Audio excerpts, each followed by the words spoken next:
The armored warrior fought the monsters mercilessly, cutting them with a giant sword. The blood of the enemies flew in all directions, and he confidently walked forward, coldly and calmly, looking into the face of mortal danger. At that moment, Yuri's eyes flashed with determination, and with one movement he smashed the boulders into dust. Focused and fearless, he looked straight ahead, ready to overcome any obstacles that stood in his way. The monster, bleeding, called him a monster, but the guy just grinned, not hiding his pleasure from his strength.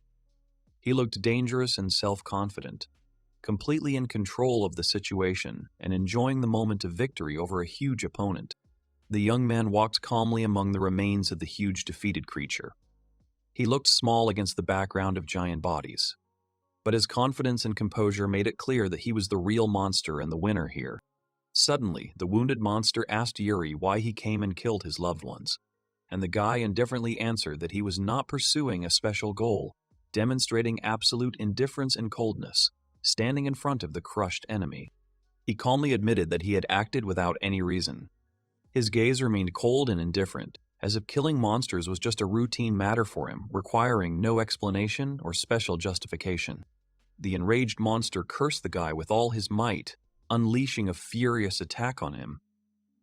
Despite the hail of blows, the warrior stood calmly in the center of the battle, as if enjoying his own invulnerability and strength. The monster sadly admitted that he had hoped for understanding from the Dark Lord, thinking that he would share his pain and feelings. However, these hopes were in vain, shattered along with the last of his strength. The warrior coldly noted that it was the beast that rejected him first, calling him a monster.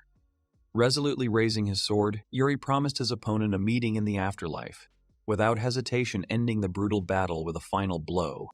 And with one powerful, swift blow, he cut through the enemy's enormous body, leaving behind only glittering traces of sword and destruction.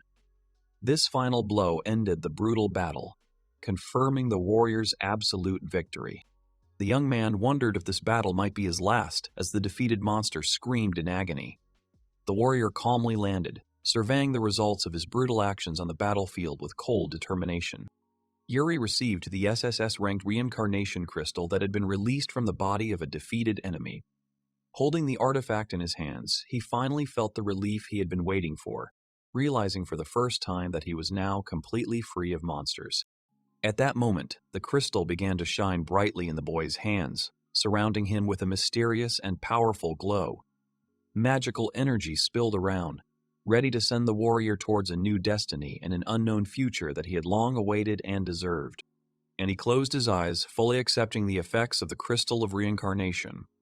His body slowly disappeared in a stream of light that took him away from the battlefield, ending this cruel life cycle and opening the way to a new beginning. Yuri felt an incredible sense of freedom, realizing that he would finally be reborn. He floated calmly in the glow of the crystal, feeling relief and hope that in the distant future he would be able to start a completely new life, leaving behind the suffering of the past. Suddenly he realized that everything he had experienced was just a dream. He felt like he was waking up after a long sleep, forgetting about past battles and death. But something inside him told him that this was not the end. He lived a new life in the modern world, working as an ordinary office worker. His name was Aizawa Yuri, and he led a very ordinary life, not even suspecting his past fate and incredible adventures. Memories came flooding back unexpectedly. Once upon a time, when he was already an adult, he was reborn in another world. Now he remembered the moment when he first found himself among new lands, struck by unknown magic. In his first life, he discovered magic, marveling at its power. His teachers watched him with admiration, and the young man himself created flames with delight. Enjoying the first real miracle in this fantastic world, he studied magic diligently, devoting himself to learning spells. Gradually, he mastered various types of magic, enjoying every success. In those moments, he was truly happy, feeling himself a part of this world.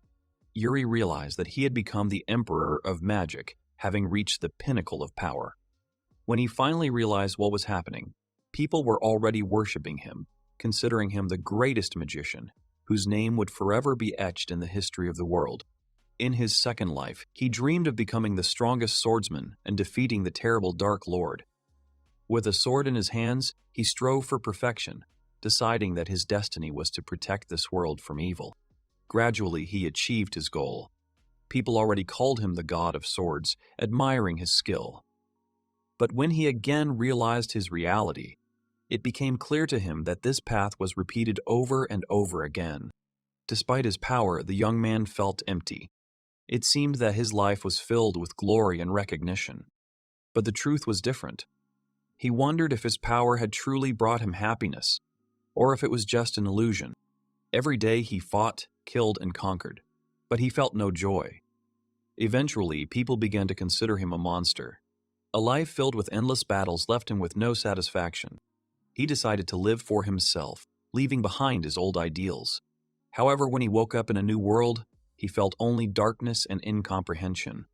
The guy did not know where he was and what awaited him. Waking up in the ruins, he tried to make sense of what was happening. The world around him looked abandoned and destroyed.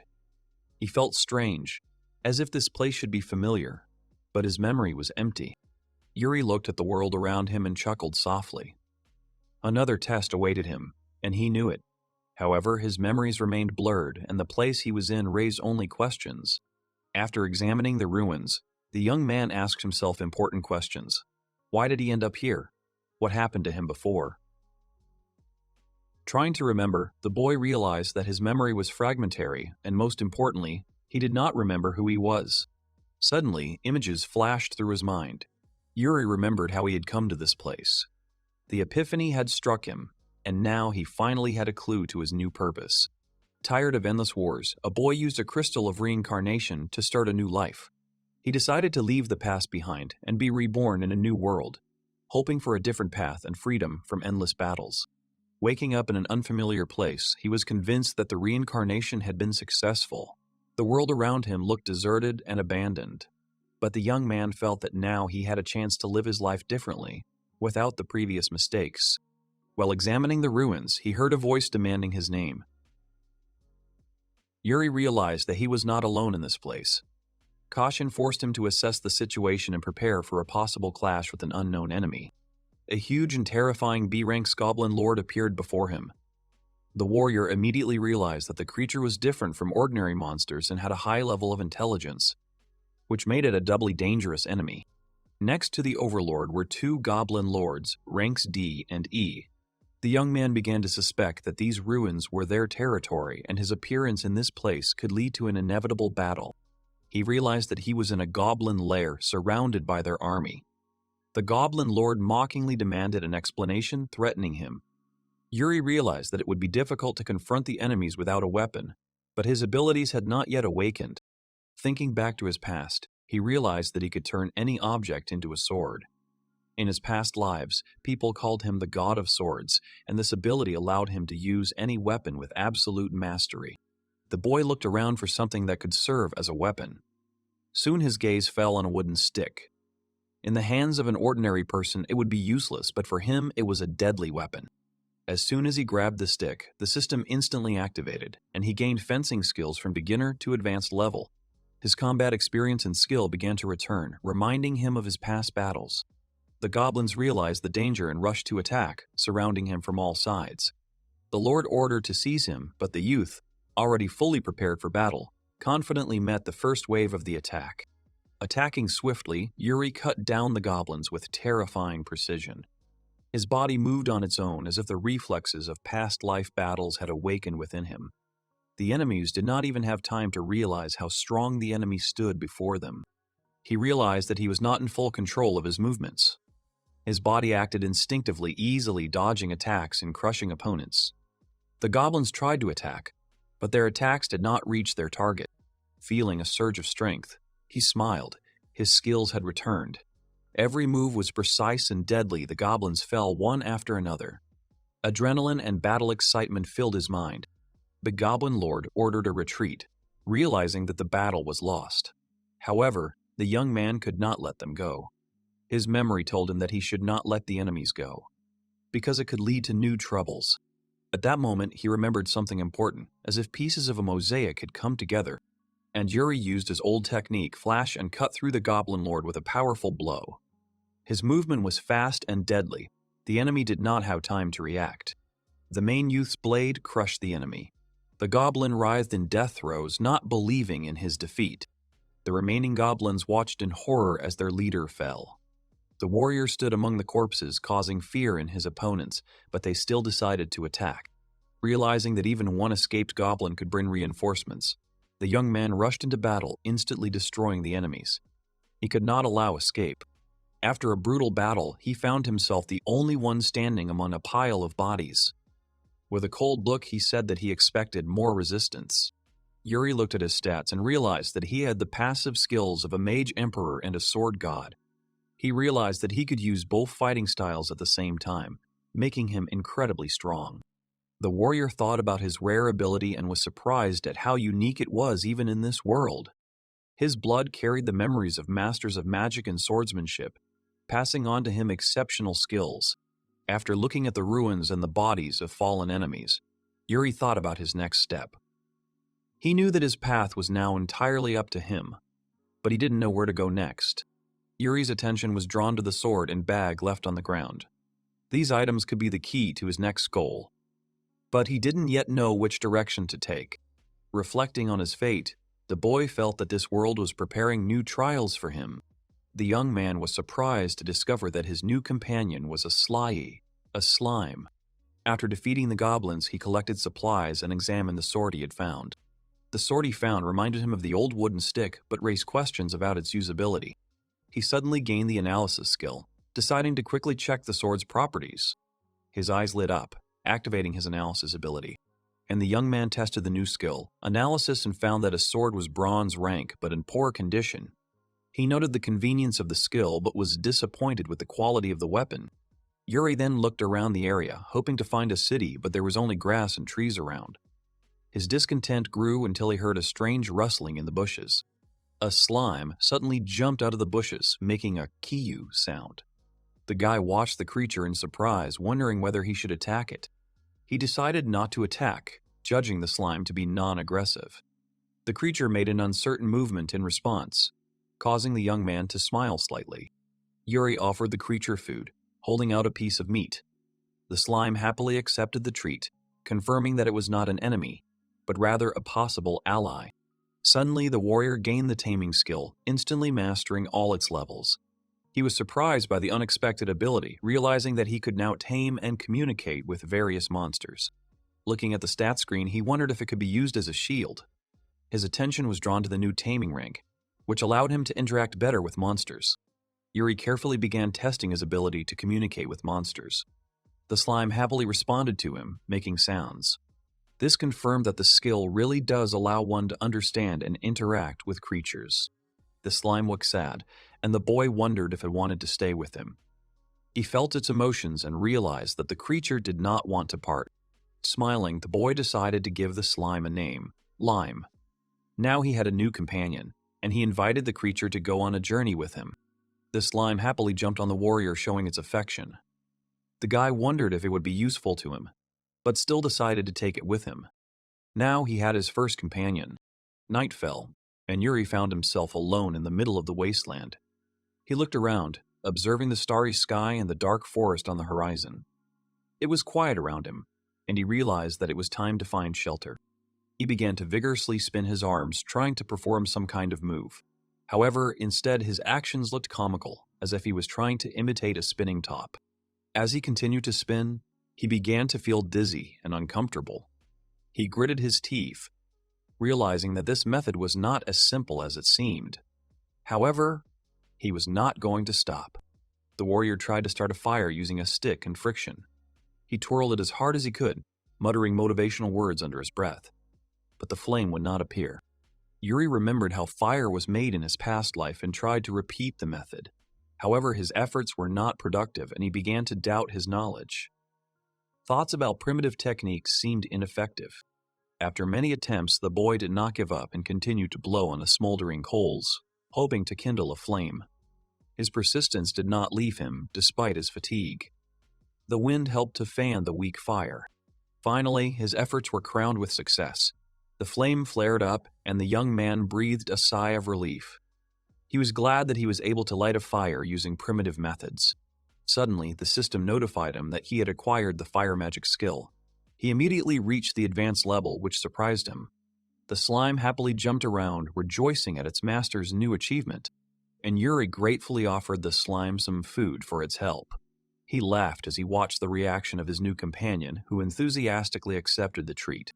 The warrior ate the cooked meat with pleasure, enjoying its taste. In the distance, the fire's flames warmed and roasted the remains of the catch. He admitted that the result of his efforts was worthy, despite all the difficulties with getting fire. He asked the slime if it liked the food. The creature clearly expressed joy. Looking at the starry sky, the boy felt calm. However, the slime found something strange that attracted the attention of the young men and made him wary. A sudden scream broke the silence of the night forest. Yuri instantly became alert, turning towards the source of the sound. Something was clearly approaching. The warrior's eyes strained as he peered into the dark forest. His vision began to adjust, allowing him to notice the smallest details. He tried to determine where the scream had come from and what danger lurked in the thicket of trees. Without thinking, Yuri activated his perception and focused on the direction of the threat. The forest began to flash before his eyes, as if it was moving at an incredible speed. Something ahead caught his attention, approaching faster and faster. The lichen defended himself with shaking hands against the dark monster that was attacking him with all its might. He tried desperately to avoid the blow, but fear paralyzed his movements. The monster growled, reminding the victim of his helplessness before the shadowy horror. In turn, the boy activated the analysis skill to understand what they were up against.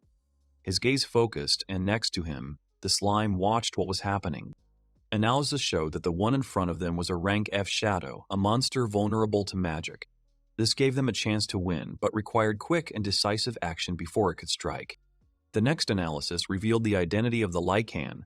His name was Poncho Pantura. He had been a lycanthrope for 32 years. Judging by his appearance, he was not used to such battles, and was clearly not here of his own free will. The young man quickly realized the weakness of the shadow monsters to magic. He grinned, realizing that they now had the key to victory. All that was left was to decide how exactly to use this knowledge in battle. The boy suddenly stopped, realizing that he could help the other. He tried to concentrate, assessing the situation. A whistle sounded in the air, like a signal for action, and he moved forward decisively. The dark monster chased Poncho through the forest. The young man was thinking, perhaps fulfilling hidden conditions to obtain a new skill. The thought of development gave him confidence. Slime watched the rapidly unfolding scene with alarm. Yuri's sudden jerk made him uneasy, and he exclaimed. The warrior suddenly appeared next to the lycanthrope. The latter reacted to his appearance with shock, but the young man only briefly greeted him, showing that he had a serious goal. Pancho looked stunned, not realizing when the boy had appeared next to him. At that moment, a huge shadow creature was approaching them menacingly. Yuri apologized for the sudden interruption, but there was no time for conversation. He offered to help the lichen when he saw that he was losing to the enemy. The enemy turned out to be too dangerous, and Pancho himself asked for help, which forced the guy to quickly take action. The young man cast a firebullet spell, firing several powerful fireballs at the monster. They flew through the air, heading straight for the target. The blast from the magic was too powerful, blowing away part of the forest. Lichen and Yuri jumped back, avoiding the debris. The warrior realized that he had used too much force. The young man, realizing the value of the information, tried to stop Poncho to ask him many questions. However, he was clearly not ready for this and looked surprised by the sudden appearance of an ally again. Not wanting to stay close, the lichen silently turned and ran away. The boy sighed, watching his potential source of information disappear into the trees. The half-beast desperately called for help when he thought he was being attacked by the monster again. Yuri apologized to him and stood calmly next to him. Surprise flashed in the werewolf's eyes, but his fear disappeared. The exhausted werewolf fell to the ground, breathing heavily. He admitted his guilt and begged the warrior to save his life. In turn, the young man, watching him, only remained calm. At night, Yuri and Poncho started talking by the fire. The guy found out that he was not just running away, but doing something important. However, the werewolf was in no hurry to reveal the truth, getting away with evasive answers. In an instant, the werewolf flared up, defending his escape. He exclaimed that he was escaping certain death, and the young man, with slight sarcasm, doubted it. Their conversation began to become tense, and the boy wondered if the werewolf's behavior was connected to the fulfillment of hidden conditions for obtaining a new skill. At that moment, a shocking laugh was heard, hinting at the difficult conditions of these places. Lycan was shaking with indignation, claiming that skills shouldn't be acquired so easily. Usually it took years of training. He couldn't believe that someone could learn new abilities so easily, and Yuri realized that his ability to learn skills so quickly was due to memories from his past life. He thought about how rare and valuable this skill was in this world, confirming his uniqueness. And Poncho was amazed. He admitted that in 10 years of adventures he had not met such a powerful person. The warrior thought about who he really was in this world. The young man realized that his magic was incredibly powerful. He had no idea about the standard level of magic in this world, but now he realized that he was at the pinnacle of magical power. In turn, the young man asked the Lycan why he was in this place at such a late hour. The werewolf, still shocked, only groaned, showing that he did not expect such a question. The half-wolf angrily claimed that he had been set up and that he was not there of his own free will. Yuri listened attentively, analyzing the situation. It seemed strange to him that someone had deliberately lured his new acquaintance into a trap. Reminiscing about the past, Poncho said that he used to be a porter in a group of adventurers. Their leader, Zach, seemed like a reliable person. There was trust between them, but over time, something went wrong and it collapsed. The memories took him to the moment when the group encountered a giant enemy. A terrible creature stood before them, ready to tear everyone apart. Back then, trust in Zach was the most important thing. But at a critical moment, the situation changed, because in the midst of the battle, Zach suddenly behaved strangely. His attitude changed, and instead of helping, he left the half-wolf in danger. Panic seized Poncho. He tried to get out, but the situation was getting worse. Zach betrayed him, leaving him on the brink of death. The werewolf cried out for help, but his former comrade's eyes showed only contempt. That moment changed him forever, making him doubt the sincerity of any human. Lycan explained that he had been used as bait to save himself. He was angry and hurt. Yuri listened carefully, realizing the gravity of the situation and the betrayal his interlocutor had faced. And the warrior asked Poncho about the powerful monster he had mentioned. The werewolf thought for a moment, and then remembered his encounter with a creature comparable in strength to the legendary predators of this world. Suddenly, a huge creature appeared in the sky, a B-ranked basilisk. Its wings cut through the air, and its terrifying gaze spoke of its danger. Lycan suddenly panicked, screaming loudly in fear, and Yuri, looking at him, tried to calm him down, but to no avail. He was irritated by his companion's excessive panic in a critical situation. The warrior watched the basilisk, which now clearly knew it had been spotted. He realized that any pretense was pointless, since the monster had definitely seen them and was probably going to attack. He immediately realized that the creature planned to attack them while they were asleep. The basilisk opened an eye, observing the situation. Yuri prepared himself for action, realizing that he had to take action before it was too late. Suddenly, the basilisk swooped down at great speed, its beak open. Its movement was swift, causing a powerful air current. The young man realized that his fire magic might not hit its target due to the enemy's high-falling speed. He wondered how he could attack effectively to stop the rapidly approaching basilisk. Lycan was stunned to see the boy take out a piece of the sword. He did not understand what he was going to do. Poncho doubted the effectiveness of such a method against such a formidable opponent. The basilisk finally reached the ground, its jaws opening in a menacing scream. It was ready for battle, its beak glinting in the moonlight. And then Yuri dealt a powerful blow to the enemy using his blade. The huge beast roared in pain, its body shaking from the powerful attack. The youth's eyes burned with determination, and the sword pierced the creature's magical defense. The beast let out one last cry and then fell straight to the ground. After the enemy disappeared, the young man stood in front of a huge crater left after the battle. The notification system appeared in front of the boy again, informing him that he had acquired new skills. He had mastered several levels of magical enhancement. The sound of the system signal confirmed the acquisition of skills, and the young man realized how much stronger he had become. Looking at his sword, he realized that he had misused it. Instead of cutting through his opponent, He had simply struck with a powerful blow. His new powers required greater understanding to use them to their full potential. Suddenly, Yuri wondered where his companion had disappeared to, hoping that he would lead him to the city. In the distance, a deserted plain stretched out under the night sky, and Kyu made a surprised sound, sensing the change in the situation. The hero's name is Aizawa Yuri and his passive skills. Among them, the most notable are the memory of the magic emperor, the memory of the sword god, as well as the ability to fire magic, swordsmanship, and taming. Yuri found the fallen basilisk and, wiping the sweat from his forehead, sighed with relief.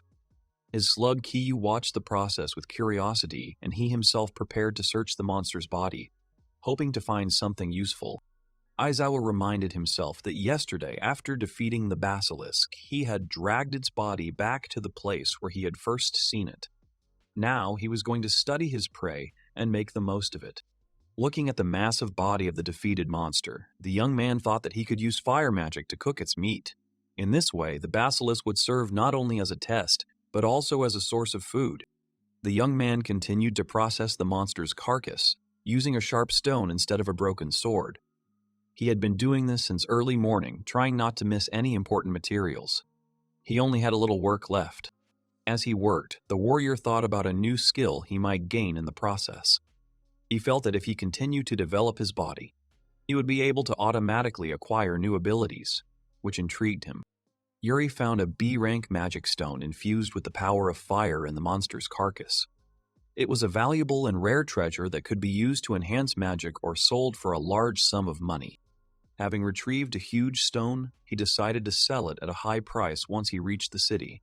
However, his companion, a small slime, became interested in the find and expressed a desire to take it for himself. Lime exclaimed happily, pointing at the stone, clearly showing interest in it. The guy wondered whether he should let him take the find or sell the artifact for future profit.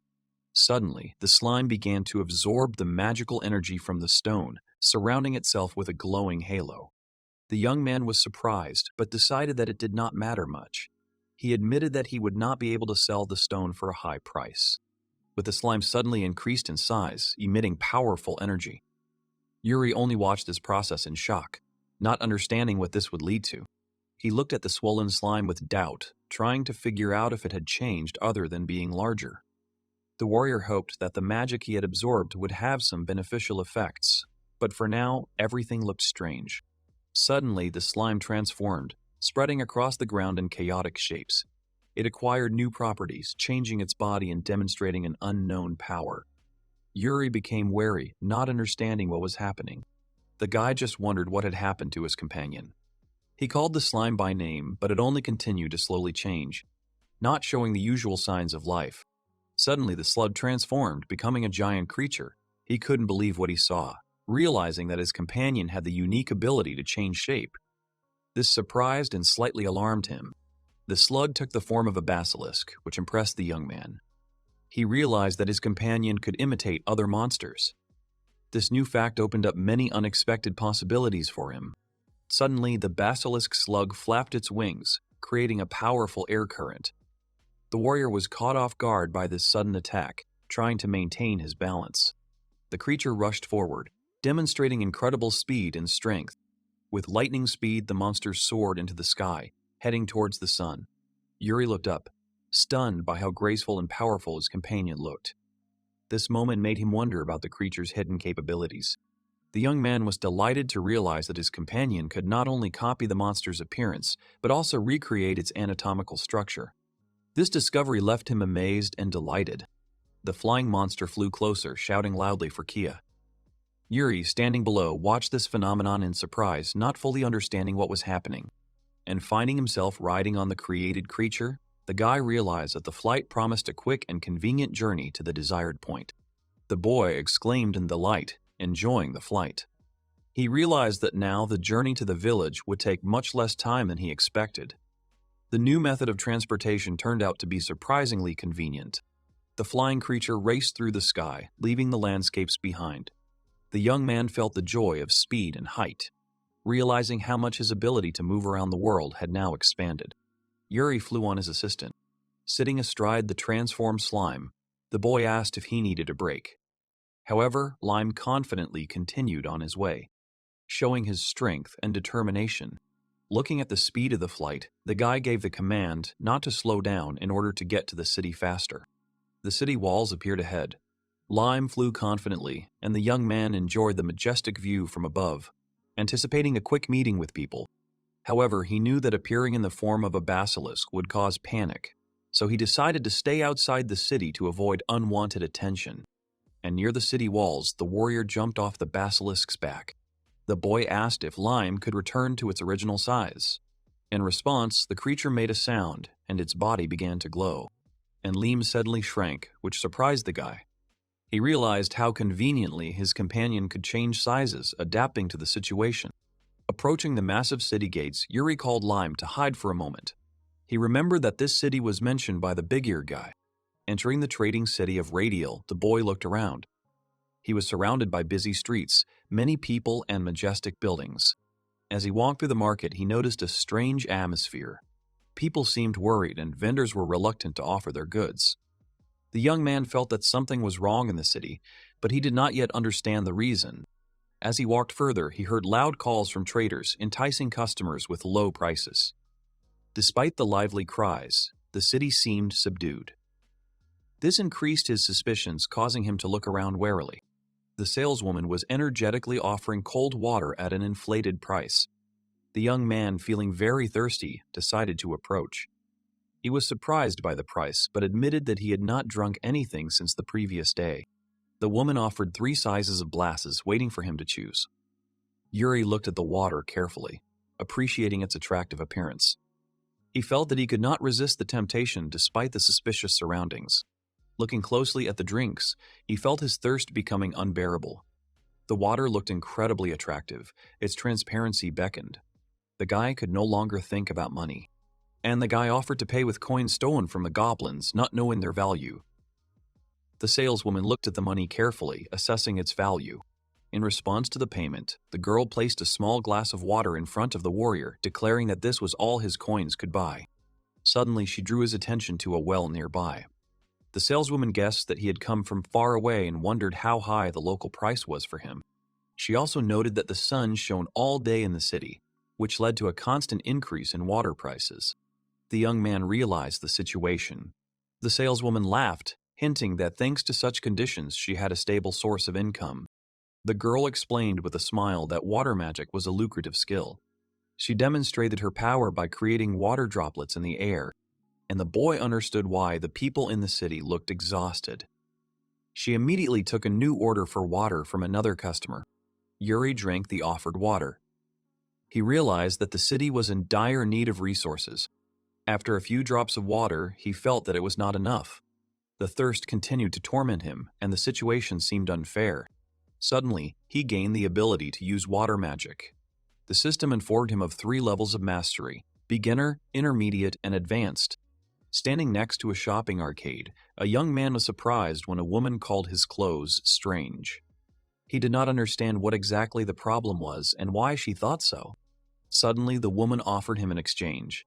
If he gave her his clothes, she would pour him the largest glass of water. With a coquettish smile, she emphasized that she was being too generous. She called him a little boy, which obviously surprised him, but he calmly refused the offer, turned around and walked away, leaving the woman in bewilderment and slight disappointment. The guy then started talking about his plan to solve the city's water shortage, leaving her confused and shocked. And as he approached the city's water reservoir, he prepared to use his magic. Clenching his fists, determined to fix the situation. Using his newly acquired water magic, he summoned a powerful torrent, filling the reservoir. The townspeople watched in awe and delight. The crowd gasped in disbelief. The woman selling water was particularly shocked by the sudden change in the situation.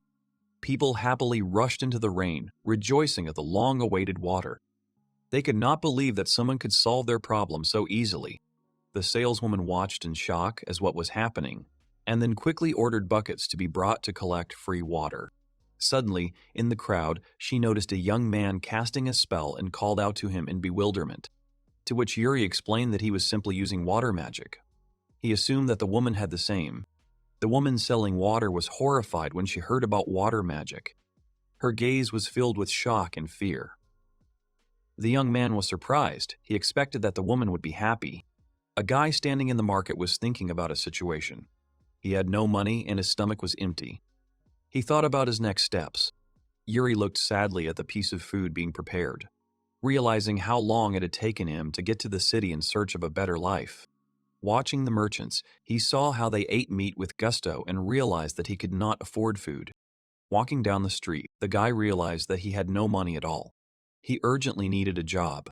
He met Alex Rodriguez, a strong man, and asked if he was still hiring workers. He was surprised. Alex wondered if he should hire Yuri. He wasn't sure about his skills. Alex eventually said he wasn't in the mood to hire anyone. He just pointed out the problem, drawing his attention to the location of the stones. The guy saw a destroyed area next to the house. A huge boulder was blocking the construction. The stone suddenly collapsed, ruining the plans and stopping the work of carpenters in the city. The man explained that they were planning to build a house, but a boulder suddenly fell, forcing them to stop work. Yuri offered to help remove the stone in exchange for work. However, the carpenter was hesitant and refused to promise anything. The surprised carpenter froze when he heard the words boy. He couldn't believe the offer and quickly asked again, to which the guy smiled confidently, considering the deal fair. He approached the huge stone that fenced off the construction site and prepared to act. He stretched his hands out to the surface of the stone and concentrated. He was about to use magic that would change its structure. Using a spell, he activated the magical enhancement. The stone began to lose strength, its structure weakened rapidly. The builder watched the scene with bewilderment. Yuri calmly explained that he was using some kind of magic spell. With a slight smile, he continued his spell, intending to finish what he had started. The stone was in a critical state, ready to crumble. The man scratched his head thoughtfully, doubting the words about the spell. His wariness betrayed his distrust of what was happening. Meanwhile, the guy silently concentrated, raised his hand, and prepared to activate the spell, demonstrating confidence and calmness. Touching the stone, he began the process of destruction. Cracks quickly spread, signaling the successful use of magic. He warned those around him to stay away, as destruction was coming. People looked on with alarm, not understanding his intentions. And the man repeated his words incredulously, clearly not understanding why he suddenly needed to stay away from what was happening. The boy carefully ran his fingers over the surface of the stone, concentrating on the spell. He confidently began to use his power, ignoring the conversations. With a loud crack, the stone suddenly exploded, shattering into many pieces. The crowd watched the destruction in shock. People, including Alex, jumped back in disbelief. They couldn't understand how this had happened. In place of the giant stone, only a pile of small stones remained. The workers lit with admiration at the hero's incredible achievement. Alex exclaimed in amazement, amazed at how Yuri had dealt with the stone in a second. The others shared his amazement. The young man realized that the locals did not know about the magical enhancement, which surprised him. He began to think about it. Meanwhile, the man gratefully announced that construction could now continue. He was impressed by the boy's demonstrated strength. Alex laughed loudly and thanked him for his help. He was genuinely happy that the problem was solved, to which Yuri only smiled calmly, pleased with his achievement. He did not attach much importance to what had happened, but he was pleased. The man remembered that the young man was looking for a job and offered to test his strength. He was interested in the capabilities of his new acquaintance. He suggested that the young man become an adventurer, to which he was only surprised to hear this proposal. He remembered his past life and thought about the prospects. At the same time, he was also offered a carpentry job, which made him think. The boy imagined adventurers completing various tasks, from finding cats to hunting monsters, while earning money from the guild. The man also explained that an adventurer is free in his actions, unlike magicians and swordsmen, and does not obey commands.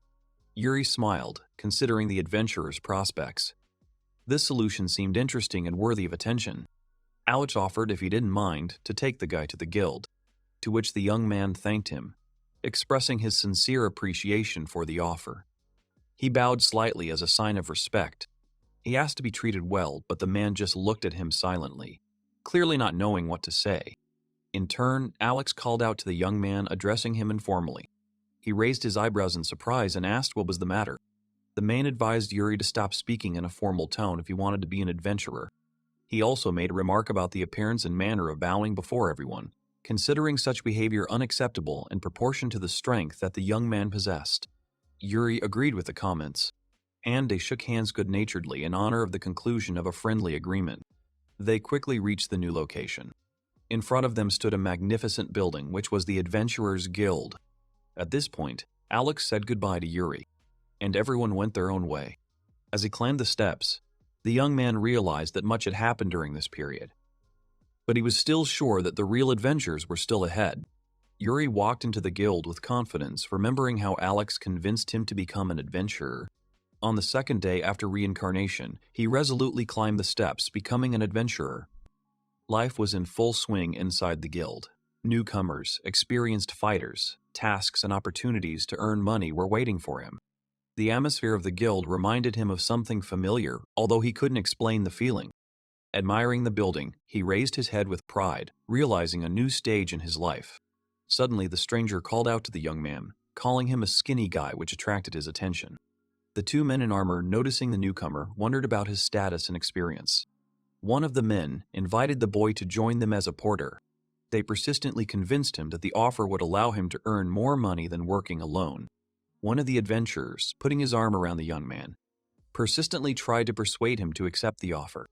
They shook hands with their new comrade, saying that this work should not be underestimated. Yuri looked at his interlocutor with distrust, firmly stating his refusal. Yuri stated that in this life he would live for himself by his own efforts, and will never serve anyone. The strangers were surprised by the strength of the young man. At this time, the guy approached the girl administrator. Her name was Tiffany Grays. The guy asked to register him as a new employee.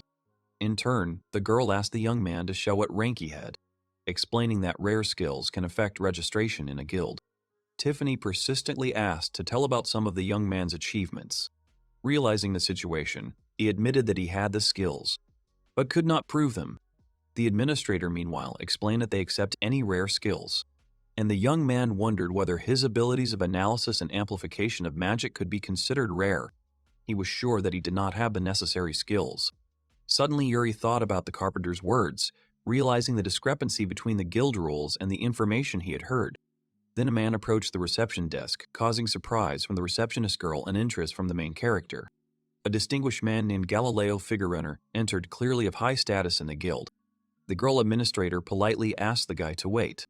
Galileo loudly protested, believing that accepting the young man into the guild could undermine its reputation. And the man thought, assessing the situation with the new candidate. He decided to take the next step. Suddenly, Yuri saw a strange device in front of him, which was called a magic meter. It measured magical abilities. The magic meter worked by converting magic power into numbers. The minimum required was 30. People gathered around, watching the process. The young man remembered that he had once used this device. He suddenly became alert when he heard whispers.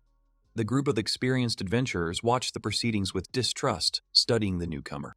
The guy assessed the atmosphere of the guild, noting that competition definitely plays an important role here. The guild worker showed interest, and the guy thoughtfully noted that the situation was becoming more and more interesting. He asked whether the device would pass the test if its readings were too high. The worker confidently replied that the device's limit was 9,999, so there was nothing to worry about. Yuri realized the situation, made a decision, and prepared for the test, arousing the interest of the observers. He activated the device with confidence, his concentration filling his eyes, determination and hidden strength flashing in his eyes. People around noticed an unusual reaction from the device. Meanwhile, the guild leader and the cat girl watched in panic, not understanding what was happening. The power level on the device grew rapidly, the numbers exceeded the norm, which shocked all witnesses. The young man felt the tension as the flow of energy began to get out of control, shaking those around him. A burst of power tore through the air, creating a powerful whirlwind that sent the onlookers reeling. The people in the guild, including the old man and the administrator, looked at the destroyed remains of the device in shock. The enormous destruction left everyone stunned. The guy shrugged his shoulders indifferently, reporting that the device had completely failed after the measurement. Galileo and the receptionist were shocked by what had happened. Realizing that such a thing was impossible, the man looked closely at the broken gear, amazed by its uniqueness and meaning. Not believing his eyes, he exclaimed about the impossibility of what was happening. The old man thought for a moment before chuckling nervously, realizing the situation and its implications. Finally, Galileo made a decision and solemnly approved the boy to participate in the tournament. Yuri thought about his words. At that moment, the man ordered to follow him, showing his determination. Suddenly, the guy remembered the registration rule. He looked at the situation doubtfully, not understanding why his points didn't give him the status of an adventurer. The young man walked down the long corridor, following Galileo. The old man led the boy to the venue of the tournament, announcing its imminent start. Yuri thought about the last registration of his carpenter friend, trying to figure out if the rules had changed. Galileo suddenly stopped, grabbing the door handle abruptly.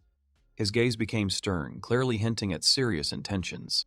Yuri remembered how he accidentally broke the counter, causing chaos in the guild, and how quickly the older man got him to the tournament. With a determined look, he invited the guy to follow him without asking unnecessary questions. The young man followed Galileo, realizing that he simply needed to pass this test. He realized that this test would be the final step towards his dream of becoming an adventurer. Suddenly, the door ahead opened. The young man was surprised by what happened and prepared himself for possible developments. He arrived at the arena where the trials for new adventurers were to take place. Yuri noticed the groups of participants already waiting for the competition to start and realized that he had arrived on time. The judge announced to everyone gathered that the exam would begin in 5 minutes, urging them to prepare. The guy was surprised to see that the bearded man accompanying him also turned out to be a judge. The judges discussed the newcomers, considering Yuri weak and doubting his chances of success. The young man admitted that he does not judge people by their appearance, citing past experience. A girl named Philly Arnett introduced herself to the guy, explaining that this was her first exam. Philly called out to the young man, and he reluctantly confirmed that his name was Yuri. She expressed surprise, saying that she had never heard such a strange name, to which he was surprised that even his name seemed unusual in this world. After all, he imagined adventurers differently, but he saw rough and powerful fighters in front of him. He realized that his ideas about the world did not always coincide with reality. The guy decided to ask Philly if she had participated in such competitions before. The girl admitted that she had already participated 7 times, but only now realized the number. She laughed, stating that the reason for her repeated attempts was obvious and simple. And suddenly Philly went down in defeat, admitting that she had failed all 7 of her previous exams.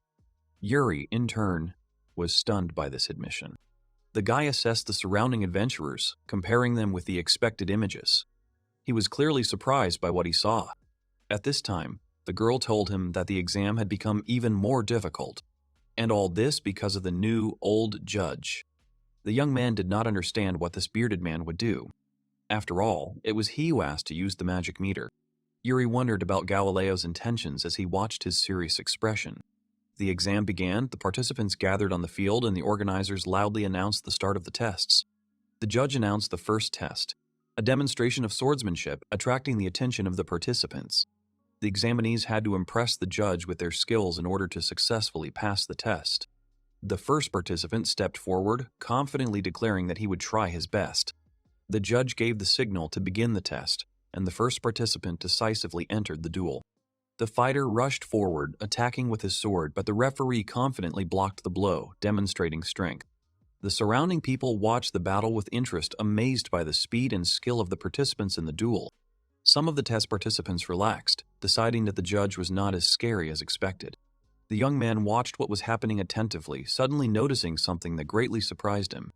The contestant attacked the judge with a sword, but he dodged it with amazing dexterity, causing him to be surprised. The attacker did not give up and try to deliver a powerful blow, but looked tense and tired. The judge mockingly encouraged the participant, pointing out his weakening and lack of confidence in the attack. Enraged, the contestant launched a new attack, but the judge remained calm and in control. Here, the young man activated his ability to analyze, studying the battle tactics and assessing what was happening. The judge used a B-rank shock sword that had the effect of spreading an electric shock upon contact.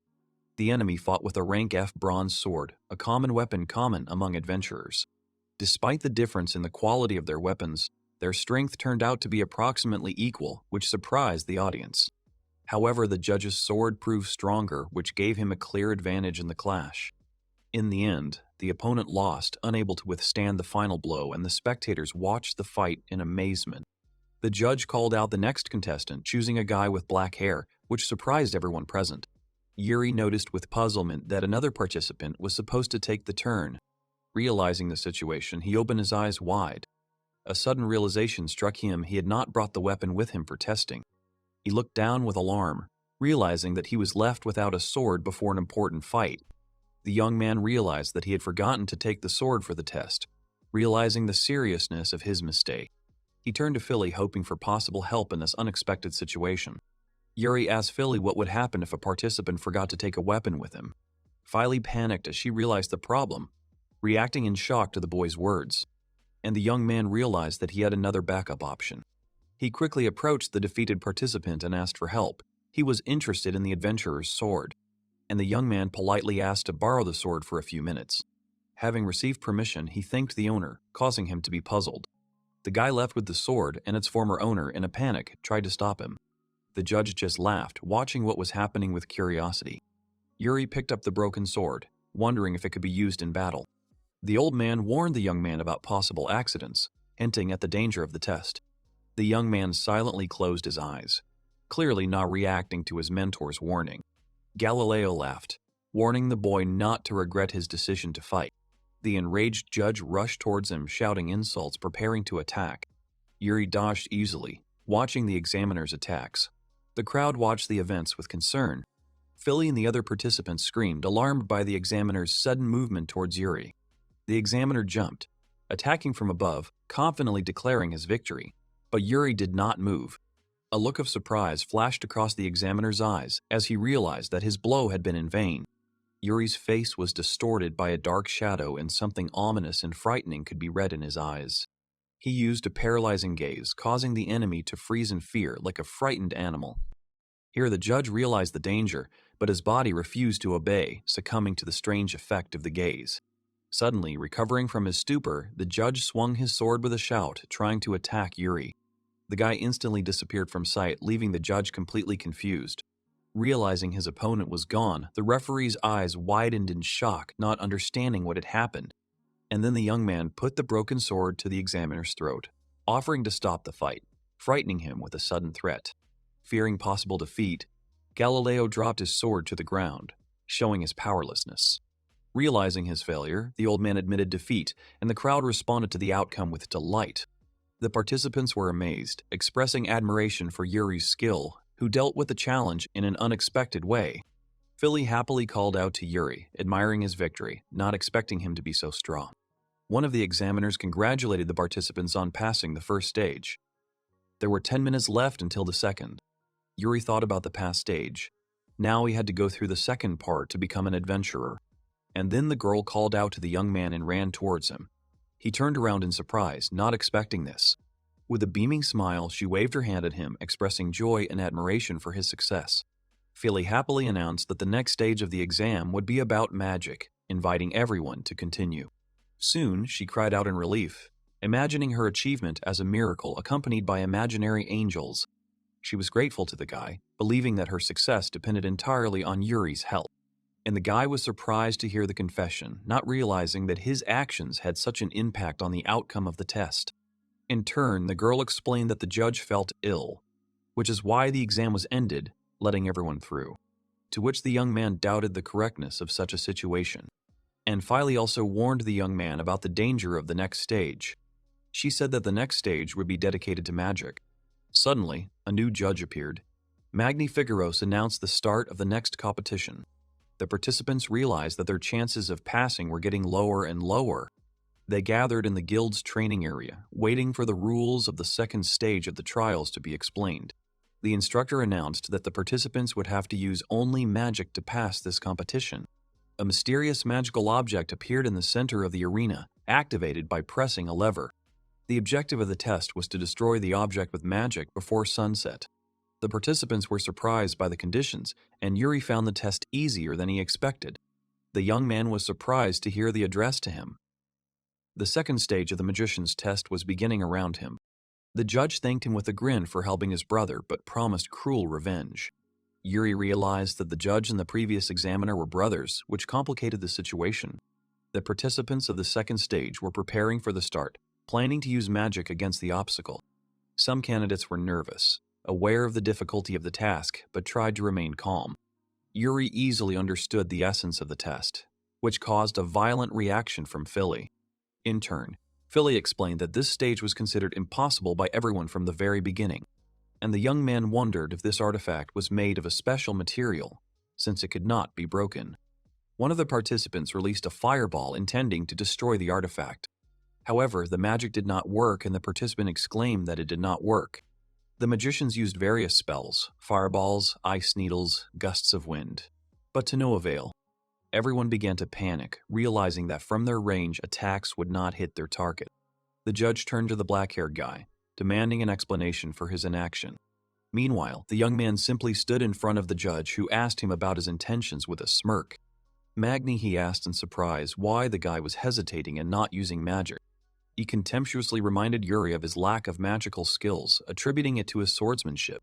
Figueros ridiculed the boy, claiming that his brother's humiliation brought him joy and satisfaction. The judge loudly declared that in this test everyone was subject to his laws, and magic was the only way out. And Yuri suddenly used the magic spell Fireball, causing shock and confusion to the judge.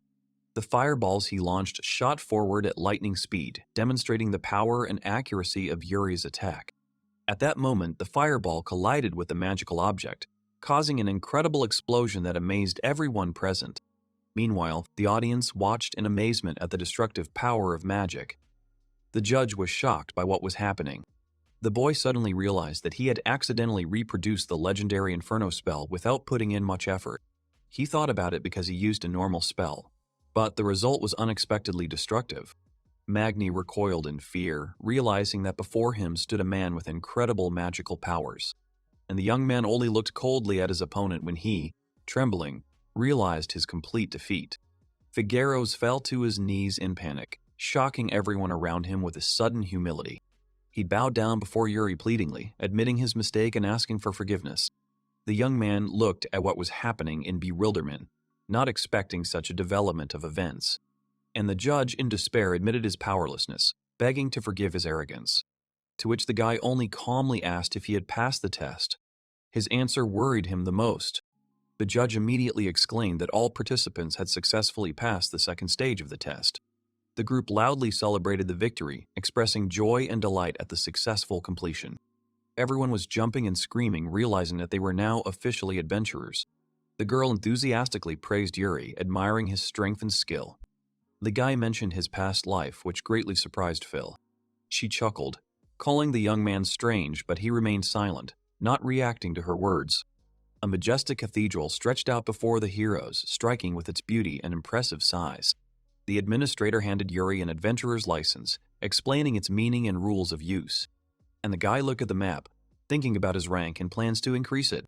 Suddenly, the young man heard strange sounds while accepting the quest, but did not manage to react in time. Suddenly, Filey crashed into Yuri, knocking him down, desperately screaming his name. The sudden blow threw the young man back. He felt the pain of the blow, but immediately noticed something strange about what was happening. And the girl, all in tears, thanked the guy for his help, tightly clutching his clothes. And Yuri thought about the future, which seemed distant to him, but still enticing. After all, the judge changed the test, reducing the difficulty, thanks to which most of the participants were able to pass it. Philly happily hugged the guy, barely containing her emotions after successfully completing the test. He felt an unexpected touch, not understanding what happened at that moment. They both found themselves in an awkward position, wondering what had happened a second ago. The girl was surprised to hear the suggestion that Yuri was a girl, but he immediately denied it. He summoned the creature, calling it Lime, and Feely responded with excitement and intrigue. The young man explained that Lime had become his friend, hinting at the events that had happened earlier. The people around were surprised to hear Filey's exclamations that Yuri could tame monsters, and he tried to quickly explain the situation. Suddenly, the unknown man grinned, clearly reacting to what was happening. And Yuri, hearing the conversation of two people, suddenly became interested. One of them was irritated by his presence. The conversation continued.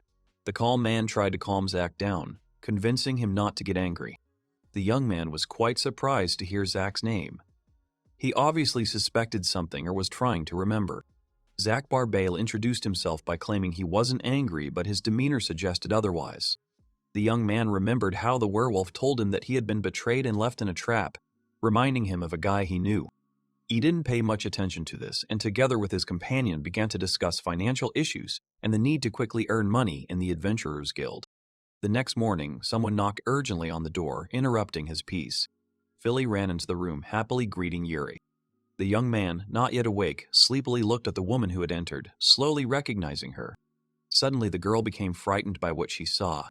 After all, the guy woke up on a huge slime. She was surprised why he was using it instead of a bed. In turn, he complained about the uncomfortable bed. The guy also said that last night he asked Lime to turn into a bed, and he agreed. Philly also admired Lime's softness and, with shining eyes, asked permission to touch him. When she touched it, she experienced something unexpected that caused a strong reaction. The girl concentrated, pressing her lips together, and then rushed forward with incredible speed, heading towards the target.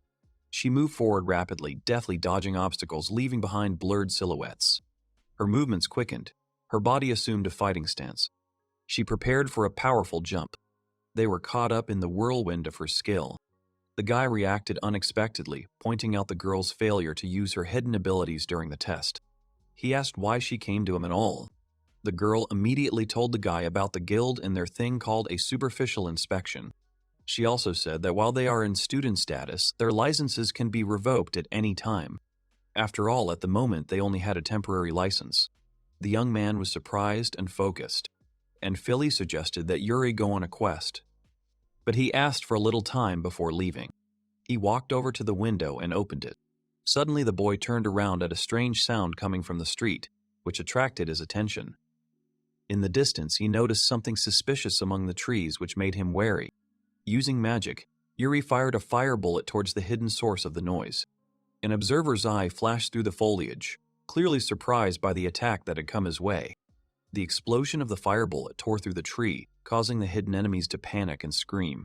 One of the pursuers fell to the ground with a crash, crying out in pain and surprise. The remaining enemies realized the futility of the attack and decided to retreat, realizing the failure of the mission. The pursuers began to run, leaving the scene of the battle, saving their lives. Yuri's eyes lit up, activating a special ability that allowed him to track enemies. The spies fled in panic, realizing that their mission had failed and the enemy was too strong. The young men discovered a telescope used by the enemy for observation and realized that he had been followed for a long time. He tried to hide the truth from the girl by claiming that he had only seen a few insects outside. But the guy wondered who could be behind the surveillance and why his powers were of such interest to the enemies. His friend hurried him, but he was still wondering who in this world would want to spy on him. They walked through the forest. A rabbit watched their progress warily. Philly called Yuri forward, having found something interesting among the thick grass. And Lime, sitting on the young man's head, noticed something suspicious ahead. The same rabbit was hiding in a tall tree, watching carefully. And Lime tensed, gathering strength, preparing for sudden action. And the rabbit suddenly became frightened, feeling threatened and tensed up, preparing to escape. Suddenly, Lemon giggled, and the guy noticed his reaction and was surprised. Filey happily announced that their application to collect herbs was accepted immediately, as such missions were quite popular. It turns out that collecting herbs is a safe task, so it is always quickly accepted. Philly only doubted the direction, asking her companion if they were going the right way. Yuri suggested going to the eastern forest, which frightened the girl. She immediately pouted, and the guy was perplexed, not understanding her reaction. The girl warned him never to enter the eastern forest, and Filey explained that the monsters there were too strong for their rank. Suddenly, Yuri remembered that he woke up in the depths of the eastern forest, having escaped a dangerous battle. In turn, the girl explained that the forest was called the region of dark magic, filled with powerful monsters. She said that the basilisk is the most dangerous bird, and the guy remembered that very meeting. The girl also asked him again incredulously, not believing the statement she had heard about the basilisk. And the guy calmly confirmed that he killed the basilisk, causing her confusion. She immediately laughed, not believing his words, taking them for a joke. The group reached the herb collection site but found nothing. The girl looked for herbs in a panic, but the ground was empty. She was indignant that there was not a single piece of grass left here. Suddenly, that same mysterious man, Zach Barbale, mockingly told them some disappointing news. The two adventurers admitted that they had already collected all the herbs. Smiling, the self-confident man declared that the winner is the one who works faster. Yuri recognized him and looked at him carefully, holding Lime on his head. The man also noted that Yuri and Filey have a temporary license. He then offered to share some of the herbs he had collected with them. His smile was ambiguous, but he thanked them for their trust. And Zack demonstratively threw the leaves on the ground, provoking irritation in the girl. A huge foot landed right in front of her, causing her to jump back in surprise. He sneered, declaring that he had no intention of giving anything back. The girl even widened her eyes when she heard him insult her. Meanwhile, he contemptuously refused to share herbs with newcomers, considering them unworthy. And in the same contemptuous manner, Filey explained that in the world, the strongest survives, especially among adventurers. Zack chuckled again, claiming that the strong can't do anything, even take away someone else's job. The man arrogantly told them to leave, calling them idiots and continuing to mock them. At that moment, the girl was barely holding back her tears, her head down, and the guy looked at her in surprise. And the guy looked coldly ahead, thinking about what had happened and possible actions. Suddenly, Liam realized the unfairness of the situation and began to rapidly grow, preparing for decisive action. The giant slime released a powerful explosion. At that moment, Yuri looked at Lime in surprise, realizing his strength and determination. And Philly was stunned by what was happening, not expecting such a reaction from women. Kyo was ready to confirm his readiness to support his friends at any moment. The girl was surprised, said the name Lime, and then looked up with disbelief. The boy and Phil watched as their assistant began to strangely split into several parts. The lime slugs flew around, jumping happily and spreading throughout the clearing. At this point, Yuri admitted that he couldn't tell the difference between herbs, asking Philly for help. And with a friendly smile, he asked her to help, clearly planning something.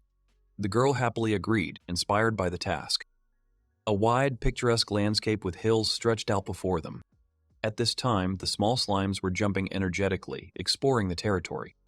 They were looking for something among the tall grass and trees, and Filey explained to the guy which particular piece of paper they needed to find.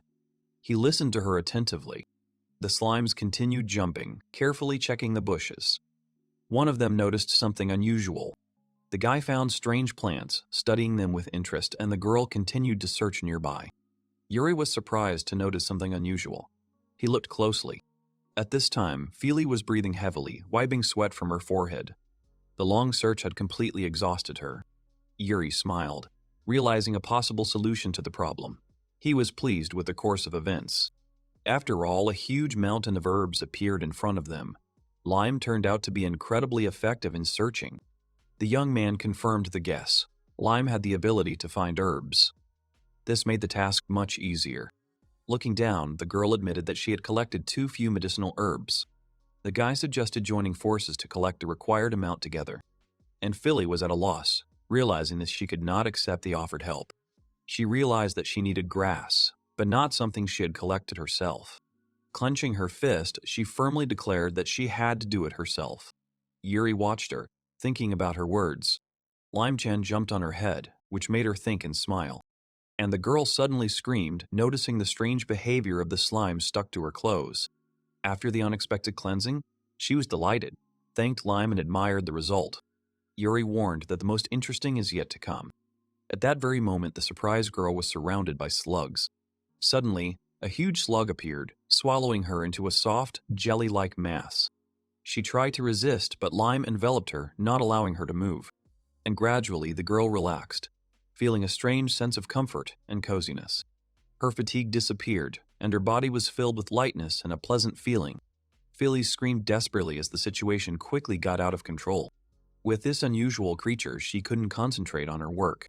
The young man responded mockingly, observing her confused reaction. The embarrassed girl demanded that the slime repeat the procedure later. The young man concentrated on activating his power, preparing for a new action. The girl and Yuri continued to search for medicinal herbs in the forest, but could not find any. Suddenly, the boy saw a magical message that informed him about the acquisition of a new power without attributes. He remembered that he had only recently acquired this skill. It seemed to him that it did not require much effort. Suddenly, he heard strange sounds. The guy heard a mysterious voice and wondered about telepathy. The unknown creature growled, and Lima began to attract the attention of his owner. Suddenly, a huge monster rushed furiously at their little helper. A flash of light conveyed the visions like pictures, and Yuri realized his ability to communicate telepathically with Lime. At this time, an aggressive E-rank wolf appeared in the forest, attacking everyone. The young man and his companion were discussing the strange behavior of an animal in the distance. The girl was frightened when she saw the approaching threat. In the distance, a wolf appeared from behind the trees, approaching them. The wolf growled, and his companion decided to run away immediately. And the young man reminded her that rewards are given to determined warriors. The girl desperately fought off the monster, struggling with uncertainty. Realizing the importance of the moment, she decided to fight. With a knife in her hand, she prepared to fight back. And the monster was preparing to attack again. Feely was scared and looked away, but the wolf became wary. But the mentor ordered her not to lose sight of the enemy. The girl squeezed the knife again, realizing the danger of her mistake. She met the predator's gaze, causing him to react. At that moment, the wolf growled and rushed to attack her. The girl looked at the enemy with determination, preparing for battle. She dodged the wolf's attack, quickly analyzing the situation. And making a sharp turn, she attacked the enemy with her weapon. The wolf dodged, but the girl planned to strike again. The observer confirmed his suspicions by closely watching the fight that the girl was stronger than all the other 6 people from the guild. At that moment, she prepared to deliver the decisive blow, swinging her knife. Feely attacked, but her opponent was faster and dodged. She suddenly stumbled and lost her balance. The girl flew straight towards the wolf. How suddenly I felt the help of my slimy friend. She flew back, aiming the weapon straight at the target. Feely fought the wolf, clutching the knife in her hands. She delivered the decisive blow. Exhausted, she breathed heavily, realizing her victory. With tears in her eyes, she happily told Yuri Aizawa about her personal victory. The young man abruptly stopped her joy, noticing danger nearby. After all, a new enemy began to arrive. New wolves emerged from the shadows around them, ready to attack. Their bestial grins inspired deadly fear. The wolves surrounded the boy and his companion, tightening the ring around them. The girl was nervous, but the young man remained calm, assessing the situation. He noted that low-ranking wolves do not act together. However, their coordination indicated a higher level of threat. Yuri wondered if this was part of an elaborate trap. Suddenly, a huge wolf appeared, attacking the girl while the boy was bored. The guy noticed the threat and abruptly switched to combat mode. An even more terrible monster with fangs jumped out of the darkness, and the girl screamed in fear, turning to her partner. The monster roared furiously, creating a tense atmosphere of battle. Feely was scared when she saw a strange liquid on the ground, and the young man fought with the huge beast, piercing it with a magic sword. The ice sword sparkled, shrouded in water and magic. The defeated beast collapsed, and the girl watched in fear. The young man clutched the ice sword, using powerful water magic. He ordered Feely to retreat, preparing for the monsters to attack. There were too many enemies, and conventional weapons were not enough. Suddenly, the wolf jumped forward, threatening to attack the guy. And Yuri realized that the fight was getting more difficult, and prepared for a decision. He used enhancement magic to strengthen his weapon before the fight. The wolves surrounded the young man, baring their teeth menacingly and advancing forward. He realized that without destroying the leader, the battle would not end. Yuri shouted to Lime, calling for his help in the fight. The little helper quickly rushed forward, exploring the area. The wolf also growled, demonstrating his strength in a call to action. The huge silver wolf Rango showed ferocity and readiness to attack. Then the young man realized that the leader of the pack of monsters was standing in front of him. He concentrated, gathering magical energy in his palm. The magic projectile rushed forward, piercing space with acceleration. The fireball left a trail of destruction in the forest. The wolf noticed the attack and prepared to dodge, focusing his gaze. He jumped up, dodging the blow and attacking quickly. The warrior realized that killing the wolf here was too problematic. He made a decision and jumped up, preparing to attack. At this moment, the girl warned Yuri about too many enemies. But the guy just raised his hand, releasing magical energy into the air. A giant fireball hung above the ground, illuminating the forest. The girl fought the wolf in panic, not retreating from danger. The mage activated the advanced technique Firestorm, creating destruction. The fire grew, incinerating everything in its path. The fire beast roared furiously, preparing for a powerful attack. A huge pillar of flame engulfed the earth, devouring everything around. Yuri used magic, stunning his companion with the power of the spell. The companion was frightened, not believing in the destructive power of fire.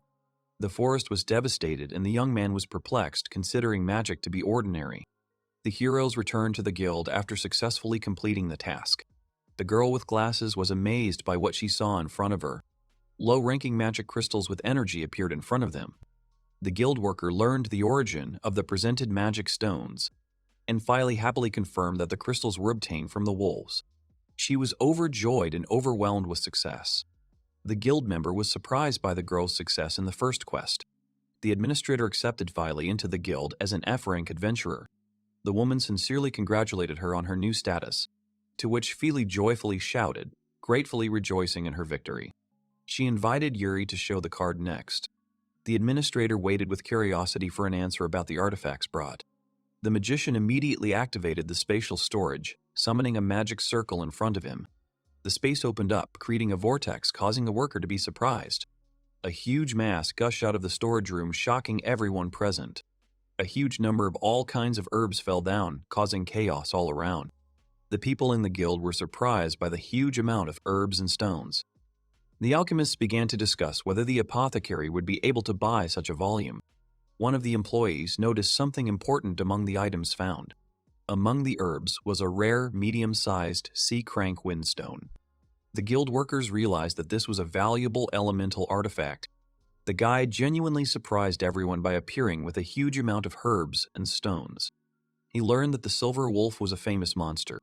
The young man simply asked if this was enough to become an adventurer. One of the workers nervously asked him to wait a little. The chief appraiser gave orders to his subordinates in a panic. Meanwhile, the young man and woman sat by the columns silently thinking about the future. Yuri asked Philly about the possibility of registration, to which she gave her approval and praised his strength.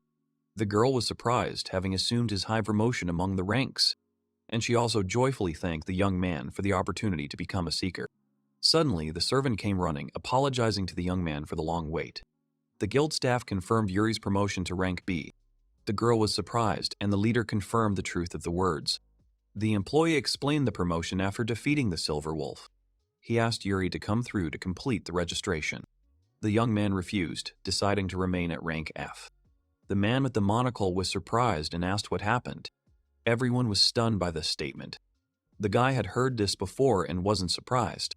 He knew all the nuances and prohibitions of high rank. The man agreed with him, also explaining that high ranks receive glory and rewards, to which Yuri handed over the map and declared that he wanted freedom. F rank card, rejecting all restrictions. The helpful man begged him to stop in confusion. He wondered if it was okay to let Yuri go. His face expressed shock at what was happening, and the guy and his companion ran away cheerfully, full of determination for adventure. The girl questioned whether Yuri really felt well, to which he only confirmed his decision to remain an F rank adventurer. The evening city was ablaze with lights, filling the streets with lively conversations. Yuri was happy about the successful sale of the things he had obtained, looking forward to rest. He stopped in front of the adventurer's bar, preparing to go inside. The guy walked into a spacious bar full of empty tables. He looked around and noted the pleasant atmosphere of the new establishment. The werewolf bartender pointed at him in horror, demanding an explanation. The werewolf stated that they had met in the eastern forest before. The bartender was surprised by the young man's outfit, asking questions about his appearance. The guy admitted that killing the basilisk changed his worldview forever. Pancho announced that he had given up adventuring and started working in a bar. And he brought the bar's signature dish, black spaghetti with seafood. He said he used squid ink for flavor and color. The werewolf mentioned that rare fish could be caught in the city. The young man tried the dish, was surprised by its taste, and froze. After all, he really liked the taste of the dish. The man praised the food, and the werewolf laughed in response. Pancho also told how long he studied the art of cooking. They discussed the experience, and the chef admitted that he was self-taught. The werewolf bartender, in a conversation with Yuri, mentioned his recent registration as an adventurer, thereby surprising the young man. Pancho told about the rumors of how the young man broke the magic counter and almost killed the examiner. The bartender warned Yuri to be careful, leaving the boy confused about the hidden hint. The werewolf mentioned a dangerous man named Zack who could spot a cocky newcomer. And the guy remembered Zack with irritation, asking what exactly was wrong with him. Pancho revealed that Zack wanted to destroy the adventurers. He also explained that the reduction of adventurers will lead to an increase in rewards, since there are more monsters. And he mentioned the appearance of adventurers hunting for newcomers, calling for caution in the young man's further actions. Suddenly, the protagonist lunged forward, throwing his hand towards the bartender, causing him to tense up. Looking at the man, Yuri demanded an explanation with a serious expression as to why he had acted in such a way. Suddenly, a mysterious enemy attacked the tavern, attacking with a huge blade. The attacker moved easily around the hall, avoiding obstacles. Yuri watched his actions with caution. The young man noted that the enemy moved silently. He wondered about its origin and purpose. At this time, the enemy, shrouded in darkness, laughed ominously and promised to kill the guy. Suddenly, the bartender recognized the attacker. It was the man Chopper Joker, the infamous killer of adventurers. The guy noticed that the enemy was indeed known, but he did not understand why he was chosen as the target. The killer's mask hid his intentions, but the threat was clear. He intended to tear the victim apart. The attack began, the killer rushed forward, and the young man dodged the blow at the last moment. The blade flew past, barely missing the girl, who screamed in fear. The hero did not waste time, he used it, instantly seizing the initiative in battle. The enemy moved chaotically, throwing his weapons. He enjoyed the fight, calling on the enemy to continue the battle and have fun. The young man stood up, smiled gratefully, but did not lose concentration. He decided to take the wine, preparing for the next step. And the disguised enemy continued to mock, inviting the young man to a deadly dance. The striker rushed forward with great speed, but Yuri reacted instantly, preparing for a counterattack. The youth activated the impact diffusion magic, concentrating the energy. He swung the bottle to strike. This decision was well considered because the blow landed right on the enemy's axe. The guy understood that he was facing an enemy previously unknown to him because his strength was different from the rest. The bottle fell out of Yuri's hands. Confident that his opponent would miss, the Joker flew straight at his opponent with all his might. He continued to attack with his huge axe, but the warrior instantly blocked the blow, parrying it with force.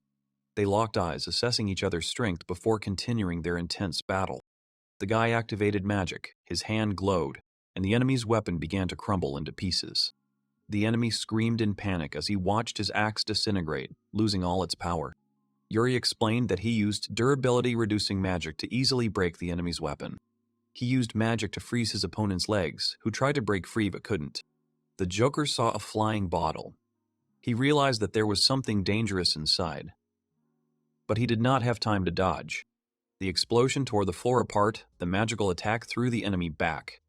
The Joker lost his balance and fell. The Joker's mask cracked. He tried to say something, but his strength was leaving him. Yuri watched the defeated enemy. His face remained calm, but interest flashed in his eyes. The young man stood in the middle of the ruined bar, looking around. The bartender peered out, struck by the sudden silence after the fight. The Joker's body lay on the floor among the rubble.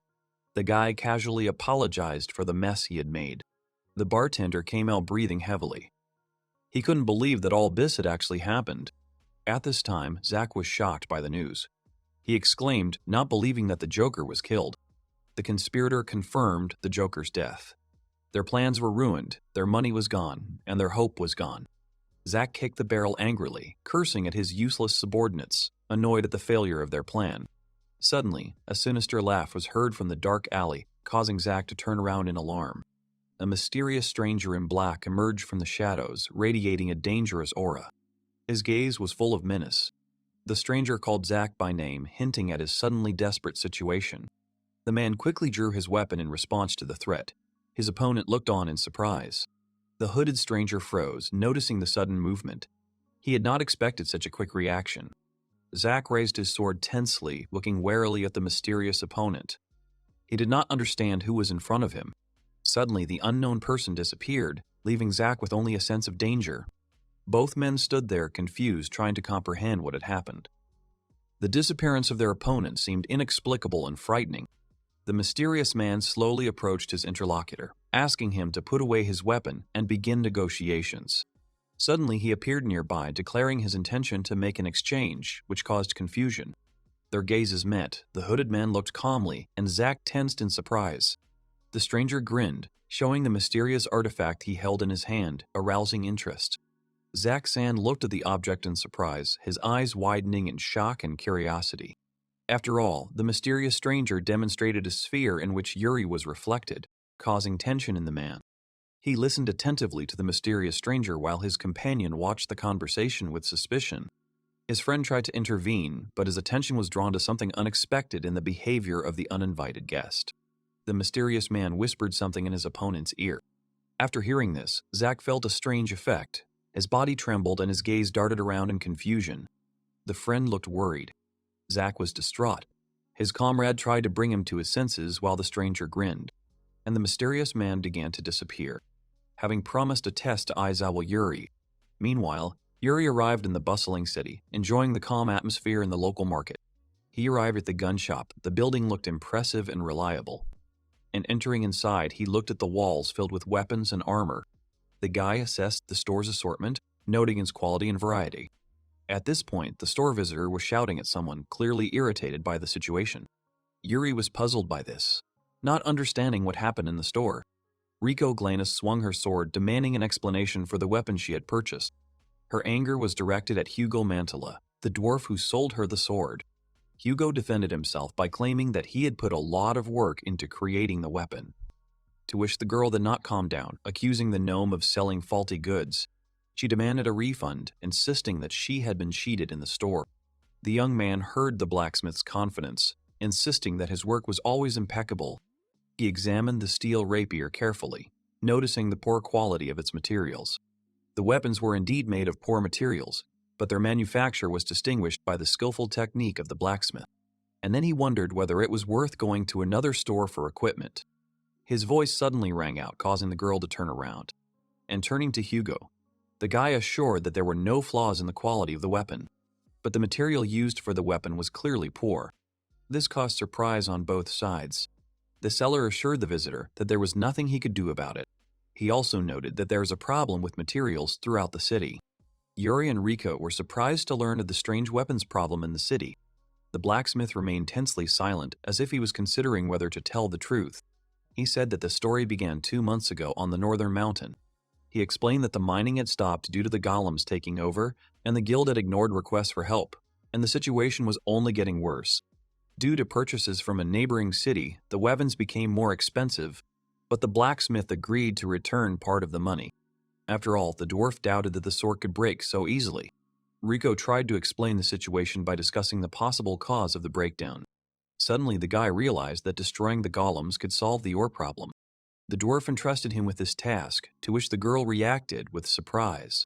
By calling out to the young man, Riko was trying to stop him before leaving. She introduced herself as an adventurer and, smiling, said that she wanted to help. The girl asked to see the license after learning about the hero's intention to destroy the golems. She reacted in shock when she saw that the hero was an F rank. In a panic, Riko screamed that he would die if he did something stupid, but the guy just calmly asked if he couldn't do what he wanted. She explained with indignation that the F rank performs farming tasks, calling themselves potato ranks, and the young man learned that F rank adventurers do hard and dirty work. He asked in surprise why Riko reacted so strongly to this. In turn, the girl said that she did not want anyone to die because of her. The heroes arrived at the foot of the majestic mountain. Riko happily informed Yuridano that they were there. The road led to the northern mines. They reached the northern mines, their destination for the day. Ahead of them stood a rocky mountain with steep cliffs. The girl appeared in all her glory, dressed in an elegant but combative outfit. In one hand she held a massive hammer, in the other a sword. She looked magnificent, inspiring both admiration and fear. She looked at her companion and made a remark as if there was something unusual about him. He looked at her puzzled, not understanding what she was talking about. Perhaps it was about his recent decisions. And then the girl reminded him that he had bought this old blade without hesitation. Perhaps this choice was not accidental, but intuitively correct. Yuri looked at his sword, which turned out to be a D-rank iron weapon. Although the metal was well crafted, its material was only rated as F rank. This meant that the sword was far from perfect, but still usable. He confidently stated that any weapon could be used. There was an unshakable confidence in his voice, as if the quality of the weapon did not matter to him. The main thing was how to use it in combat. The girl looked at him with distrust, her brows furrowed. She admitted that she had never heard of anyone fighting golems using only a sword. It seemed reckless or overconfident. Meanwhile, they went deeper into the mines, illuminating the way with the dim light of a lantern. The companion suddenly noticed that Yuridano was not at all what she had imagined. The conversation continued, and the guy reminded her that Riko wasn't what she seemed either. He explained that he came here after an argument with the owner of a gun shop. Apparently, this argument led them to their current situation. the girl flushed with indignation, loudly expressing her emotions. She reminded her companion that she followed him because she was worried. However, something clearly bothered her. Because the situation was developing in an unexpected way, she stepped back, embarrassed to remember that she had said that before they had even arrived. The boy extended his hand, but her reaction was so violent that it seemed he had touched on some sensitive subject. Suddenly, a huge stone golem appeared before them. Its menacing roar echoed throughout the cave. They were both surprised by its impressive size. Rico stared at the golem with a tense expression and admitted that it was much larger than he had expected. He would have to find a way to deal with this creature despite his lack of powerful weapons. Meanwhile, the warrior did not hesitate. She quickly rushed into the attack, declaring that she would show how she fought. She ordered her ally to watch her movements closely, intending to demonstrate her skill in combat. The girl attacked quickly, promising to show how she fought. She wanted her companion to watch her movements carefully. Her confidence in speed inspired respect because the enemy was far from simple, and then her eyes flashed with determination as she swung the massive hammer. The beast braced itself for the blow, raising its enormous fist. Two mighty warriors clashed in midair, one living and one made of stone. The golem suddenly changed tactics and rushed forward, forcing Rico to retreat. Her hammer struck the stone body, but the attack did not have the expected effect. The enemy was stronger than she thought. The girl did not give up. She delivered a powerful blow from above, breaking part of the golem's armor. Its roar shook the walls of the cave as rocks flew in all directions. This was the first serious damage, but the enraged golem rushed to attack, moving with surprising speed. The warrior dodged in time, watching his movements. The golem growled in pain as the powerful blow dealt significant damage to its body. Yuri watched from the side, assessing the strength of the attack. Despite the damage, the enemy was not defeated yet and was preparing for a counterattack. And then the boy's eyes flashed with determination. He carefully analyzed the situation, calculating his next move, perhaps looking for the golem's weak point or waiting for the right moment to attack himself. Rika was also waiting for the right moment to attack the golem's back with her hammer. She knew that its frontal defense was too strong, so she was looking for a weak spot that would allow her to deliver a decisive blow. After successfully striking the monster, she turned to her ally, asking him with a slight challenge how he liked her fighting style. She proudly reminded him that this was how she fought, demonstrating her strength and skill. Suddenly the golem roared, its massive body moving again. The girl suggested sneaking behind it and attacking, leaving the boy as a defender. She hoped that her plan would allow the fight to end faster. But the golem suddenly flew into the air, scattering stone fragments. The girl and the boy watched in shock, not expecting such an attack. They had to quickly figure out how to deal with this new challenge. Suddenly, Rico was stunned and didn't know how to fix the situation. She knew the enemy was strong. At that moment, Yuri confidently grabbed the hilt of the sword. His hand trembled not from fear, but from anticipation. Perhaps the moment had come for him to enter the battle himself and show his strength. Suddenly, a powerful stream of energy burst through the air, sweeping away rocks and dust. The boy, standing in the center, seemed to be the source of this power. The ally watched in surprise, realizing that he was not so simple. The golem screamed as a beam of energy pierced its head. The boy watched with composure as if he already knew he could handle it. The monster collapsed, making muffled sounds, but still moved. Rico and Yuri stopped, watching him. She asked in surprise what was going on because it seemed like the fight was already over. The girl looked at her companion in shock and asked what he had done. The guy, remaining calm, explained that he had simply reflected the golem's attack back. He saw nothing unusual in this. The warrior couldn't hide her shock. Her reaction was violent because she understood that what had happened was beyond the scope of a normal battle. The young man remained unperturbed, assuring that there was nothing strange here. They both turned to face their opponent, who was making low growls. Despite the heavy damage, the monster was still alive. This meant that the battle was not over yet. Then the young man confidently stepped forward and addressed the girl. He asked Rico to leave the golem with him, indicating that he intended to deal with the enemy himself. His words surprised her. She quickly handed the boy her hammer, insisting that it was impossible to fight the monster without a reliable weapon. However, he was confident and calmly replied that there was nothing to worry about, indicating that he had a plan. Yuri stood firmly in front of his opponent, holding his sword. He confidently declared that this blade was enough. He did not need a hammer because he believed in his strength and sword skills. He looked at the golem and calmly noted that in this fight, he did not need to follow the established rules. The main thing was the strength of the opponent, not the material from which he was made. He prepared to attack. He thought about different ways to win. Using Rico's method might work, but it would take a long time. He needed a faster, more efficient way to end the battle. Suddenly, he rushed forward with incredible speed. The girl called out to him in amazement, not understanding what he was going to do.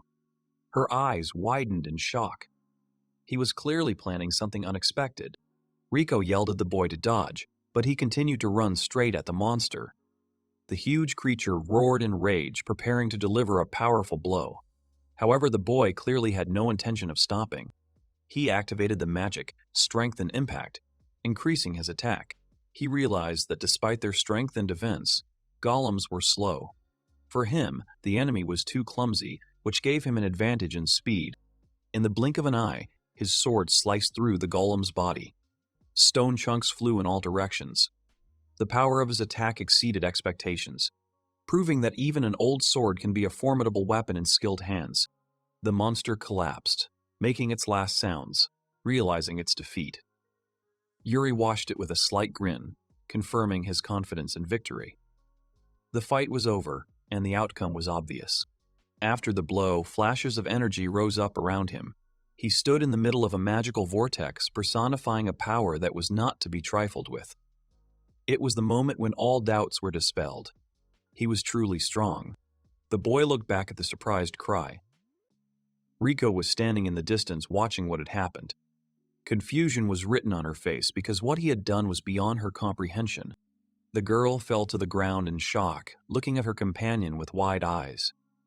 Her hands were shaking, and her face was frozen in bewilderment. She could not believe what she had just seen. After all, they had defeated the golem, and the girl couldn't hold back her emotions. She cried out loudly, demanding an explanation. She needed to understand what had just happened. Suddenly, a multitude of golems appeared, surrounding the boy. However, he did not seem afraid, only gripping his sword tighter and preparing for another fight. Yuri immediately rushed into battle, striking his opponents with rapid strikes. His movements were precise, and each swing of his sword cut through the stone armor of the golems. The enemies had a hard time keeping up with his speed. Rico stood there, shocked, watching the scene. Speechless. She watched as the stone shards flew around her. She couldn't believe that one person had done all of this. Looking around the battlefield, the young man sighed with relief. He realized that he had destroyed all the monsters. There was no longer any question of completing the task. They had successfully completed it, but the girl still couldn't come to her senses. She silently looked at her companion, realizing how strong he was.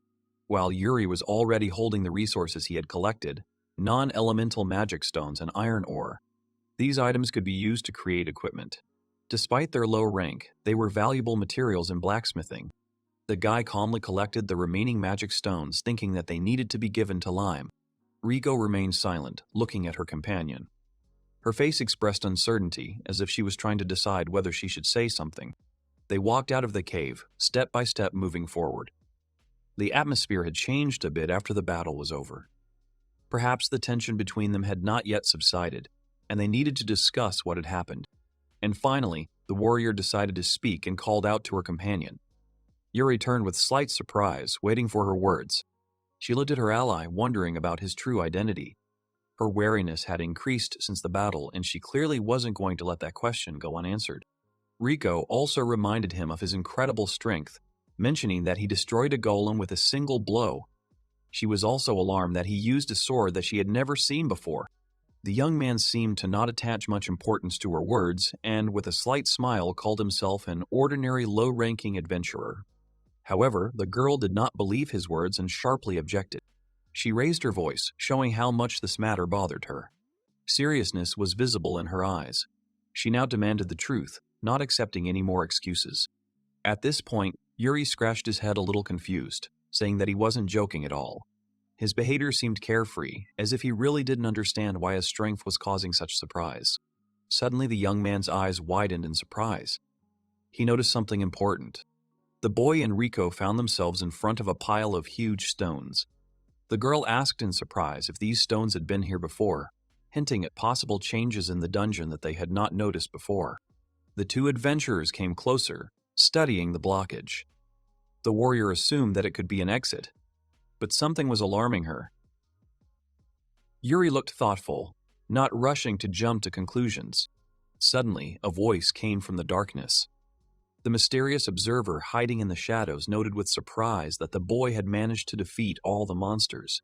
His presence meant that they were being watched. A group of unknown people led by Zack emerged from the passage. They spoke mockingly of the boy's victory, mentioning someone named Joker. The man raised his hand to his head in irritation. He looked angrily at his interlocutor and, using a rude expression, contemptuously said that he was already fed up with him. In turn, Yuri looked at the opponent's hand extended to him in bewilderment. In his thoughts, he recognized this man, whom he had obviously encountered before, and wondered what he was going to do. The girl immediately blocked her partner's path, standing in front of him, looking at the opponents. She firmly asked if they had any business with her friend, protecting him with her presence. The leader of the enemy group raised his head arrogantly, looking down at the girl. He ordered her to get out if she didn't want to get in their way, clearly not considering her a serious threat. With a grim expression on his face, Zack coldly said that he would kill his enemy. With a decisive movement, Rico grabbed her weapon, preparing to strike. At that moment, Yuri ordered Liam to protect Rico. The group of enemies were caught off guard by the appearance of a huge slime. The creature swelled up, threatening to destroy everything around it. The enemies froze in shock, trying to comprehend what they were facing. One of the opponents watched the giant slime in confusion. He was silent, not understanding what to do, and the girl drowned in it right face down. Rico was immediately sucked into lime, struggling helplessly. Her eyes widened in surprise, and her body was partially covered in slime. She tried to free herself, but the soft substance prevented her from doing so, and the slime, towering over the enemies, demanded that they leave. One of the knights watched in amazement as the strange creature suddenly rushed forward. He exclaimed, shocked by the unexpected turn of events, not understanding what exactly was happening before his eyes. At that moment, Yuri, standing at a distance, politely asked him to ask a question.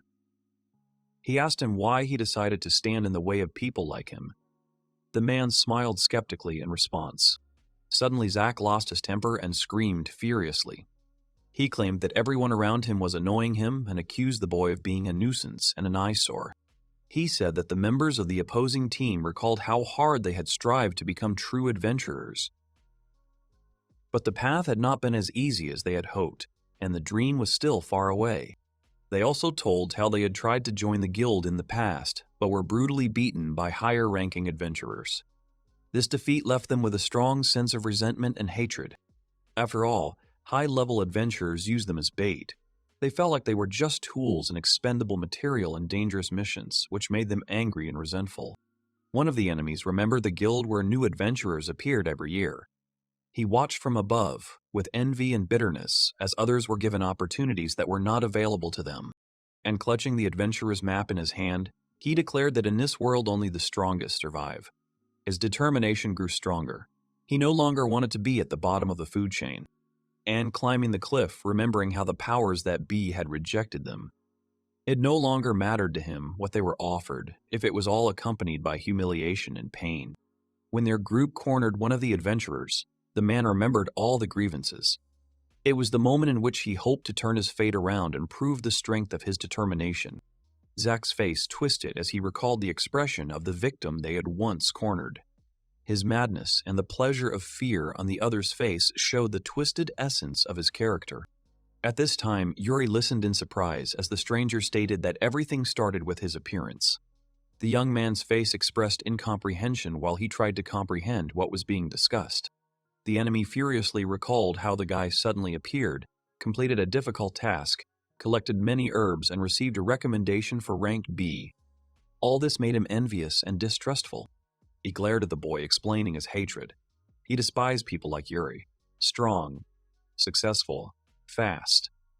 Envy and hatred tore him apart from the inside, feeding his malice. Suddenly, the attack began. One of the enemy's companions jumped forward, shouting that the young man must die. He was called an F-rank adventurer, but he was treated as a threat. The enemy rushed to attack, but the young man did not seem worried. He stood calmly, not reacting to the approaching threat, as if everything that was happening seemed to him a trifle, not worthy of attention. The three attackers rushed at Yuri at the same time. He stood with his back turned, thinking out loud. Despite trying to understand their motives, he did not condone their actions and did not intend to give up. He instantly repelled the attack of three opponents. His lightning-fast movement and precision of blows dispelled the illusion of his weakness.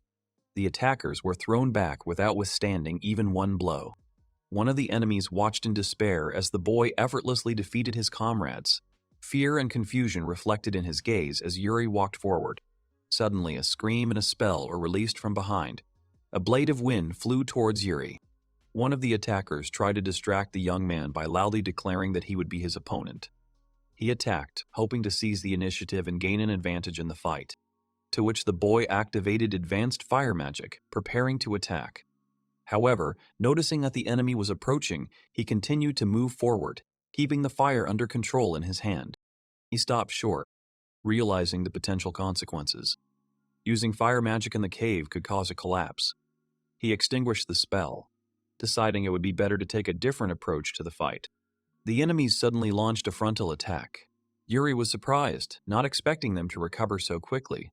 Their onslaught was unexpected, and he reacted instinctively. He looked at the approaching enemies in surprise because he was sure that he had already knocked them out in the previous battle. But they rose again as if nothing had happened.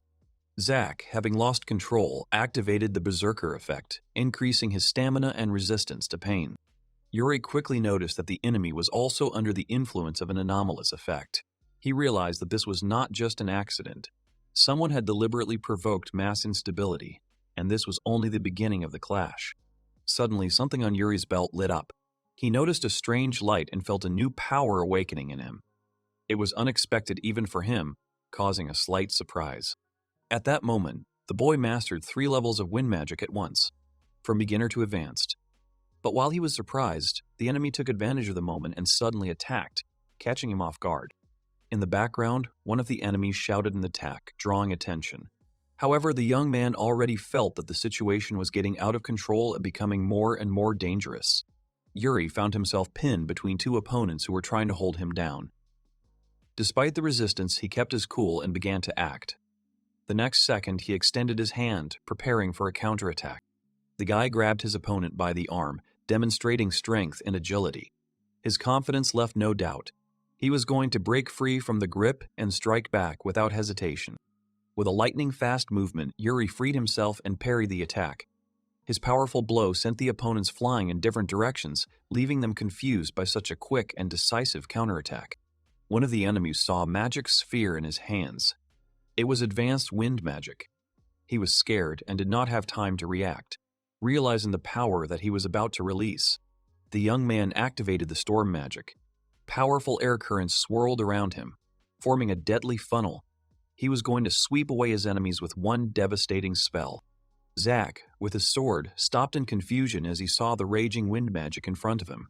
He clearly did not expect such a powerful attack and anxiously asked what exactly was happening in front of him. The man tried to break through the wind flow, but his movement became increasingly difficult. He was angry and called out to his opponent, but he could not overcome the resistance of the elements. The element of wind burst forth in the form of a powerful tornado. All the enemies were swirled and lifted into the air. The bodies of the enemies were thrown aside in the whirlwind. One of them realized with horror that he was approaching the wall. The last frame before the blow was accompanied by a cry of despair and helplessness. After the complete destruction of the enemies, Yuri stood in silence among the rubble. He stood in the middle of the cave and, noticing an unusual shadow, realized that another enemy was hiding nearby. The latter began to laugh, confirming his guess. A mysterious masked man emerged from the shadows. He bowed elegantly, stating that he had not expected his presence to be noticed so quickly and accurately. The man introduced himself as Nero, Nickmer, a 28-year-old man. He politely but with a sly smile asked Yuri-kun to remember his name and not forget it. The young man, watching Nero's movements, immediately realized that this man stood out from the others, and his strength was probably much more dangerous than that of his other opponents. Zeke and the others crazy and without any physical impact. Nero gave Yuri a choice: join his clan or die. He showed confidence with a smug smile, as if he was sure of his opponent's decision. Yuri was surprised by the clan talk, but the magic caster continued with a threat. He stated that he had personally observed him and admired his fighting ability. The enemy assured the boy that he had enough talent to join their clan. The boy felt a strange excitement. The longer Nero spoke, the stronger the feeling became, as if he already knew this man, perhaps from another life. And suddenly he remembered. That man from the past, perhaps from his previous life. Everything came together. The smile on his opponent's face became sinister. The guy suddenly called his opponent a substructure man, which stunned him. The man in the hood clearly did not expect to hear something like that and tensed up, losing confidence. The enemy did not understand what a substructure person meant. He remembered his past troubles as a swordsman in a clan where relationships with others were tense and complicated. He admitted that he remembered almost nothing, but when looking at the young man, strange words came to mind. At that moment, Yuri asked if he was connected with the number, and Nero confirmed that he was the main one. Although he hated the title, he recognized the importance of numbers. He believed that he was fighting for the organization. Raising his hand, he showed the number 928 and exclaimed that this was proof of their uniqueness.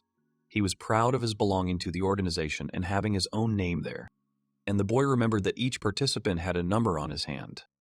He looked at his palm and saw that the mark had not disappeared. He showed his hand, on which the number 0 appeared. The opponent was shocked and could not believe his eyes, clearly recognizing the meaning of the symbol. Nero realized that 0 meant the strongest. He was shocked because this number should have disappeared 500 years ago. The hero understood the essence of what was happening. The enemy guessed that the young man was going to stop their organization. Looking serious, he acknowledged the situation and began to prepare for a fight with him. With cold determination and fury in his eyes, the magic caster declared that he would kill the young man. And the guy found himself in the center of the enemy's destructive power. Yuri noticed his new enemy approaching at lightning speed. Remembering the previous fight, he realized how much faster and more dangerous this opponent was than the previous ones, which he easily defeated. Suddenly Nero attacked, swinging his blade. But the boy reacted in time and dodged the blow, which greatly surprised the attacker, who was counting on surprise. The young man retreated with lightning agility, avoiding the second blow. The enemy, stunned, could not believe that his attack had missed. This shattered his confidence. The mage decided to use basic fire magic, launching a fireball. However, before the spell could reach its target, the boy suddenly disappeared, leaving the enemy confused. Nero then flew into the air at great speed and came crashing down with a powerful blow, causing an explosion and a wave of dust throughout the cave. The opponent noticed the young man in the sky, but it was too late. An attack with the Windblade spell began, causing shock and alarm. Streams of magic flew through the cave, forcing the enemies to fight back. Yuri used the wind to destroy the enemy's defenses and break through the defenses. He breathed a sigh of relief as he watched the results of his attack. Here the boy realized that the berserk effect had passed. He calmly watched his defeated opponents, wondering if they had overestimated their strength in the fight against him. At this point, Zack, breathing heavily with a wound on his body, tried to get up in panic. His face expressed fear and despair at the further development of events. The boy clenched his fist, and Zack looked on in horror, realizing that he was capable of more. Yuri used a mid-tier water magic called Ice Tomb. The ice broke through the cave ceiling and collapsed, catching the enemy off guard and restricting his movements. At that moment, Nero screamed in shock. His legs were encased in ice. He was shocked that the young man wielded 3 elements at once and did not expect such power. The young man activated magic. He summoned powerful wind and water magic. At that very moment, an ice storm hit the enemy. Nero screamed in horror and begged for mercy. The instant force of the elements froze his entire body, leaving him no chance of salvation. And now his enemy stood opposite him, absolutely invulnerable. At that moment, all the past days and the trials that fell on the shoulders of his friends flashed through the young man's memories. The young man was angry about the events that had happened. to which his enemy could do nothing to resist him. Yuri, speaking of his desire for a quiet life, was preparing to deal the decisive blow to the enemy. After all, the last thing he wanted was for anyone to stand in the way of his cherished dream. At this time, Riko stood at the foot of the mountain, wondering how they managed to get out. She was worried about Yuridano. Suddenly, the girl noticed the guy and ran towards him with alarm. Memories flashed through the imagination of the young man and woman, where they bravely fought wolves and monsters. In the tavern, the beastman, the bearded man, and other characters were discussing something important. Images of enemies and allies emerged. Knights, wizards, strange creatures. A girl with a hammer in her hands attacked furiously. At this time, Hugo Mantola was forging a sword in his workshop, completely focused. He struck the blade with powerful blows, shaping it. Sparks flew. The metal sparkled under each precise movement of his hand. The master's forehead was covered in sweat, his eyes were hidden behind glasses. Hugo worked hard, putting his soul into every move and blow. Having finished forging, he took the sword to where Yuri was waiting.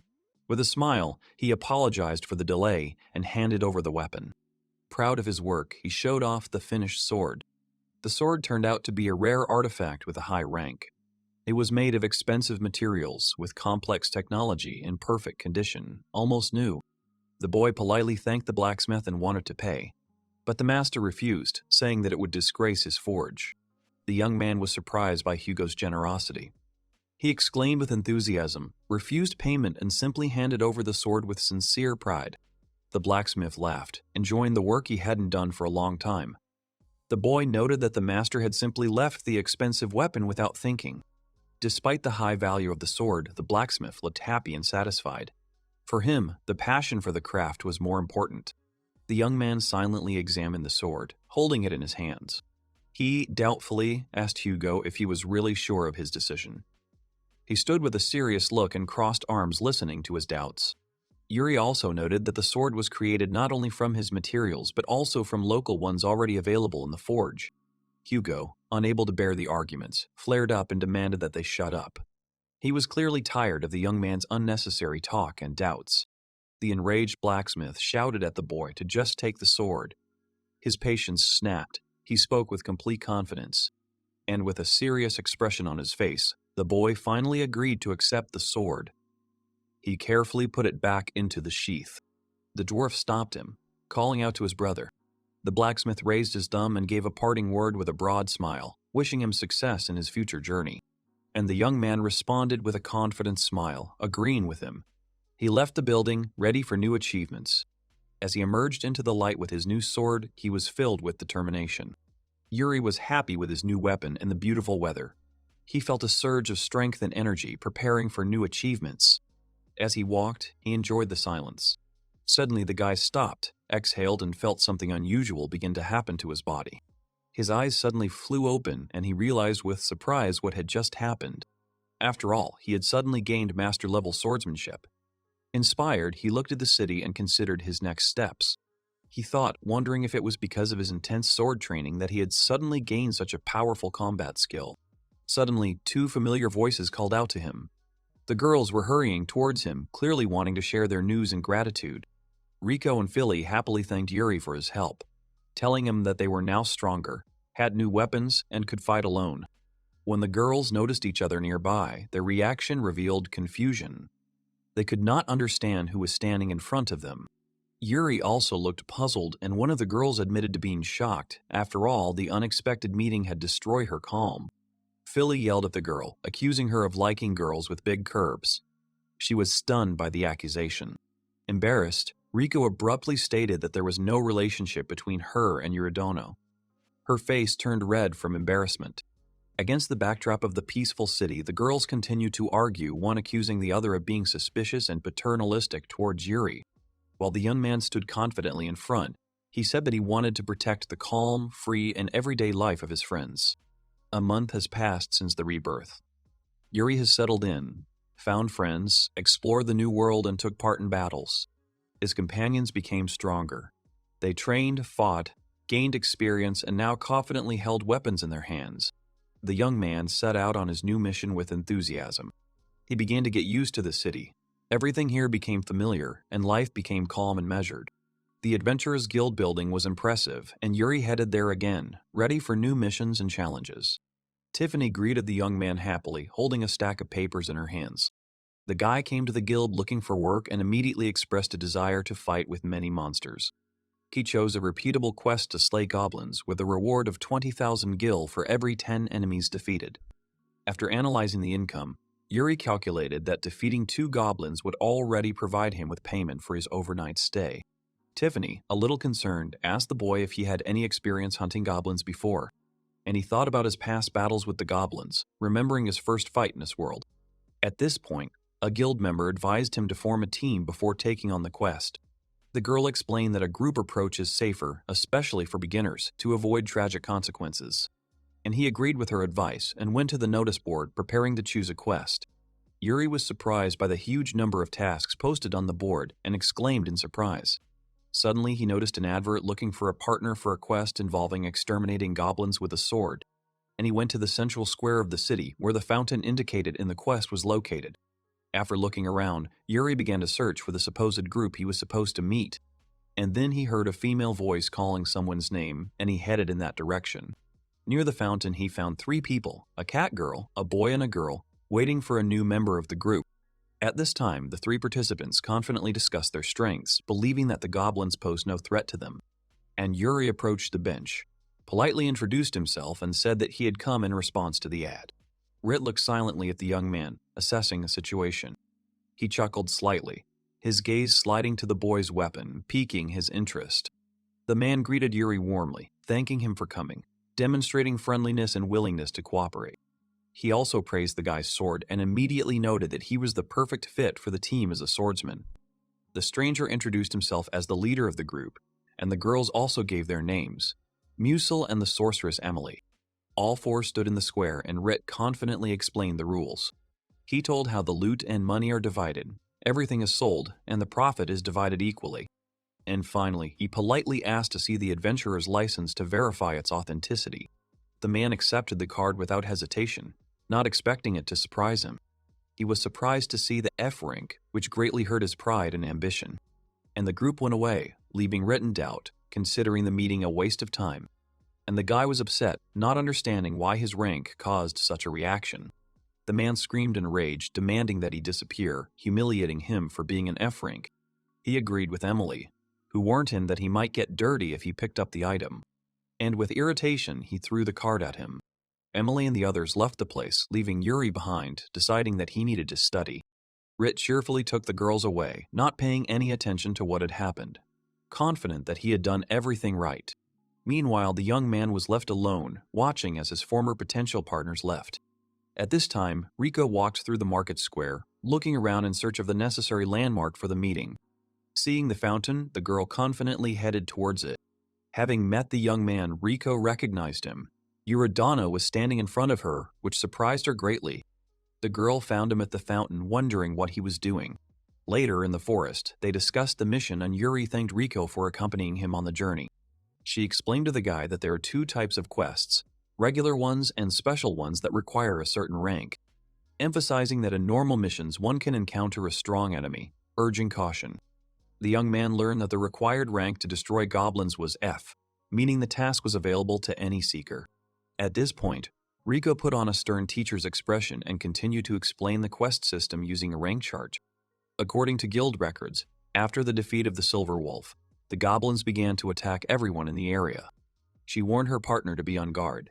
The young man agreed, preparing for a possible threat. A sudden noise in the bushes alerted the adventurers. They prepared for a possible attack. Yuri noticed something strange. 2 unfamiliar warriors were examining the grass.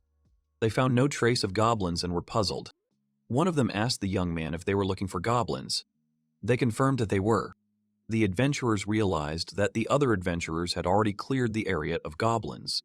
They looked around the area in disappointment. One of the adventurers advised the group to leave. Yuri and his partner decided to leave the place, and they began to look for a new target. Rico showed a map that showed a suitable place 2 hours away, to which Slime reacted decisively to the news of the trip. The group prepared to head to the next monster hunting spot, and having turned into a huge bird, the assistant was ready to fly. Rico recoiled in panic. covered in beads of sweat, crying out in surprise. And the guy sitting on the huge creature looked around at his companion in surprise. At that moment, the mysterious creature grabbed the girl and abruptly lifted her into the air, to which the girl screamed piercingly, soaring into the sky in a chaotic flight. And landing next to the guy, she cried out in fear and he told her to hold on tighter. Lime rushed forward, causing her to look shocked and question what was happening.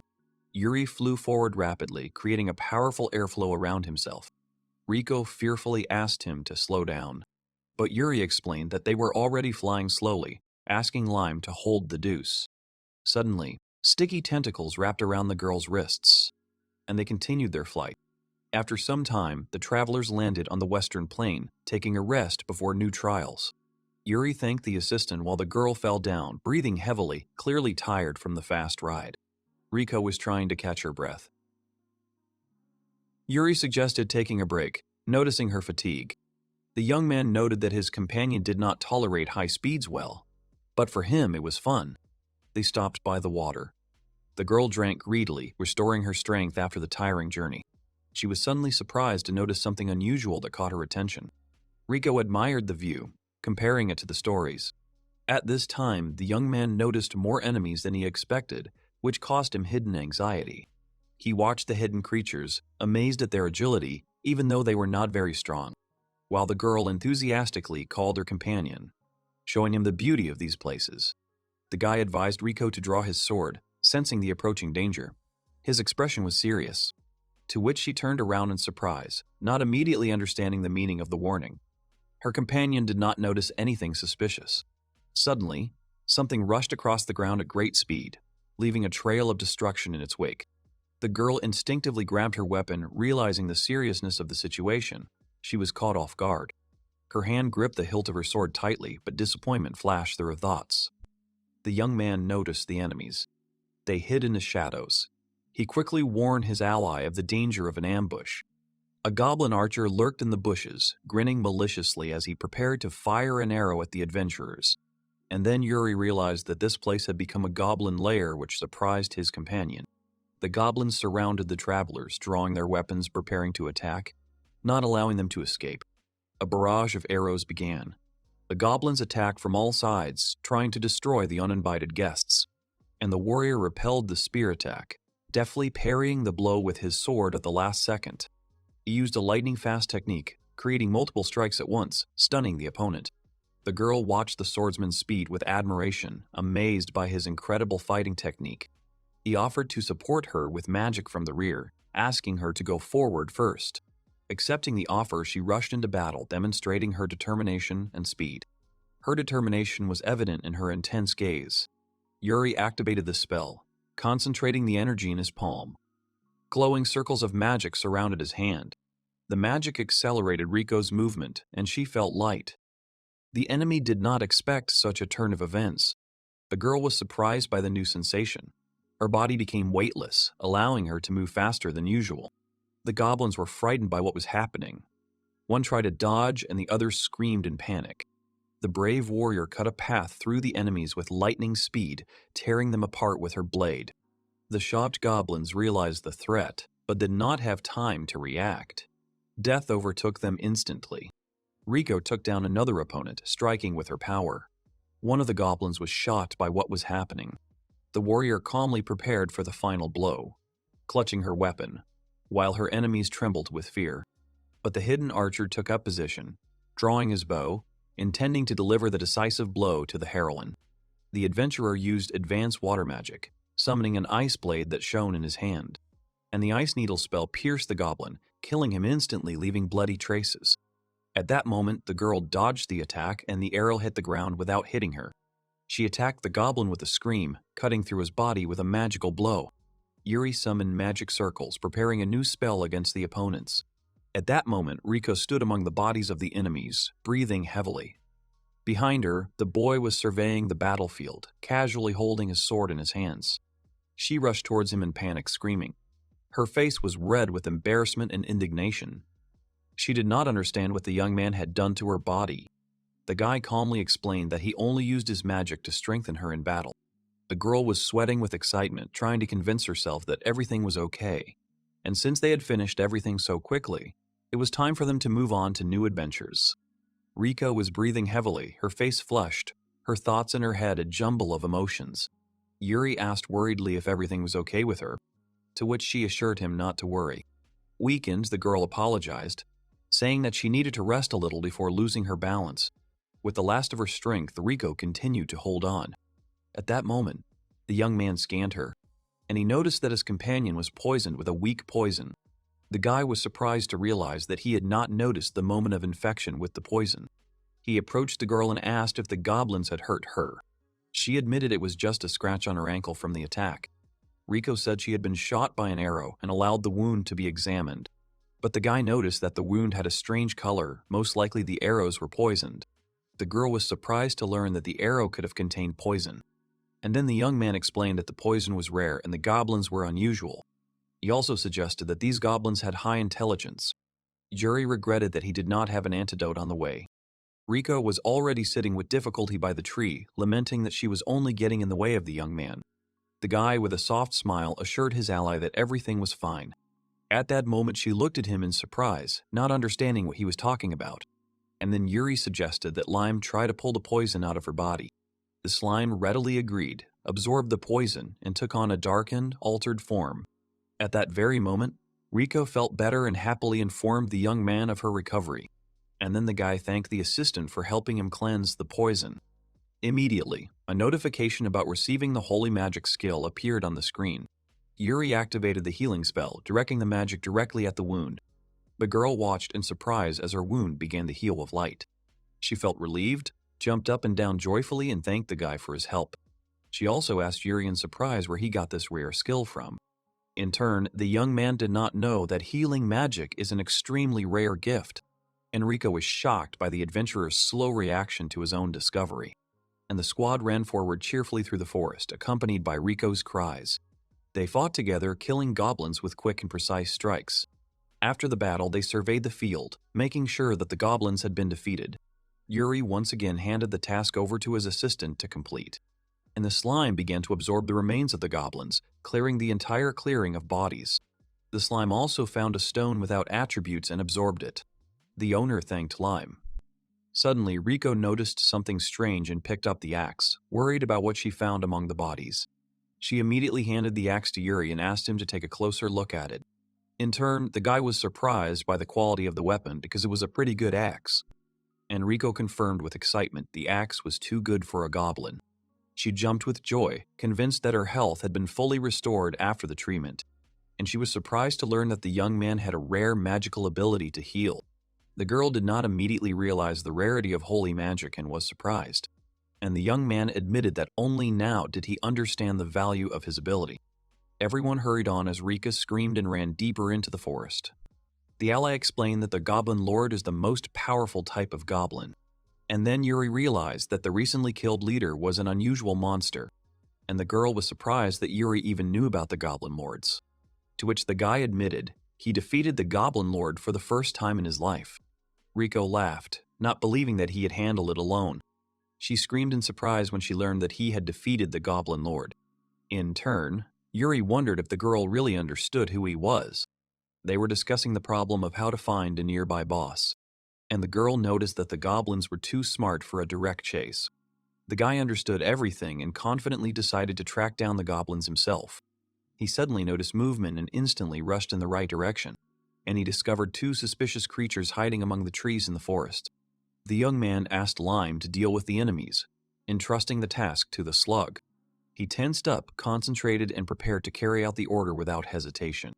Yet the adventurers became wary when Lime suddenly fired towards the target. The goblins ran through the forest, unaware of the danger.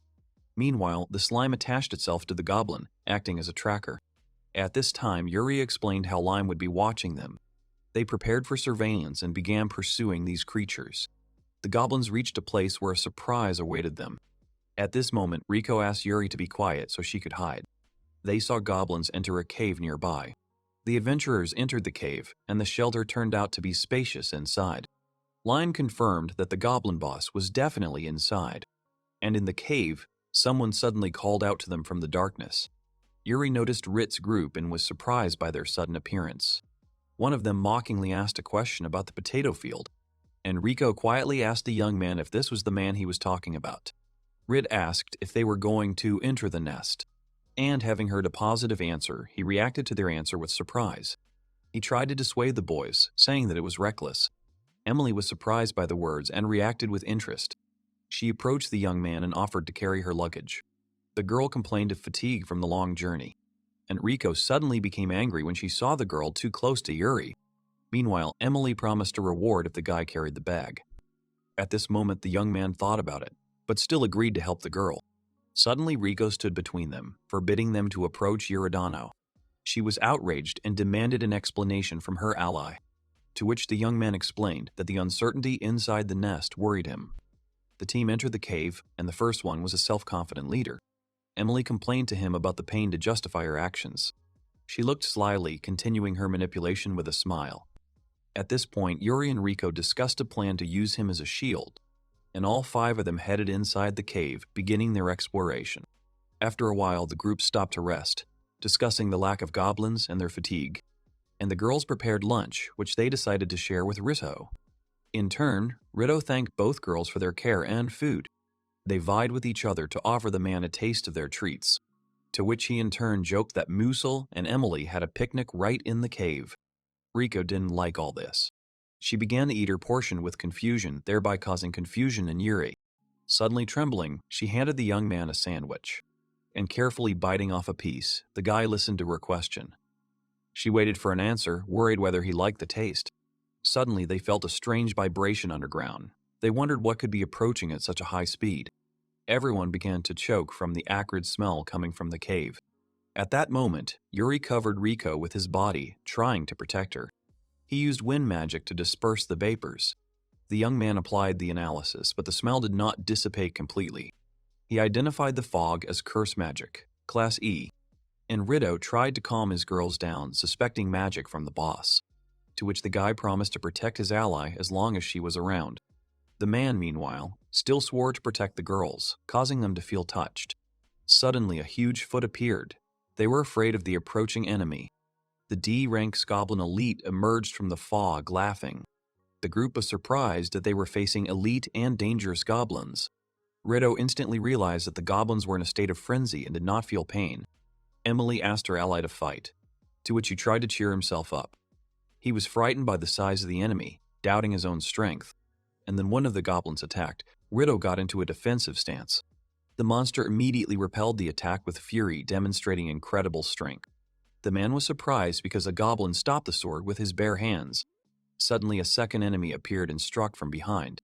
The warrior's eyes widened in realization of the mortal danger, and the monster's powerful blow pierced the man straight in the chest. Then the girls screamed when they saw the wounded Rito surrounded by smoke. The goblin had already approached him, preparing to finish him off with his sword, at which the man screamed and rushed forward in despair. As he retreated, he grabbed the girls, and he ran, leaving them surrounded by a strange fog. At this point, the goblin warrior grinned ominously, enjoying the moment before the attack. And Musil and Emily looked up in fear, trying to get out of the trap. Suddenly, the monster grabbed the girl. She screamed and resisted desperately. At that moment, Yuri and the others heard a scream and turned around in confusion. Rico calmed down and promised the young man to defend himself and not retreat. The girl suddenly blushed when she heard praise for her delicious sandwich. She smiled shyly and agreed to cook more.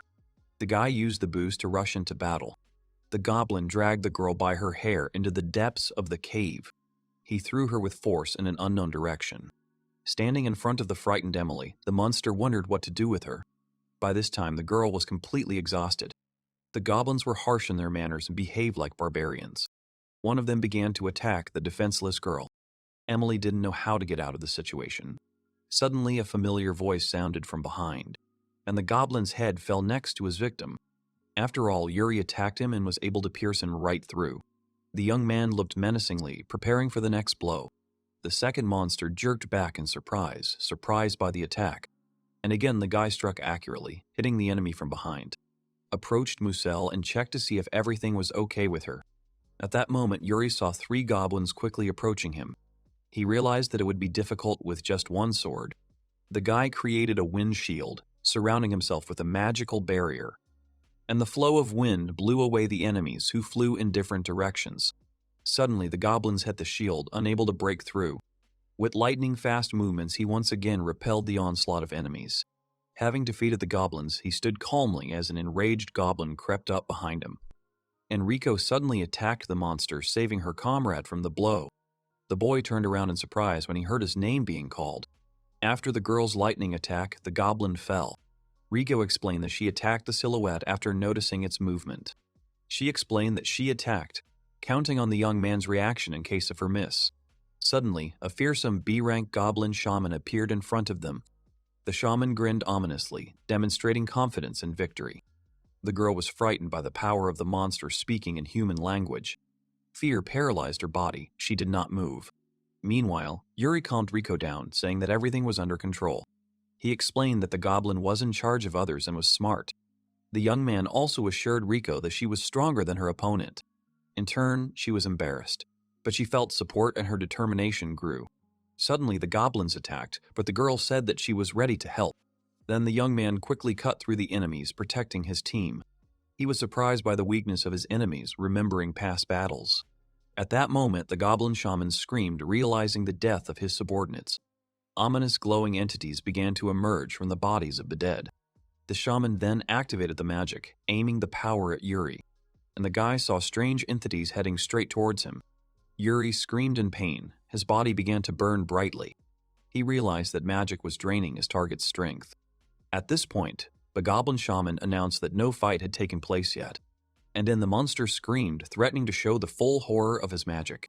The guy lost consciousness from the overload. His energy was leaving him, and suddenly he was able to master all the magic of curses. Instantly, the young man recovered and confidently stated that everything was now normal. Yuri immediately activated a new ability, Reflection of Enemy Spells, and the goblin was already in a panic because his magic was reflected back. The shaman got his spell back, screamed, and began to suffer from pain. His face was distorted, and he was screaming, losing control of himself. It was immediately destroyed while the guy watched the monster's overthrow, and the young man just watched calmly, cursing the enemy and increasing his influence. The story changed to a peaceful haven, the port of Lydia. Yuri sat on the pier, calmly fishing alone. For completing the task of exterminating the goblins, they received a reward. The girls were shocked by Rit's betrayal and the way he ran away. Putting aside the memories of the past day, he began his fishing quest with a feeling of excitement and calm. The young man successfully caught a rare D-rank rainbow fish. At that moment, he was delighted with his catch, comparing everything to a video game. Suddenly, a friend approached him and greeted him. A cat fisherman named Baptiste praised his luck. He talked about how rare it is to catch a rainbow fish. This man taught Yuri how to fish. He used to be an adventurer, but after an accident, he just stayed in the harbor. At this point, Baptiste said goodbye to the young man and went fishing in another place. Sitting alone, the boy reflected on his past. Memories of difficult office work came to mind. The young man thought about his freedom. Suddenly, the fishing rod became very taut and a fight began. He immediately activated the strengthening magic, strengthening the fishing rod instantly. The guy realized that he had greatly underestimated the fish at first. Onlookers gathered around watching the boy's unusual fishing. He thought that perhaps a larger fish had swallowed the smaller one that was already biting. Yuri was told to pull out the catch immediately, otherwise the fishing rod would break. Suddenly, a huge fish jumped out of the water, astonishing all the spectators. A sea-crane shark appeared, causing panic on the dock. The shark immediately rushed at Yuri, but he prepared for the attack. He attacked her with furious speed. The young man's blow caused panic. Everyone was terrified. Meanwhile, looking at the notification, the guy gained the fishing skill. And then the girls called him. He was surprised by the address, Sama. Musel and Emily smiled happily as they stood in their bathing suits in the sun. The girls admitted that a strong man is exactly their type. Emily asked the guy if the quest was going on now. Both immediately offered to help, promising to fulfill any of his wishes, to which he asked them to put bait on the fishing rod. The girls opened the box, and a comical fight for the bait began. They showed Yuri the bait box, causing surprise. A strange substance was visible in the box, which frightened the girls. Creepy black tentacles started to emerge from the bait everywhere. After this, Emily and Musel ran away in panic, screaming and making excuses, to which Yuri only shrugged. After watching the seagull, he thought again about how good it was that after what happened, the girls did not feel unhappy. Birds were chirping on the branch. The morning began calmly and brightly. The Yuri were sleeping, immersed in a deep sleep. Suddenly, Philly woke up the young man, worried and calling his name very loudly. He woke up and was surprised by such an early visit from the girl. In turn, she was surprised that Yuri knew nothing at all. Suddenly, Philly showed a book with rules for preparing adventurers, to which the guy asked what would happen if he refused to train. And the girl began feverishly searching for the necessary information in the book. They learned that failure to pass would result in the loss of a license, to which the adventurers agreed to the rules and decided to head off to training. The young man asked for a minute before going out, looking out the window warily. Then he saw a tree opposite and something in the foliage. Suddenly, he felt a killing urge coming from behind the cover, and Yuri, using magic, instantly activated the sniper fireball. The fireball flew quickly and exploded at the target. The young man destroyed the tree with a blow, telling the waiting girl that he had simply killed a beetle. He noticed suspicious activity near the bell tower, looking around warily. And then a mysterious man in a cloak watched, discussing what was happening. He suggested that another hunter deal with target number 230. The bulky warrior sitting next to him mocked him, declaring that he could easily defeat the man. At this time, Yuri had already approached the majestic building of the academy, where they were waiting for him. Someone shouted at the guy to hurry up. At that moment, a girl passing by demanded that he get out of her way. The young man turned to the mysterious warrior in an unusual outfit, and the warriors in the distance recognized the girl, frightened by her presence. They whispered to her, Aisha Ternavaya, amazed by her appearance. Meanwhile, Yuri was surprised, not knowing about the fame of the adventurer girl. He was told that Aisha Thorn is one of the strongest. After all, she ranked 10th among all B-rank adventurers. In turn, the girl announced that she had come to teach weak Franks. She demonstrated how to properly train for combat. The girl wanted to transform Group F into better soldiers. At this moment, the man in armor began to shout at Aisha, outraged by her words. He called her the weakest adventurer and a simple child. The girl lifted it with one hand, and soon he was sent into the air by a powerful blow. The man's mockery and smirks did not evoke any emotions in her. He landed right behind her. The girl hated it when people spoke to her in a condescending and rude manner. She ordered the attackers to come closer, showing determination and anger. The soldiers immediately rushed to the attack, armed with spears and swords. Their battle cry echoed across the field. Aisha's strikes were precise and striking, and they encountered surprisingly powerful military equipment. All attackers were defeated. Having finished the fight, and seeing Yuri and Philly, the warrior called out to them, which caused the guy's companion to stutter. The girl expressed her gratitude to the adventurers for not attacking her. The guy admitted that he didn't want to fight, which surprised the girl. Aisha praised them, expressing sympathy and interest. She offered to teach them swordsmanship, much to their confusion. However, they said they were not interested. In turn, Aisha understood their fear, but assured them that she accepted them both, and the warrior called them to follow her to training. The group was walking through the forest when Feely began to doubt her presence at the training. She admitted that she did not think her efforts were sufficient, but nevertheless received assurance that everything was fine. Aisha explained that many beginners misunderstand training and grow up with false pride. She added that her task was to destroy their illusions, since weak adventurers were doomed. After all, in her opinion, if newcomers do not realize their weaknesses, they will die sooner or later. The group arrived in a dense forest and looked around at the tall trees around them in surprise. They headed towards the huge tree, following the leader who urged them to go forward. Yuri handed the swords to his companions, offering them the opportunity to use these weapons, to which Philly was at a loss, not knowing what to do.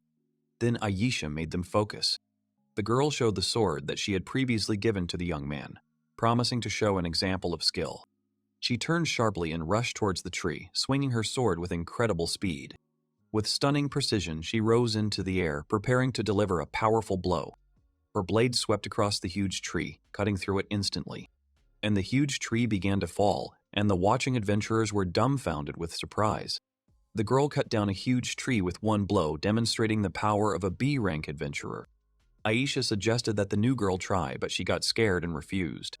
Philly panicked and declared that she couldn't handle it, showing her fear of the test. But the mentor explained that constant training will help to master the intermediate level of fencing. Having realized the essence of the method, the girl gathered her courage and made up her mind. Philly attacked furiously, making a series of powerful sword strikes on the tree with battle cries. After the grueling attacks, only slight scratches remained on the tree, leaving her disappointed. And gathering her strength, she delivered another powerful blow, putting in all her rage and energy. The boy watched her efforts, seeing how she continued to hit the tree despite her fatigue.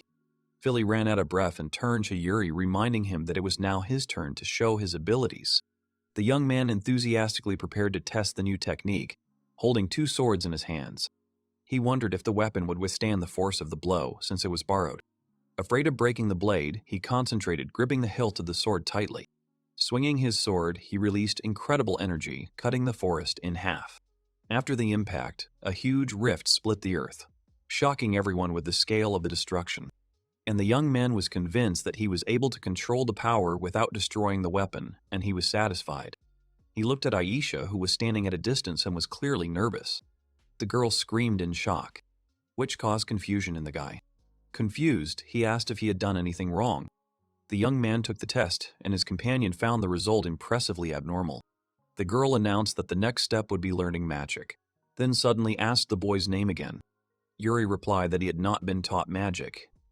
He looked slightly surprised by the girl's question. The magic teacher smiled mysteriously, hinting at something.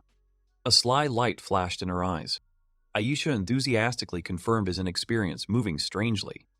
The young man thought about her strange behavior. The group arrived in a mountainous area where they could safely practice magic without fear of destruction or fire.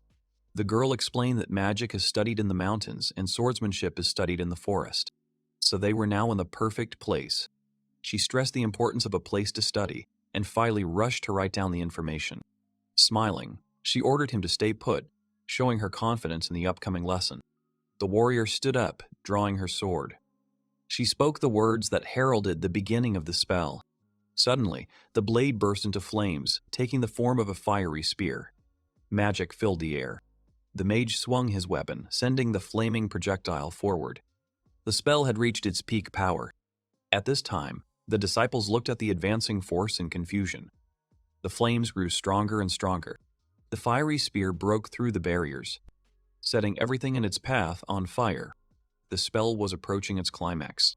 Philly watched in surprise as the rock suddenly exploded.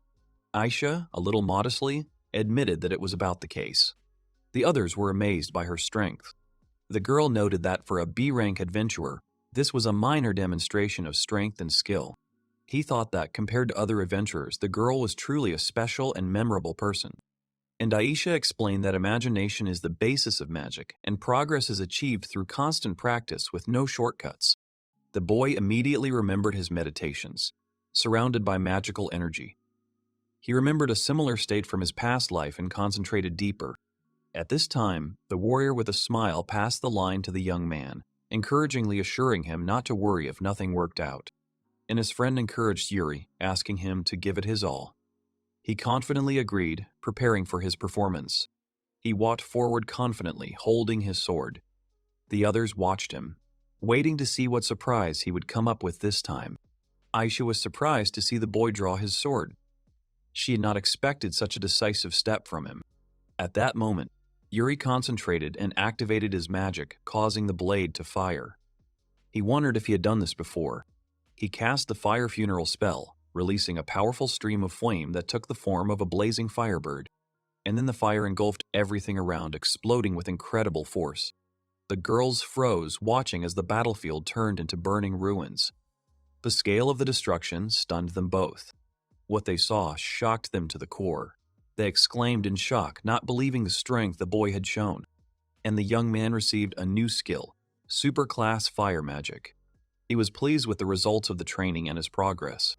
Suddenly, a rockfall began. The girls screamed in panic, warning Yuri about the landslide coming straight at them.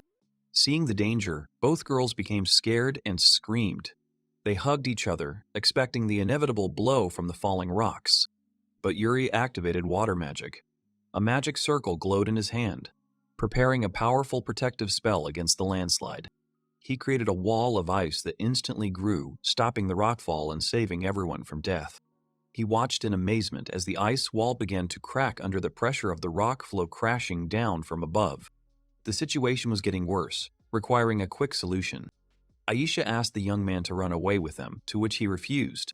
He activated a series of magic circles in the air, declaring that he would not allow the girls to be harmed by the landslide. The earth flow collided with the ice shield. Yuri remained determined, and his frightened friends looked at him in amazement. The landslide finally came down from the mountain, leaving behind a thick cloud of dust. Everything became quiet, and a tense silence fell. Yuri finally breathed a sigh of relief, realizing that it was all over. Calmness and concentration flashed in his gaze. He was pleased to note that he had learned a new skill again. His face lit up with satisfaction at his own success. Philly immediately rushed to the boy, joyfully exclaiming that he had saved them. She hugged him out of gratitude. Aisha watched in amazement, her face expressing a mixture of shock, recognition, and genuine admiration for the young man's actions. After all, a giant sparkling ice wall rose up in front of her. The girl shouted to the young man in confusion and surprise, not understanding the scale of his power. In response, Yuri only smiled mysteriously, not rushing to explain who he really was. The action moved to the city. The local establishment was lively, welcoming visitors. The atmosphere was calm and relaxed. Yuri walked inside, and the werewolf Poncho immediately recognized him and greeted him in a friendly manner. An exquisite dish appeared on the table right away. Bull carpaccio. The chef proudly called it his signature and best treat. The young man recognized the dish as the fish he had caught the last time. He was excited to try it for the first time. The bartender said that fish used to be expensive but had recently become cheaper, all thanks to the appearance of a talented fisherman in the area. They continued their conversation discussing Aisha.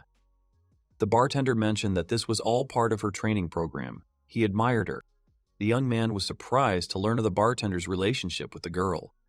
He was genuinely interested in how he could have known her. The bartender said that he often saw her. She was always proud of her skills and never missed an opportunity to demonstrate them. And having heard the opinion about the girl, Yuri confirmed it. The bartender noted that she is a truly proud person with a strong character. The sound of footsteps could be heard in the bar. Someone was entering. The atmosphere changed, attracting the attention of those present. The bartender, seeing the guest, greeted him warmly, inviting him in. The guy turned around, interested in the appearance of the new visitor. Pancho instantly recognized the newcomer. His face lit up with surprise and, perhaps, a joyful anticipation of the meeting. He was a strong man in armor and with a serious look. He radiated the confidence and strength of a true warrior. His name was Rose Biscotti. He was a man, 38 years old, of a manly appearance with an expression of calm determination on his face. The man greeted Pancho and remarked on how the establishment was thriving. The boy watched their conversation while continuing to enjoy his meal. The patrons of the establishment immediately recognized Rose. One of them exclaimed that this was Rose from the iron ingot, causing a stir. The man in turn politely asked if he could sit down next to him. Yuri, a little surprised, allowed him to join without hesitation. Rose ordered a whole feast: shashlik, salami, dried fish. He admitted that he had not eaten for a long time since the expedition. He asked with interest if there was a guy named Yuri there, not suspecting that he was already sitting next to him. The young man, a little surprised, asked if they had met before. The question clearly caught Rose off guard during the meal. The man froze with surprise on his face. Yuri's words seemed to have touched him and awakened memories in him. He frowned. Perhaps he was beginning to realize who exactly he was talking to. Rose spoke to the guy with interest, mentioning that he had heard about him from Aisha and guessed that he was the new guy. The bartender exclaimed in amazement when he learned that Rose knew Aisha. The guy was shocked by such an unexpected turn of events. Pancho reacted to what was happening in panic, ordered the young man to put down his fork, and asked if he knew who was in front of him. He explains that Rose was not just a warrior, but the very same Rose of the Iron Ingot, famous for his reputation and strength. To which the man calmly confirmed, he is the strongest A-rank adventurer in this city. His confidence was felt in every word. He modestly commented that his fame was exaggerated. The atmosphere in the bar remained calm despite the presence of such a famous person. With a slight smile, he continued speaking, hinting that despite his modesty, there was something important he wanted to talk about. Pancho confirmed Aisha's words, saying that Yuri was indeed a good man. The young man looked at him in surprise, not expecting such a confession. The man openly explained why he was looking for him. He offered to join the team to carry out an important mission. Hearing the word mission, Yuri became wary. He repeated the word out loud. Curiosity and slight anxiety appeared in his gaze. Rose offered Yuri to take part in the mission to destroy the dragon. Pancho was surprised and did not believe it, doubting the reality of the offer.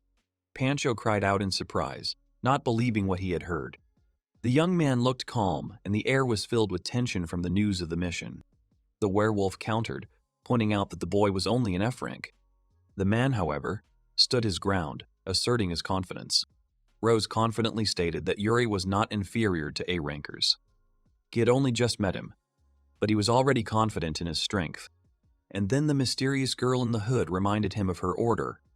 Pancho froze in tension, hearing her voice. The girl sat without looking up.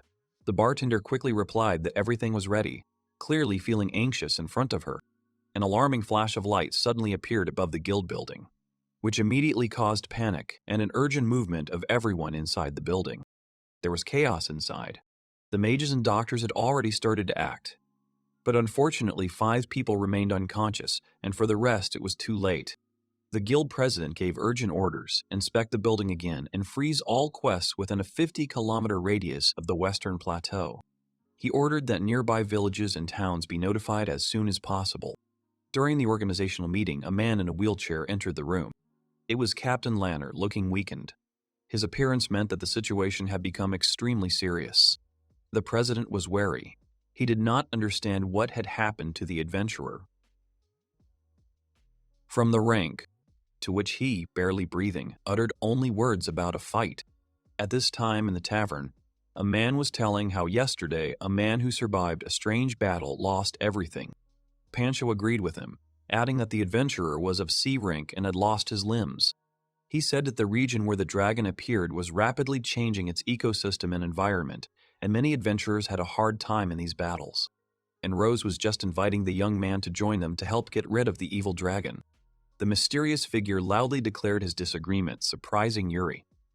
The guy turned around and froze, not expecting such a sharp remark from the new participant in the conversation in the bar. Chloe Dowell, a dark elf, suddenly appeared, accusing Rose of madness. She questioned his decision to call a rookie on a mission that she considered completely unprepared. The girl sarcastically questioned Rose's common sense. She emphasized that asking for help from an F-rank adventurer was a mistake and evidence of poor eyesight and judgment. Chloe was reserved but sharp in her concerns that Yuri's participation would embarrass them. She believed that the A-ranks would look ridiculous if they invited an inexperienced newcomer to join the team. The young man, surprised by the girl's words, asked Rose about her identity. In response, the girl introduced herself to the guy in a reserved manner. She rejected the boy with disdain, declaring that even in 1,000 years she would not accept an F-rank seeker into her group, no matter what his tricks. Yuri calmly understood the essence of what was happening. He realized that Chloe was also participating in the quest to destroy the evil dragon, despite her hostility towards him. Rose called out to the girl sharply, dissatisfied with her words.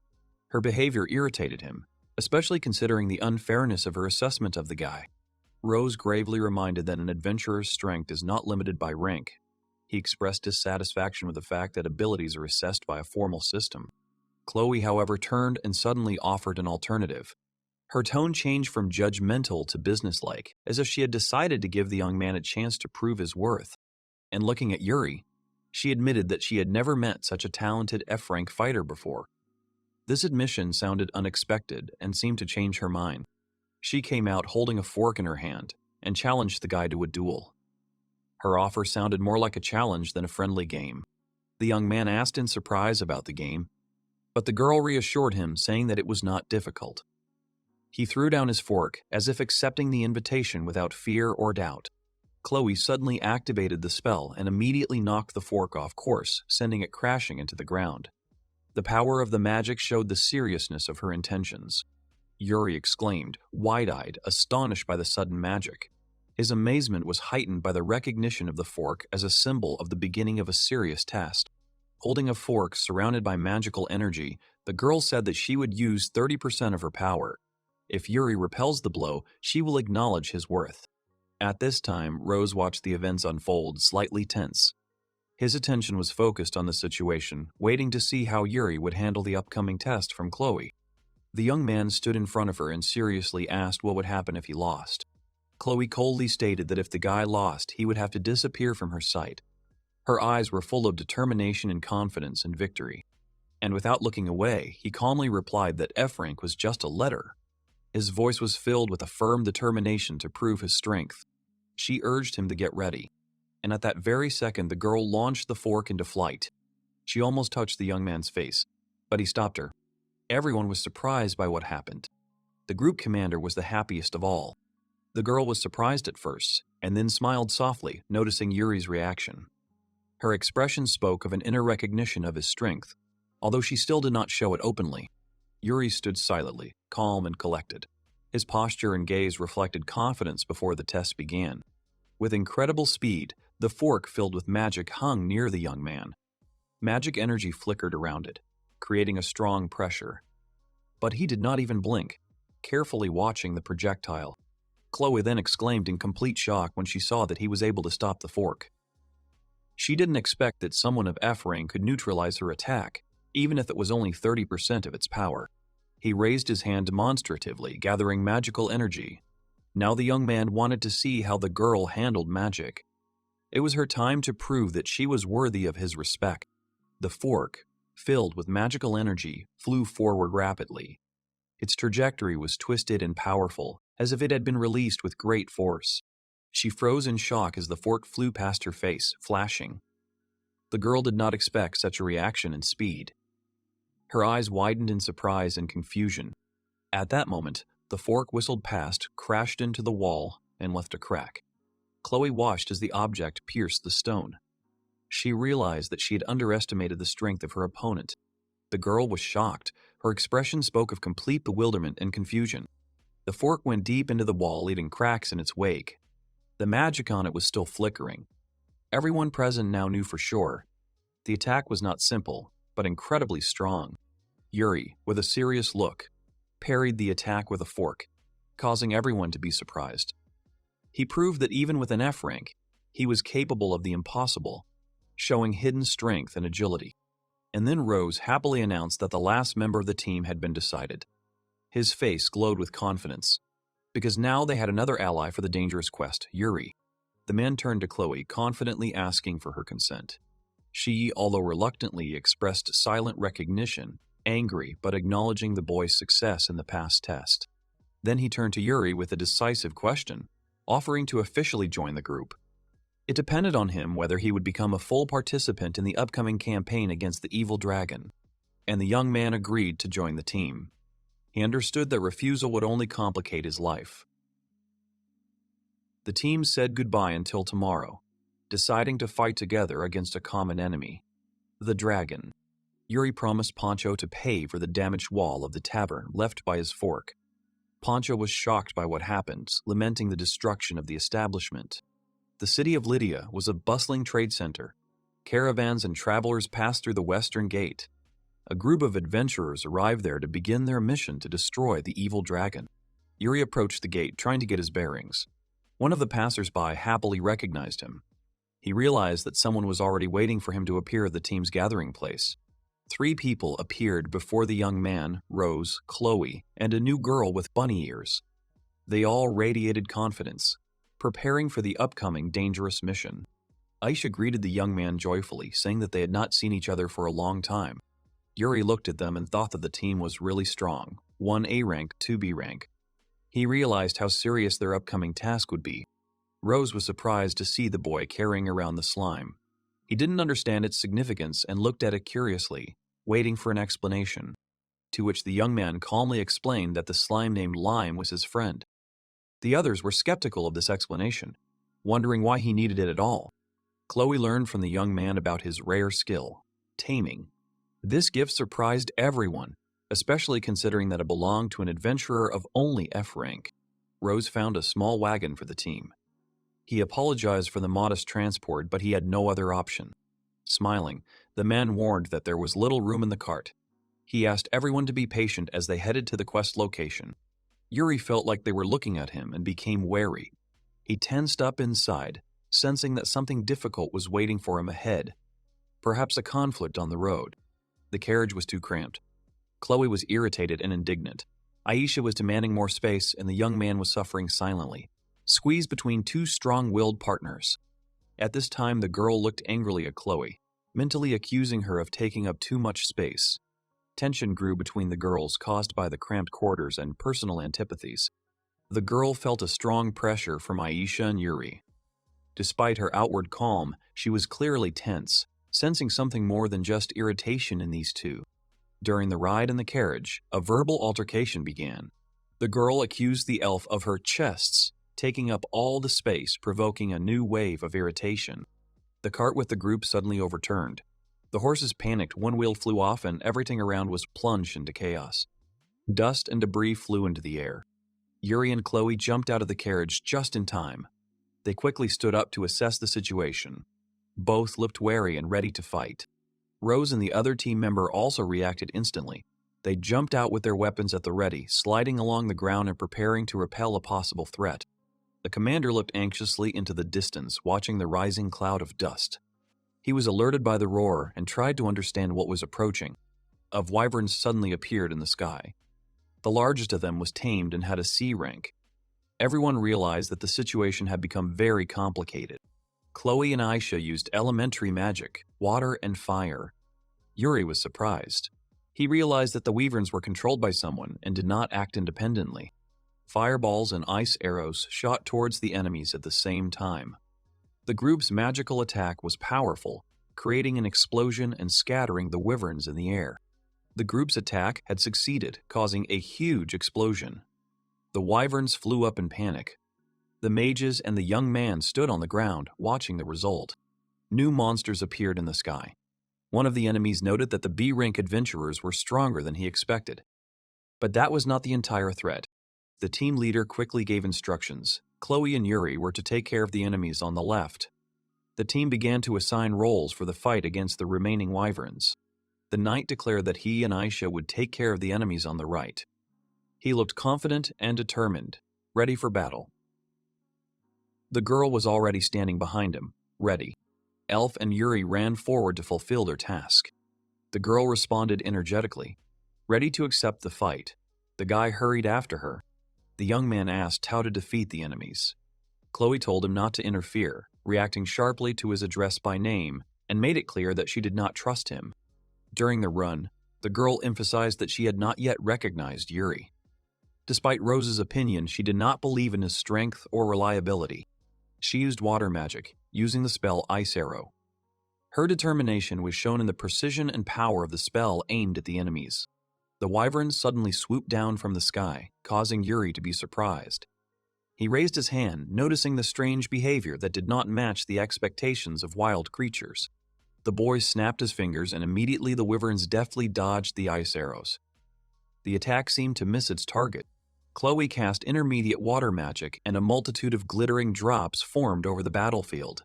The Wyverns froze, feeling the increasing pressure of the magic. The elf smiled and spread her arms, shouting a spell. A freezing rain began to fall, a deadly continuation of her previous magical effect on her enemies. Ice spears rained down from the sky, striking the Wyverns, who fell screeching, pierced through, before they could even dodge the attack. She was about to celebrate her victory, but the young man noticed that the enemy was still not defeated. New, dangerous monsters were appearing in the sky. Wyvern appeared before them, a fearsome, tamed beast that surpassed the others. It was a new, much stronger opponent. Chloe quickly attacked, releasing ice magic towards the fire wyvern. She was sure that it was the main boss. The monster watched coldly as they tried to strike her. No fear, no pain, only an empty, sinister gaze responded to the attack. The creature spread its wings and released a blazing fireball, its roar echoing across the sky, signaling the start of a serious battle. At that moment, the monster released a fiery breath, causing a powerful explosion and a scream. Yuri called upon Lime. The mucus suddenly grew to gigantic proportions, and she swallowed the fireball, repelling the attack. Everyone watched in shock as the assistant ate the wyvern shells. Chloe was shocked. She squeezed out the words with difficulty, not believing her eyes. The girl used water magic to summon a giant ice spear. At that moment, the ice spear rushed towards the enemy. The wyvern screamed in rage as it received a powerful counterattack, and the elf thought that her attacks were not enough against the enemy.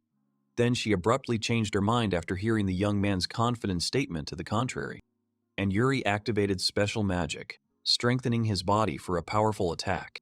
He approached the dragon, attacking him with great speed. He dealt a powerful blow to the dragon, cutting it in half in mid-flight. Yuri calmly walked out of the fiery flames, sword in hand, having just dispatched his enemy.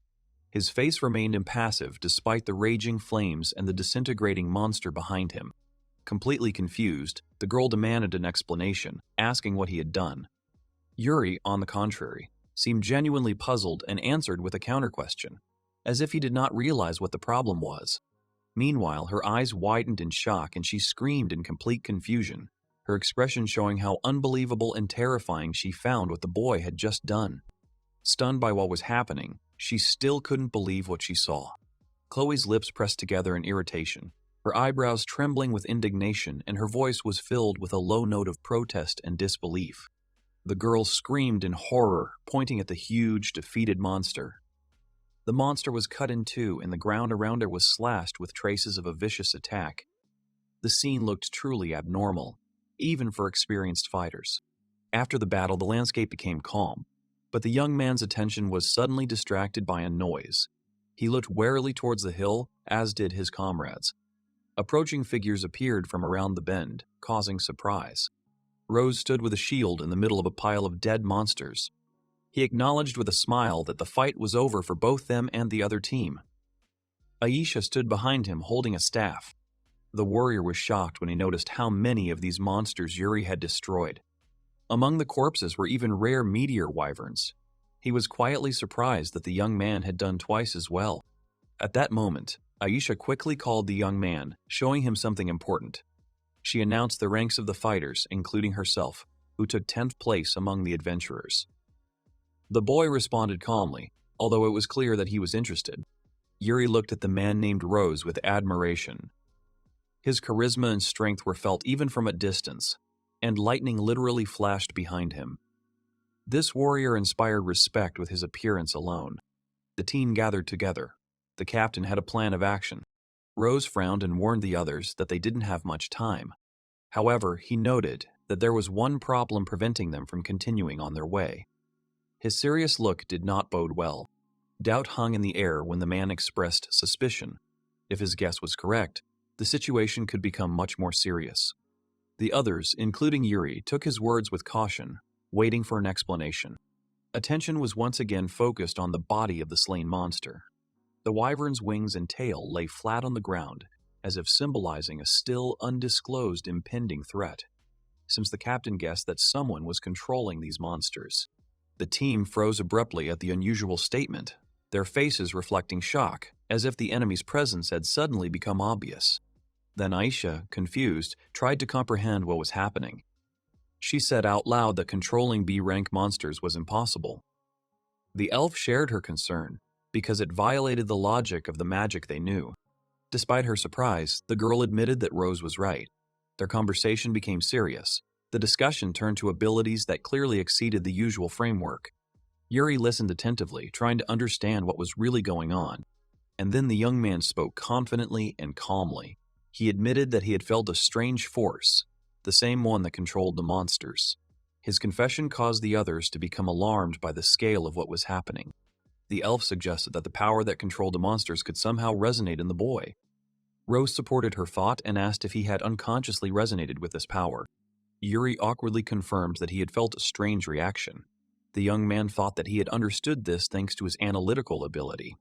All participants in the dialogue gradually began to put together pieces of the overall picture of what was happening. Rose suddenly changed the subject and warned of a new problem. A wounded horse lay on the ground surrounded by debris. Its heavy breathing and bloody side indicated that it had barely survived. The animal was a victim of the previous battle. The entire team gathered around the wounded horse. The man voiced an alarming thought. The recent attack had merely destroyed their only means of transportation. The situation required an urgent solution. And then Aisha looked at the road and informed the others. The journey on foot would take at least 2 hours. the loss of transport could seriously affect their plans. The team found itself in front of a temporary obstacle. Yuri thought about a solution to the transport problem. He could ask Line to take the form of a basilisk, but even so, the creature would have a hard time carrying all 4 members of the squad at once. And approaching Rose, the boy offered to examine the horse's wound. His confident look hinted at a possible solution. The commander was surprised and immediately asked if the young man had any plan. The man reminded that the horse was in critical condition and its chances of recovery were negligible. He did not object to the attempt, but did not believe that Yuri would be able to succeed in the treatment. Chloe calmly and briefly supported the young man, saying his name. Rose, after a short pause, agreed with her and gave permission. Let him try, because the chance, although small, is there. Yuri sat down next to the horse and looked at it with sympathy. The boy activated intermediate-level sacred magic to heal the injured horse. Waves of light surrounded the animal, and everyone watched in surprise, not believing that he was capable of such a spell. Under the influence of magic, the wounds on the horse's body began to heal rapidly. Glowing particles enveloped the damaged areas, and the muscles were restored right before their eyes. The healing was faster than anyone could have expected. Aisha and Chloe were shocked. Holy magic was considered a legend. Their faces expressed amazement because such spells, according to rumors, had long disappeared and were considered inaccessible to ordinary adventurers. Rose couldn't hide his shock. His eyes widened and he whispered quietly that it was impossible. Doubt mixed with respect. He was beginning to understand that the guy was clearly not simple. And then the horse jumped to its feet, completely healed. The girl cried out in joy and the animal neighed cheerfully. The team was shocked, not only because of the result, but also because of Yuri's true strength. The boy carefully examined the horse and confirmed that it was now fine. The healing had been successful and the animal looked cheerful. He felt satisfied that he had helped save a life. As the young man was about to step away from his horse, the commander called out to him. His tone was soft but wary, as if he was about to ask an important question or begin a serious conversation. And Rose admitted with surprise that he had not known about Yuri's ability to use holy magic. The young man, a little confused, answered uncertainly. For him, this ability remained something not entirely clear. In turning to him, the commander lowered his voice and advised. The boy should not tell anyone that he possessed holy magic. It sounded like a warning, hiding a deep reason behind it, and the young man thought about Rose's words. He remembered how Rico had also been surprised by his magic. An internal question haunted him. Why was it necessary to keep this a secret? Was there a hidden danger? Then the man seriously explained to Yuri that holy magic is a great rarity. If outsiders find out about it, he could attract too much unwanted attention, which would turn into a threat to him. He continued and imagined the worst-case scenario. Warriors, kingdoms, or armies might want to capture the boy to use his power. Therefore, using holy magic in public is extremely dangerous. The boy silently admitted that he understood Rose's concerns. Rose was clearly sincere and wanted to protect him. But the boy had a different motivation inside. He felt that he was doing the right thing. Despite the warnings, Yuri calmly said that it didn't matter. The commander was taken aback by such an answer. He didn't expect the guy to be so unwavering in his decision. Smiling, the young man stroked the horse and declared that he would use magic whenever someone was hurt. It didn't matter where he was, as long as he could help those in need. Chloe turned to Rose in a low voice, hinting at Yuri. Her words laced with surprise and respect, as if she was just now truly realizing who they were dealing with. And Yisha, looking at the young man, was perplexed. How could he remain so carefree after everything that had happened? Meanwhile, he was peacefully stroking the horse, as if everything that was happening was a normal thing. The man could hardly contain his laughter, exhaling with a slight grin. Apparently, he shared the bewilderment about the guy's behavior, but at the same time, he began to feel sympathy and admiration for him. The girl immediately burst out laughing and admitted that she didn't understand the boy herself. She rode her horse, smiling mischievously. Rose admitted that he had been thinking the same thing. The team had clearly begun to perceive the boy as special. The group was on the road again, Yuri and Chloe riding their horses through the dense forest, returning to their mission. Hearing the alarming sounds, Rose called for everyone to speed up. Something was happening up ahead. The boy and the girl raced alongside, trying to keep up. Yuri and Aisha saw a bright light in the depths of the forest, which shocked them. Then the girl screamed and the guy frowned. Something was clearly wrong. The threat was getting closer. Reaching the edge of the forest, the group stopped, stunned by the sight. The landscape was engulfed in destruction and fire. The land was disfigured, as if it had been incinerated. Rose immediately ordered them to leave the horses and continue on foot. He warned them that no one knew when they would encounter the evil dragon, so they had to be prepared for any eventuality. The commander's gaze turned stern as he demanded that everyone be on guard. Yuri, Chloe, and Oisha responded by confirming their readiness. The team fought the demonic beasts. Rose slammed into the enemies with his shield. The girl accurately attacked with a spell, and Aisha deftly struck with her blade. The enemies were unable to break through. Their power was overwhelming. After the battle, the group surveyed the field. The girl confidently declared that the enemies had gone mad to dare to attack. The commander thought about it. They had come to the right place, which only confirmed the seriousness of the situation. Yuri watched everything with a slight smile. He was not drawn into the fight. The monsters were too weak, rank E and D. He noted the strength of his comrades, considering it worthy of adventures of rank B and above. Chloe and Rose discussed the demons' behavior. They were too aggressive, which was unusual for them. Rose hypothesized that this could all be a consequence of the evil dragon's influence, which increased their rage. The man turned to the team, about to give an order. His face became serious. He sensed the approaching danger. Suddenly, all the team members froze from the unexpected tension in the air. Their faces reflected anxiety. Something was approaching. They were prepared for anything, but they sensed danger. Sparks and flashes of light rained down from the sky. The crew looked up in panic. A silhouette appeared in the clouds. Something huge was approaching from above with a roar. The pressure became unbearable, as if the sky itself was pressing on their shoulders. Everyone was astonished. From the clouds of ash, a huge skull appeared, belonging to a monstrous creature. Rose was the first to shout, pointing upward. Everyone's heads immediately looked up. Even the seasoned adventurers couldn't hide their fear. Something terrible was coming from above. A skeletal dragon appeared in the sky, cloaked in taming magic. Its wings spread over the ground, eclipsing the light. The crew froze, realizing the scale of the threat. The crew watched in horror as the danger approached, their gazes expressing anxiety and tense anticipation. A powerful energy wave descended from the sky, shocking the entire team. They instinctively raised their heads, and a gigantic figure appeared in the sky, eclipsing everything around them. A huge pressure pressed everyone to the ground. The air seemed to thicken. Everyone could barely stand on their feet when they began to discern the outline of the dragon's bony head. Chloe and the knight screamed as they spotted danger in the sky. They only had time to point upward before it became clear what was approaching. A flying dragon skeleton. A terrifying skeletal dragon appeared before them, floating in the air, engulfed in dark magic. The squad fought the enemy onslaught. The knight covered himself with a shield. The others tensed up, preparing for battle. The unexpected attack alarmed everyone, especially Yuri, who did not understand what was happening. The young man felt the power of the roar, surprised by its strength. The magic hint showed that it was a B-rank skill. It shocked the target and weakened them. This explained their confusion. And then the dragon landed, radiating an ominous pressure.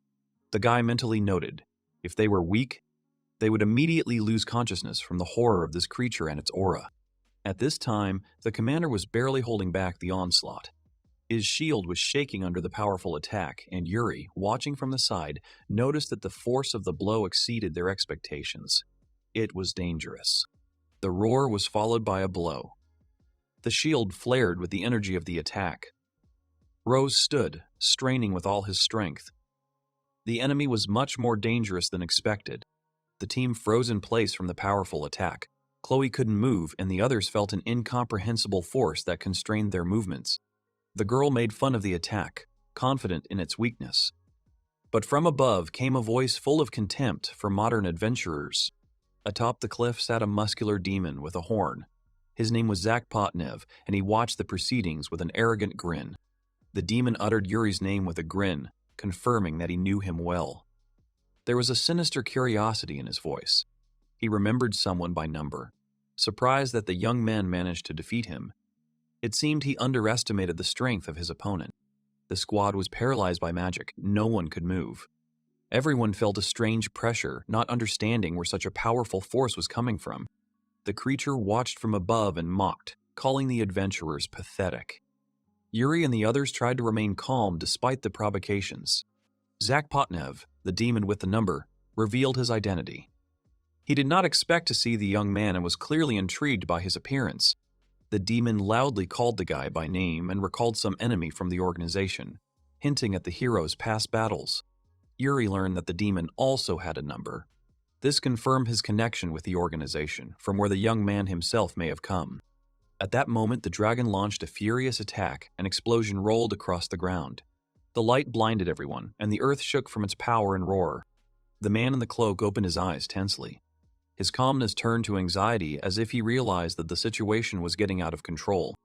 And then the young man rushed into battle using his shield as a springboard. An explosion shook the ground, and his companions screamed his name in fear, hoping that he was okay. Yuri activated the enhancement magic. Energy surrounded his body. He rushed forward with his sword, focusing all his strength into the upcoming strike. He flashed past the dragon. His sword slashed through the air. The enemy didn't expect such speed and precision from an F-rank adventurer. And with a powerful thrust of his sword, he put all his strength and concentration. His attack was aimed precisely at the enemy's vulnerable spot. The dragon's skeleton roared in agony. Its body began to crumble, and it writhed in pain, unable to withstand the blow. Yuri, without wasting any time, stood up from the ground. Despite his fatigue, he was determined to continue the battle to the end. He performed a series of lightning strikes, filling the space in front of him with magical blades, creating a deadly web of attacks. The remains of the defeated dragon lay before Zak. He was surprised to recognize Yuri's strength. He did not expect that he would be able to defeat his pet. Zakpotnev confidently announced the start of the second round. The young man, not expecting a continuation, looked in the direction of the demon in surprise. A new monster flew out of the darkness in front of Yuri. He reacted, but did not have time to fully understand what was happening. He instantly jumped back, dodging the attack, and assessed the situation. The boy recognized the threat and prepared to strike back. The creature suddenly exploded into a multitude of limbs. The young man struggled to contain the onslaught, not understanding what exactly he had encountered. One of the powerful blows reached Yuri. He flew back with a scream, not having time to fully repel the monster's attack. He realized that the evil dragon was capable of regeneration and was almost invulnerable. The young man was confused, not knowing what to do next. At this moment, the dragon ominously rose above the battlefield. From behind the rock, a mysterious figure in a cloak approached him. Chloe and Rose began to come to their senses. The commander asked if they could move. Both confirmed that their strength was returning little by little. The knight assessed the situation and decided to retreat. He warned the crew that it was too dangerous to stay here. And then the dragon gathered magical energy and released a powerful attack. All members of the squad looked at the impending explosion in panic. The group was thrown back by a powerful blow. Everyone screamed in pain, unable to hold back their screams, lying on the ground wounded. Yuri realized that the situation was critical. He activated the initial sacred magic to save his comrades and give himself a chance. Light enveloped the wounded. The healing magic began to work. Their wounds began to heal, giving them strength and hope. The dragon, suddenly feeling threatened, opened his eyes in surprise. He did not expect such powerful magic from the enemy. The young man jumped straight towards the dragon, plunging his sword. There was determination in his eyes. He knew he had to win at any cost. He was surprised to see that the dragon was scared. The boy realized that sacred magic was working. And then Yuri remembered his past life. He had encountered similar fears. The undead and demons were also afraid of sacred objects and magic. The young man took out his weapon, mentally comparing the past and the present. Then, as now, the skeletons trembled before the power of the holy light, and activated advanced holy magic. Light engulfed the dragon, causing a deafening roar. His body began to glow and sparkle with pain. The dragon screamed hysterically, writhing in agony. The sacred flame penetrated deep into his bones, destroying his magical essence from within. After the holy magic, Yuri realized with relief that it worked. The dragon disappeared, leaving only crumbling fragments and a sigh of relief. Zach Potnev laughed and acknowledged the boy's strength.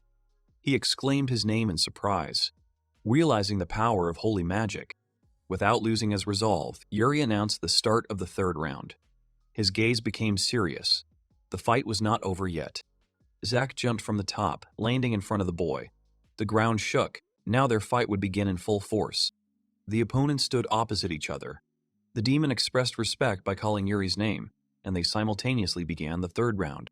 The demon and the boy exchanged glances, one grinning smugly, the other keeping his focus, preparing for the next stage of the battle. The monster tried to joke, diffusing the situation. He reminded the young man that he understood perfectly well where this was all heading. While the demon spoke of the insignificance of adventurers, his defeated opponents lay nearby. He prepared for a new blow, and then Zack attacked with fury, shouting threats. Yuri watched calmly, assessing the strength and intentions of his enemy. Yuri dodged the attack and assessed the demon. It was strong but too slow to catch him. The young man made a swift leap from a height, heading straight towards the demon, hoping to deliver a decisive blow from above. The guy's eyes widened in surprise. He sensed something was wrong before he could understand what exactly was happening. The demon's blow shook the earth. It cracked, spreading a shockwave across the area. Yuri found himself at the epicenter. In amazement, not believing that the demon was capable of such destruction with one attack. The scale of the destruction shocked the young man. He could not understand where the demon got such terrifying, inexplicable power from. He dodged the attack again and moved to the side, while the enemy furiously pursued him from behind. The demon fell to the ground with a furious force, crushing the stone platform beneath him. Zack's massive strike caused an explosive aftershock, the flying debris indicating the extreme power of the attack. The boy assessed the destructive force of the blow, realizing that even the wind pressure could seriously injure him. Suddenly, the creature laughed loudly, filling with power. Its body emitted an overwhelming, sinister aura, inspiring fear. Every time he tried to verbally hurt the young man, and it was aimed at destroying his friends, which were still lying lifeless nearby. The young man activated durability-enhancing magic, and then they both rushed into the attack. He attacked with fury, but the boy dodged. The force of the collision caused a blinding flash and shook the ground around him. The explosion created a giant cloud of dust. The demon watched the destruction smugly, laughing at his own destructive blow. The two survivors stood in the smoke. Zack admitted that Yuri had surprised him, but he still felt superior. The young man ordered Lime to take the others to safety. He was aware of the enemy's strength and was preparing for a new fight. The demon charged again, screaming calls for death. The young man kept his cool, preparing to intercept the blow head-on. He realized that he couldn't defeat the demon in a frontal attack and decided to strike from behind. The boy pierced the enemy's back with his sword, putting in all his strength, but the demon didn't seem to receive any serious damage. Zack threw the boy back with a powerful blow, calling him a weakling. The impact threw Yuri into the mountain, causing the rocks to explode. The monster watched the aftermath from a safe distance. Zack meanwhile mocked him, calling him a pathetic ant, enjoying his suffering. And then the young man used the primordial sacred magic to recover from the severe injury, surrounded by a glowing stream of power and mana. He realized that he had used up a lot of mana during the day, and decided to be careful not to run out of strength. The demon mocked, thinking that Yuri had given up, watching as he hit on the rock, waiting for the right moment. At this time, the guy concentrated, opened his eyes with determination. He was not going to give up, no matter what. And enveloped in a shining aura, the young man resolutely stepped forward, preparing to enter the decisive phase of the fight. The monster charged with a wide grin. The young man did not retreat, steadfastly meeting the enemy's furious onslaught. He gathered all his strength and knowledge for a powerful blow that could cut through any obstacle. And having chosen a stance, he transferred his weight and waited for the moment to deliver the perfect blow to the enemy. Yuri activated his magical enhancements, increasing his strength and power. His sword glowed, preparing to strike. He swung his sword with precision and speed. The decisive moment of the fight had arrived. The boy used the holy blade, attacking the demon from behind. The blow passed through his body with lightning speed. Gazes met. Zack felt fear, realizing that Yuri's attack was deadly accurate. The demon screamed in horror and pain, He couldn't believe that an ordinary man had defeated him. The surprised monster recognized the equipment. It belonged to the mysterious man from the past. He couldn't believe his eyes. And then the dragon appeared. Saying goodbye, the demon promised revenge, admitting that the battle had been fun. The monster flew up on the dragon, and the young man activated magic, preparing to strike back. He used special fire magic. A huge fire tornado soared into the sky, shaking everything around. Zack screamed in panic as the tornado engulfed him.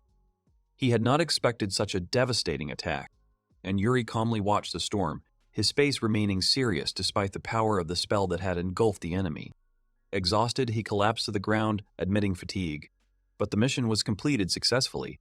At this moment, Liam was rapidly falling down. He was glad to help his master. After a fierce battle, the area was deserted. Traces of destruction indicated a brutal fight. The allies woke up in the middle of the forest, confused. The knight, the mage, and the others looked around in surprise. Yuri greeted the team with a slight smile. He confirmed that everyone was alive and the danger was over. Everyone asked in shock if the young man had really defeated the dragon. Their faces were full of amazement. Rose couldn't believe it. In his opinion, that dragon had class power.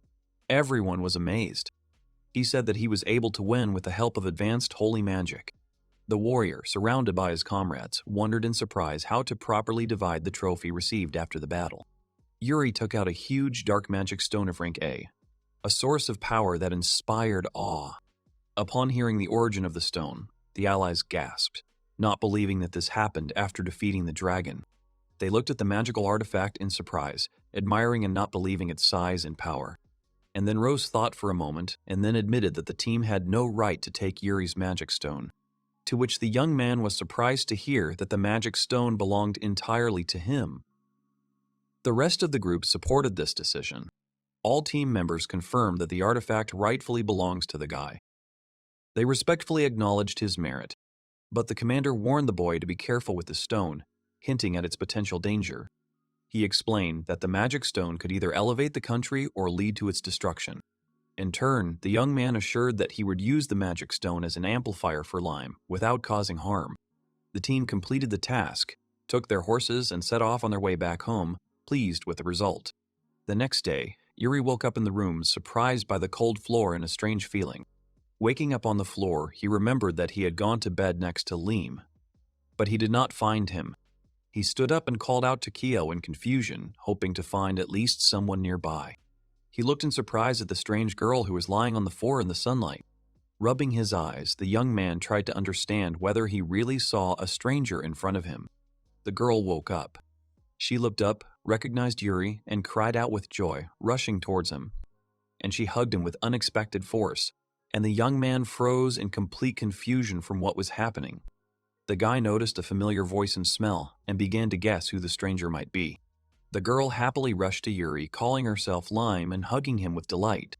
The surprised young man noticed that the bed looked suspicious and that something was wrong. He remembered that he had left the dark magic stone on the bed, but now it was gone. And then the guy realized that Lime had most likely swallowed the magic stone, and he asked her about it directly. And Lime, having eaten the dark magic stone, acquired a human form, and now studied his new body with interest. Surprised, she suddenly spoke, saying Yuri's name, shocking him with her speech and realization. She tried to get up, but her body was unstable and she had difficulty moving. Yuri thought about it. He didn't know if this change was good. Even though it brought Lime closer to people, he gently stroked his assistant's head, assuring him that he did not need to imitate people. The guy praised her for her efforts, gently encouraging her and stroking her head. Smiling, Yuri enthusiastically suggested that his assistant get to work. Lime happily agreed. The bustling city greeted us with its usual bustle. People were calmly going about their business. In the center of the city stood the magical guild tower with 3 spires decorated with flags and runes. Adventurers were scurrying around inside. Yuri approached the board with new tasks. He decided to take a look at the available tasks, hoping to find something interesting and worthwhile. All the tasks turned out to be the same. Goblins, wolves, goblins again. Nothing exciting or useful. Suddenly his attention was drawn to a loud voice from the balcony. Someone was calling for the black-haired brother. The stranger jumped down from a height, quickly heading straight towards Yuri. Landing with a flourish and a loud thud, the man walked closer with a smug smile. causing the crowd to marvel. Dutch was rapidly approaching Yuri, stopping abruptly in front of him in a theatrical pose. The man paused, breathing heavily, trying to catch his breath, causing awkwardness among those around him. He proudly stated his name, the 8th strongest C-rank adventurer willing to help. Dutch showed his confidence by calling himself a master of rare monster hunting with a pompous pose. Next to him stood his assistant Leon, a smart, talking mouse with a smug grin. Yuri admired the intelligence of the mouse Leon, considering him to be as smart as Leem. A new acquaintance offered the guy to work together. The young man agreed. Dutch clarified that the quest was not on the list but was intended for a newbie like the guy. He explained to the guy with a serious look that this was a special important quest. The young man hesitated but decided to agree since there was nothing else interesting among the available tasks. An acquaintance promised to take care of Yuri like a brother. They left the city and Dutch realized that his companion had only recently become an adventurer. In turn, the young man admitted his inexperience and his friend promised to teach him everything he knew. His companion was sure that the cart he sold was of poor quality and even promised to repair it upon his arrival. The man also asked the young man if he had a contract with the slime, which caused confusion. He told the guy that there were other types of slime, surprising the guy. To which the young man sharply criticized the idea of a contract with a weak slime, calling it the worst choice for an adventurer. The man with a serious look decided to recommend the young man to choose another monster. The young man did not know what to answer to this, but he quickly got his bearings and nevertheless stood up for the assistant he had chosen at the moment. This only made Dutch laugh. He said with a grin that he would give up the title if the slime turned out to be really strong. At that moment, the cart suddenly turned over, the axle broke, and everyone started falling. The situation got out of control. Yuri, losing his balance, screamed, calling for Lime's help. Looking at what was happening in panic, the assistant suddenly appeared in a giant form, covering the cart and all its passengers. Everyone, including Yuri, Dutch, the horses, and the cargo, into itself, thereby ensuring safety. The young man, while inside the giant slime, thanked the slime for saving him from the accident with the cart. The guy came out of Lime and asked worriedly if Dutch was okay after the incident. The man screamed in fear as he found himself inside the slime, not understanding what was happening around him. He screamed indignantly, surprised that the slime could be so huge, accusing the young man of deceit. The guy smiled and pointed at Lime, implying that the blue slime was the weakest, to which their fellow traveler was stunned to realize that he had indeed recently called slime weak and hesitated in response. While repairing the cart, the man asked in surprise about the Valley of Dragons, amazed that Yuri did not know about it. He explained that the Valley of Dragons was a holy land, as if everyone should know that. Dutch's words doubtfully, not knowing what the Holy Land meant in this context. The Dark Valley was inhabited by powerful dragons that emitted terrifying power. The place was nicknamed Holy because of their concentration. The boy was surprised by the name, beginning to understand the essence of the valley. The man reproached him for his complete ignorance of the dragon's place. He told about his dream to catch a dragon and asked Yuri to help find a young, weak dragon. Hearing the plan, the guy was genuinely inspired. He called the goal great, expressing his willingness to help and interest. To which Dutch acknowledged the danger of the mission, but assured that he had thought of everything. He cryptically promised a great strategy, raising a finger. He said that now that the dragons were nesting, they were even more dangerous, and the man also admitted to having lost the necessary skills. Yuri noted the benefit of catching the dragon. The guy was impressed by his knowledge and views. He hugged the boy, deciding to mentor him as a hero, sharing personal stories and bragging about his successes. The wagon entered the gorge as Dutch talked about how he became a famous dragon hunter. He finished the story proudly, expecting admiration, and again expressed his surprise at his own legendary fame. The team rode in the wagon, discussing past exploits. The man spoke admiringly of himself as a hunter. Yuri expressed interest in Dutch's past. He asked a question that really excited and intrigued him. He asked why a man with his merits was only ranked 8th in the Seek rank. This surprised him, to which Dutch admitted that he wasn't looking for fame.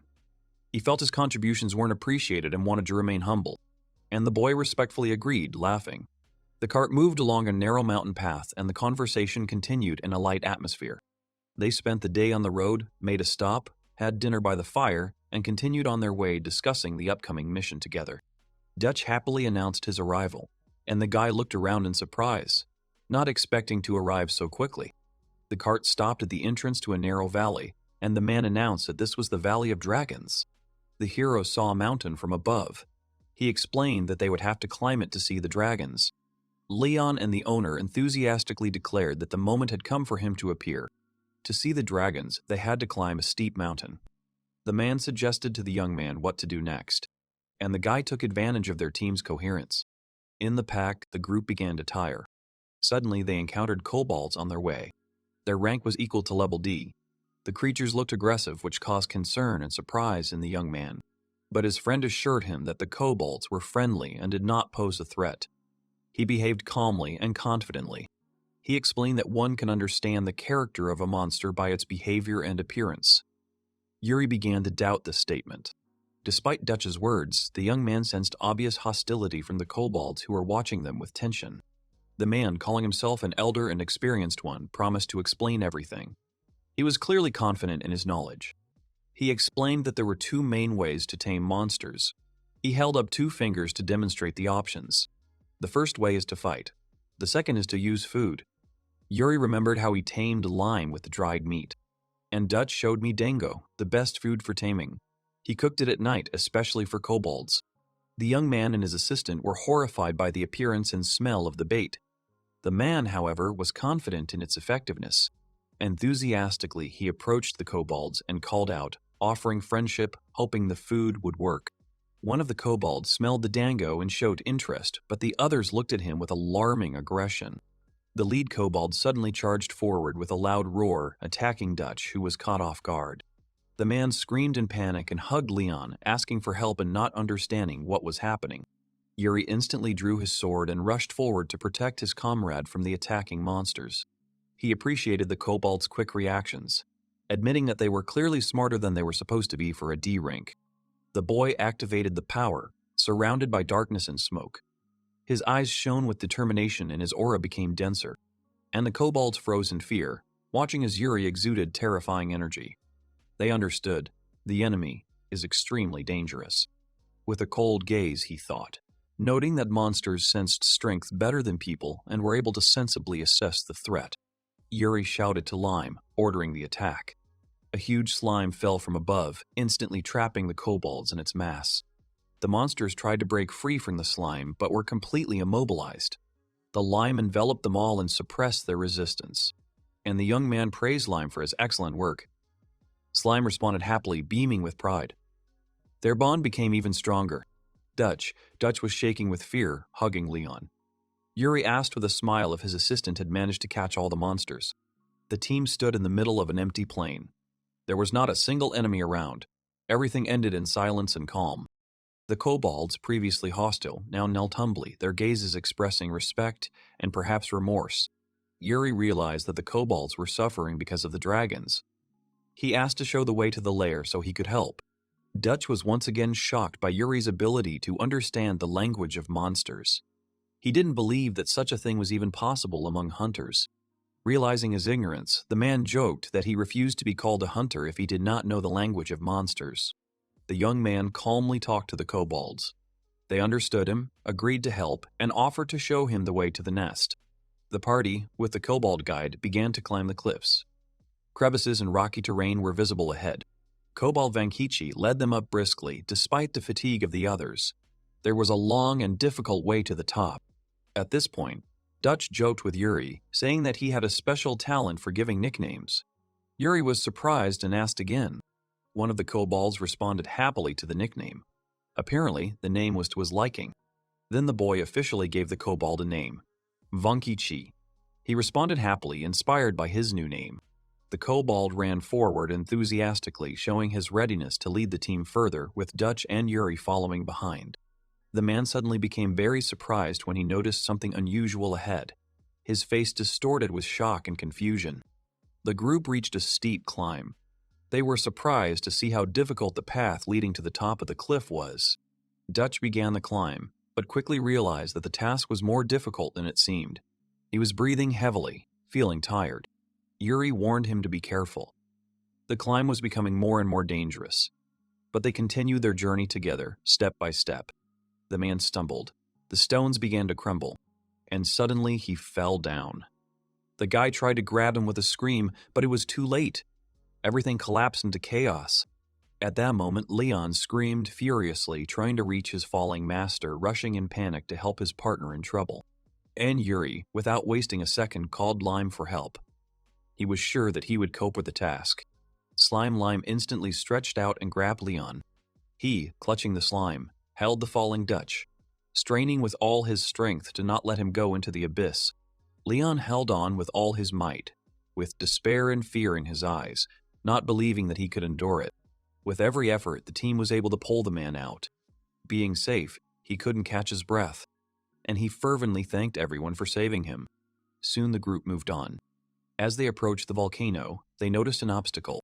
Dutch screamed in panic as he saw the surprise that had appeared in their path right in the gorge. A huge boulder blocked the passage, and the group did not understand why it was there, completely blocking the way forward. Finding that there was no way around, the man cursed in irritation. He did not want to go back along the dangerous route over the cliff. A tired Dutch stated that if he had to go back, he would definitely not reach the end of the journey alive. With a mysterious grin, he showed Yuri something strange, hinting at a new plan. The man enthusiastically activated the magic circle, intending to use a powerful move that he had clearly been preparing for a long time. A summoning circle flared up on the ground, an ancient symbol of magic, meaning that something truly extraordinary was beginning.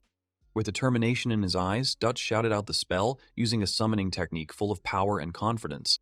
Immediately, a huge golem grew out of the ground, a stone creature summoned by an ally, which amazed the young man with its size and power. Yuri was surprised to recognize the technique, the summoning magic that he himself had used in the past when he was an emperor magician. Dutch proudly presented his D-rank summoned golem, standing next to it in a heroic pose. He pointed confidently forward, ordering the golem to remove the huge boulder blocking the path to the summit. The golem let out a roar and began to swing a powerful blow at the stone barrier, raising dust. After a powerful blow, the monster froze, buried itself in a boulder, uttering an uncertain groan and stopping moving. Dutch's face showed confusion. He realized that his pride had collided with reality. The golem was not up to the task, and the man asked his ally for help, to which Yuri responded immediately. The guy was thinking about his actions, and soon he asked the man to move away. Suddenly Yuri pulled out a sword, surprising the man, who did not understand why he was going to use it. Dutch and the golem froze, watching the boy's actions. The man suspected that the boy had a secret plan. The young man looked forward with a concentrated expression on his face. He was preparing to use the power that had been hidden until now. With a powerful blow, Yuri destroyed the huge rock blocking the way. The explosion was stunning, and the energy was overwhelming. Dutch watched in shock as his companion acted, not believing that a human was capable of such destructive power. The boy delivered a powerful blow with his sword, splitting the huge boulder in half. The blow was accompanied by a blast wave in shock. The entire group stood in shock as they watched the path cleared with a single swing of the sword. They were amazed. His new acquaintance could not understand how this was possible, and he was surprised for a long time because he considered it impossible to be a swordsman and a tamer at the same time. Yuri calmly admitted that he could handle it. Here the guy remembered that he had already heard somewhere about the difficulty of overcoming several skills at the same time. This made him plunge into his thoughts. The group moved on further, passing through hard-to-reach places and paths. The man was breathing heavily. The road was clearly bringing him a lot of difficult moments. When suddenly he pointed to the very place they were heading for. The entrance to the cave was right in front of them. Dutch, seizing the moment, wanted to make a short stop while the young man became alert, hearing a strange noise. He clearly heard the sound of approaching footsteps while his partner was carelessly counting the supplies. Yuri ordered to keep silence, feeling someone approaching. He sensed the presence of an outsider and immediately got into a fighting stance. Dutch was surprised. How could there be people in his place? Aisha emerged from the depths of the cave. Seeing the young man, she exclaimed with surprise and joy, recognizing him. Dutch was shocked to meet Aiche Turnova. He and Yuri simultaneously asked her what she was doing here. The girl reminded him with a smile that a lot of time had passed since their last joint mission. In turn, Yuri asked Aisha in surprise if she had really come to kill the dragon. She sincerely did not understand why she needed it. The young man reasoned that a B-rank girl had appeared in the Dragon Mountains, and it was logical to assume that she was hunting. Here, Aisha categorically rejected Yuri's guesses. She turned sharply and said that everything was the opposite, causing him to freeze. The girl also announced that she was here to stop illegal dragon hunters. Her goal was to protect, not kill. Yuri said that everything from bones to skin is used in dragons, to which Dutch responded with indignation. After all, materials from dragons, weapons, armor, jewelry, dragon parts were used in the creation of everything possible. Aisha immediately reported that the guild was restricting quests related to dragons. She personally observed this area, and looking suspiciously at Dutch, she loudly asked if he was a wandering dragon hunter. Dutch was outraged, calling her remark disrespectful and declaring that he was not a hunter at all but an adventurer. She, in turn, became thoughtful, and she actually remembered that the man was a sea-crank adventurer. The young man did not fully understand what was happening, and the girl explained to him that this old man was known for telling newcomers about his heroic deeds, and with the help of this he was able to raise his rank, to which the man merely hissed in response. A logical puzzle formed in the young man's head. Yuri said with a serious expression that the situation with Dutch looked bad. He stood silently, looking down. The young man covered his face with his hand and calmly said that it was impossible to achieve the power you so desired through lies. Dutch immediately fell to his knees, loudly begging for forgiveness. He admitted his mistakes, adding that he realized everything and would change. With tears and despair, the man assured that he would improve. Leon shouted next to him, confirming his words and sincerity. At that moment, Aisha asked Yuri if this old man could be trusted. He thought about it, looking at her with slight hesitation. Then the guys heard a strange sound. Taking cover, the girl with the sword ordered to leave everything for later. Yuri agreed, and Dutch watched in confusion to see what would happen next. Yuri immediately noticed that they were surrounded. These were the illegal dragon hunters that Aisha had warned about earlier. He assessed the situation with a cool head. His serious look showed that he was ready for a fight and would not back down. The girl immediately pulled out her sword and asked the young man if he could deal with the enemies on the right. He looked at her in surprise. Aisha spread her cloak with the grace of a warrior, introduced herself as Arumi rank B, and declared that she would take on half of the enemies. Yuri asked his ally to entrust him with all the enemies. He said he had an idea, which surprised her. He stood on the ledge and announced that he wanted to try a new move. He drew his sword, causing tension. Dutch noticed that the boy was using a magical ritual. He began drawing runes, causing growing alarm among his companions. Yuri finished the spell and commanded the summoning of a kobold. Several strong kobolds appeared from the magic circle. The summoned kobolds took up a fighting stance. With an angry growl, they prepared for battle, instilling fear in their opponents. Dutch was surprised to recognize the summoned Vankichi, a powerful kobold. He did not believe in the possibility of multiple summons. Several kobolds materialized around the boy. Each of them took up a fighting position, preparing to attack. The young man, looking forward with concentration, gave the order to the kobolds to destroy all the suspicious people surrounding him and Aisha. One of the Vankichi suddenly attacked the enemy hiding behind a rock. The other enemies realized the seriousness of the threat. All the kobolds rushed into battle furiously, breaking through the rocks. The enemies began to run away in panic, realizing their defeat. Yuri reacted with surprise to what was happening. He clearly did not expect to see something so sudden and shocking. One of the kobolds roared, showing off its strength. Dutch was surprised. These monsters did not look like weak D-ranks creatures. Yuri gave the order to the creatures to attack. Aisha was shocked by their power, and the enemies began to run away in panic. The young man found himself surrounded by powerful kobolds. He realized that their movements surpassed rank C closer to rank B, to which the man also confirmed that the rank can be raised with the help of darkness. While the allies were exchanging pleasantries, the mysterious figure disappeared and the entrance to the cave was completely free. Meanwhile, torches lit up inside the cave. A dark figure watched the events from the depths of the tunnel. In a large stone room, a group of people were relaxed. It was obviously a camp of dragon poachers. One of the people called out anxiously to a certain Anjas-sama. The man with a bandage on his face woke up from the scream of his subordinate. The scout panicked and reported that they had encountered Aisha Turnova, Key-Crank Dutch, and F-rank rookie Yuri. Anjas blamed Aisha for the wound, calling her problematic. One of his subordinates tried to justify himself, but was at a loss. The second bandit regretfully admitted that he was wounded by an F-rank adventurer, shocking the rest of those present. Angus frowned upon hearing the confession. The bandit explained that he was talking about one of the most famous people in the world. The leader refused to believe in the power of an F-ranks, calling it impossible. He stood up, radiating a dark, oppressive threat. He then grabbed his subordinate by the head, declaring that he had a good idea. Everyone around froze in fear. Angus mocked his subordinates, saying that they were defeated by an F-rank weakling without believing it. The man gasped in pain as the leader continued with a smile. He admitted that he hated lies, especially from younger friends. Angus finished the massacre. He announced with a smile that he had gotten rid of a liar, an F-rank. Meanwhile, Yuri, Aizawa, and Dutch approached the cave into which the enemies had recently gone. They moved cautiously. The girl thanked the boy for helping with the robbers. The man walked silently, feeling awkward. She also noticed Dutch's agitation and asked him what was going on.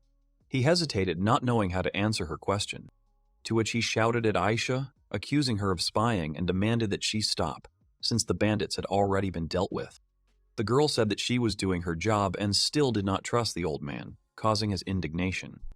She thanked them for their overtime help, and the man meanwhile flared up, indignant that her B rank was higher than his C rank. Dutch stated that life experience makes him a better person and called Aizawa a little girl, hurting her pride. She beat the man for his impudence, and Yuri watched. Despite the quarrel, he noted that they got along well. The girl admitted that every time she saw the young man, she was surprised. His height and potential were beyond the ordinary. Dutch admitted that he was surprised by Yuri's abilities, noting that he absorbed the swordsman and mage's skills like a sponge. The young man was genuinely surprised that his abilities seemed unusual. His comrades agreed, exclaiming in unison. He chuckled as he watched them. He realized that despite their arguments, Aizawa and Dutch had become good friends. And then the man caught a strange smell and became wary, turning around sharply. He began to suspect something and sniff, looking tensely ahead. Yuri noticed that Dutch smelled like fish and was surprised. Vankichi looked worried and weak. Aizawa said that the source of the smell was almost next to the dragon's house. The old man was shocked and confirmed her words with surprise. Realizing where they were, the entire group ran away in panic. A majestic scene appeared before them. A huge number of dragons were resting near the waterfalls, in a place full of magical power. The group looked with admiration at the peacefully resting dragons. Their grace, power, and nobility caused sincere amazement in everyone. One of the dragons was identified as a B-rank heavenly dragon. Its presence emphasized the danger of the current location. They discovered a clutch of eggs belonging to dragons. The number of eggs shocked the heroes. It was a whole treasure trove. As the others watched, the man began to move suspiciously. He quietly separated from the group, heading toward the eggs alone. Approaching the clutch, he grinned slyly and muttered an apology. It seemed he was planning to steal the dragon's egg. The old man stared at what was happening in amazement. Something unexpected made him freeze. His heart began to beat wildly with fear. Suddenly, Aizawa and Yuri felt threatened at the same time. Their expressions became serious, as if they sensed someone's powerful aura nearby. One of the dragons slowly raised its head, its gaze heavy, and the atmosphere around it suddenly thickened. Darkness and fury emanated from the depths of the dragon. A terrifying lust for murder emanated from it, frightening everyone around it. Yuri immediately sensed mortal danger. For the first time in his life, he encountered such a strong will to destroy. He was on guard. He hesitated. They had come too far, but he couldn't steal the eggs. Dutch urged him to run for his life. Seeing the mother dragon and her baby, the boy realized that dragons also feel. Stealing the eggs would be breaking the natural order. Aizawa also agreed with Yuri. She acknowledged that his decision to refuse the award was reasonable and worthy of respect. But Dutch, on the contrary, was scared. Dragons are smart and vengeful. Even if you escape, they will take revenge for the stolen eggs in the future. The group realized that even weakened dragons were too strong. Yuri supported the man, urging him not to give up and to be careful. The mysterious figure approached, its footsteps echoing in the cave, attracting the attention of the entire group. They looked up and were surprised to see someone approaching from above. Sensing that the meeting would not be easy, Angus and his companions emerged from the shadows of the cave. Aizawa recognized her old acquaintance with surprise and tensed up. The girl guessed that the robbers could have been the leader's subordinates and began to suspect him of involvement. Anges, looking confidently at Aisha, stepped forward. His name echoed in the tense silence. One of the survivors stalked Yuri, sneaking up behind him. The young man remained calm, but he felt like he was being watched. Suddenly, the girl noticed movement and her eyes widened. Her reaction was instantaneous. She realized that something had happened. The attacker's hand slowly reached out to the boy to suddenly grab him. The attack was prepared quickly, without unnecessary sounds. The enemy grabbed Yuri in a hold, trying to deprive him of the ability to resist. The guy remained calm and did not panic. The man whispered in the boy's ear, ordering him not to move. The situation escalated. At this time, the leader tried to intimidate the girl. He ridiculed the relationship with the young man and his rank. She only sighed in response to all his attacks, stating that she sincerely felt sorry for the leader. To which Anges could not understand what was going on here and why his opponents were behaving so calmly in such a situation. In turn, the girl smiled. And with a serious look, she stated that Anges had chosen the wrong opponent, underestimating Yuri's true strength. At that moment, the young man easily dodged the blow and then delivered a precise and swift counterpunch to the enemy with his fist. The enemy didn't have time to come to his senses before the guy deftly turned around, delivering a powerful blow to the enemy's stomach. The enemy flew back from Yuri's powerful blow, exclaiming in surprise, not understanding how everything happened so quickly. Then the bandits in panic tried to stop the young man, shouting to kill him immediately. He confidently approached without fear. Yuri just silently stood in a fighting stance, his gaze determined and cold in the face of the impending threat. And with one powerful blow, he knocked out the enemy. The surprised opponent did not even have time to react to the attack. The second bandit attacked Yuri with fury, shouting threats, but he calmly dodged and prepared to strike back. The guy punched the attacker in the face, shocking him. The enemies did not expect such strength from him. He delivered a powerful kick to the enemy's stomach, knocking him off his feet. And he calmly exhaled, closing the buckle, while the others watched his strength with amazement. Something unexpected caught Yuri's attention, which made him instantly become alert and focus on what was happening.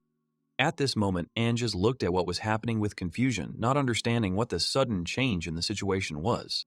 The leader, enraged, rushed at the guy with a raised sword, screaming and preparing to attack. And he prepared to attack, his face tensed, reflecting the determination to deal a crushing blow to Yuri. The young man coldly watched every move of his opponent, concentrating before the decisive exchange of sword blows. He quickly dodged the blow, seized the initiative, and quickly launched a counterattack. Anges couldn't believe what was happening. His face was distorted with shock and fear. And Yuri ended the fight, leaving the leader wounded, shocked, and standing in a daze. The young man nevertheless noticed Anges' strength and admitted that he was not weak at all. Aisha hastened to warn the boy, urging him not to underestimate the enemy in battle. The mysterious warrior stated that he knew very well the enemy standing before them. He said that his name was Anges. Rukori is a former genius adventurer. Anges, clutching his sword, recalled his past strength and B-Rank's genius.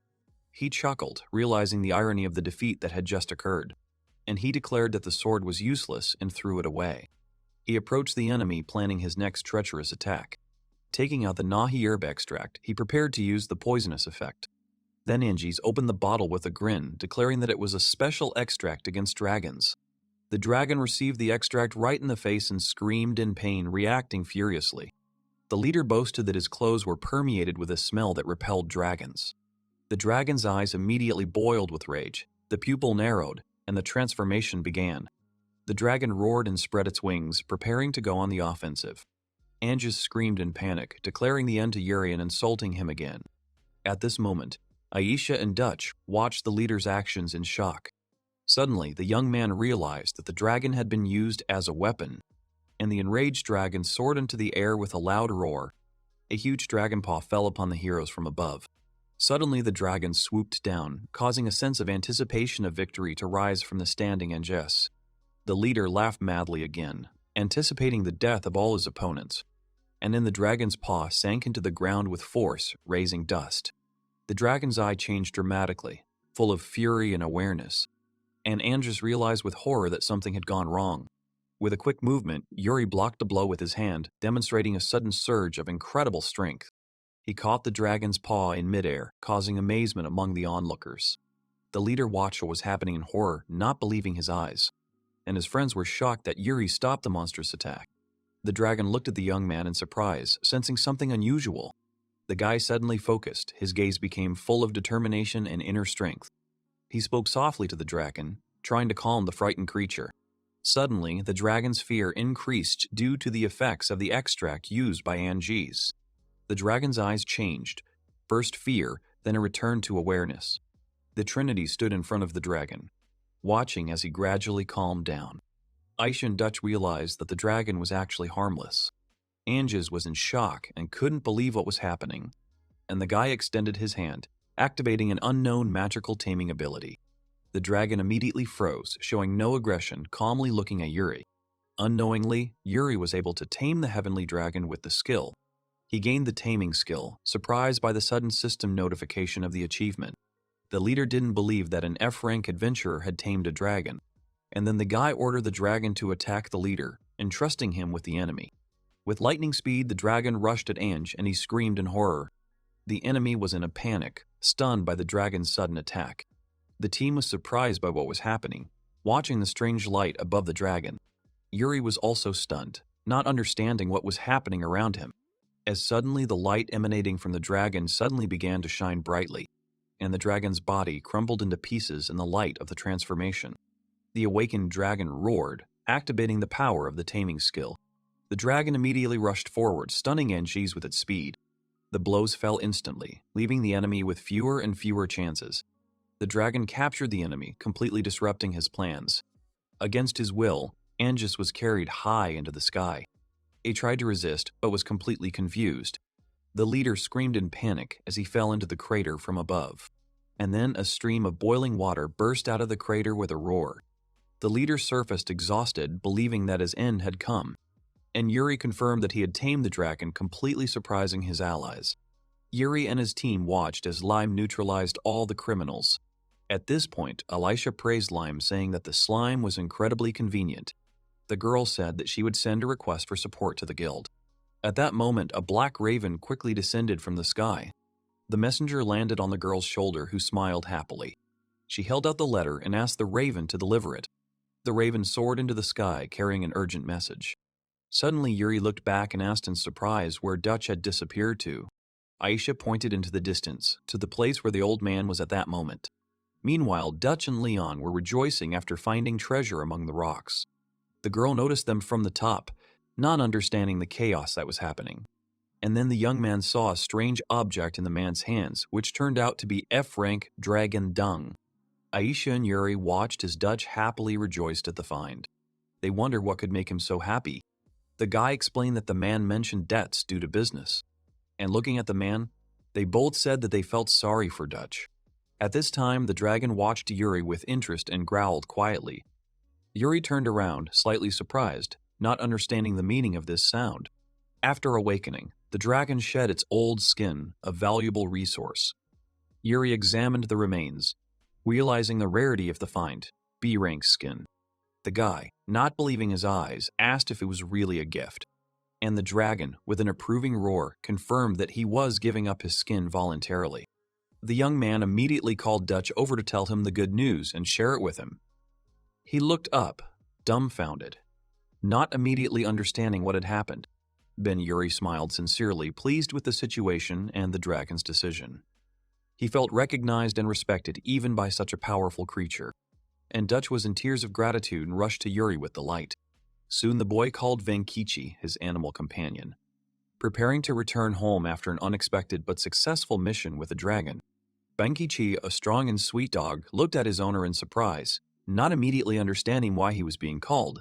And by calling the two sides to negotiations, the young man was able to divide the territory between the creatures. The group returned to the city where the familiar guild stood tall, and everything around seemed the same, but different. There was a daily bustle inside the guild. Some were discussing tasks, others were relaxing, and Yuri headed to the counter. Aisha gave the guy an impressive reward, thanking him for completing the mission with the dragon. She acknowledged that he had done it alone and therefore fully deserved the award, admiring his abilities. The girl was about to leave, but Yuri called out to her, stopping her. He wanted to find out some important information before she left. He came closer and asked her the last question. Alicia turned around, looked at him in surprise, and prepared to listen. He mentioned Ange, the man he had fought before. The question clearly evoked strong emotions in the girl. He was sure she knew something. The girl looked down and thought for a moment, lost in memories. After a short pause, she took a deep breath, showing that she was ready to speak despite the gravity of the topic. And Aisha began the story, mentioning that it was an old story. Memories took her to the distant past, to the forest. In her memories, she fought a dangerous monster. She bravely attacked the beast, never taking her eyes off her target. A huge monster jumped on her from behind, threatening a surprise attack. She did not have time to react to the danger in time. Her eye widened in shock and fear. The attack was so swift that it seemed she had no way to escape. At the last second, someone suddenly intervened, blocking the attack. The girl turned around in surprise, trying to understand what had happened. The savior turned out to be Anji, who appeared in time with a sword. He smiled, ironically greeting Aisha, checking if she was alive. In response to his impudent address, she struck him hard. Aisha indignantly screamed that she was not a little girl. The two men watched from the sidelines, assessing the duo's abilities. They acknowledged that these two were truly the best in their field. Aisha and Angie worked together despite their differences. Their persistence allowed them both to reach C rank after overcoming many difficulties. She was then promoted to B ranks. She proudly accepted the card, officially becoming the strongest representative of her guild. Everyone in the guild was amazed by Aisha's achievement. Her rapid promotion was a cause for universal respect and admiration. Soon Anges appeared with pathos, declaring that the girl was the hope of the guild, despite hidden envious feelings. Inside, the man felt angry. He was irritated by other people's praise, because he could not achieve the same. Aisha felt the tension. Her gaze became wary, sensing that the leader's behavior would soon cross the line. And he left the room. In his thoughts, he confessed that he could not stand her success and was afraid of being left behind forever. Later, he snapped at his subordinate, harshly reproaching him for being late. His pride would not allow him to suffer defeat. The girl and her partner caught him abusing the younger one. She screamed his name to stop the violence. Aisha accused Anges of extortion. She presented evidence from the Guild of Abuse of Power. Another adventurer confirmed the girl's words. He said that the report was true and the leader's actions were unacceptable. After the accusations, Anges ignored them, turned around and walked away. He soon lost his license and left the city. She later admitted that she had not expected to meet him again in such a place. The memories came flooding back. With sadness in her voice, Aisha said that she was unable to save the man despite her efforts. Her eyes expressed sadness, regret, and indecision. At this point, Yuri was surprised by the girl's strange question, not understanding what she was getting at. He looked at her in bewilderment. Then she asked what happens to adventurers who take the path of evil. The young man answered honestly that he did not know, and Aisha explained that the dark guilds accept evil adventurers. Deprived of their licenses, they become weapons of criminal organizations. She looked at Yuri and acknowledged his strength. She had no doubt his abilities truly inspired respect. Continuing, the girl admitted that next to the young man she felt as if next to a helpless baby. That's how he seemed. Yuri was surprised by her words. He did not expect that he would be perceived this way from the outside. The reaction was sincere. Aisha spoke out sharply. The guy's strength is like that of an A rank, but his intelligence seems to remain at the level of an F rank. Yuri admitted that he had only been in this world for 6 months, which explained his naivety and unexpected actions. She sighed tiredly and compared the boy to a child that she had to look after despite her lack of strength. He became enthusiastic and promised to come to the seminar where Aisha intended to train his mind. At night, Anges trudged along a narrow stone path. Exhausted and in despair, the man breathed heavily and cursed fate, wondering why everything had turned out this way. He remembered seeing an opportunity to escape. Using the brief moment, he ran away from danger, leaving the others behind. With wild eyes, he blamed Yuri. He was angry that it was this frank weakling who had ruined everything. Anges screamed furiously at the sky. He had never gotten the dragon's heart, and the guilt of it burned within him. But suddenly he calmed down. A sinister smile flashed under his cloak. It seemed he had another plan. Suddenly, a stranger in a cloak appeared in the forest in front of Ange, noticing his despair. He turned around in fear, not expecting guests. The mysterious woman offered her help to the man. Her voice was calm, but there was a sense of power and danger in it. Anges responded to the proposal hesitantly, stuttering nervously. He felt fear, but also a faint hope of salvation. Hearing her name, Kelly, he froze in place. The woman seemed not only strong, but also ominously influential. She approached him, her gait graceful and intimidating, her intentions unknown, but the threat growing, and she sharply raised her finger to Andres's face. The eerie scene foreshadowed the conclusion of a sinister contract or the beginning of manipulation. The mysterious woman in black said that the culprit of all the problems was Yuri Aizawa. This greatly surprised the man. The leader pointed in panic, realizing who she had named. His face showed shock and confusion. The woman extended her hand, and Angus jerked back, startled by the sudden movement and unexpected intent. In fear, he began to justify himself, promising that he would soon obtain the necessary artifact if he was given time. Killy coldly stated that she had changed her mind. In her eyes, he had become useless, and the item was no longer needed. He tried to say something, but his face showed alarm. He realized that he was losing his last chance for salvation. The mysterious woman snapped her fingers with an enigmatic smile. She was confident and ready for the next step. After the click, magic flared on Angus' forehead. He was scared, not understanding what had just happened to him. His body immediately shook with pain. He screamed as something terrible began to happen from inside, completely twisting his consciousness. The man continued to scream, twisted with terror. The pain grew stronger with each passing second, turning him into something new and terrifying. The woman laughed as she watched Anjace transform into a monster. She admired his new body, calling him handsome. She immediately threw off her hood, revealing a demonic face with horns and a creepy smile. A new threat had emerged. Morning came. The young man's room was light and calm. He slept carefree, until Filey came into the room again. Having barely opened his eyes, the guy could not figure out why the girl would be his so early, to which she reminded us about the training day for newcomers. She told how Aisha recommended Yuri to join the team. He thought about her words and narrowed his eyes. And when asked about changing housing, Yuri said that he had an additional income, so he decided to change the room. Phil noticed that Lime was nowhere to be seen. The guy was also surprised by his absence and looked around. He shuddered in surprise. At this time, Phil had already been cheerfully looking for Lime since the morning.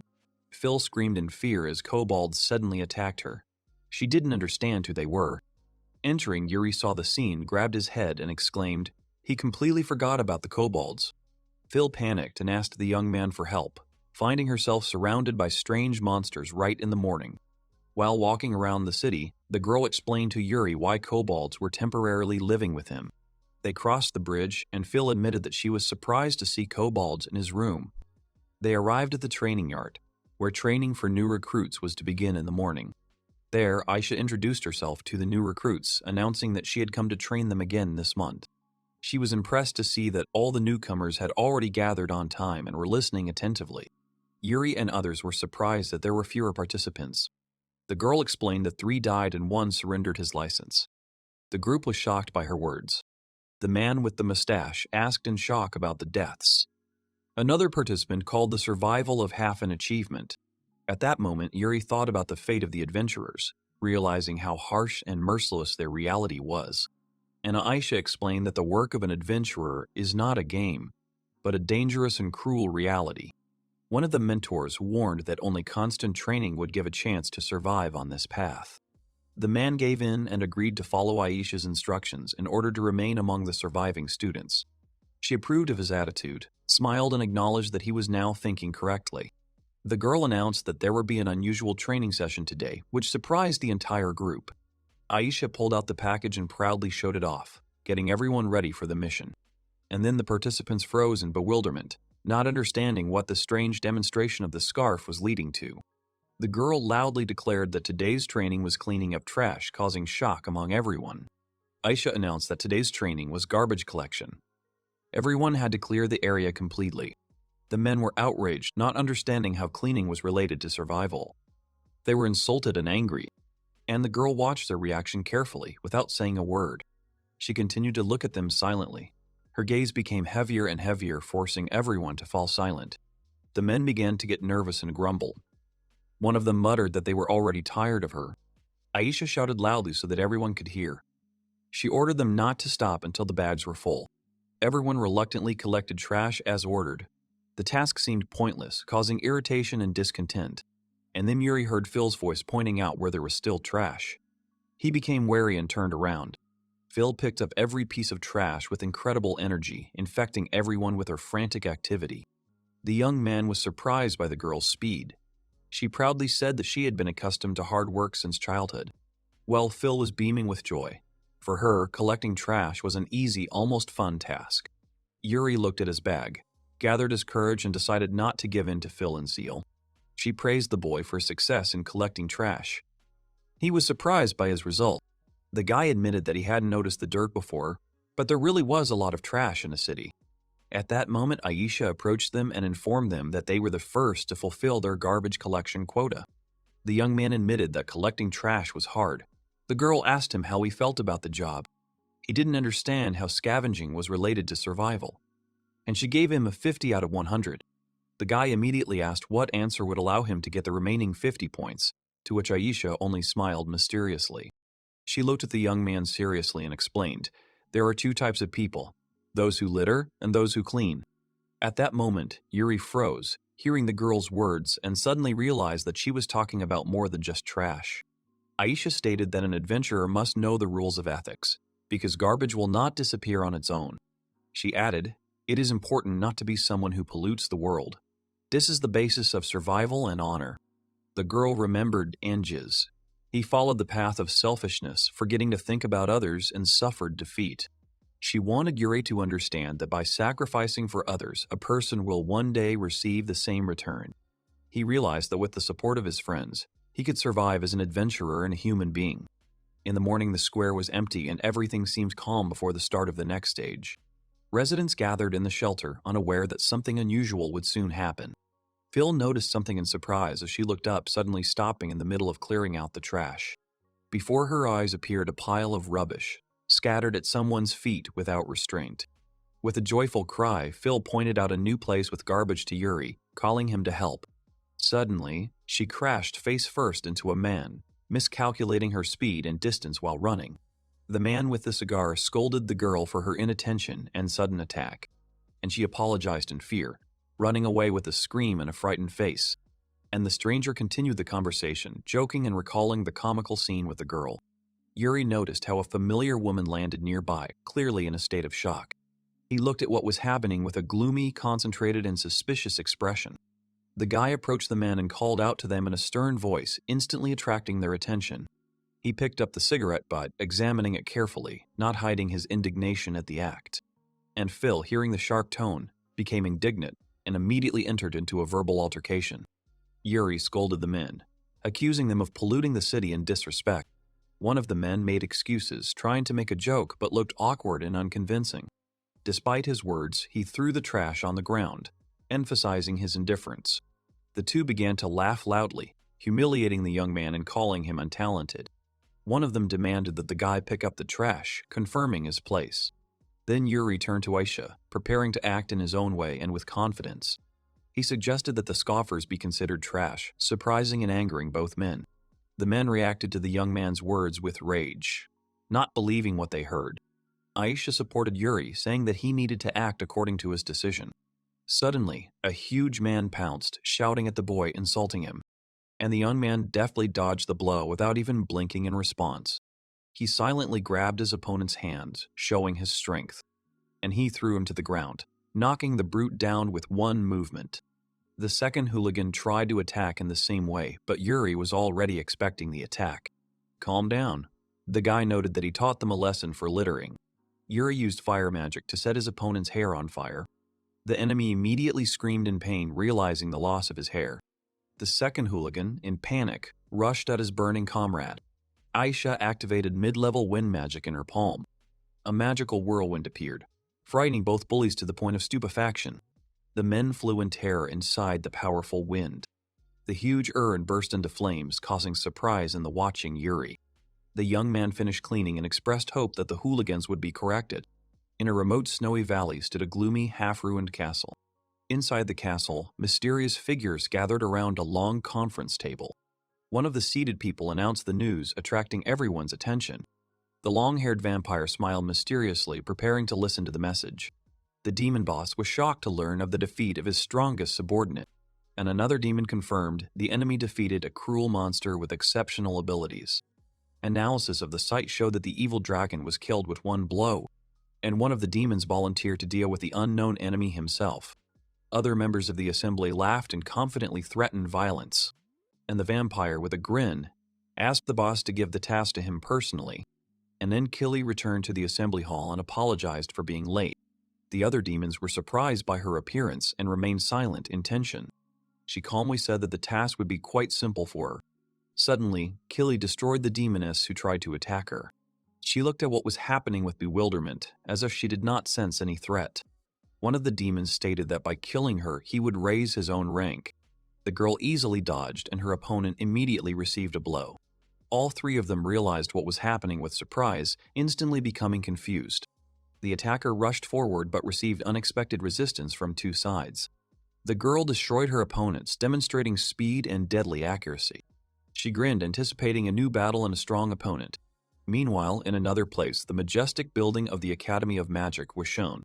The adventurers crowded around the board, discussing the latest quests and tasks.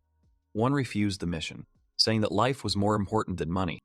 A friend called Yuri, pointing to something interesting on the board. Yuri was surprised to see an advertisement that piqued his interest. He read a quest to subjugate an ogre with a good reward. Then I noticed a special quest, subjugation of the Ogre King for millions. Then the young man realized even Irisha and Chloe would not be able to participate. After all, the ogres were feared despite their formal C rank. The team discussed the Ogre King and looked for more information. One of those present hinted that he knew something important. He spoke about the failure of an experienced A-rank adventurer. And hearing this, Yuri smiled mysteriously, confidently looking forward. Yuri and Lime climbed the stairs to the guild. He declared decisively that it was time to fight the ogres.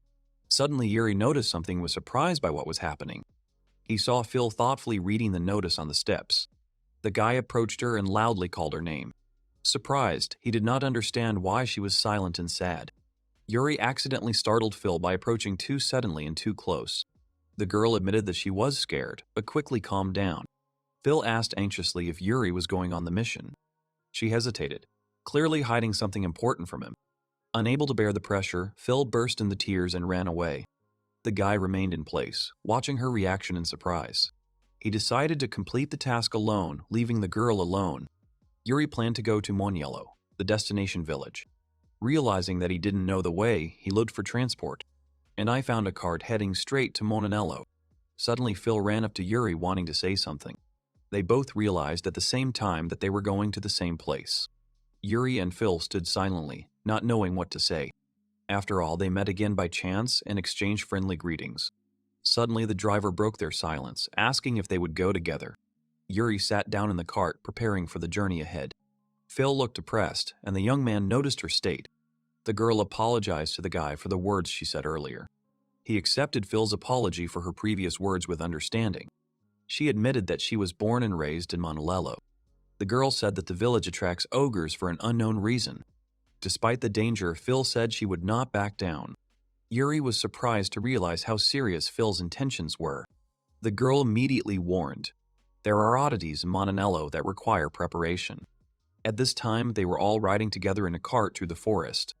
They decided to go together to Phil's home village. The path ran through mountains, thickets, and a narrow road.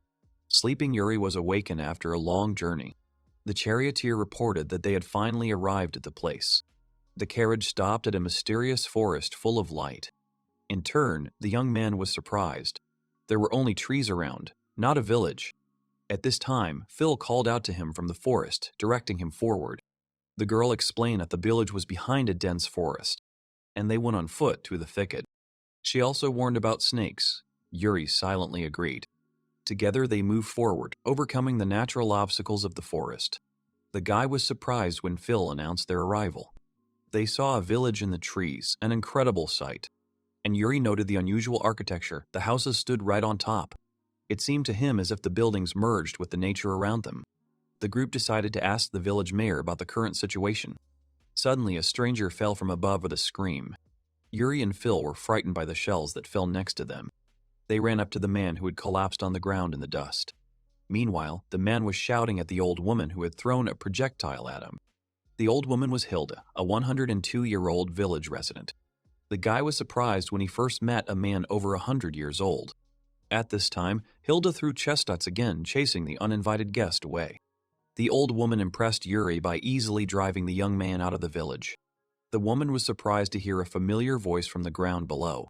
Phil shouted her name and got her grandmother's attention. And then Hilda ordered them to rise, expecting to meet them at the top. She thanked Yuri for taking care of her granddaughter. Inside the house, the old lady and Phil warmly reminisced about the past. Obaba felt that the girl had become a lady despite her doubts. Phil doubted her grandmother's words and began to quickly look herself over. The old woman also accurately suspected Phil's feelings for Yuri, causing awkwardness. At that moment, the girl jumped up, refuting the suspicions and justifying the young man. Although she was confused, she nevertheless acknowledged the guy's care and kindness. And Obaba laughed and Phil howled with embarrassment. The old woman knew her granddaughter and sensed that the matter was serious. The elder said that she understood the purpose of their visit. She warned they do not have enough strength for the task. In turn, Yuri and Phil did not understand why they could not fight. And Obaba explained, the ogre god is too strong for humans. She told about the ogre king who appeared 30 years ago, describing him as a huge demon that instilled horror and hopelessness. The villagers performed a ritual of worship before the altar of Kishin-sama. The elder warned again that fighting him was pointless and dangerous. At that moment, the young man realized she was protecting the village, driving away the weak. Suddenly, the old woman shouted to her granddaughter, expressing concern for Yuri's life, and the girl immediately became frightened when she heard the threat to the life of a loved one. Hilda sipped her drink silently, thinking about what had been said earlier, to which Phil smiled quietly, preparing to share her thoughts with the others. The girl confidently stated that Yuri was stronger than all the other warriors, to which Hilda only silently looked at them, hiding her inner doubts. And then Yuri looked at the old woman in surprise. Hilda actually admitted that the guy was really different from other men. At this, Phil suddenly became embarrassed, hearing her grandmother's words, and instantly blushed, which surprised the young man. And with Tereshina, she laughed mysteriously, preparing to announce an important test to Yuri. Hilda promised to test if the young man proves his strength. She will conduct it personally. Phil and Yuri walked together high up on the wide branches of large trees. Phil jumped deftly and very quickly on the strong branches of the trees and led Yuri behind her, saying that the habitat of the little ogres was right nearby. Before this, when Hilda was seeing them off, she told Phil that if she thought so highly of Yuri, she would give him a test, and if he could pass it, she would take him to the demon god's shrine.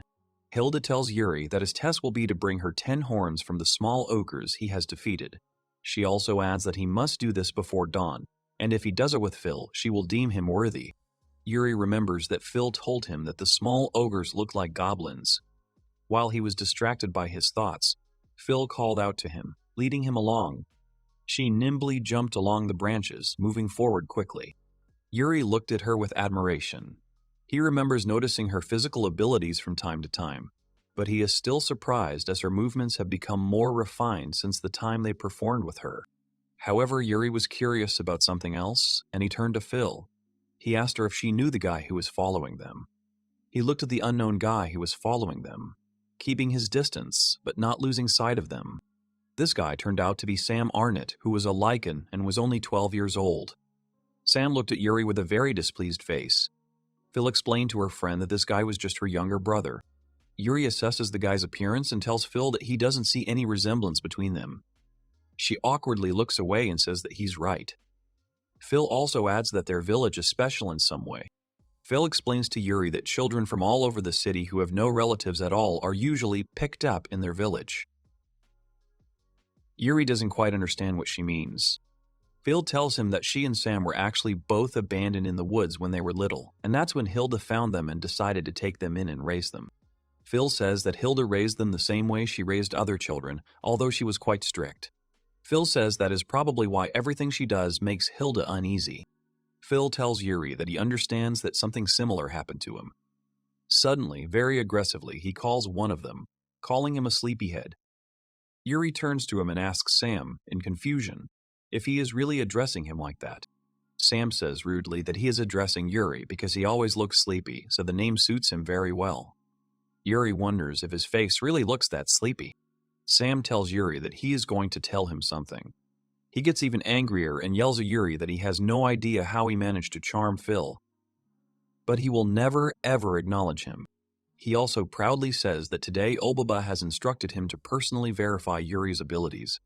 Phil gets angry and yells at his younger brother, asking him to immediately stop insulting her friend. She turns to Yuri and apologizes for her younger brother's behavior. She also tells him to ignore Sam's words. Yuri doesn't seem offended. Sam gets even angrier. He grits his teeth and says angrily that he can't believe it. He points at Yuri and tells Phil that he just doesn't understand what's good about someone like him, that she's protecting him. Phil decides to get away from Sam. She shyly takes Yuri's hand and suggests that he continue walking towards their goal. Yuri agrees to leave. Sam becomes furious when he sees this. Sam gets very angry at both of them and starts yelling at Phil not to touch Yuri, and Sam orders him to immediately leave Phil alone. As Phil was leading Yuri away, she suddenly noticed something. She wanted to say something to Yuri, but he had already noticed that they were surrounded. He looked up and saw several small E-rank ogres sitting on the branches. Sam relaxes and sits down comfortably on one of the branches. He says with a smug face that he is interested to see how the city guy stands up to the little ogres. Suddenly, a small boulder flies quickly from somewhere in the foliage towards Sam. He doesn't have time to react to turn away, but just before the stone hits Sam in the face, he stops abruptly. Yuri stopped the stone with the blade of his sword, while Sam looked at him with surprise and dislike. The small ogres around him began to quickly approach and surround the three of them more tightly. Yuri tells Phil that they will fight back to back, and she agrees. Afterwards, they work together to take down each ogre that jumps out at them. They alternate sides, not saying a word during the battle. Sam stares at them, his mouth hanging open in surprise. He watches as Phil and Yuri lay down their weapons, having dealt with the ogres, and says that they must be making fun of him. Yuri turns to Sam and asks him what he thinks. Sam doesn't understand what he means. Yuri asks him if his opinion of him has changed after what he saw. However, Sam just snorts and confidently says that there is nothing surprising in the fact that they were able to deal with ordinary small ogres. Sam smiles smugly and says that even a common man from their village can do it. As Sam speaks, he doesn't notice someone approaching him from behind. Phil and Yuri look at something behind him in horror and ask him to turn around in fear. Sam turns to something behind him, casting a huge shadow, and freezes in horror. This something turns out to be an unknown monster of enormous size. Turning around, Sam lifts his head and sees a tall monster of enormous size in front of him. This monster turned out to be a sea crank ogre. It had a face that was somewhat reminiscent of a human, and it also had light hair. Sam is very scared and cannot utter a word. He begins to tremble violently and freezes in place. At this moment, the ogre suddenly lifts his left leg. Swinging it, he directs it towards Sam, intending to hit him. However, just before the ogre can strike Sam, Yuri intervenes. He grabs Sam and lifts him into his arms, jumping back to a safe distance. With Sam in his arms, Yuri turns to Phil and orders her to take his brother away so he can be safe. Phil hesitates a bit, but agrees and holds out his arms to take his little brother. Suddenly, Yuri hears the monster making sounds that resemble human speech with difficulty. Since Yuri understands the speech of monsters, he understands that the monster is addressing him, threatening to destroy and tear him to pieces. Suddenly, 2 horns appear on his head, which begin to grow rapidly. Yuri looks at the ogre and realizes that his voice reminds him of something. He also wonders how the monster could know his name. The ogre says his name again, and in that moment, Yuri understands. Yuri looks at the ogre's face and suddenly realizes that his features and hair color are similar to Ange, despite the ogre's heavily distorted and almost unrecognizable features. The ogre raises his hand, then starts to run quickly towards Yuri, who manages to fly back, not allowing the ogre to reach him. Suddenly, the ogre takes the body of one of the little ogres he just defeated in his left hand. The monster squeezes the small ogre's body in its hand with all its might, causing a lot of blood to ooze out from the crushed body.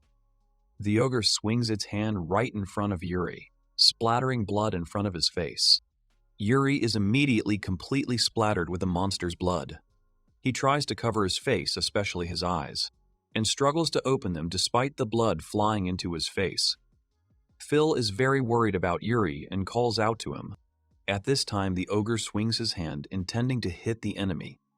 Yuri can't see anything since he can't open his eyes due to the large amount of blood. Yuri recalls that if he sharpens his senses, he can use air currents and magic to predict where the enemy is and how he is going to attack, without even seeing him. Yuri thus manages to dodge the ogre's attack at the very last moment. He then places his hands on the hilt of his sword, quickly pulling it out, deftly jumping into the air and dodging another attack from the ogre. After this, he sharply swings the blade of the sword. After the swing, a huge deep wound goes through the ogre's entire body, which immediately begins to bleed heavily. A moment later, the monster begins to scream furiously from incredible pain. Yuri lowers his gaze. His body and face are again covered in the monster's blood. A few seconds later, the ogre's lifeless body falls to the ground with a thud. Yuri puts the dagger back and Phil runs up to him, happily praising him for a job well done. Yuri finally relaxes and sighs, carefully wiping a small amount of blood from his face. Sam, who was still in shock from what was happening, only let out a quiet yelp. Yuri wants to reach out to him, saying that it was dangerous, but now they are okay. However, Sam jumps away from him, hides behind Phil and hisses angrily. Yuri is surprised and looks at Sam with incomprehension. Sam looks very nervous and fearfully asks Yuri why he is sleeping on the go and are these adventurers in a capital really as lazy as he is. Yuri tells Sam that he has the lowest rank of adventurer, rank F, and in the capital everything is much stronger. Sam is very surprised to hear this. Then he immediately suggests going to the capital. However, all three are talking. They do not notice that the monster has come to its senses until it lands on the ground with force. The ogre rises to its feet behind Yuri, its huge wound still actively bleeding. The monster stands with its head down for a few seconds, then lets out a loud roar, while streams of blood also flow from its mouth. Sam is scared again and squeals like a frightened animal. Seeing that the monster is not defeated yet, Yuri tenses up. However, the next moment the monster falls to its knees powerlessly, continuing to growl either from anger or from incredible pain. The ogre makes strange noises before falling face down on the ground again. Phil wants to ask Yuri what's going on, but he tells her he doesn't know. Suddenly, the ogre's body begins to writhe and change strangely in size, disproportionately changing shape while making strange sounds. At this time, he continues to hurl insults at Yuri. The monster's body is suddenly surrounded by white smoke. When it dissolves a little, it becomes clear that the ogre's body has partially, only half, shrunk in size. The monster roars loudly in pain again. During this process, most of the thick white smoke slowly dissipates, allowing a better look at the ogre's more human-like body and face. Looking at it, Yuri realizes that he was, and that this monster was indeed Ange. He stood on it and began to approach Yuri with difficulty. Phil and Sam were frightened and moved away. Anges, with a bloody and exhausted face, looked at Yuri and called him by name, stretching out his hand to him. Yuri stands still and does not run away. Suddenly, Anges looks up in fear and finally falls dead. At this time, someone was watching all this from above. On one of the branches stood Killy, who said with a confident grin that she had finally met Yuri. After successfully completing the mission, Phil and Yuri returned to Hilda's hut. She was very surprised when she saw many ogre horns on her table. She asked Yuri in surprise how many demons he killed in one night. She looked at one of the many horns that was different in size. She said that it was definitely not an imp horn, and that it definitely belonged to a huge demon. Sam tells Hilda that Yuri is really strong. He also tells her that Yuri is just like him, and that he even managed to defeat a demon with one blow. Sam happily tells her that Yuri even saved his life, and that he is very grateful to Yuri. Hilda does not answer, but only thoughtfully lowers her eyes. She tells Phil that she expected this from the one Phil chose. After that, she offers the two adventurers to stay the night with her. She will give them rooms. Phil happily accepts her offer. Hilda tells them with a smile that she will take them to the chapel of the evil god tomorrow at dawn. Phil happily tells Yuri that they were able to do it. Yuri was also happy, but he also noticed that Hilda was looking thoughtfully at the horn of the great demon. Night falls and everyone goes to their rooms. Phil and Yuri stay to sleep at Hilda's. Yuri is over Phil lying down. He holds her hands while she trembles and struggles, asking him to stop. At one point, she yells at him, calling him a fool, and kicks him in the crotch. Yuri looks sleepy and irritated. He thinks that this has happened for the 8th time that night. For some reason unknown to him, Hilda made them both sleep in the same bedroom, and even provided them with only one bed for the two of them. Yuri was not against sleeping in the same bed with Phil, but he could not sleep peacefully. Phil fell asleep before him, and in the last hour she woke Yuri several times, constantly moving in her sleep. Finally, he nimbly jumped out of bed and walked out of the small house that housed the bedroom. He walked along the bridges that connected the houses together and thought that the village was still very beautiful. Yuri looked at the many small houses illuminated by the moonlight. Suddenly, in complete silence, he heard incomprehensible words, as if someone was singing some spells and prayers. In one of the houses, 2 torches were lit, standing on either side of a large stone. Hilda was jumping around the room waving something and calling out to the spirit of the gnome, the avatar of the gods, asking him to protect the lives of his children. There was also a shelf in the room with many statues of different people on it. Hilda was dancing and jumping around the room shouting prayers, and at that moment Yuri entered the room. Yuri looks at this with incomprehension.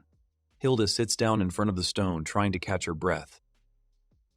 She turns sharply to Yuri and angrily asks him if he really likes to spy on women. Hilda turned to him and asked why he was walking around the village in the middle of the night. He replied that he simply couldn't sleep. Yuri noticed the many figurines on the shelf. He suggests that all these figures represent Hilda's children. She replies that these figures are her family. She also says that some of them were so stupid that they died before her. Hilda carefully picks up one of the statues and says that it is her own son. She tells Yuri that her son was called a hero adventurer in the village and was ranked A in the city guild. Yuri says that it is unbelievable and asks Hilda where her son is now. She says with a saddened face that her son has long been dead. He was killed by evil demons who have lived in this village since ancient times. Hilda told him that her son once went off to conquer demons but never returned. That was 50 years ago.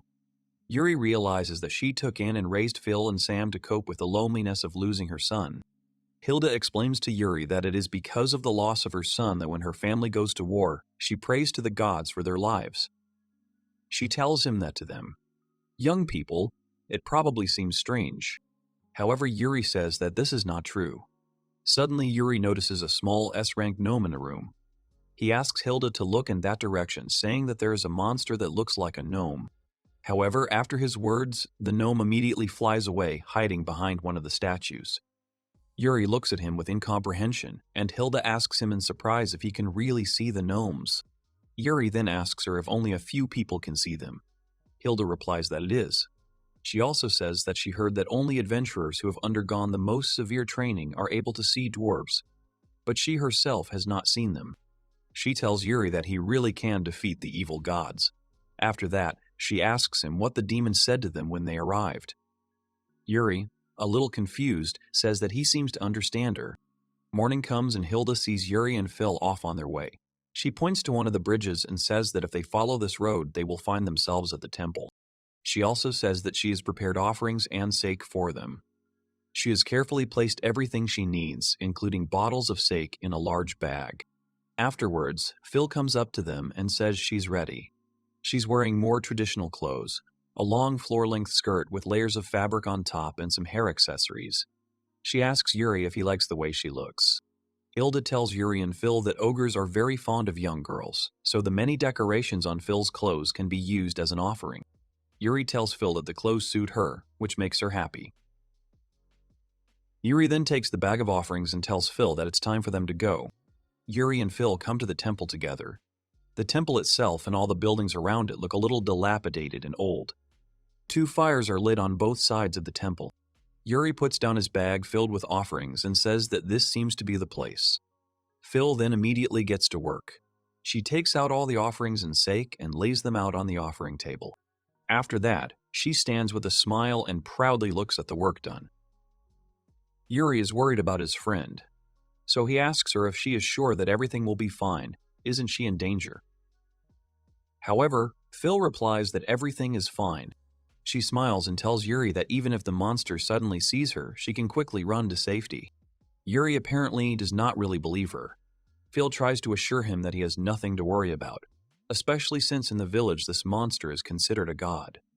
Yuri only thinks that she clearly has plenty of courage. The lights near the temple continue to burn for a long time. Phil sat down on a small cushion in front of the offering table.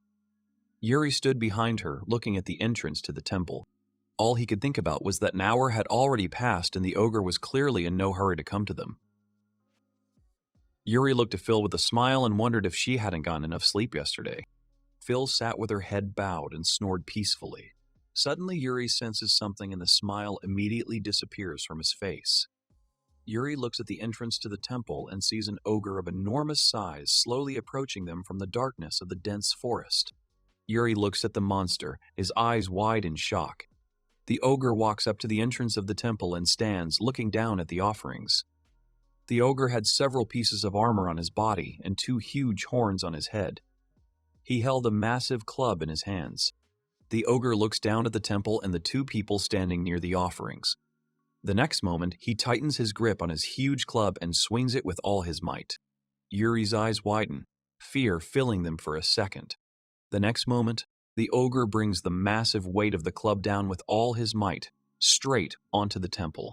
The blow is so strong that the entire temple area literally rises into the air. The entrance to the temple and the temple building itself were too fragile, so they completely broke from such a blow. All the offerings on the table also flew up and scattered randomly to the sides. The impact raised a huge cloud of smoke into the air, which could be seen from almost any part of the forest. Yuri and Phil, who had managed to wake up, managed to dodge the blow. In doing so, they jumped back a fairly large distance, jumping onto a high branch of one of the trees. Phil panics and fearfully tells Yuri that the monster is already here. Unlike her, Yuri remains calm and focused. The monster is an A-rank ogre lord who lets out a monstrous roar. The ogre stands motionless for a few moments as the smoke from the blow dissipates into the air. Yuri calmly watches the monster's next movements. Suddenly, the ogre turns sharply, looking straight at Yuri. The next moment, he was already flying towards them, swinging his club again. Yuri manages to release Lime in a matter of moments and order him to head towards Phil. The ogre strikes the branch Yuri and Phil were standing on with all his might, but it turns out to be too weak and breaks in 2, so the blow lands on the ground. Yuri was able to hold his huge club with his thin sword. Phil remained in the tree, sitting on Lime, who was clinging to the tree trunk. She asked Yuri in fear if he was okay. Yuri looked at Lime and mentally ordered him to immediately take Phil away from here, to a safe place. Lime follows orders and immediately starts climbing up the tree trunks, bouncing off 2 tables. Phil squeals loudly from the high speed in surprise. She reaches out to Yuri in fear, wanting to get back to him and help. He doesn't look at her and just points his finger up, as if to say that he will be fine. Yuri stands in front of a monster of monster size, looking up at him. Yuri frowns, realizing that he is finally left alone with the ogre, and now, looking at him up close, he finally understands how strong the ogre lord is. However, Yuri also understands that he has nothing left to surprise him with, and he is not afraid of this monster. Yuri feels that right now, on the contrary, he is full of strength. He squeezes the handle of his sword with force. The ogre lord leans down and lets out a terrible roar with incredible force. Yuri looks at the angry and furious goblin with a cold and focused gaze. The ogre swings again and tries to strike the adventurer. However, Yuri manages to deflect the blows of the club with the thin blade of his sword. Yuri decides to use the opportune moment and with one deft jump move behind his enemy, pushing off from the ogre's leg. However, the confidence and concentration on Yuri's face was replaced by surprise when he turned around and saw an ogre's club flying towards him at incredible speed in front of his face. Yuri didn't have time to dodge, so he just covered his head with his hand to soften the blow, which sent his body flying backwards, even breaking the wide trunk of one of the trees along the way. Despite this, a moment later Yuri finds himself in front of the ogre again. He swings his sword, and after that, the ogre's left arm is completely torn from his body, falling to the ground. Yuri jumped down to the ground. However, when he looked at the ogre, he noticed something unusual. A huge amount of blood was flowing from the ogre's wound, but the next moment the place where the wound was inflicted began to glow. The ogre began to regenerate, so a new arm began to appear in place of the wound very quickly. Suddenly, Yuri hears the voice of the ogre, who says he has finally met the unbending. Yuri suddenly stops and looks at the ogre with incomprehension. The ogre holds his newly restored arm. He looks at Yuri and suddenly asks the boy to get rid of him. The ogre says that he doesn't want anyone to hurt him anymore. Yuri looks at the ogre with wide eyes and realizes something when he hears the ogre's voice. The monster again desperately asks Yuri to deal with it. However, suddenly an unknown man in a dark glove snaps his fingers sharply. After that, the ogre immediately falls silent and his eyes open wide. He suddenly grabs his head and screams loudly as if in pain. Yuri does not understand what is happening and what could have caused such a reaction in the ogre. However, upon closer inspection, he realizes that he recognizes this magic. He remembers someone saying that he liked this look and wanted to have some more fun. Yuri suddenly realizes that this reminds him of the magic of the guy who controlled the dragon skeleton. After this, Yuri immediately decides to use the analysis to learn more about the state of the Ogre Lord. Looking at the monster screaming in pain, he sees that it is in a state of mind control. Yuri understands that the monster is being controlled. While Yuri analyzes him, the ogre continues to hold his head with one hand, and he begins to wave his right hand in front of himself, as if trying to wave something away. His eyes fill with rage, and he again, even more painfully and desperately, calling Yuri unbending, asks him for help. The ogre begins to aggressively attack Yuri again, while he continues to deftly dodge each blow. The ogre says that he has already killed many people, not only warriors and adventurers. He tells Yuri how he destroyed cities, villages, killed little girls, tore them apart. He says that he doesn't want to kill anyone anymore and begs the unyielding one to destroy him. As the monster speaks of this, tears begin to flow from his eyes, full of pain and bitterness. Yuri's face darkens at these words. Suddenly, he stops running from the ogre's oncoming attacks. Instead, he deftly leaps into the air, drawing his sword in the process. With one swing, he decapitates the beast in a second. Immediately after this, Yuri hears an unfamiliar voice thanking him for his help. However, he understands perfectly well who this voice belongs to. The ogre's headless body falls to the ground, blood oozing from the fresh wound, soaking the ground beneath it. Yuri looks a little sad. He doesn't even know what to say, but he understands that this feeling is not the best. Even though we fulfilled the ogre's request, suddenly he hears an unfamiliar female voice quietly giggling in the distance. The stranger was standing in a tree high above Yuri and said that she did not expect anything else from him. The stranger turns out to be Kili Potnev, a demoness who was 261 years old. She stood on the fragile branches of a tree without even breaking them. Yuri looked at the girl, not understanding who it was. However, he only had to blink when the spot where the girl had just stood turned out to be empty. The thin branch was only slightly trembling. In the seconds when Yuri is still distracted by Kili's sudden disappearance, she deftly and silently descends behind him. She also runs up silently, but he manages to notice her at the last moment.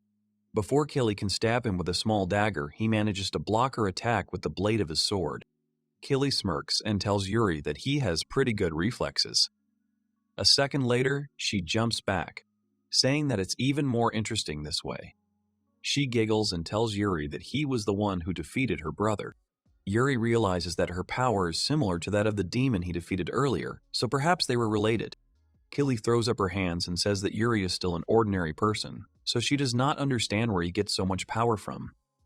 After that, she says that here they will find out. She extends her hand forward and snaps her fingers. After that, the ground around Yuri began to squirm and dark smoke began to ooze out of it. A moment later, human hands began to appear from under the ground. Several creatures began to crawl out from under the ground with difficulty. Looking at the creatures, Yuri realized that they were D-rank zombie ogres. Kili finally introduces herself to Yuri, stating her name and saying that she uses her ability to create others like herself. Yuri frowns and takes up his sword again. Kili says that with her ability, she creates others like herself, and she uses living people to do this. She looks at the many bloody bodies hanging by their arms and says that one of them is his mother. Yuri freezes and watches this with wide eyes. He remembers what he was thinking earlier about why the monster spoke to him with a human voice. He realizes that if that ogre was really Ange, then everything fits. Kili saunters along, feigning sadness as she says that the Ogre Lord was her favorite. She leans over the ogre's head and says that in a village not far from here, They called him a hero. Yuri remembers that Hilda said the same thing about her son. Killy swings her leg and says that she used the ogre to ride him like a carriage. After that, Killy kicks the ogre's head with all his might. The head flies several dozen meters and crashes into a rock, after which it begins to bleed even more. After this, Killy smiles widely and starts laughing loudly. She asks Yuri if he can hear the angry voices of the zombie ogres. She tells him enthusiastically that they are very angry. Yuri sees the zombie ogres starting to walk towards him. He hears their voices, screaming furiously about how much they hate him. They say with hatred in their voices that now he will pay for all those he has slaughtered. After this, Yuri realizes that all these zombies are the imps he destroyed yesterday. Suddenly, someone calls Yuri by name. He turns around and sees Ange trying to tell him something. Yuri is distracted, after which the zombies around him pounce on him and begin to clasp his entire body. They growl angrily and continue to say that they hate him. Yuri stands still for a moment, then frowns and orders them to shut up. After saying these words, he immediately pushes away all the zombie ogres that surrounded him, causing their bodies to fly off in disarray. At that very moment, Yuri grips the hilt of his sword tighter. After that, he begins to swing the sword incredibly fast, dealing multiple blows to the bodies of the zombie ogres, who have not even had time to fall to the ground yet. The bodies of all zombies are covered with multiple deep wounds, after which their bodies simply disintegrate and fall to the ground. Yuri sighs in relief, folding his sword. Suddenly, he hears an incomprehensible angry roar behind him. Killy looked at him with hatred and furiously said that he was the only one who killed these people. Killy calls the boy a murderer with genuine hatred in her voice, while Yuri looks at her with incomprehension. Killy raises her hand in the air and tells Yuri that he must answer for his crime. She says that she will be his judge. After that, a long dark spear suddenly appears above her. It was the S-rank Spear of Justice. The power of this weapon changes depending on the target's guild. Killy grabs the spear and immediately throws it towards Yuri. She screams that he is finished, as all her power is contained in this spear, and Yuri will undoubtedly die from it. The spear flies towards Yuri, actively spinning in the air. Yuri, looking at the spear flying at him, understands that it is very fast, but he still manages to dodge it. He turns out to be right, and does indeed manage to dodge the spear flying straight at him. However, he did not expect that at that very second, the spear behind his back would change trajectory and fly straight at him again. Yuri manages to notice the spear flying towards him and stretches his arms out in front of him to grab the tip of the spear before it reaches him.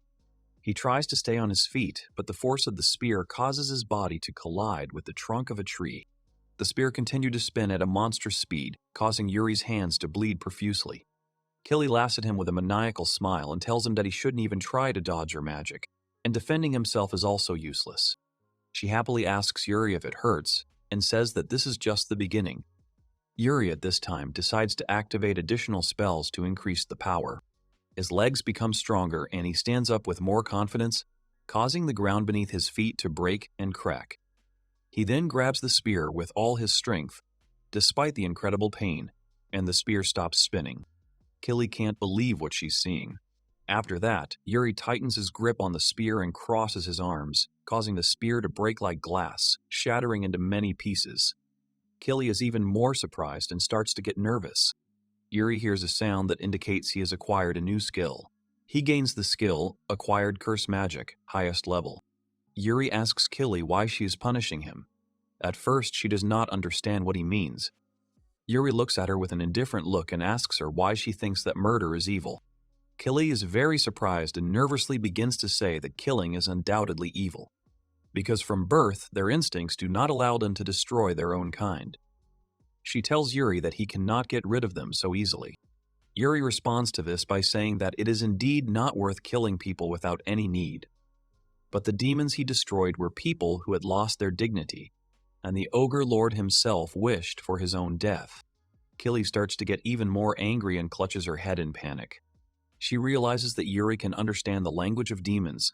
Not only did he destroy her brother in the ogre, but he also took away her most powerful weapon, breaking the Spear of Justice. Killy looks at him with rage and tells Yuri that she hates him. She says that she is very angry and that now he will see her true form with his own eyes. After this, her body changes, taking on more demonic forms. Yuri looked at Killy, who a moment later suddenly disappeared again. In a second, she deftly jumped high into the air and swung to strike Yuri. He managed to notice her. Killy's blow hits the ground, causing a strong shock wave to appear, shattering the ground into many boulders. A small magic circle is visible under Killy's hand. Yuri manages to dodge it at the last moment. After that, the magic circle starts glowing, and Killy uses mid-level curse magic. She uses Darkness Shore, and the area around her is suddenly filled with waves of dark water. Yuri lowers himself to the ground and immediately cautiously pulls one leg out of the water.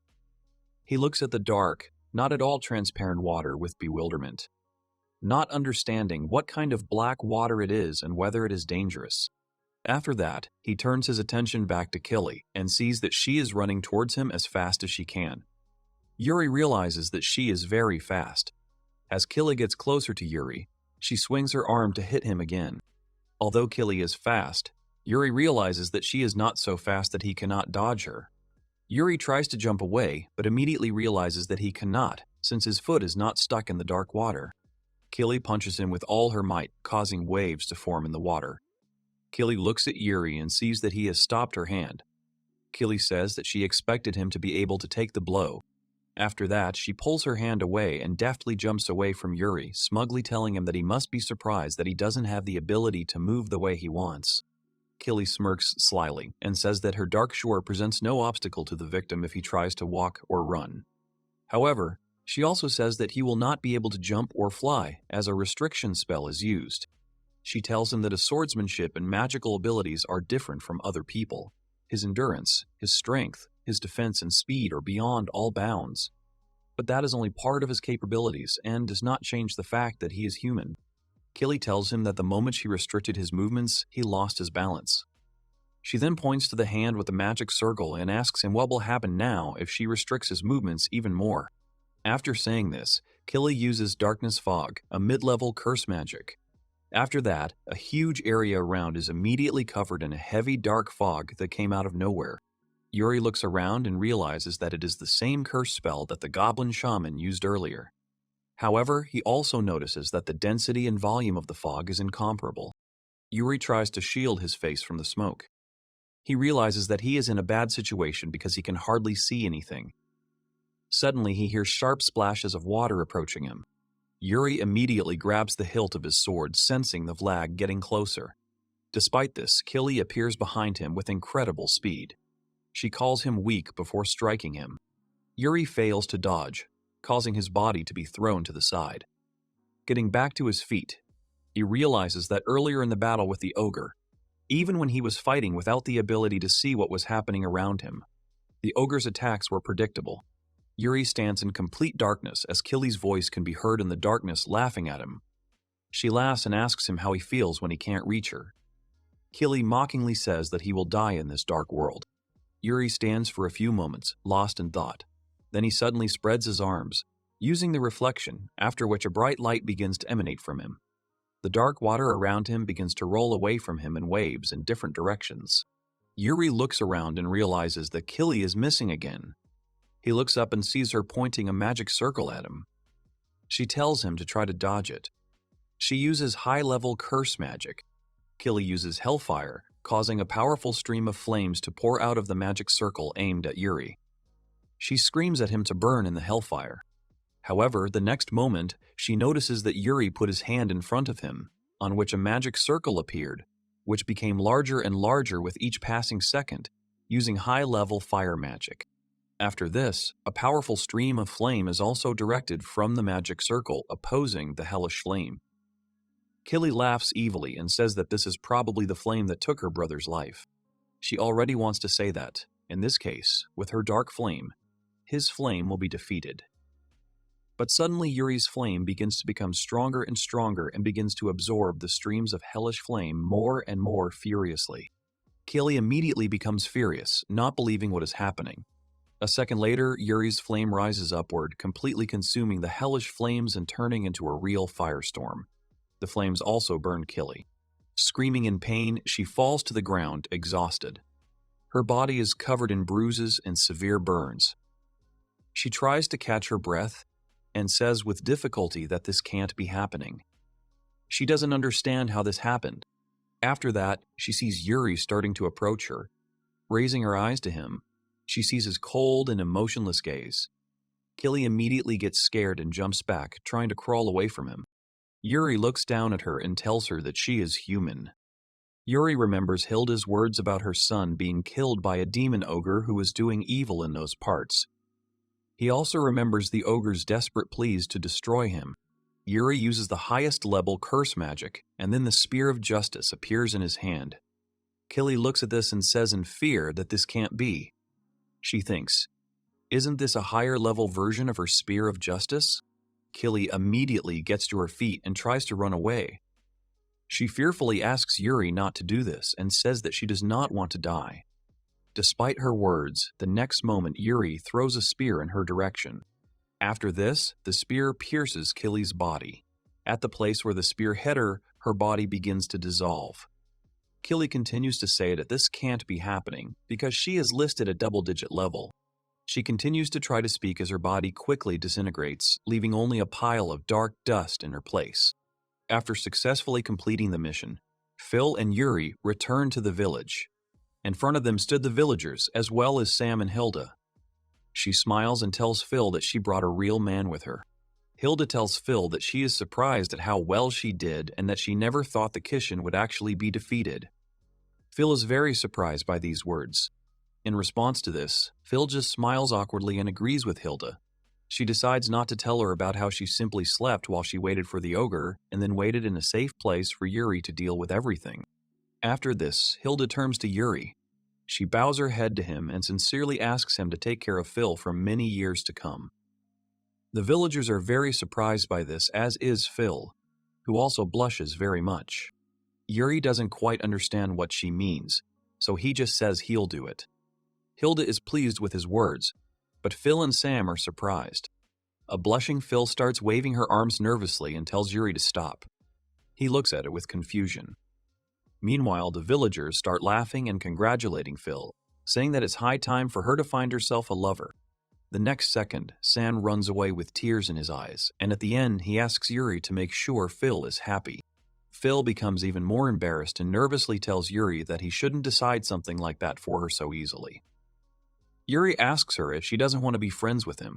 Phil grabs his head and desperately tries to explain to him that this is not what it means in this situation. After that, Yuri goes to Hilda, wanting to tell her something. While the others are distracted, Yuri reminds Hilda that back then, that night, she told him that when the time came, she wanted him to say her last words to the Kishin-sama. Phil overhears their conversation and turns towards them. Yuri is silent for a few seconds, then tells Hilda that he wanted to say, "Thank you." Hilda's mouth drops open in surprise. She asks Yuri, surprised, if this is true. He says it is, and that he can understand what the monsters are saying. After a few seconds of silence, Hilda says she understands. She continues to repeat this until tears start to flow from her eyes. She herself begins to tremble a little, and a soft smile appears on her face. Yuri looks at her silently with a slightly saddened face. He understands that his words were a lie. Although it is true that the Ogre King's last word was thank you, it was not addressed to Hilda. Looking at Hilda crying, Yuri thinks that telling her all the real details of this incident would be too cruel. He understands that Hilda was worried about her son, and he just can't tell her that her son was attacking the village and tormenting people. But the fact that he didn't attack the village of Moylan is because he had memories of that time. After this, the villagers approach Yuri and Phil. Phil is surprised by the respectful tone with which they are addressed. After this, they all, together with Hilda, bow deeply to the heroes and thank them. Yuri and Phil smiled as they looked at this. As they were leaving, Phil continued to wave goodbye to all the villagers. On the way, Phil suddenly turns to Yuri. She tells him with a smile that he lied when he told Hilda that the ogre thanked her. Yuri looks at her and realizes that she obviously sees right through him. Phil tells her that she's right and he did lie back then. However, he also asks Phil if she thinks he should have told Hilda the truth after all. Phil says he doesn't think so. She leans over and tells Yuri with a smile that she likes a good lie. She says she thinks there are good lies and bad lies in the world. After these words, Yuri stops. He realizes that this is one way to think about it, and it is true that depending on how lies are used, they can help people. Phil turns around and asks Yuri why he suddenly stopped and urges him to hurry. Yuri agrees with her and again follows his smiling friend. A multitude of air bubbles quickly rise upwards. Yuri slowly and entirely opens his eyes, feeling as if his body is levitating as it slowly and smoothly descends somewhere. He looks around and notices many fish and seaweed. He sees that he is inside some abandoned underwater structure. Yuri looks around with confusion. Looking down, he notices a small platform below with steps leading to it. Having dropped to the bottom, Yuri carefully steps onto this platform. Looking around, he thinks that he definitely fell asleep in his room and does not understand how he could have ended up underwater. Suddenly, Yuri hears an unfamiliar voice behind him calling his name. Turning around, he notices a girl standing not far from him. She thanks the gods that he has woken up. Yuri's eyes widen as he looks at the girl. She looked like an angel, her hair and clothes rising in the calm ocean water. Yuri looks at the stranger who smiles softly at him. He wonders if he has met this girl before, as he feels a strange feeling. However, no matter how hard he tries, he can't remember anything. The girl clasps her hands as if praying and desperately tells him that she used the last of her power to be able to speak directly to his heart. She asks Yuri to go to the water capital of Luminaria immediately. At this time, her body begins to slowly disintegrate into clots of bright light. Before she finally disappears, she says that if he doesn't do this, their world will cease to exist. After that, her body completely dissolves, and only air bubbles remain in her place. Yuri thinks about what she said and does not understand what she meant when she said that the world would cease to exist. However, the next moment, he suddenly feels that he is starting to suffocate. He closes his mouth, trying to save the last of his air, and bends over. Yuri feels like he can't breathe at all. There is no air left, and he opens his mouth, releasing the last of his air and letting air into his lungs. Everything around him slowly darkens, and he realizes that he is losing consciousness. As soon as he opens his eyes, he sees Lime in front of him, sitting right on the sleeping Yuri's face. The next second, he sits up, throwing Lime off his face, and begins to actively swallow air. Finally catching his breath, Yuri looks around and realizes that he is in his room and everything that happened was just a dream. Yuri sits on the edge of the bed and thinks that it was a pretty vivid dream. He looks at Lime and grabs him by the top. Yuri asks him sternly if he is responsible for this. Lime doesn't seem to understand what he means. Yuri hears the familiar sound of a new skill being acquired. He sees that he has just acquired an advanced level of non-elemental magic. Seeing this, Yuri realized that he could indeed automatically learn non-elemental magic even just by interacting with Lime.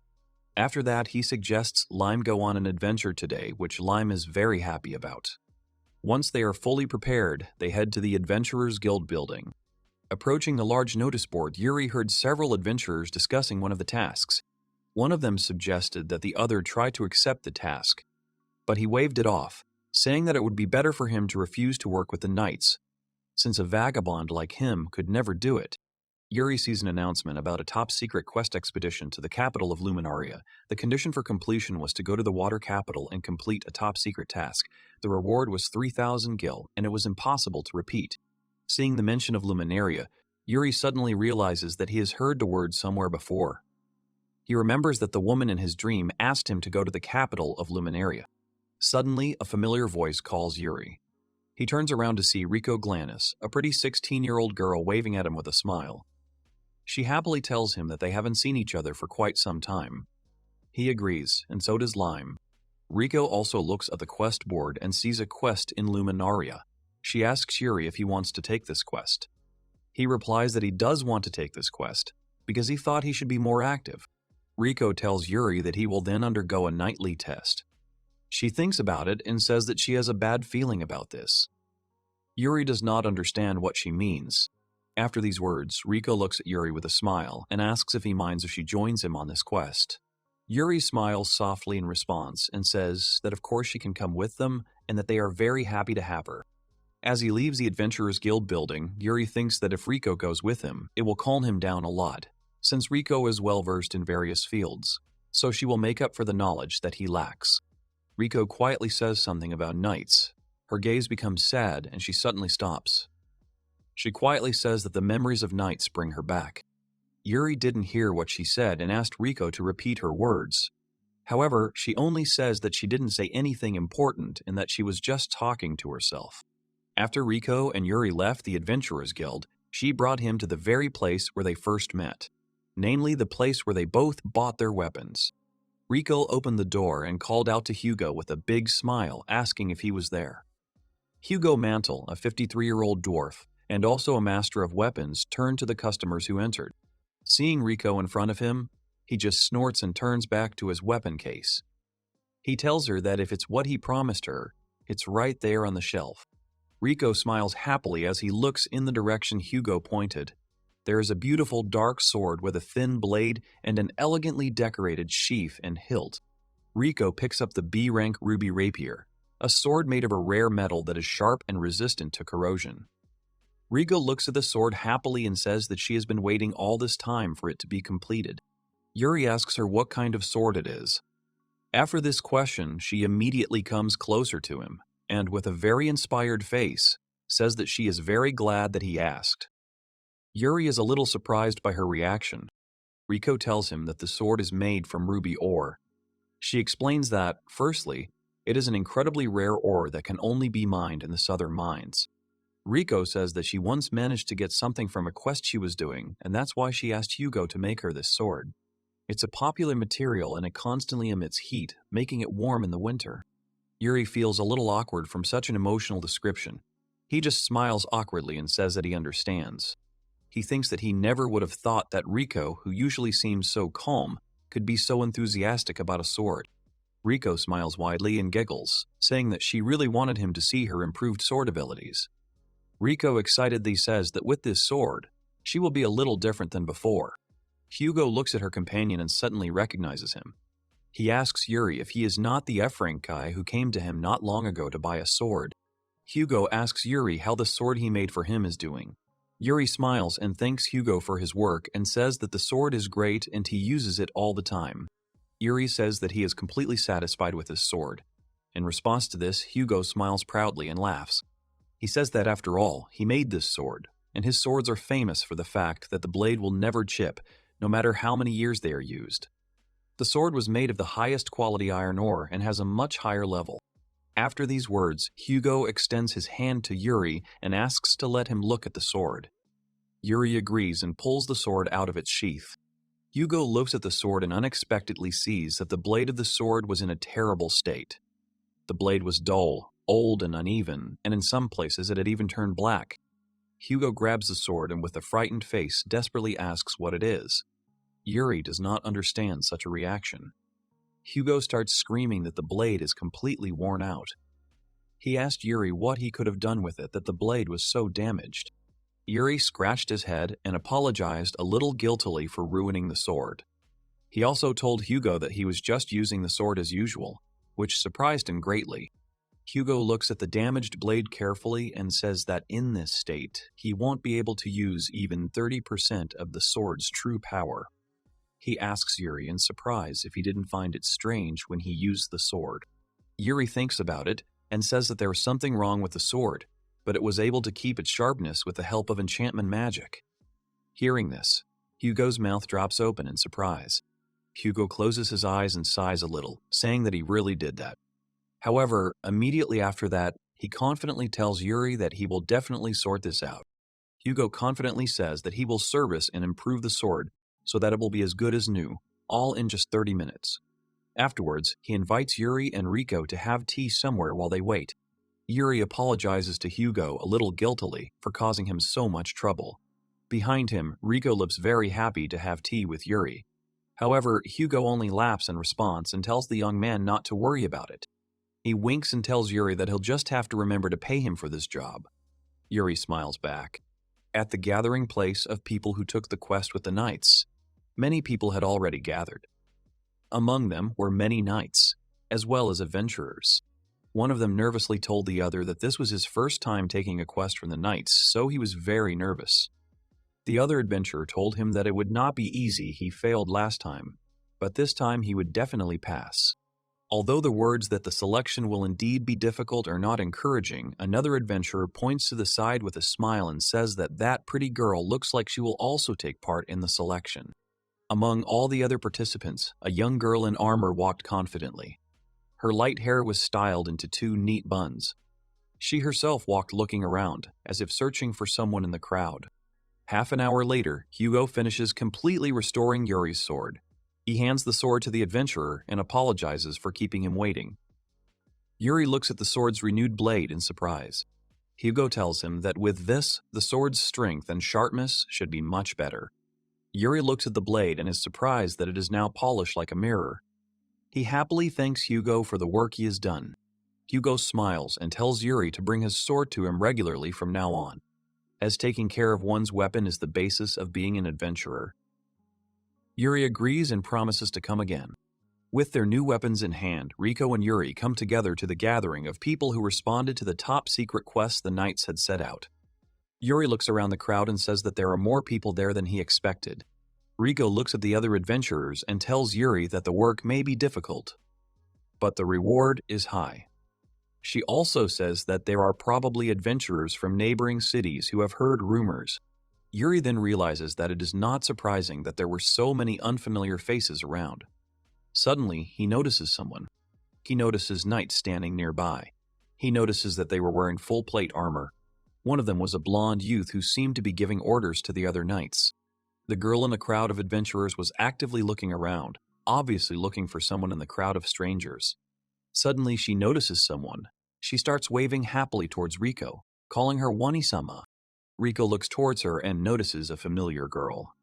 It was Clarissa Apricot, a young 15-year-old girl dressed in knight armor. She smiled sweetly as she greeted Riko. She happily runs towards Riko and then, unable to contain her joy, suddenly jumps right at her. Because of this, both Clarissa and Riko fall to the ground. Clarissa hugs her tightly and says that she's been looking for her all this time. Riko, surprised, asks Clarissa what she is doing. She replies that she knew she would see Riko if she went there. Riko begins to angrily demand that the girl stop immediately, saying that she is too clingy. Clarissa looks at Riko, mesmerized, and says that she has become even more beautiful in the short time they have not seen each other. Suddenly, Clarissa looks up and notices Yuri. As soon as she notices the young man, she immediately frowns, looking at him menacingly. Yuri does not understand such a reaction from a girl he does not know. Clarissa points at him and indignantly asks Riko who this man is. Riko replies that she will introduce them now. She tells Clarissa that this is Yuri, her adventurer friend who has done a lot for her. Clarissa says nothing but only frowns more. She stands up and offers her hand to Riko to help her up. Riko tells Yuri that this is Clarissa, her old friend. Riko tells him that she was actually a knight before she moved to this city, which is where she met Clarissa. Yuri says he understands. He thinks that the fact that Riko used to be a knight makes a lot of sense, since he already thought that she had a slightly different aura than the other adventurers. Suddenly, Clarissa leans down in front of Yuri and sternly says that it turns out he came to take the test with Riko. Clarissa tells the young man that this quest can only be completed by licensed adventurers. She tells Yuri that she does not want to doubt him, but still wants to see his license. Yuri doesn't mind, so he takes out the license and shows it to Clarissa. He asks her if she needs anything else from him. The girl is very surprised when she looks at his license. Clarissa snatches the license from Yuri's hand and looks closer to make sure her eyes aren't deceiving her. She's shaking with anger, as she can't believe he's an F rank. Riko was about to explain everything to Clarissa, but she immediately starts yelling at Yuri. She rudely asks him how dare he take the test as an F rank adventurer, since it is not something that people like him can do. Riko tries again to explain to her friend that even despite being an F rank, Yuri is actually very strong. But Clarissa doesn't listen to her and shouts that she will never allow this to happen. Afterwards, she angrily throws Yuri's license onto the ground, saying that she has no idea how he managed to deceive her Wani-sama, but she will never approve of him. Clarissa leaves immediately after these words.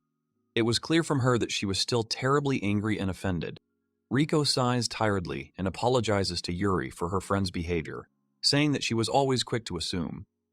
Yuri replies that it is true that he is an F rank, so she shouldn't worry about it. Yuri had already gotten used to being treated like this simply because he was an F rank. Suddenly, one of the knights stood in front of the adventurers and addressed them.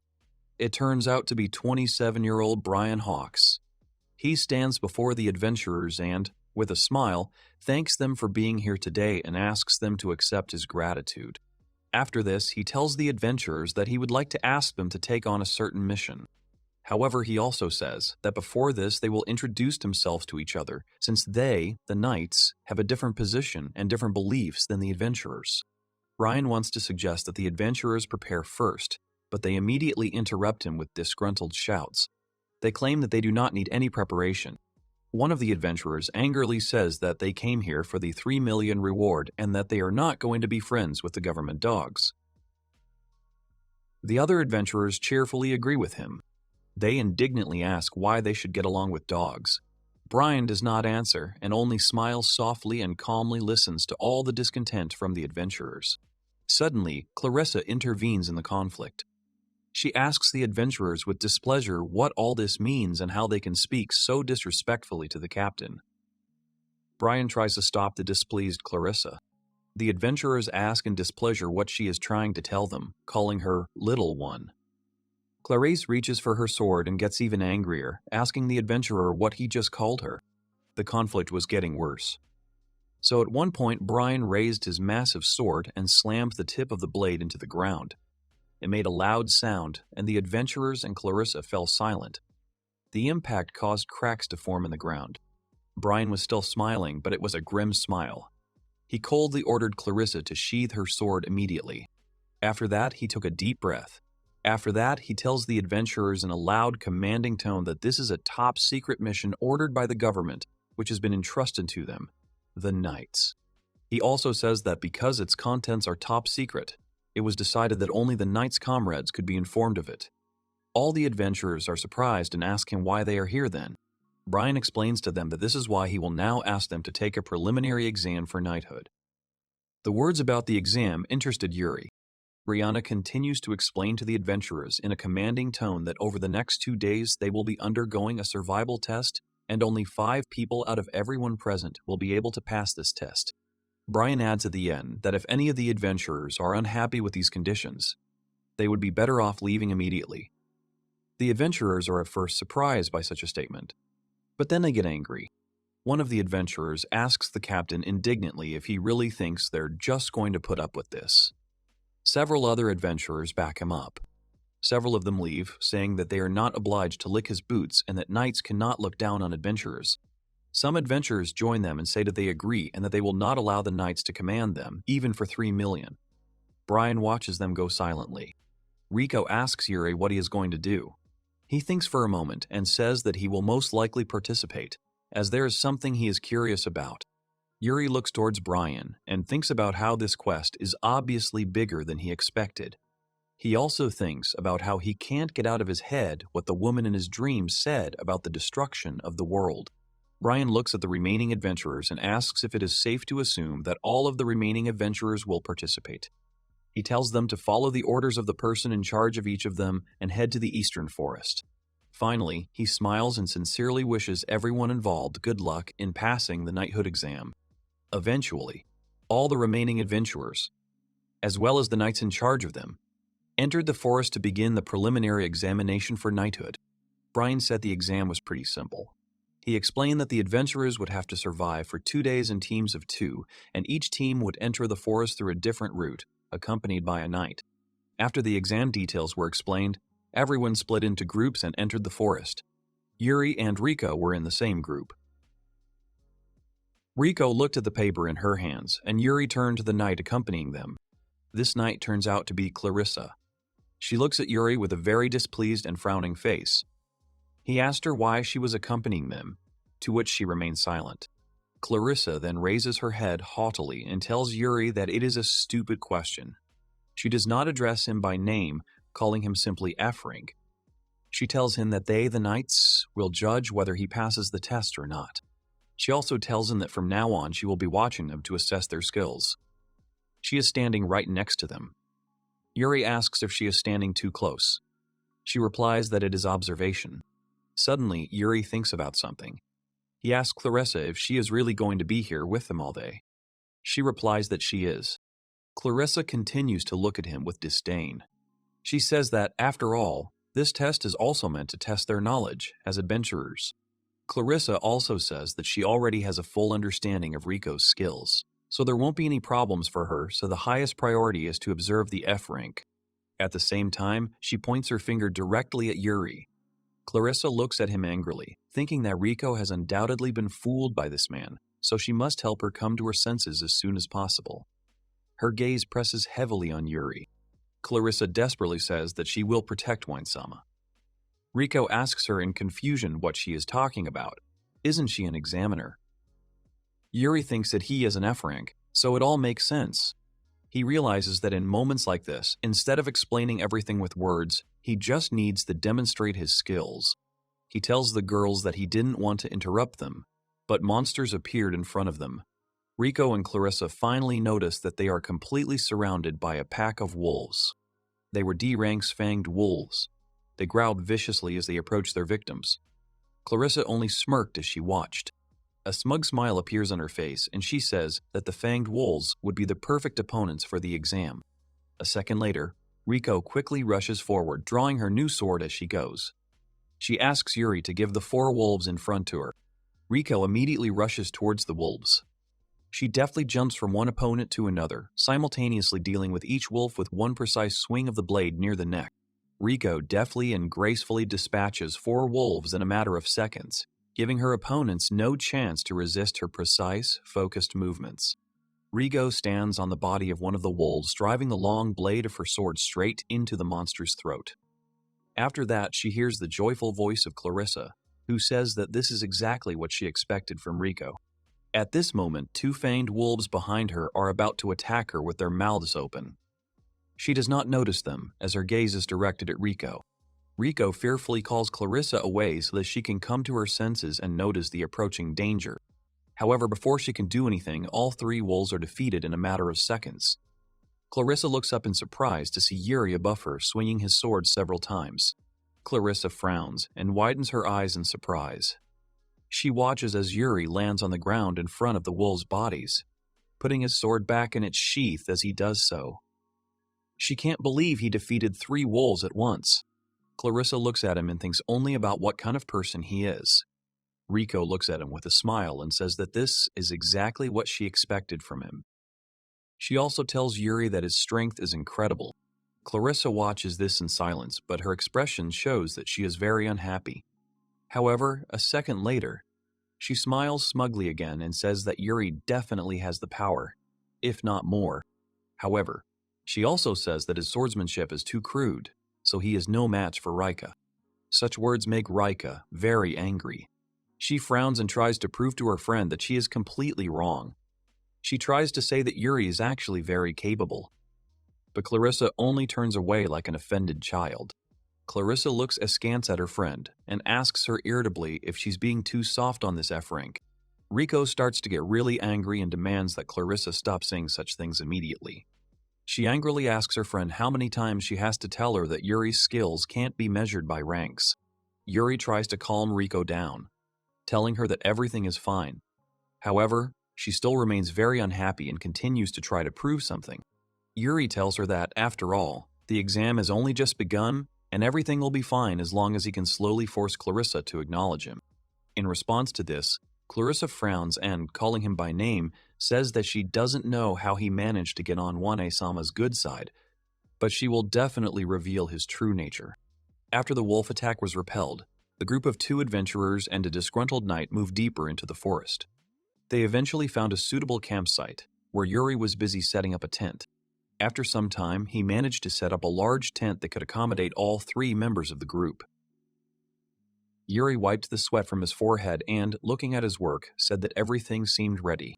Clarissa, standing behind him and also watching him work, only snorted in displeasure. With a displeased grimace, she haughtily tells Yuri that this unsightly camp is indeed suitable for an F rank like him. Yuri says nothing in response. He scratches his head and looks away awkwardly, thinking that she is being too harsh on him and that he regrets not having much experience in camping. As he thinks about this, he remembers that he seems to have done this once when he first came to this world. While he is thinking, Clarissa starts to criticize his work. She sternly asks what this clumsy knot is and says that with your work, she won't even give him 50 points. As Clarissa scolds Yuri, he thinks about what this is causing him to realize that he is only good at swordsmanship and magic.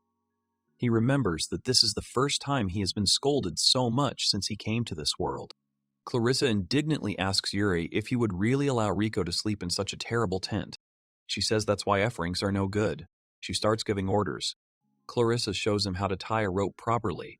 Yuri finally understands how to do it, and she sternly tells him that she won't teach him a second time. Sometime later, Riko returns to the camp holding a pile of branches. She tells Yuri that she has finished collecting firewood. Looking at the tent, Riko happily says that the tent looks very nice. Clarissa kindly tells her that she was waiting for her since that F-rank is useless, so she set it up properly for her. Yuri remains silent.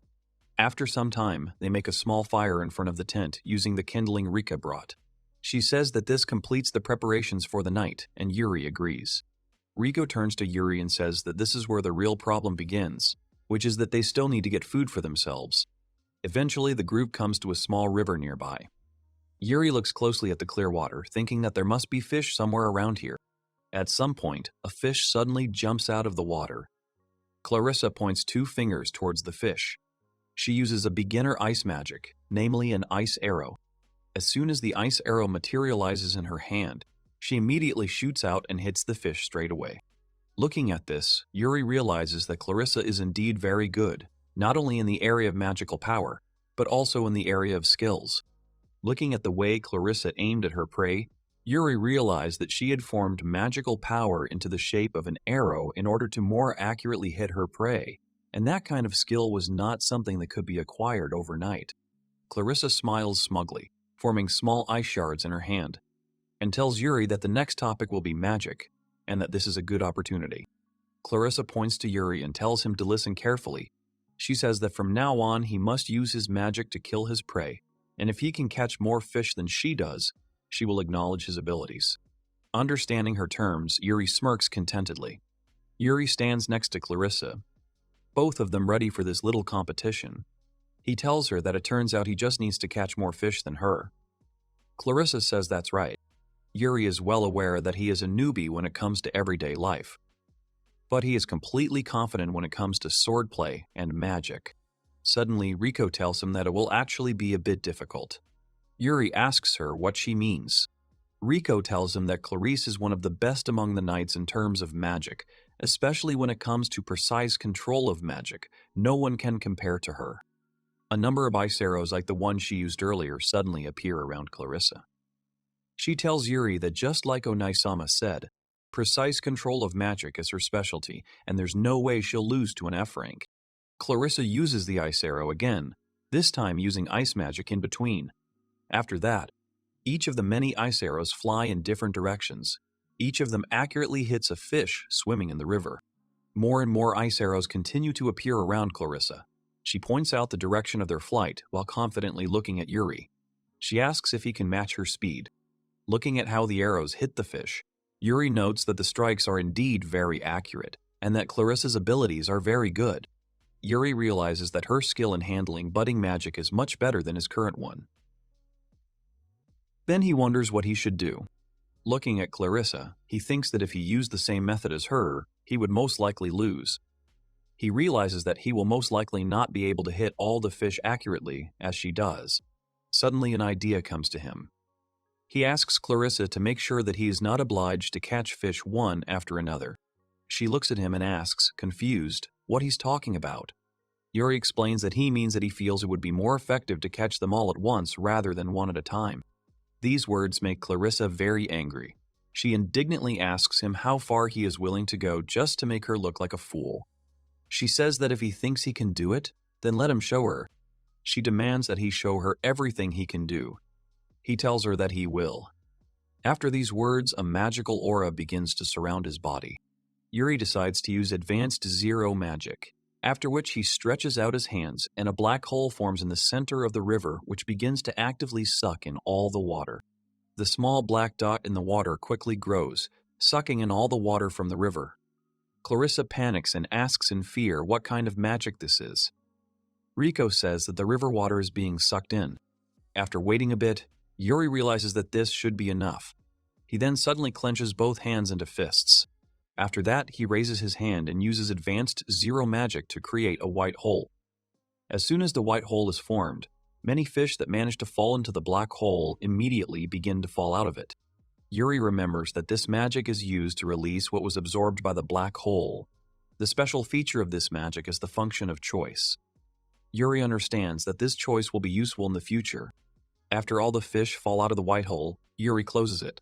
He looks at the huge handful of fish he caught and proudly says that he caught quite a lot. Riko and Clarissa stand with their mouths open, frozen in shock. Clarissa stutters a few times, unsure of what to say.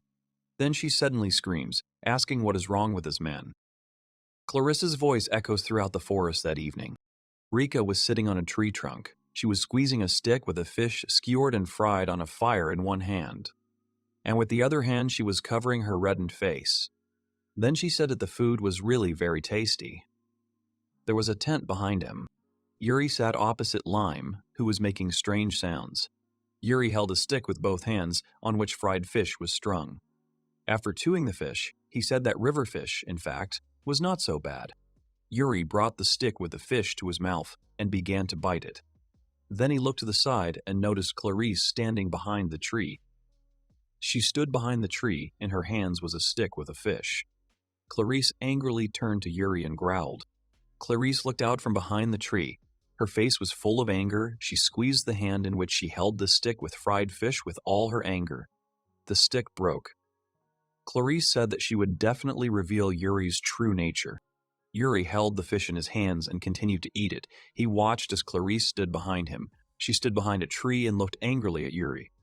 Yuri thought that because Clarice was watching him, he felt uneasy.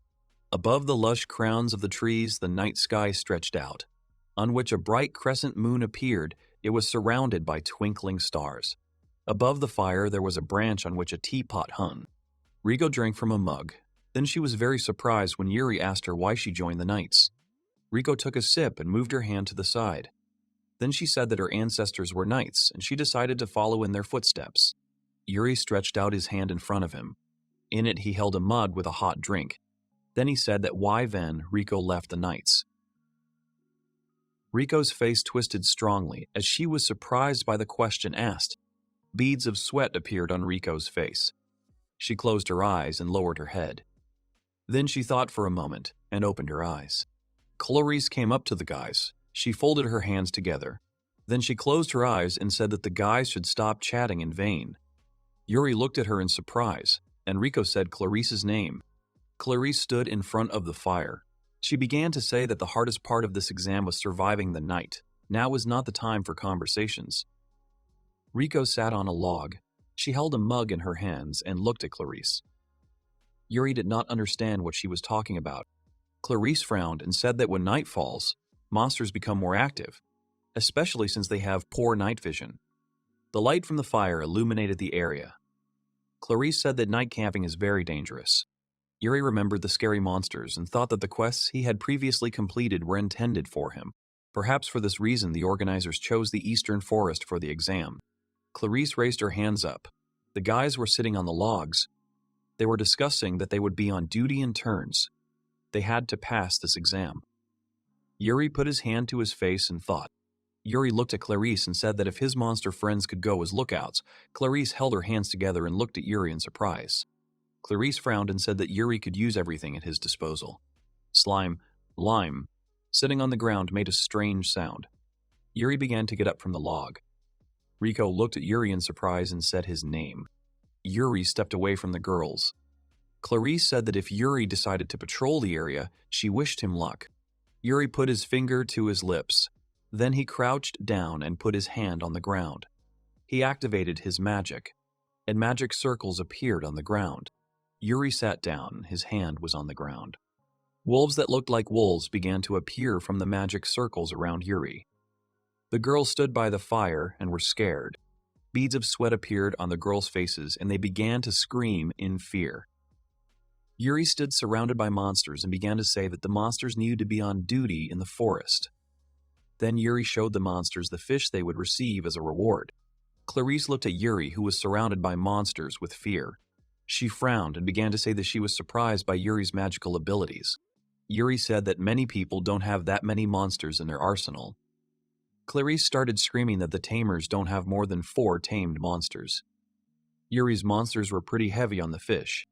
Yuri imagined a man and several monsters and thought that Duchess Tamer only had 2 monsters.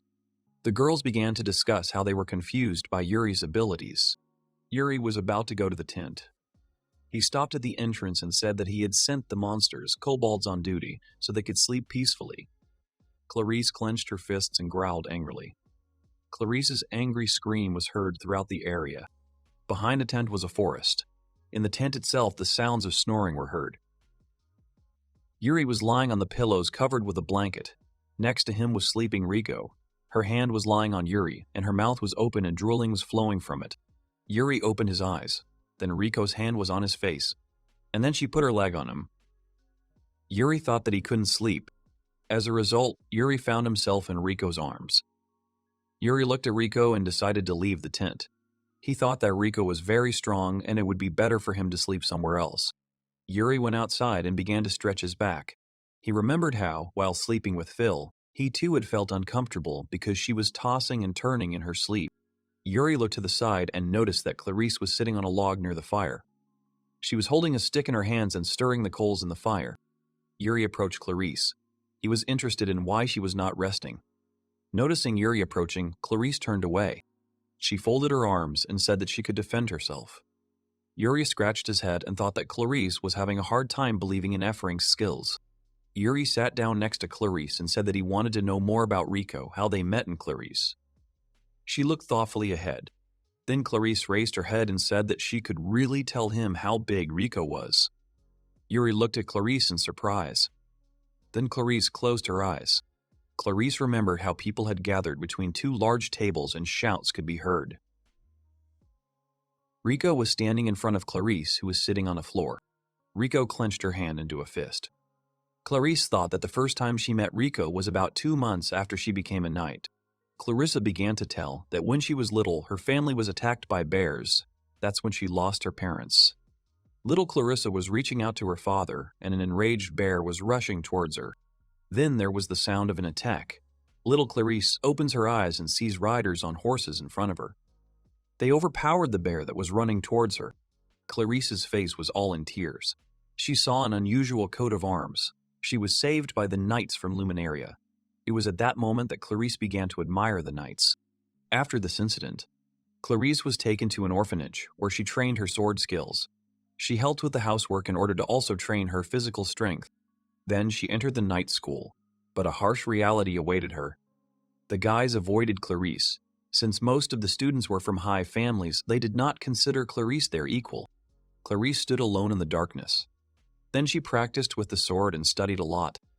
She was not discouraged and strove to reach something big. Clarissa walked along the school corridors and felt the sidelong glances of her classmates. Then they began to pester her. It all continued very painfully. She sat at the table. In front of her were plates with food. A classmate came up to her. He took her plate and said that Clarissa did not belong here. He put her plate on the floor and said that her place was on the floor. He banged a spoon on Clarissa's plate. Then the boy threw her off the chair. He took Clarice's head and began to lean it against the plate. The boy called Clarice names. A lot of people gathered around, but everyone just stood and watched. The girl and several boys stood nearby and looked at Clarissa laughing. Then someone started pushing their way through the crowd. She yelled that everyone needed to go away. That girl was Riko. She swung and attacked the boy who was bullying Clarice. The boy's tooth flew out from the blow. The boy flew to the side. Riko stood in front of Clarissa and began to shout that all the guys should be ashamed for not doing anything. The guys looked at the girl and did not know who she was.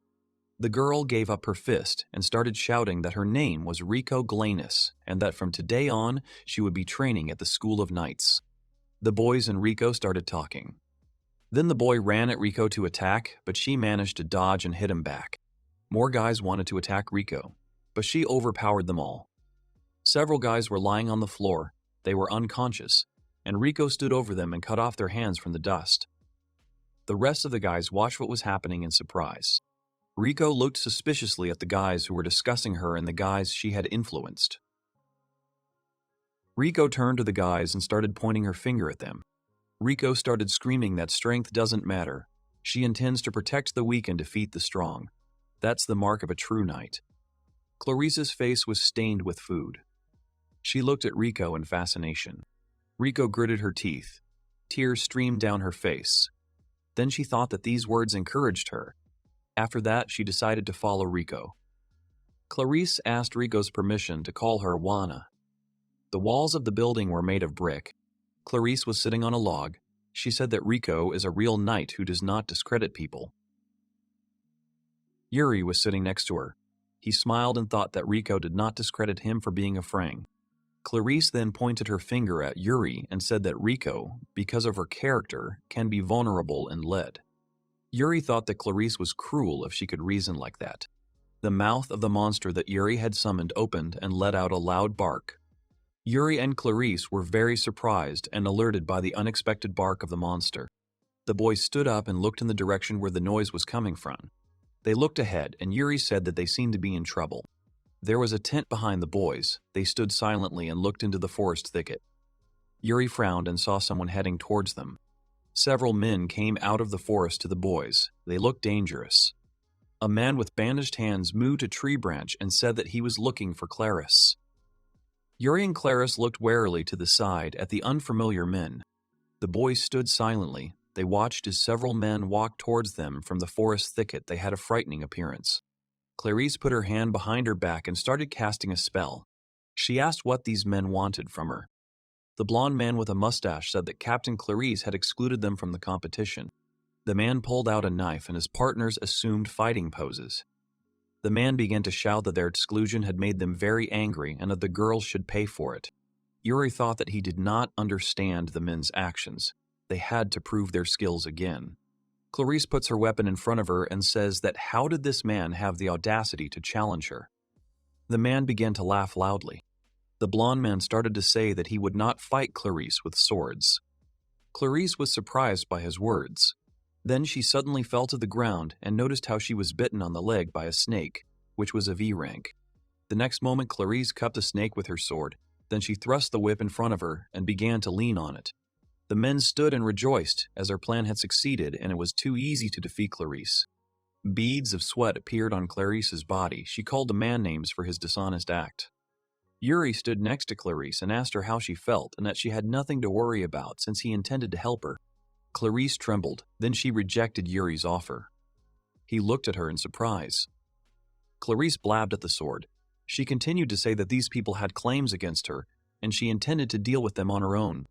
Yuri looked at her in surprise. Then a fair-haired man came up to him, put his hand on his shoulder, and said that Yuri should not interfere in their argument, and it was not too late for him to back down. The blond man looked at Yuri suspiciously and said that Yuri could also join them when they had fun with Clarice. The other men came very close to Clarice. Another man grabbed Clarice's face and asked if she was prepared to surrender without a fight. Tears appeared in Clarice's eyes and she began to threaten the men. The blond man began to smile and said that the first thing they would do was remove her teeth. Clarice looked furiously at the blond man, her face still held by someone's hand. Juris pushed away the man's hand that was on his shoulder. Then he said that he intended to refuse the men's offer and their actions were wrong. The blond man opened his mouth and then scratched his head and began to laugh. The man stood in front of Yuri. He put his hand aside and said that whether Yuri was sure of his words, Clarice deserved it, since she laughed at them. Yuri looked ahead and began to say that the men started it. Clarice had nothing to do with the disqualification of the men. They had ganged up on the wrong person. The muscular man continued to hold Clarice's face. The blond man walked away from Yuri and said that Yuri had a frang and was trying to be a hero. He needed to listen to the men and join them. The man pointed his finger at Yuri to make him look down. On both sides of Yuri there were snakes. Limes started jumping on the spot and making sounds of panic. The men were surprised to see a slug. Yuri thought that Lime shouldn't worry. He wouldn't lose to these men. Yuri lowered his hand to the ground. A moment later, Yuri was high above the ground. The male adventurers opened their mouths in surprise.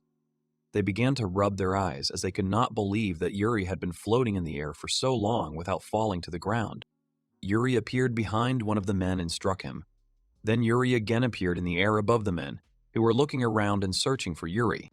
The blond man looked at his partners who were lying unconscious on the ground. He looked up and saw Yuri. A moment later, Yuri kicks the fair-haired man. He lets out a heart-rending scream. Yuri lands calmly on the ground after the blow. Yuri found himself on the ground with the blond man in front of him. The remaining man held a knife to Clarice's face and said he would kill her if Yuri did not calm down.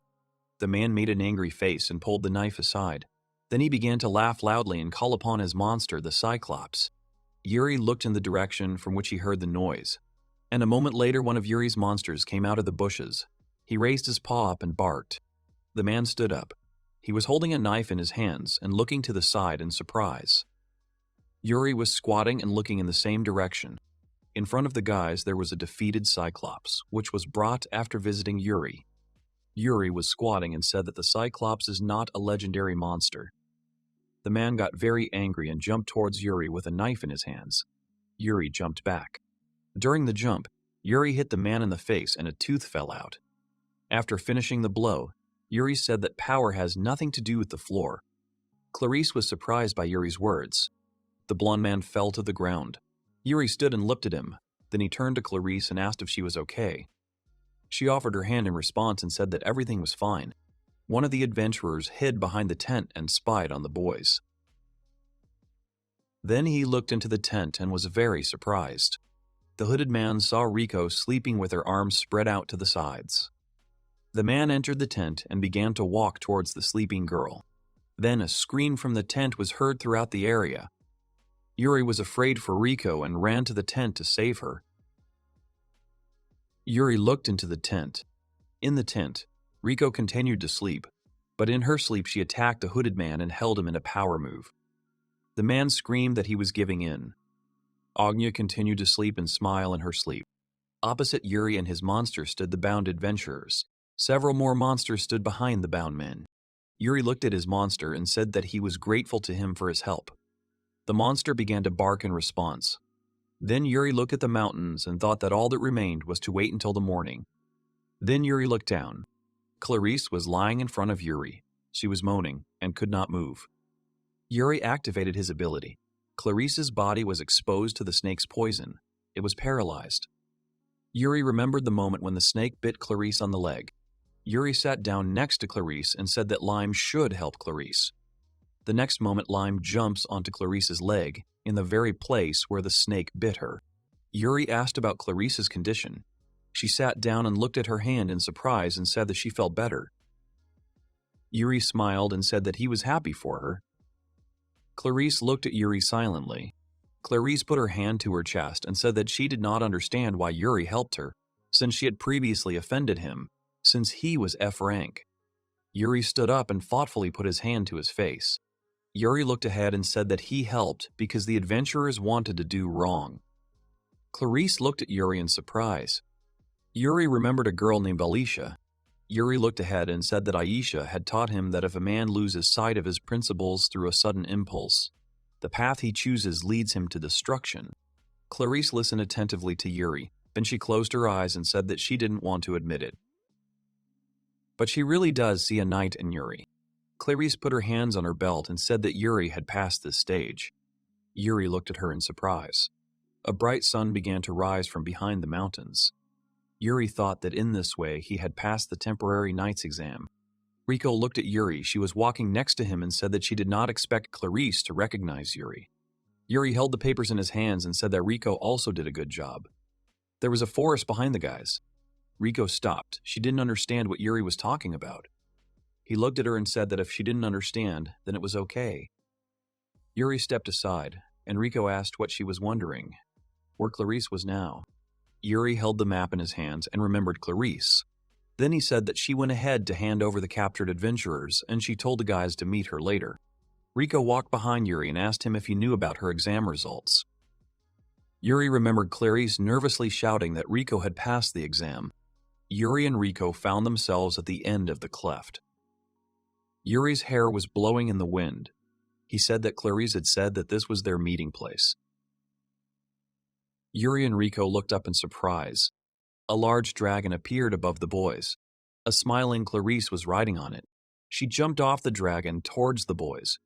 Clarice raised her hands up and ran towards Rika and started shouting her name. Clarice hugged Riko.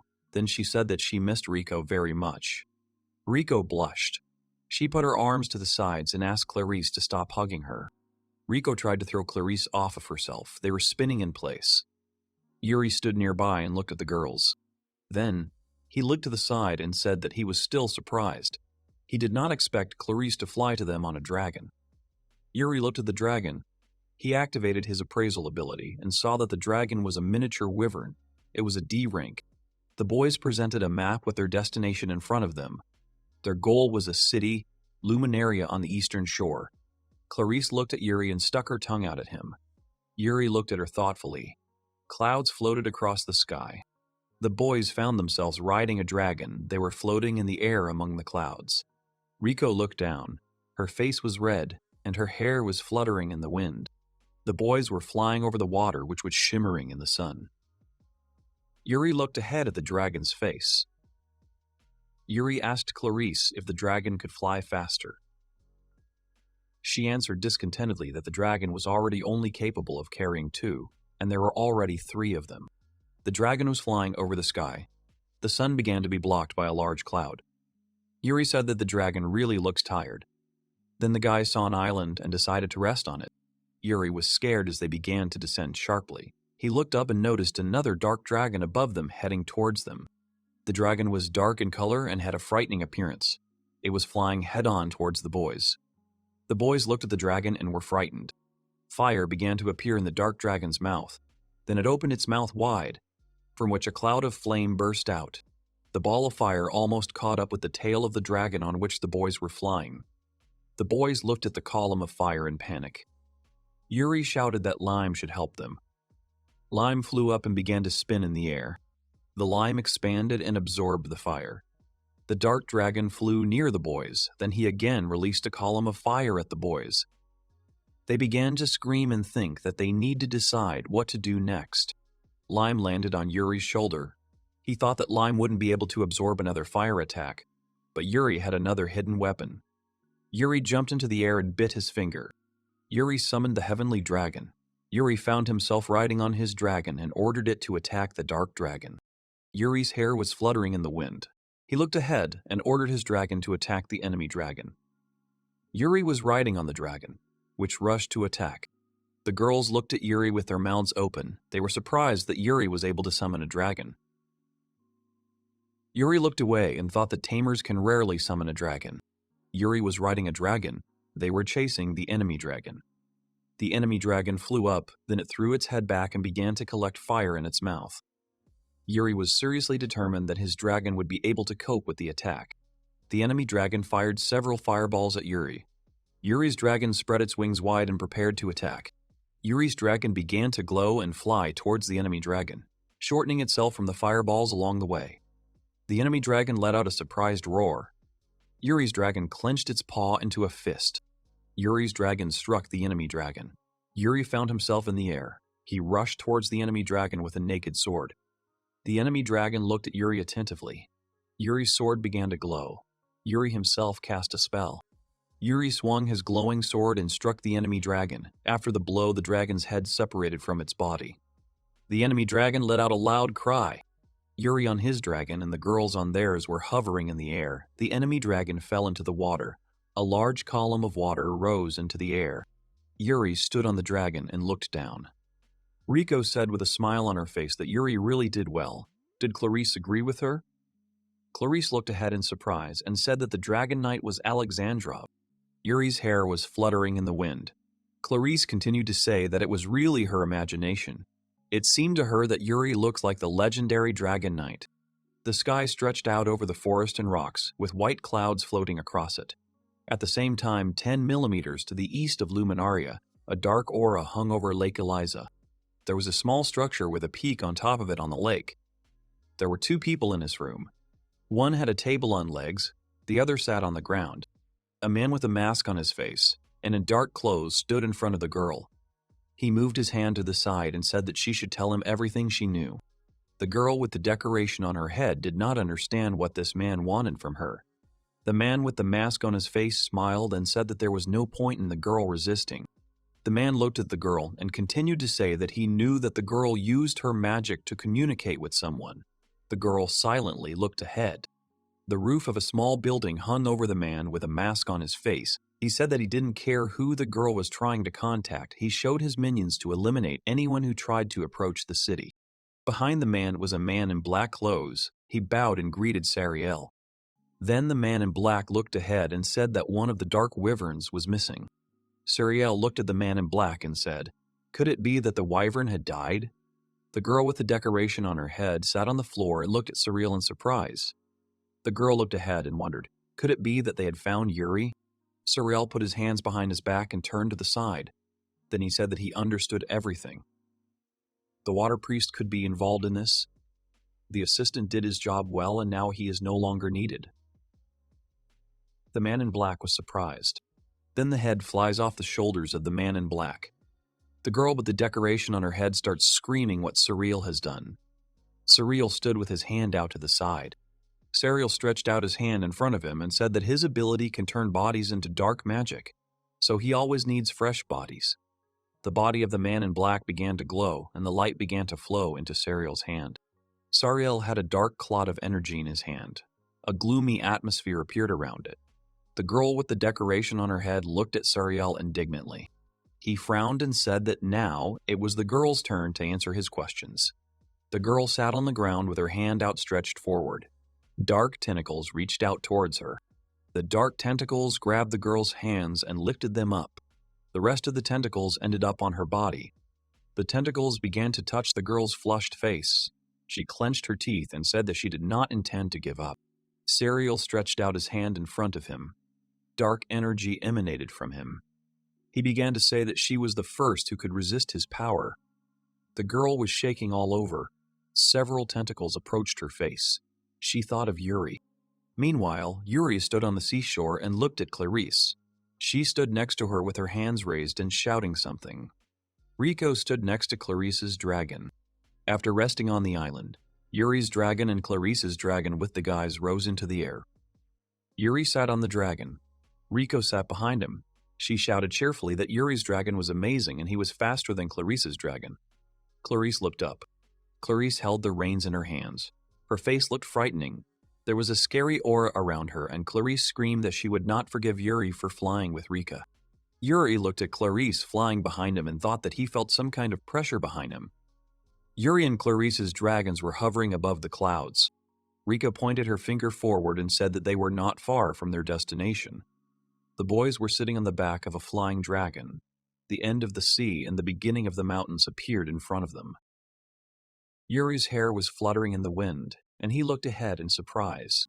In front of him, Yuri saw fluffy white clouds in the beginning of a large land. Yuri wondered in surprise that this could really be Luminaria. Clarice flew up to Yuri and called him. She said that she had to warn him about something.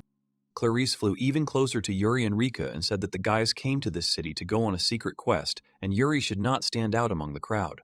Clarice began to angrily point her finger at Yuri. Yuri remembered the night and thought that this quest was too secret. He really should think about his actions so as not to stand out. Clarice flew forward and said that the guys should follow her. There were many people and moored ships at the Luminaria harbor. The houses had an unusual architectural appearance. The boys found themselves at a dragon stable. A young man in an apron was working with hay. An older man was walking next to him. He was carrying a box with things. Then the older man looked up, because a large shadow hung over him. Yuri with the girls and dragons appeared in front of the workers of the dragon stable. The workers were surprised by the sudden appearance of the dragons.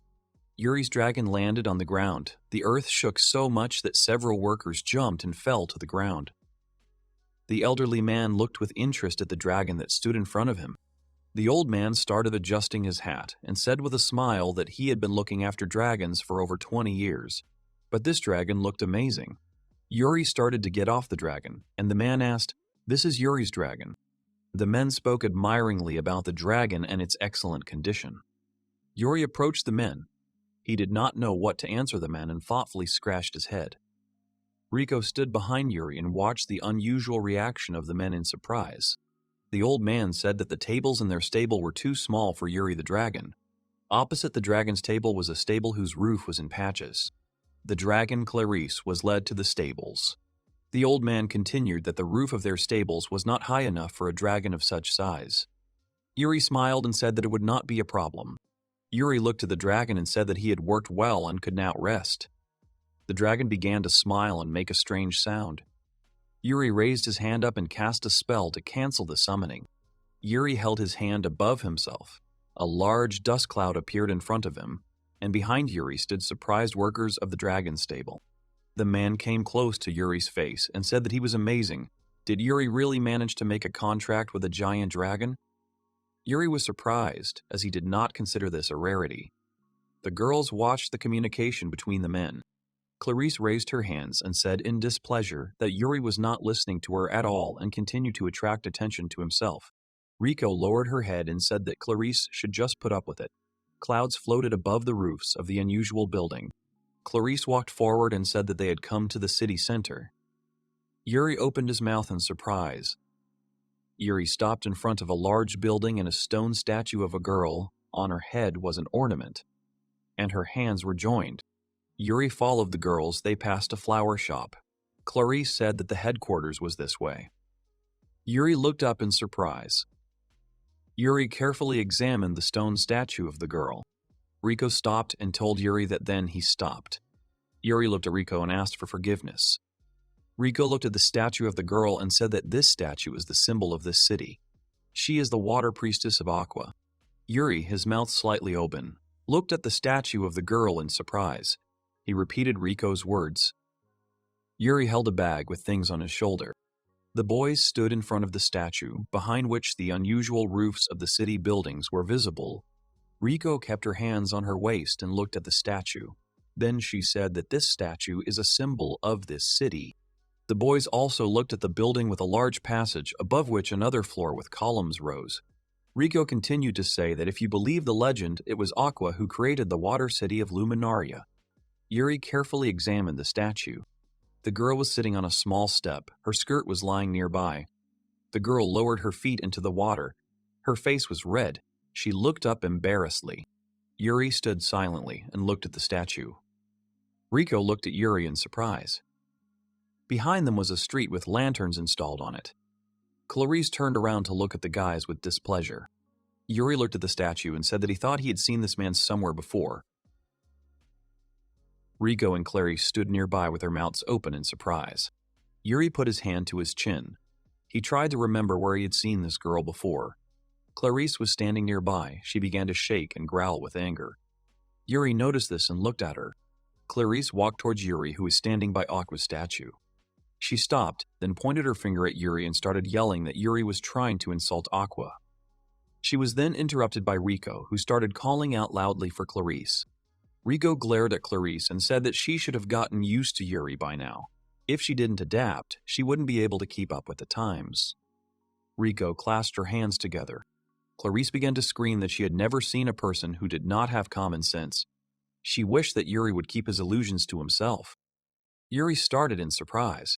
Yuri remembered the girl's face and the face of the statue. Then he thought that he once saw a dream in which a girl very similar to Aqua came to him.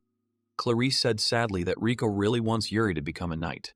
Clarice turns to Yuri in surprise when he said that he was grateful to her for her words. Yuri looked at the girls and said that he understood everything thanks to her. Clarice said in surprise that Yuri was definitely all right in the head. Riko angrily replied that Clarice should get used to it. Yuri found himself in front of a building with a large passage, the walls of which were painted with drawings. Yuri stood and thought that the atmosphere in this city was completely different, which is what he expected from a continental city. Clars went ahead and called the guys to follow her. They walked along the street paved with bricks. Yuri looked up in surprise. In front of him was a huge building. It was the headquarters of the Knights of Luminaria. Many people were walking around the square. The Knight's coat of arms appeared in front of the boys. The boys found themselves inside the building. Yuri followed the girls. There were people in armor in the room. Clarice explained to the boys what the signs on the knight's coat of arms meant. Yuri held his bag on his shoulder and opened his mouth in surprise. The boys found themselves in a huge room consisting of several floors. On the sides of the room stood 2 huge statues of knights. In the room besides the boys, there were many people. Yuri walked around the building and saw the knight's coat of arms everywhere. He thought that he understood. There really were a lot of shields here. The boys stopped in front of a large staircase. Clarice turned to Yuri and pointed her finger at him. Then he said that Yuri should stop doing strange things. Yuri obediently agreed with her. Someone from the upper floor said that Clarice had finally returned. The girls opened their mouths in surprise and looked up to where they heard the voice. The next moment, the girls bent their knees and lowered their heads down. Yuri stood in surprise and looked at the girls. There was an older man standing on the stairs. He was holding a stick and was wearing a long suit. The man smiled and said that girls didn't need to be so formal. The man's name was Marius Ubach. The girls listened to the man without raising their heads. He said that he had not seen the girls for a long time and was glad to greet them. The girls agreed with every word of Ubach. Ubach looked ahead and looked at Yuri in surprise. Yuri held a bag on his shoulder and also looked at the man. Ubach looked at Yuri from head to toe. He thought that Yuri possessed pure and elegant magic. He was a gifted person. A man, and he felt that he was not standing in front of Yuri, but in front of an outstanding wizard or magician. Ubach touched his beard and thought. Yuri looked at the stairs where Ubach was standing and thought that the man was looking at him too intently. Ubach, holding a stick in his hand, started to go down the stairs. Then he said that he was glad to welcome Yuri to this city. Yuri looked at Ubach and pointed at him. Then he said that Ubach was not so bad. This made the girls angry. The girls hung over Yuri angrily. They began to scold him for his uncultured address to Ubach. Yuri asked the girls what their words about the court magician meant. The girls opened their doors in great surprise. The girls' eyes filled with anger. Clarice said that she was holding on with all her might. Enrico said that Clarice should try to get used to it. The girls looked at each other in amazement when they heard Ubach's words that Yuri was a funny adventurer. The girls again knelt down and lowered their heads. They asked for forgiveness for Yuri's behavior. Ubach replied that they had nothing to worry about, since Yuri could be the one they needed. Clarice tried to object to Ubach. Ubach said through laughter that Clarice always worried too much. The girls looked up at Ubach. Yuri stood behind the girls. Yuri looked at Ubach's face. Then he imagined the faces of the monsters and the other guys. Yuri thought that Ubach was clearly the strongest of all those he had ever met on his way. The girls and Yuri looked at Ubach in surprise when he said that they had no time left, so he would say directly that Luminaria was currently going through an existential crisis. The ground could be seen among the clouds. The boys started to play Ubach's words over in their heads. When he spoke about the country, he was frowning and serious. The girls were shocked. They looked at Ubach in surprise. Yuri looked ahead with a serious expression on his face. A girl in a checkered cloak was floating in the air. In one hand, she held a flaming sword. In the other, she held a whip. One of her legs was tucked under her. Rico looked at Ubach and said indignantly that he meant something specific. Clarice stood next to him with her mouth slightly open in surprise. Ubach closed his eyes to think for a bit. Then Ubach looked down and said that a singularity had occurred. It was confirmed that it had appeared in this country. The girls were very surprised and shocked by what they heard from Ubach. Yuri asked what singularity meant. Ubach began to touch his aura thoughtfully. Then he smiled and said that he would like to know Yuri's name first. Yuri introduced himself. The girls' faces turned red. They stood nearby, dissatisfied. The guys imagined how a glowing black spot appeared over the planet. Ubach said that the singularity refers to lands that were infected with powerful dark magic. Then Ubach began to tell that 10 kilometers from Luminaria, there is a lake that was infected with a singularity. This lake is surrounded by a dark magical force. The girls were shocked. They shouted indignantly that this could not have happened. Ubach replied that the knights tried to fix it, but they did not succeed. The girls were kneeling in front of Ubach. Yuri was standing behind. Ubach continued to say that more than 100 knights were sent to this lake, but most of them never returned. The girls looked at Ubach in fear. Behind Ubach, above the stairs, I saw a shield.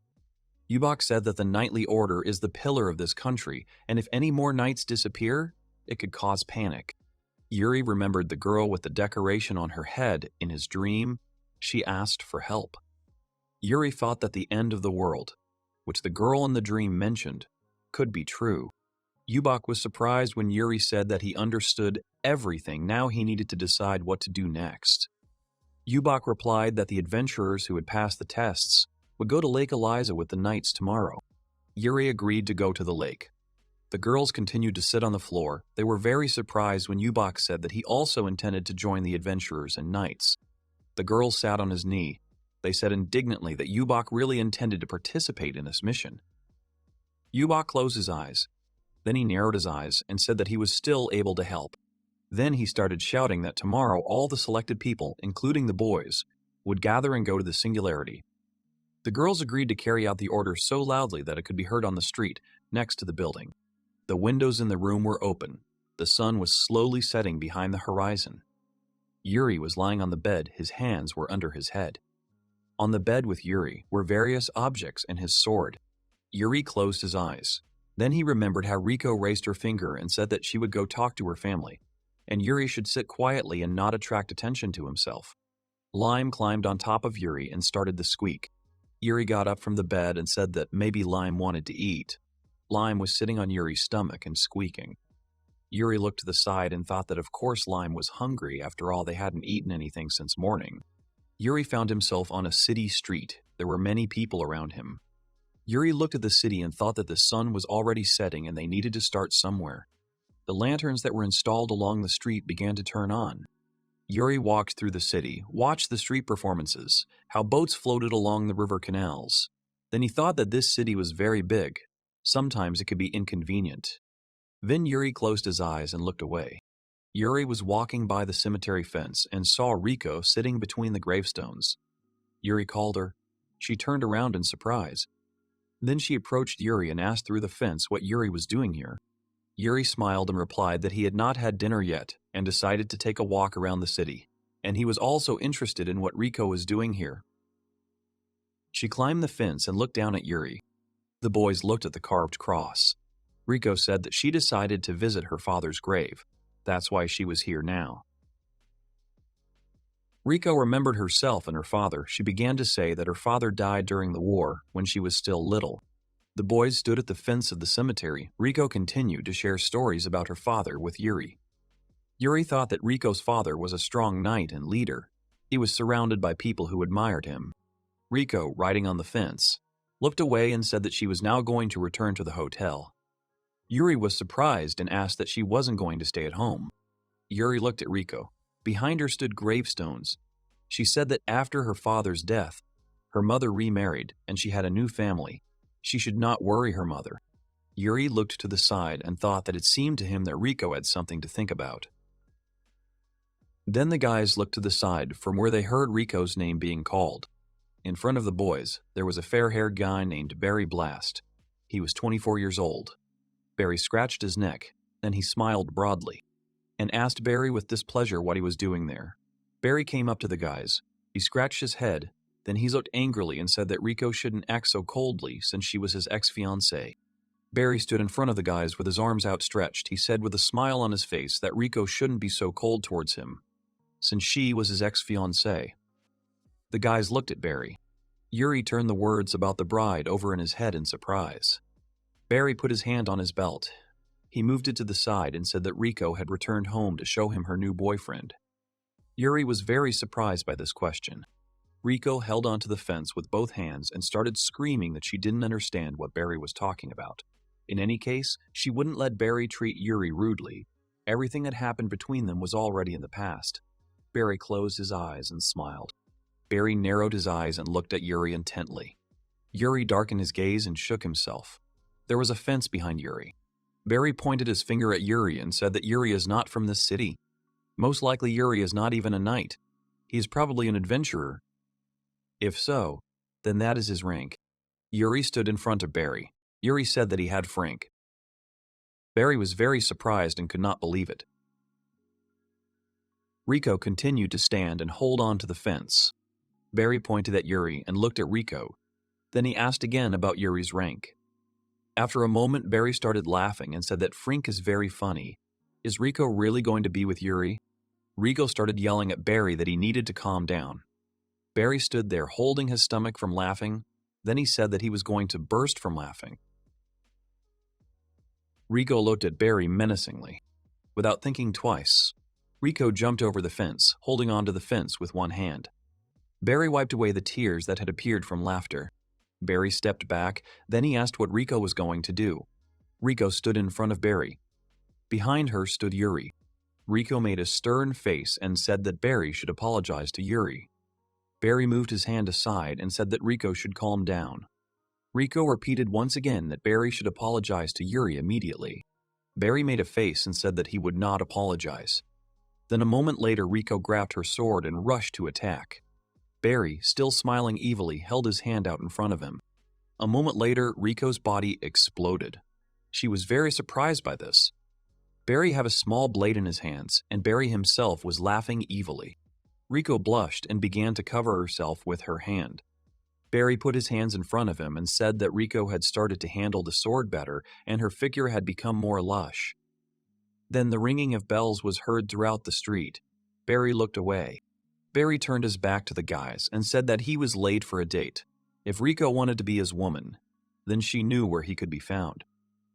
Riko stood and covered herself with her hand. Yuri stood behind her. Riko turned to Yuri. She covered herself with her hand. Riko was very indignant when she heard Barry's words.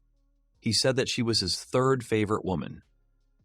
There was something on Barry's shoe. Riko appeared behind Yuri. Yuri said that Barry should stop. Barry stopped. Then he looked angrily at Yuri and asked what was wrong, Frank. Yuri was determined. He said that Barry should apologize to Riko. Barry thought for a moment. Then he smiled and said that he had no time to bother with Yuri. Since he was late, he remembered Yuri's face. Barry pointed his finger at Yuri.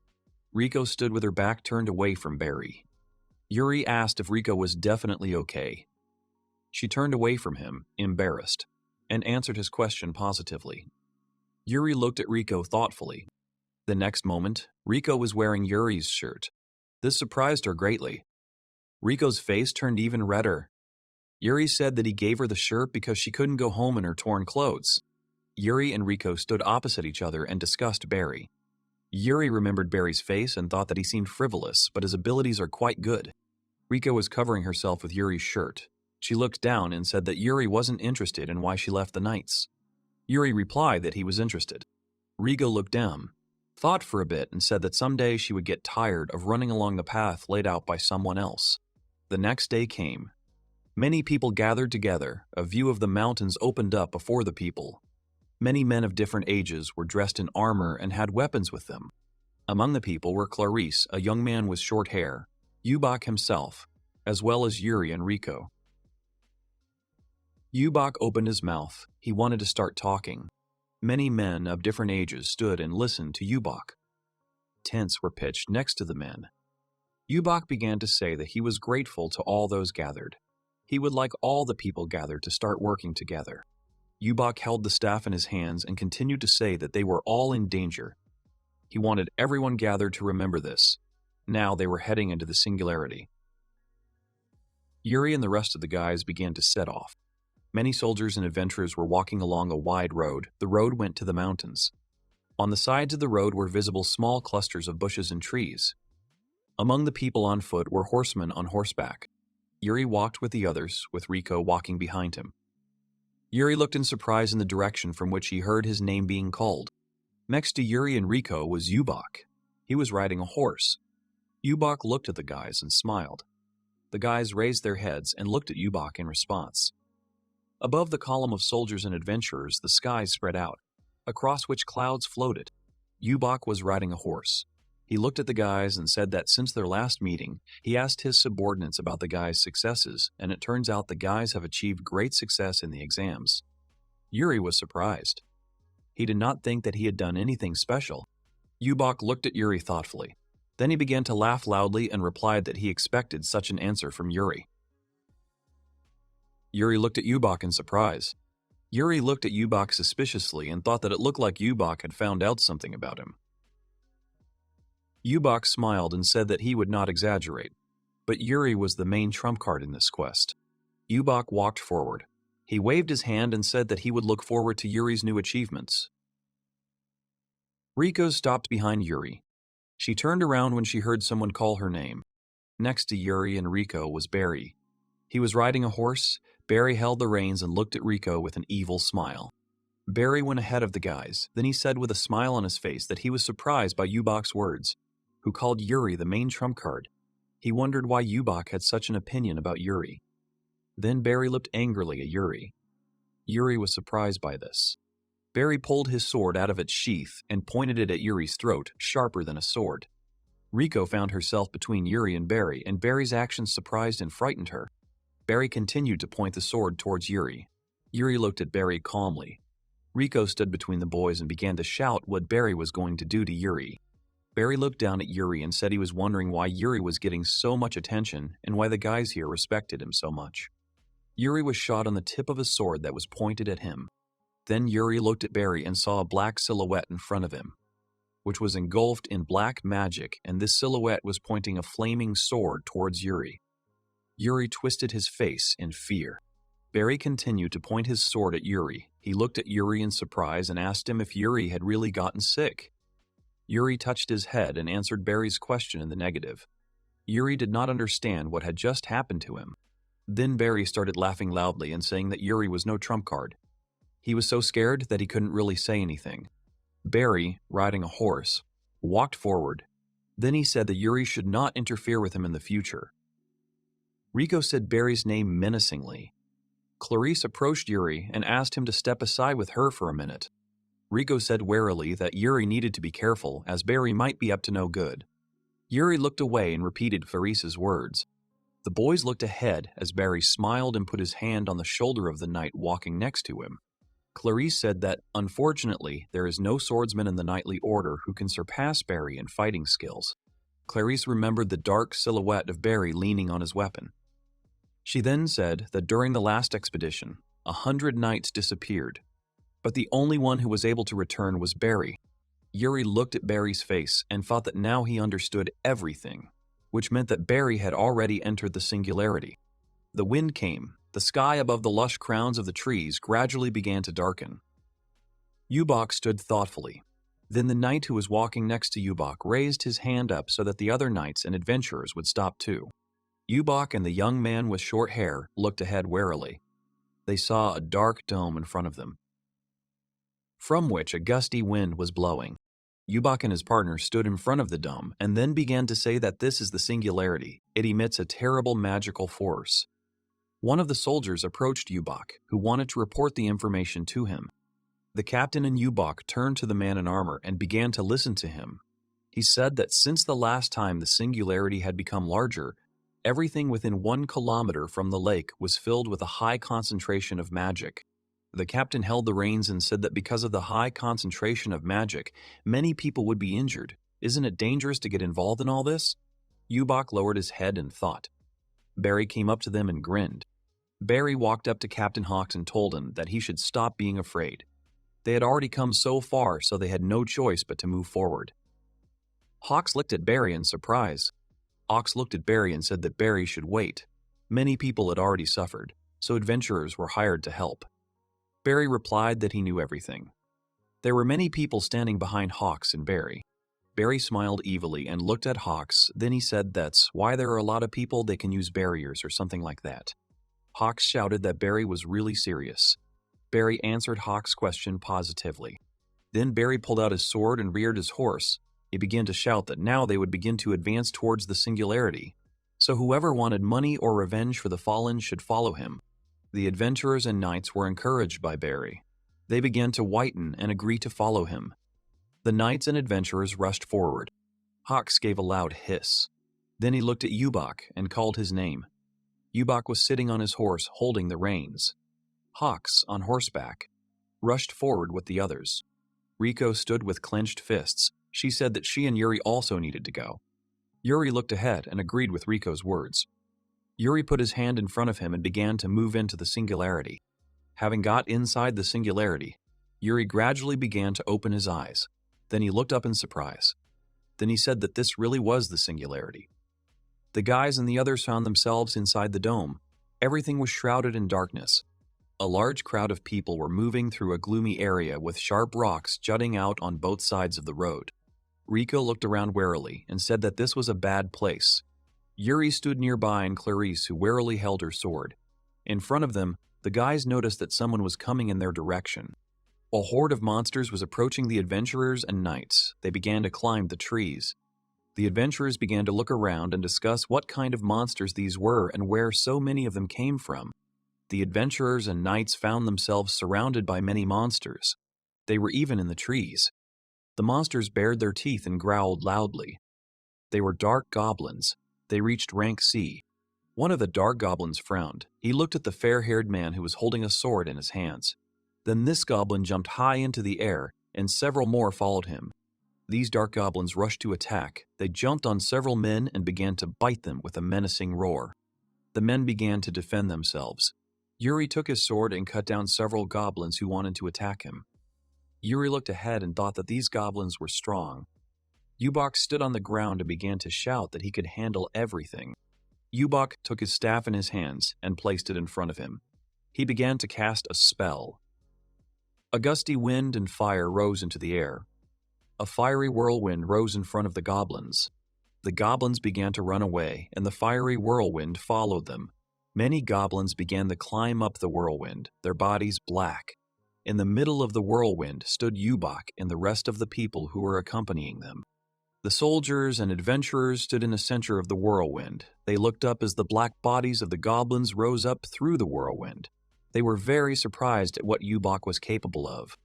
Yubok looked to the side and began to shout that the adventurers and knights must immediately rush into battle and defeat the remaining goblins. Everyone armed themselves and rushed forward. The goblins began to scream in fear. The armed soldiers rushed into battle. They began to attack the goblins. Rico and Clarice ran ahead of Yuri. Rico turned to Yuri that she and Clarice would also go forward. Yuri agreed with the girl's plan. Yuri looked towards where Barry was standing. He looked straight ahead and said that Yubok was always bothering him. Yuri looked at Barry in surprise. A man with a beard and long hair swung his arm and shouted. He attacked one of the goblins. There were many soldiers behind the man. The man's face was all sweaty. White spots appeared next to him. The man put his hand on his belt. In the other hand he held a weapon. Then he said, "Did they really manage?" Behind him stood several soldiers. Under their feet lay the bodies of goblins. One of the knights was sitting on his knees. One of the men began to shout that the enemies were advancing.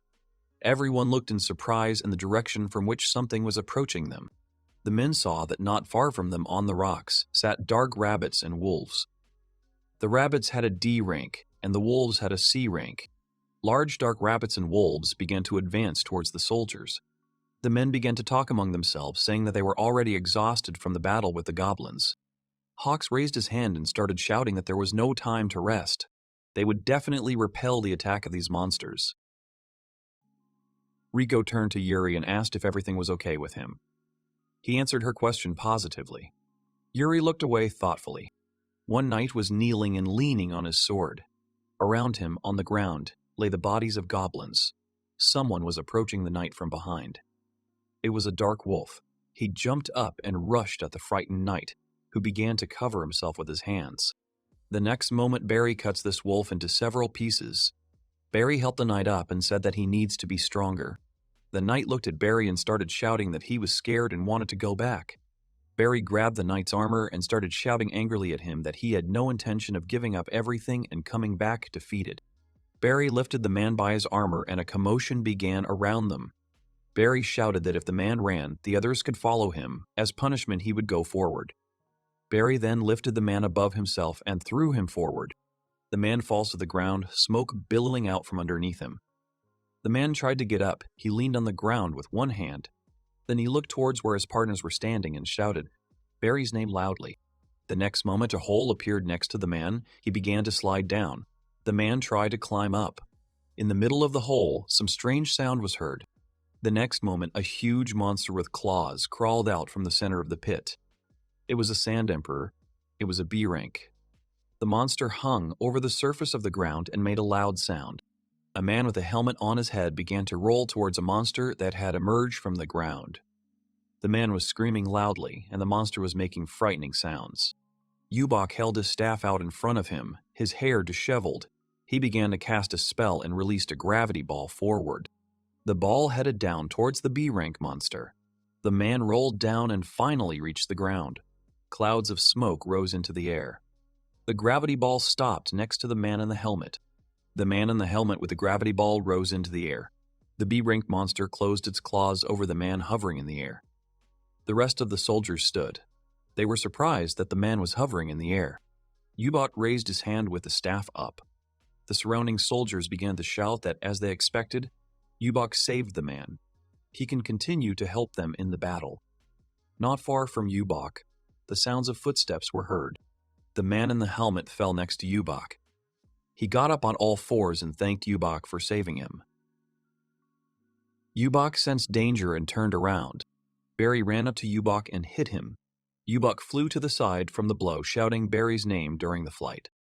Yubak was surprised by Barry's unexpected action. Barry held his hand in front of him and smiled evilly. Yubak headed towards the open mouth of the B-rank monster.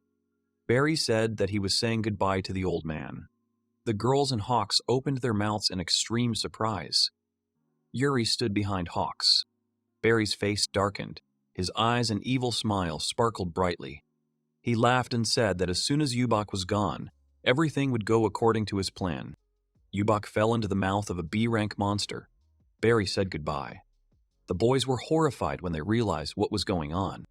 The B-rank monster rose high above the ground and closed its claws. Barry stood and watched everything that was happening, smiling evilly. Yuri stood and held onto the rope of his bag of things. He was dressed in armor, and with the help of his weapon, with his eyes closed, he was casting spells. Barry puffed out his cheeks, then leaned forward and began to say through laughter that a court magician, without his staff, was simply a weak man. Barry stood at the empty curator, two sharp chips protruding from the ground in front of him.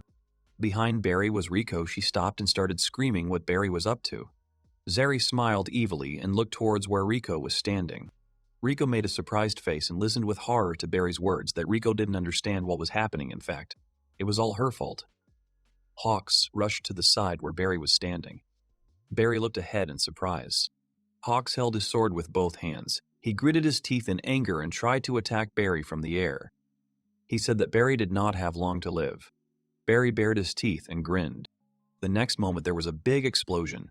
Someone was fighting with the monster hairs, and someone looked in surprise towards the explosion. Hawks was covered in dust. He was also very surprised and shocked. A barrier appeared in front of Barry. Hawks' sword was stuck into something. This object was finished off by Hawks and Barry. Hawks burped in surprise to a safe distance and looked ahead in shock as he tried to catch his breath. Barry stood in front of Hawks. A strong aura emanated from him. Large black wings grew from Barry's back. Barry himself bent down and raised his hands.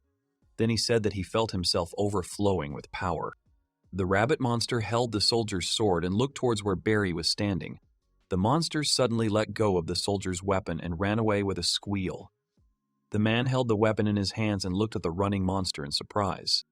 The girls looked at Barry and said, "Did the demon really run away because of Barry? Did he really give his soul to the demon?" Barry's appearance changed. His eyes turned black and he grew fangs.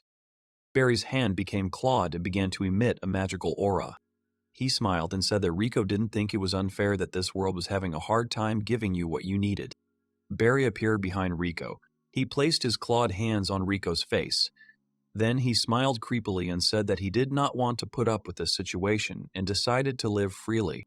A moment later, Riko turned around in fear and Barry had disappeared, leaving behind a barely noticeable clot of magical energy. She began to look around and noticed something above her. Barry started to float in the air. His wings were spread wide. Barry started to smile evilly. Then he put his hand in front of him, on which magical circles appeared. Barry started to say that now he will act seriously. Barry activated his magic power. A large column of black dust appeared on the ground. The wind rose and began to blow soldiers off their feet.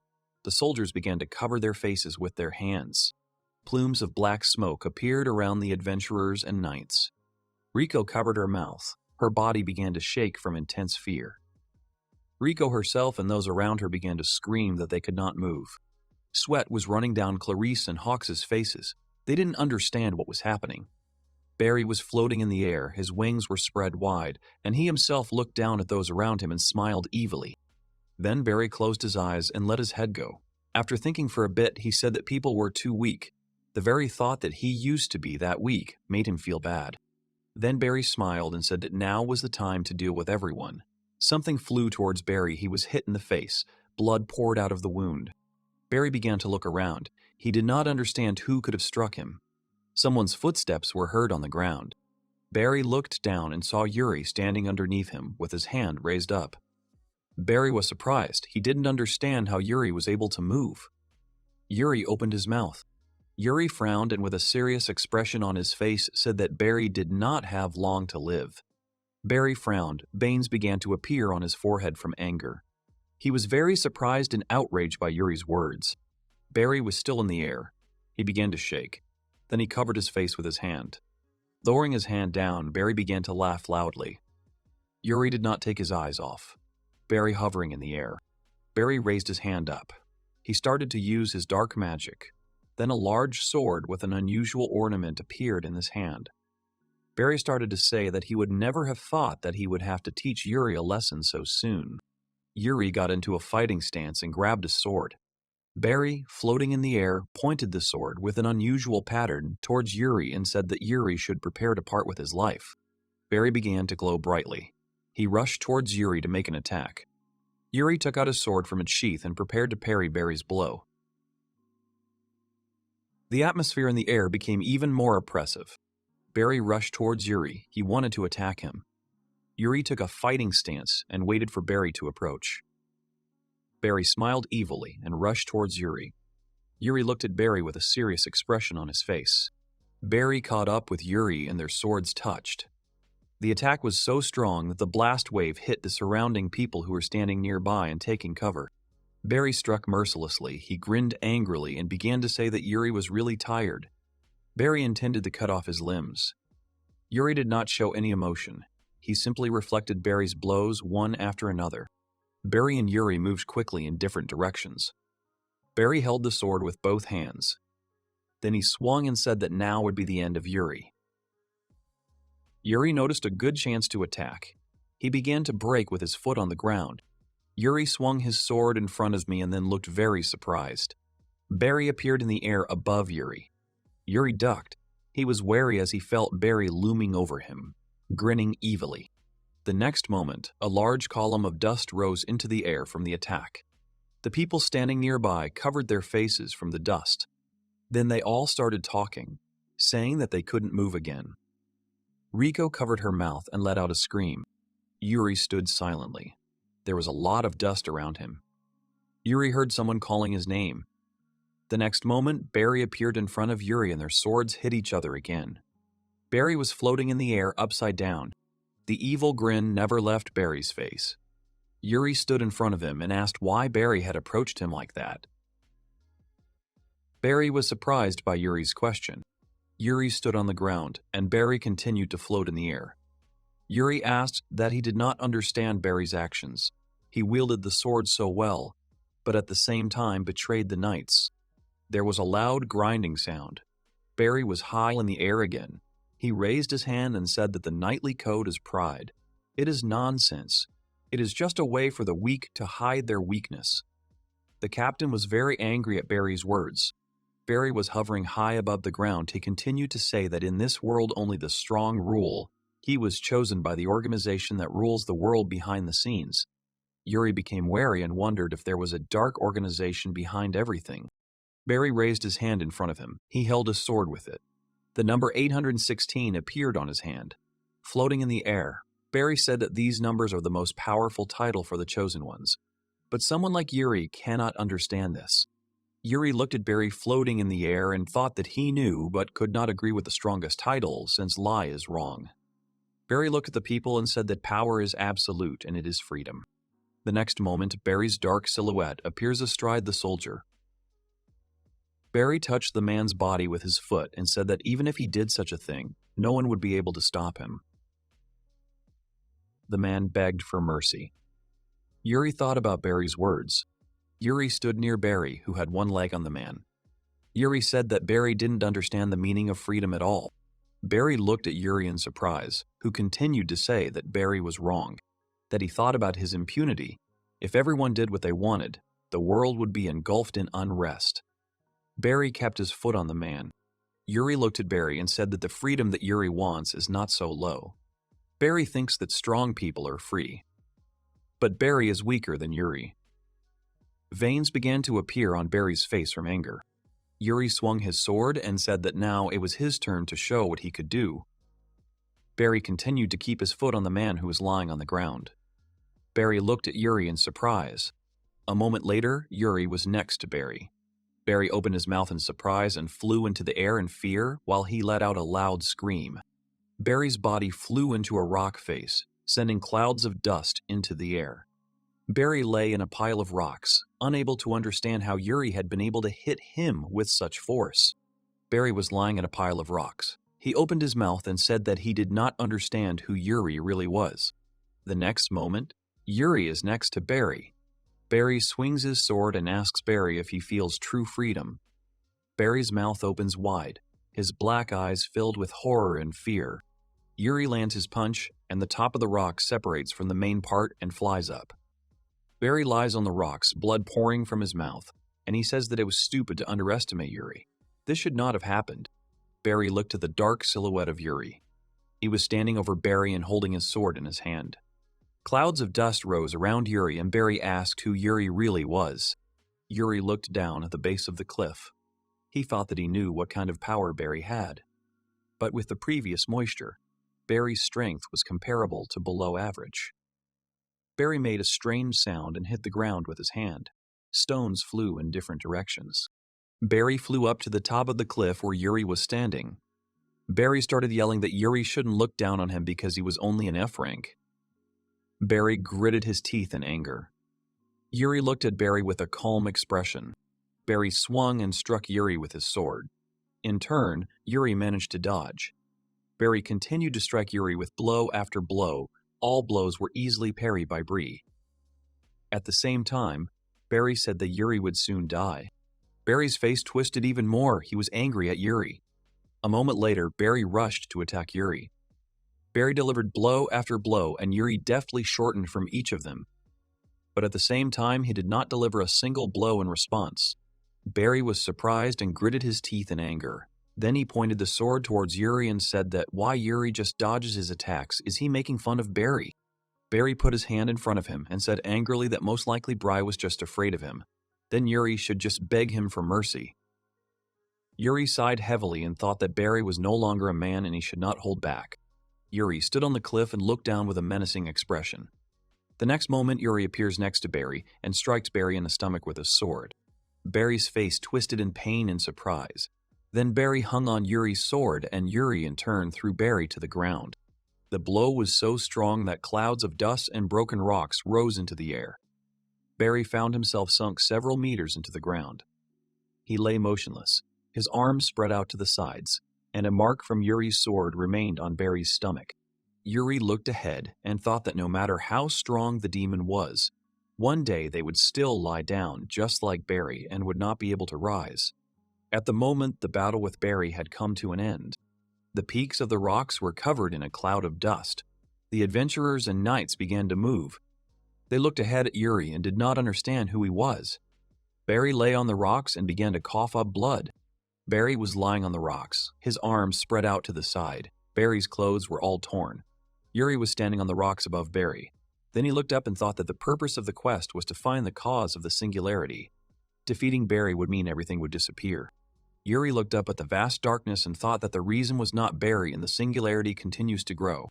Barry's eyes began to sparkle brightly.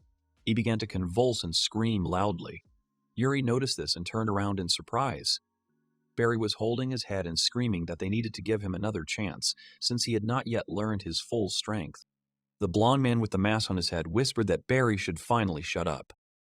The next moment, Barry's stomach swelled to incredible proportions. Veins started to appear in Barry's eyes. Barry started screaming, why did they do this to him? Barry's stomach started to swell more and more. He started screaming hysterically. Barry looked at his growing belly and tried to say something unintelligible and not viscous. A crack appeared on his belly, and then Barry's belly completely burst. In the place where Barry had been lying before, a large spot appeared in which a man stood. This greatly surprised Yuri.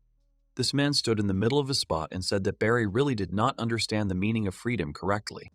The fair-haired man removes the mask from his face. Yuri looks at him intently and warily. The man removed his mask and said Yuri's name. Yuri looked at the stranger's intense gaze and became very wary. He thought that he did not understand what kind of magical power was emanating from this man. The next moment, a black mist began to move towards the knights and adventurers. People began to tremble and look up above themselves. Yuri looked to the side and saw Riko standing next to him and then falling. She was calling Yuri by name. Yuri quickly went to Riko and tried to help her get up. The stranger watched as Yuri helped Riko and said that he thought his magical power had had such an effect on Riko's condition. Yuri lifted Riko's head. He asked how she felt. Riko was lying unconscious in Yuri's arms. Yuri looked at Riko and thought that it was good that she simply lost consciousness. Then Yuri looked warily at the stranger and said that the stranger should introduce himself and who he was. At the same time, the stranger began to hover in the air. Then he said that he apologized for not introducing himself. Large black wings appear from the stranger's back. He says that he is number 4 and his name is Sariel. He is a fallen angel and he is 933 years old. Yuri opened his mouth in surprise. Then he played Sariel's words over and over in his head. Yuri looked at Sariel hovering in the air and thought that now he understood where he got such power from. The singularity was his doing. Sariel floated in the air and began to say that he was not surprised that people did not know him. He was not so strong before. He did not understand what Yuri was doing here. Sariel's light hair partially covered his face. Yuri looked at Sariel with a serious expression and wondered if he really had telepathy. Sariel snapped his fingers and said that everything was useless now. The next moment, an air whirlwind began to appear in front of Yuri. With each passing moment, it became larger and larger. A drop of water appeared in the middle of the circle. Yuri thought that magical power began to increase in this place. Sariel was hovering in the air. In an empty space, there was a lake with water, in the middle of which stood a structure. Yuri stood knee-deep in water, and in front of him a view opened up of a small structure with a human silhouette, which was chained. Yuri saw a chained girl. On her forehead, one could see a precious decoration. The girl was hanging with her head down. The girl opened her eyes slightly. At this time, Yuri's eyes were wide open. The girl looked at Yuri and quietly said his name. Yuri looked ahead in fear. Sariel began to smile maliciously. A gloomy aura appeared around him. The hero stands in the middle of a battlefield, which is one big lake. It is a gloomy place, surrounded by mountains on the perimeter. In the very middle of this place stands an unusual structure. Yuri looks tensely towards the structure. Every muscle in the hero's body is tense. A very dark energy surrounds this place. Aizawa Yuri's intense gaze falls on the girl hanging in front of him. Aqua, shyly and embarrassedly lowering her gaze, says the hero's name. The moon rises high in the sky. It shines and refreshes the hero's memory. He recalls his joint travels with his comrades, led by the great sorceress Aqua. Her gorgeous smile could light the way to new adventures and luck. This girl was a bright ray of light in Yuri's life. The hero looks at Aqua in surprise in the situation she found herself in. The young man's face shows obvious shock at what is happening. He looks at the exhausted and embarrassed girl and says that he realized that she was the cause of the singularity. The girl bashfully lowers her eyes to the floor.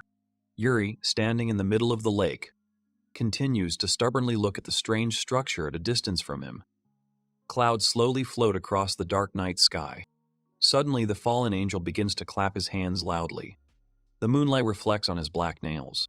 Sariel, hovering high in the sky, mocks Aqua's situation and the hero's helplessness in not being able to help his dear friend and comrade.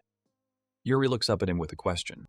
The fallen angel, smiling demonically, asks the confused hero if the touching reunion of old friends has taken place. All this time, the angel does not stop hovering in the sky, shaking the night air. He then says that this reunion has come a little late, as Aqua will soon fall into their hands.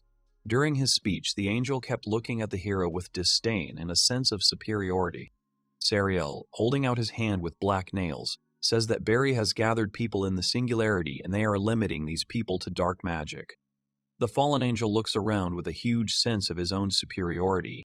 Then he clenches his fist as a sign of his invincibility and says that in this way they are going to corrupt the goddess. The girl's eyes fill with tears from what she hears. She finally understands what awaits her. Then a lightning bolt of enormous power strikes the girl. The girl's hands, chained like her entire body, begin to convulse from such a powerful electric shock. Akka then went limp but remained alive, her head falling to her chest as the frail girl lost consciousness. The fallen angel, hovering over the lake and cutting through the night air, asks the shocked hero what it is like to watch his friends suffer. The hero becomes furious. He thinks to himself that he will not allow anyone to bully or cause any other harm to his friends and comrades. Yuri slowly begins to walk towards the exhausted Aqua. The fallen angel looks at him with disdain and even some disgust. For this higher being, all human feelings are alien. Suddenly, the hero casts a speed-up spell and, cutting through the water, flies to the place where Aqua was suspended by chains by her hands in an unconscious state. The hero, full of rage and indignation, runs up to Aqua as close as possible and takes out his sword, intending to break the chains with which the girl's hands were bound, and she herself was suspended. Yuri jumps up to a height above the level of Aqua's chained hands, intending to deliver a crushing blow to the chains that bind her. The hero, flying through the air after a powerful jump, flies towards the chains and is already approaching them. The tip of his blade is almost reaching the ill-fated chains that are causing his precious friend and comrade so much pain. But Sariel notices this with his cunning and evil eyes. The fallen angel says that it looks quite interesting. The hero continued his way in the direction of Aqua. But suddenly, a few meters before his destination, he was stopped by an unknown force. Yuri, in shock, began to look around for what could have prevented Aqua's release and his movements in the air after the jump. The hero tries to move at least one muscle of his body, but he can't. He realizes that his body has stopped moving. He then turns his gaze towards the supposed source of the magic that was able to stop him. Sariel, hovering behind the immobilized hero, says that Yuri's body hides the negative emotions of people who died in the singularity. The hero listens with incomprehension to the fallen angel, who in some sense mocks him. The angel settled inside an unusual building and said that there was a very beautiful view of the unconscious Aqua and the immobilized hero from there. All this time, the fallen angel mockingly laughed at his comrades. Suddenly, Aqua woke up and tears gushed from her eyes from the hellish pain she experienced after being hit by an electric discharge. Sariel mockingly and maliciously says that two people who were much stronger than him are now unable to move. The fallen angel laughs mockingly, soaring high in the dark sky and cutting through the night air with his huge and powerful wings. He says that this whole situation is quite funny. Suddenly, an explosion occurs behind him, the power of which scatters huge fragments of rocks in different directions. The fallen angel is very surprised and becomes wary. Floating high in the sky, he turns and looks at the place where the explosion was. Sariel is very surprised and does not understand what it was. Suddenly, someone appears from the explosion. He is enveloped in thick clouds of dust rising into the air. This someone says that he will help Yuri. The hero turns around in surprise at such a familiar voice. This someone turned out to be the rebellious old man Marius, whom Barry had only recently tried to wall up deep into the ground. A man of enormous size rose majestically. His clothes and hair fluttered in the wind. Yuri looked at Marius in surprise. He was very surprised and glad that the old man survived such a powerful attack directed at him by Barry. The hero recalls the possible circumstances of the old man's departure from this world. Yuri says that he thought that Marius disappeared from this world when he was swallowed by the Sand Emperor. In Yuri's memories, this huge underground centipede crawled away along with the old man it had swallowed. The old magician begins to read a spell that should defeat the enemy. Yuri, in his mind, calls Marius an invincible old man. The fallen angel continues to hover arrogantly in the air, cutting through the air with his huge and powerful wings. Sariel looks at the old magician with disdain and asks him who he is. Marius looks at his opponent with anger and introduces himself as the court magician Marius Ubach. The old man's hair flutters in the wind. The man looks towards the fallen angel and says that this is the end and that he will get what he deserves for playing with human lives. The angel continues to look at the magician with arrogance and contempt. The angel did not expect such a turn of events and that some stranger would interfere in his conversation with Yuri. He looks at the old man with fury and says that some uncouth old man has interfered in their wonderful conversation. Marius looks at the angry fallen angel with surprise and some apprehension. Then a huge and powerful clot of magical energy forms around him, enveloping the body of the old magician. Marius's clothes slowly begin to tear as the old magician's muscles began to grow rapidly and his clothes became too small for him. Then the already transformed old man lets out a battle cry. The fallen angel looks with incomprehension at what is happening to the old magician. Marius completes his transformation completely and, surrounded by a huge flow of magical energy, prepares to attack his enemy. The old man looks at the fallen angel with hatred. The angel just snorts. Suddenly, the old magician takes off. He pushes off the ground with great force and in the blink of an eye finds himself at a great height. He flies up to the angel, hovering in the sky, and is about to deliver a powerful blow to him. Sariel, however, only looks at his opponent with a relaxed expression. The old man looks at the enemy, frowning. But at the moment of impact, the angel disappears from his previous place and flies back. Suddenly, the angel notices something and becomes wary. The magician sends a powerful stream of air in his direction, thus disorienting the opponent. Then the man approaches the fallen angel again and strikes again. Then the magician, without delay, begins to strike blow after blow, trying to hit the fallen angel, but he constantly dodges each attack of the magician. The fallen angel smiles wickedly and asks if he should praise the old mage. The angel flies behind the old man and says that if he became a demon and trained for 100 years, he would have a chance of getting into the double digits, to turn around instantly to attack again, but doesn't have time. The fallen angel manages to strike first. He hits the old magician's neck with all his might. The man, not expecting such a blow, wheezes and loses consciousness, falling down. The fallen angel smiles maliciously. Yuri heard all the sounds that were during the battle. He realized that Marius had lost. All this time, the hero could not move. Yuri glanced sideways at the battle and thought that the fallen angel's power was very great. Sariel, having finished the fight with Marius, turned his attention back to Yuri. He still couldn't move. The fallen angel looked at Yuri with excitement in his eyes and said that now it was his turn. The angel's face was distorted by a terrifying smile. Yuri lowered his eyes in resignation and Sariel asked him how long he could entertain him. Madness flashed in his eyes.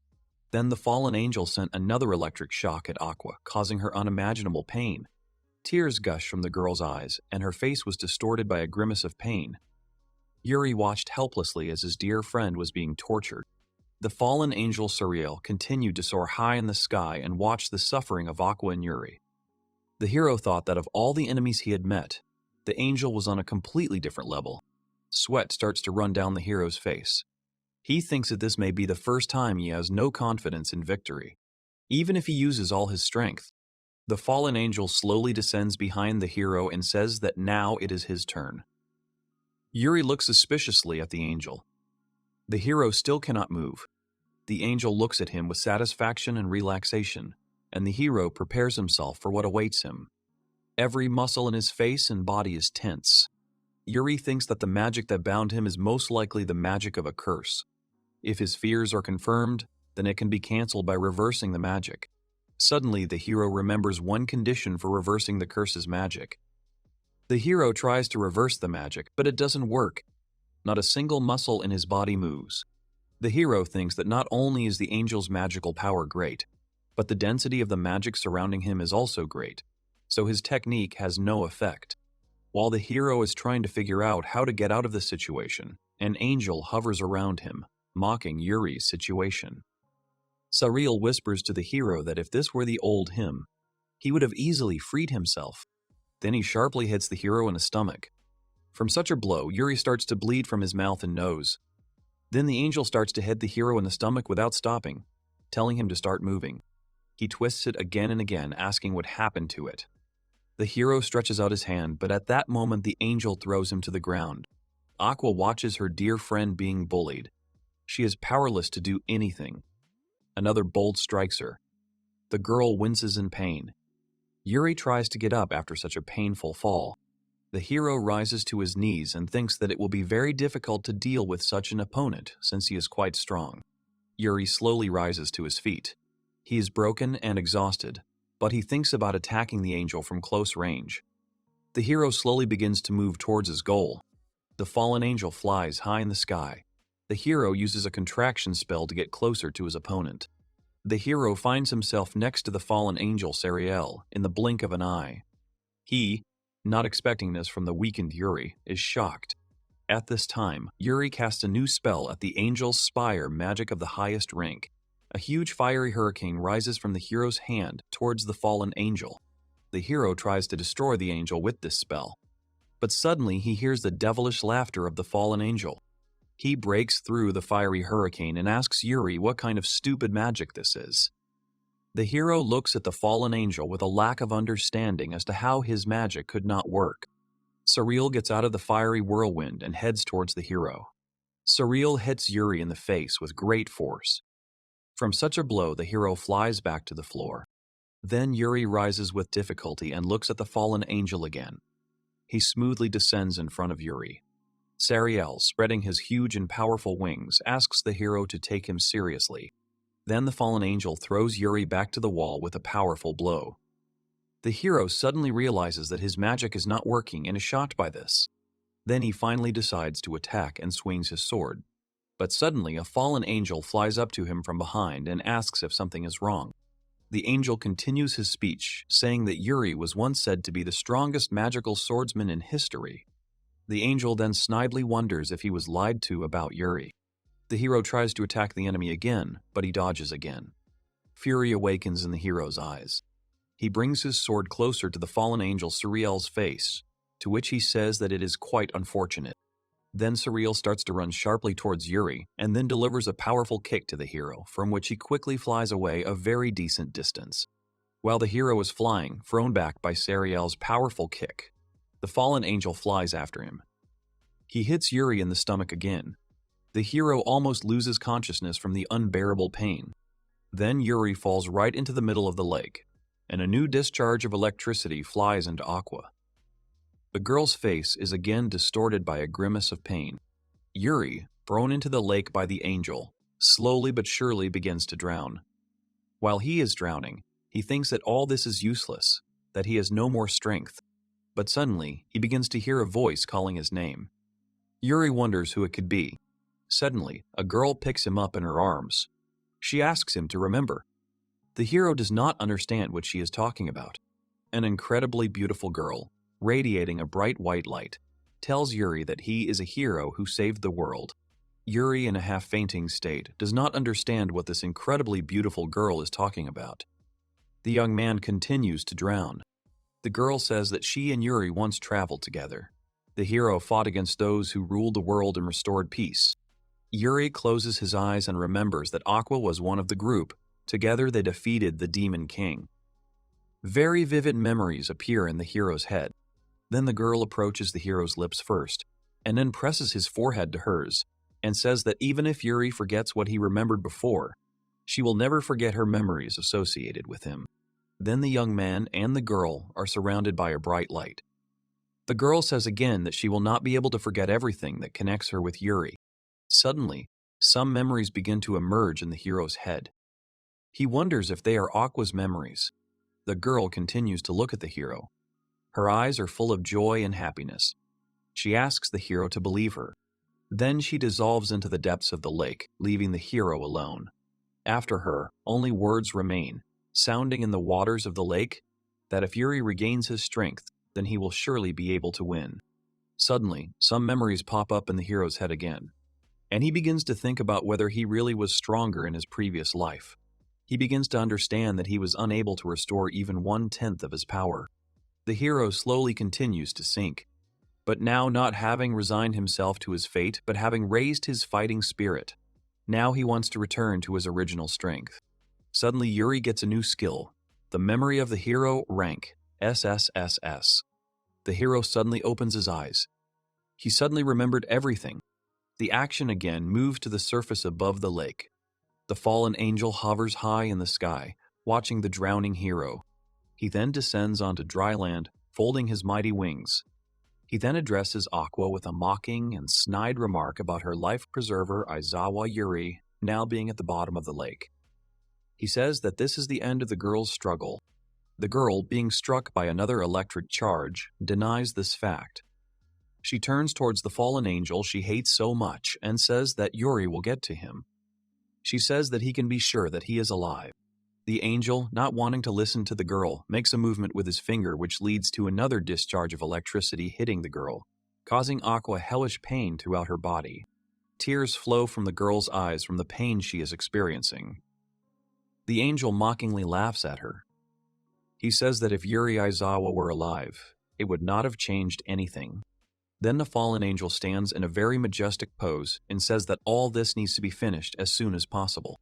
Aqua looks at the fallen angel with disdain as he delivers her sentence that will determine her future fate. Dark clouds gather over the lake and a strong wind rises. The water in the dark lake begins to seethe and bubble. Suddenly, a huge and powerful column of water rises upward.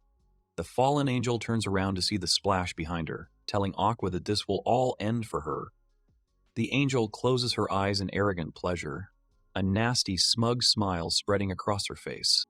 He says that Aqua, because of her stubbornness, will leave that world just like her beloved Yuri. The angel begins to talk about how easy it is to leave this world when suddenly Aizawa Yuri appears behind him, calmly and confidently heading towards the girl to free her from the captivity of the fallen angel. Suddenly, Sariel notices the hero and his face is distorted by a physiognomy of incomprehension and surprise.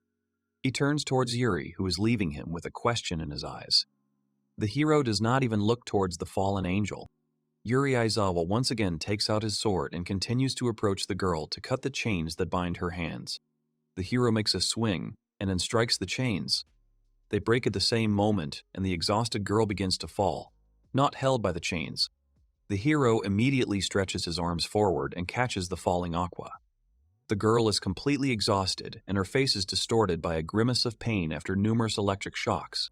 The hero, looking down, asks the girl if she is okay. Aqua, smiling weakly, only says the hero's name. Standing behind them, the angel laughs maliciously. He says that he is incredibly happy that Aizawa Yuri is still alive. The fallen angel calls this situation funny. The hero looks at Aqua, who is exhausted and pale from torture, without emotion. Suddenly, an unkind aura begins to emanate from him, and the fallen angel notices this and is horrified. The hero then turns to the fallen angel, his face full of rage towards the enemy he so hated. The angel is horrified. His face is distorted with genuine shock. He asks the hero what happened to him. Then the fallen angel exhales and calms down and says that Aizawa Yuri has become a completely different person. He looks at the hero with arrogant eyes. The hero looks at him with a look full of hatred and tells him to be ready. Yuri narrows his eyes and tells the angel that he is now 3 times weaker than Yuri himself. The angel is shocked by such an impudent statement from the hero. The fallen angel grits his teeth and begins to cast a spell. He calls upon the magic of curses. A huge number of weapons, equipped with cursed energy, begin to fly towards the hero. Each new cursed weapon approaches the hero. The angel screams that at this moment the hero's life will end. Yuri is no longer visible in the pile of weapons falling towards him. More and more spears fall on the hero. Yuri Aizawa is not visible at all in this mess. The fallen angel laughs maliciously, already anticipating his victory. But suddenly his face is distorted by misunderstanding and confusion. He looks at the place where the hero used to stand and sees nothing but dust standing in a column and spears lying everywhere. The fallen angel doesn't understand where his opponent went, when suddenly Yuri Aizawa appears behind him and prepares to strike. At the moment when the fallen angel decided to turn around to the strange sound that was heard behind him, a powerful punch from the main character hits him in the face. From such a powerful blow, the fallen angel flew into a column that was nearby. The fallen angel, having hit the building, slowly began to slide down. And at that moment, when he found himself on the floor, he raised his eyes to the hero. They were filled with genuine horror. The angel, completely shocked, wondered where Yuri Aizawa got such great power from. Then the fallen angel Suriel's eyes widened in horror. Aizawa Yuri took out his sword and pointed it towards the fallen angel. Then the hero uses the sword to cast a spell of the Sword of the Holy Secret, consisting of 3 blades, on the angel. A powerful 3-sided attack falls on the fallen angel Suriel, which terrifies him. The fallen angel tries to dodge the three-way attack, but it still doesn't work. 3 clicks of the holy secret sword hit the target. The fallen angel was horrified by such an attack. Aizawa Yuri looks at the opponent with a serious look. Then suddenly he notices something. He looks at the opponent over his shoulder and says that he has some kind of feeling of inadequacy. Suddenly the fallen angel calls out to the hero. Mocking Yuri, the fallen angel slowly begins to dissolve. The hero looks at what is happening in shock. He asks the hero if this is all. The fallen angel says that, as expected of Aizawa Yuri, this sword technique was definitely the technique of the old Yuri. But then he says that it is a shame. The hero looks at the fallen angel with confusion and questioning eyes. The angel dissolving says that he, whom Aizawa Yuri just defeated, is his so-called alter ego. Continuing to dissolve, the fallen angel says that this time Yuri managed to defeat him, but someday they will meet again. The hero listens thoughtfully to the fallen angel. Having said his speech, the angel says goodbye to Yuri Aizawa. After the fallen angel disappears, some paper falls to the floor, which attracts the hero's attention. Yuri takes it in his hands and begins to study it carefully. It says on it that this is a copy mark, rank, sus. The owner of this piece of paper can only use the alter ego once, putting in magical power. You can also use half of the user's abilities and half of the magic. The hero carefully studies the paper again and understands what kind of feeling it was then. Yuri remembers his feelings during the last battle with the fallen angel and understands that it was not Serial's real body then. Then he crumples the paper with force and thinks that he must become stronger. The hero thinks that the next time he meets Serial, he must not lose. The hero releases the pieces of paper to the wind. Then Aizawa Yuri looks at the dark, ominous sky with caution and attention. He thinks that even though he defeated the alter ego of the fallen angel, the singularity has not disappeared and is only becoming denser. Then the hero looks away warily. He thinks that this is not good. The hero looks at his beaten comrades and says that if he leaves them like this, they will become completely weak. While the hero is studying his surroundings, Aqua calls out to him. Yuri Aizawa turns towards her voice. Then he goes up to his friend and asks her if she is okay. The girl, crying, says that she is okay. Then she grabs the hero's hand and says that she knew that Yuri would help her. Yuri Aizawa looks at the girl attentively and without emotion. The hero thinks to himself that he cannot come to terms with this situation. He remembered that once he and Aqua were companions, and Aqua herself was an ordinary person. Suddenly, Yuri Aizawa starts scanning his friend. He sees that her race is now a spirit, not a human. Her gender is female, and her age is unknown. The hero looks at his friend in surprise and asks her if she is really a spirit now. The girl looks at Yuri with tears in her eyes. The girl says that it is not surprising that Yuri Aizawa is surprised, since in this world it is rare to find a person who can be reborn as a spirit after death. Aqua places one hand on her chest and introduces herself as the 11th generation of this world. The girl says that she has been reborn as a water spirit. Yuri Aizawa looks at his friend in surprise and thinks that the words the girl said mean that he lived differently before using the magic stone of reincarnation. Then the hero turns to Aqua again with a question. He says that earlier the girl said that the world would disappear if this continues. The hero's mind flashes back to how Aqua asked him to go to the Water City Luminaria, otherwise this world would disappear. Then the action shifts back to the present. Aqua says that she really did say that. But she then says that the numbers decided to use the power of the spirits.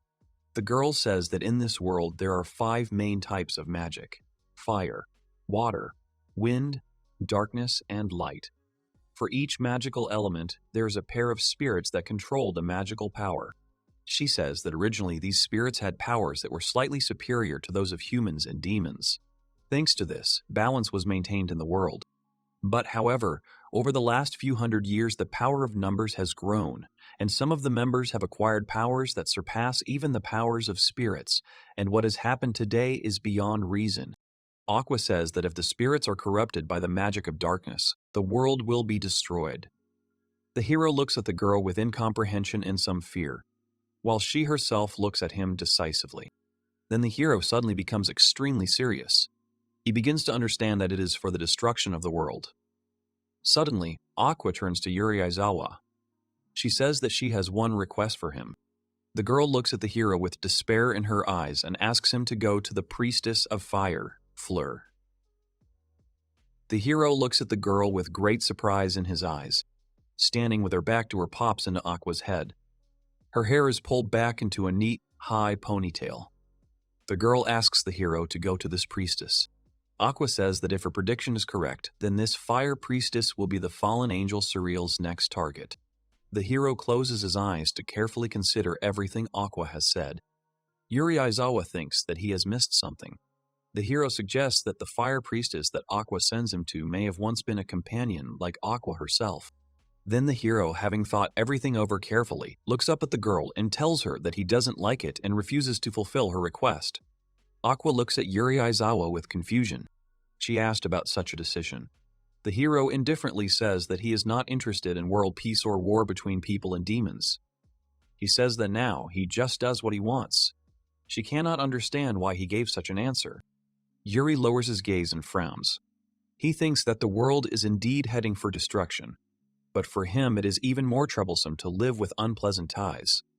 In his past life, he suffered a lot from such a lifestyle tied to something. Suddenly, the girl smiles at something. Then she, still with the same smile, looks at Yuri Aizawa and says that he has changed a lot since their last meeting. The hero looks at Aqua with great surprise in his eyes. Then the girl continues.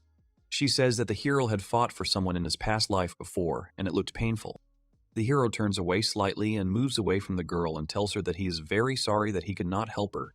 Aqua, embarrassed by these apologies, awkwardly raises her hands to her chest and says that everything is rather the opposite. The girl says that she considers Yuri Aizawa's current lifestyle to be much more wonderful than the one he had in his past life. The hero looks at the girl with satisfaction and peace, hearing her answer. Then he thinks that in his first life he tried to protect the world. In his second life he tried to destroy evil.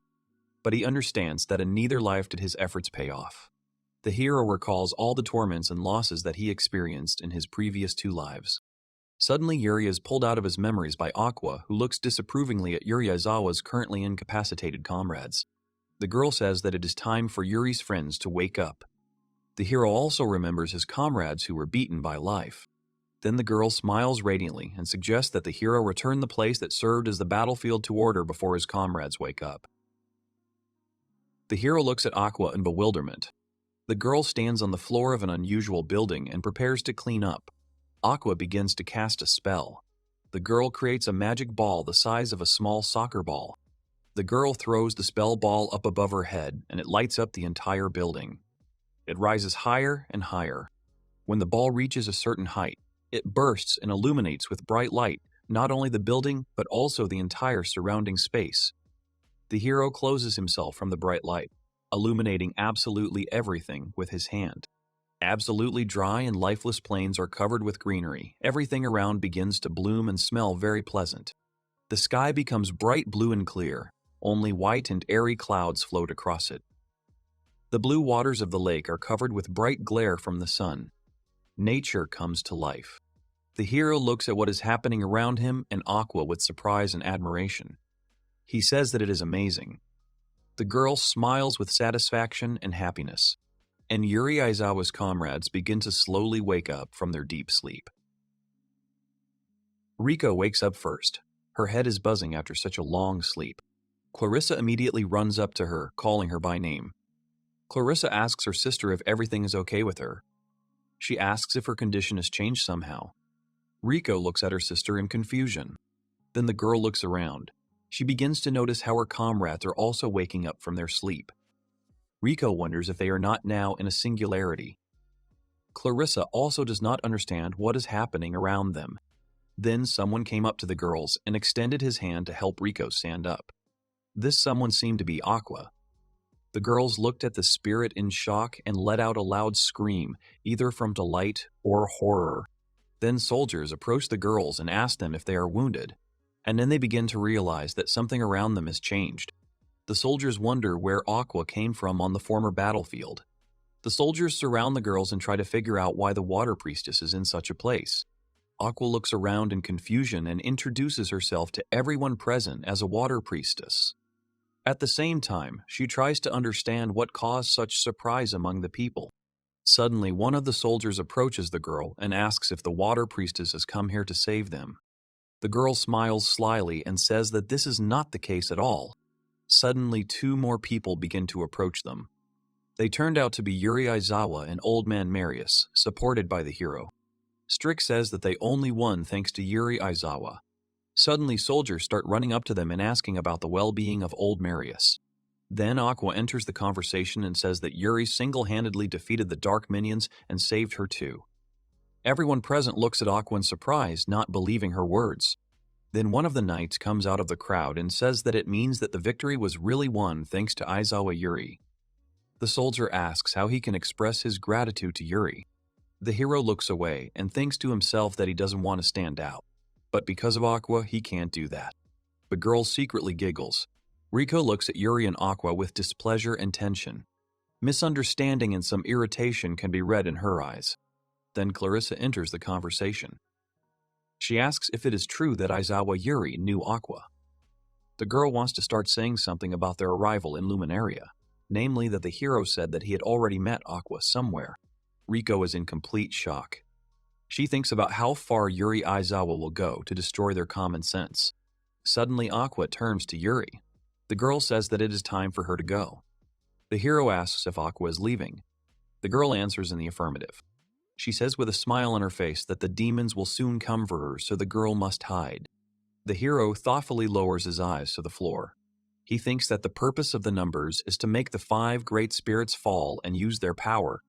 He immediately remembers the fallen angel Surreal. Suddenly, Aqua addresses the hero again. The girl says that she has a request for Yuri Aizawa. Yuri looks at the girl in surprise. Aqua asks if Yuri could close his eyes and turn his head to the side. The hero agrees and does as the girl asked. Unexpectedly for Yuri, Aqua kisses him on the cheek.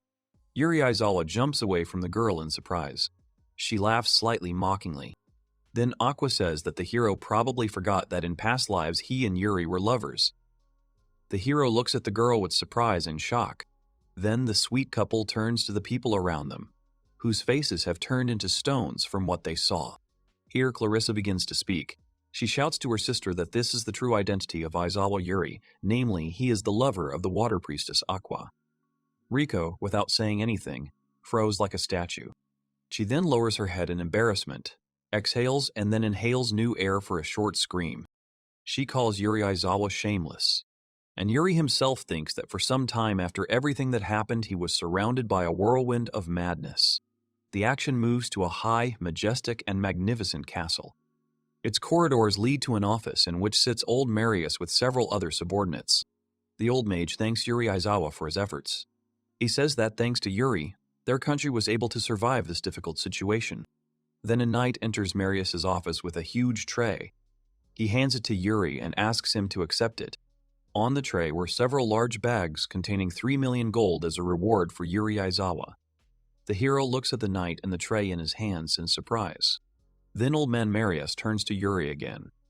He says that he has a proposition for the young man. Yuri looks at the old magician with a question. Meanwhile, Marius continues to speak. He says that since Yuri Aizawa saved their country, he is thinking of holding a gratitude ceremony to lift up the country. Old man Marius then says that he wants Yuri Aizawa to attend this ceremony. The hero shyly replies that he appreciates the old mage's feelings, but this time he has to refuse. The men sitting at the same table with Marius try to somehow put pressure on Yuri so that he will come to the ceremony, but old man Marius stops them. The hero is already turning towards the door and is about to leave, saying that he is just a simple adventurer who has simply completed his quest. The young man walks around the night with bags of gold on a tray and says that he is not good at such things. One of Marius's colleagues wonders if Yuri Aizawa is really going to leave like that. Old Marius sits absolutely calmly. Then he smiles slyly and starts laughing out loud at Yuri's words, namely at the fact that the guy is just a simple adventurer. Marius's colleagues are completely perplexed because they do not understand what the old man is laughing at.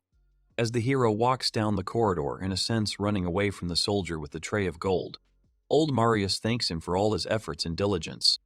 The action then moves to the port of Luminaria.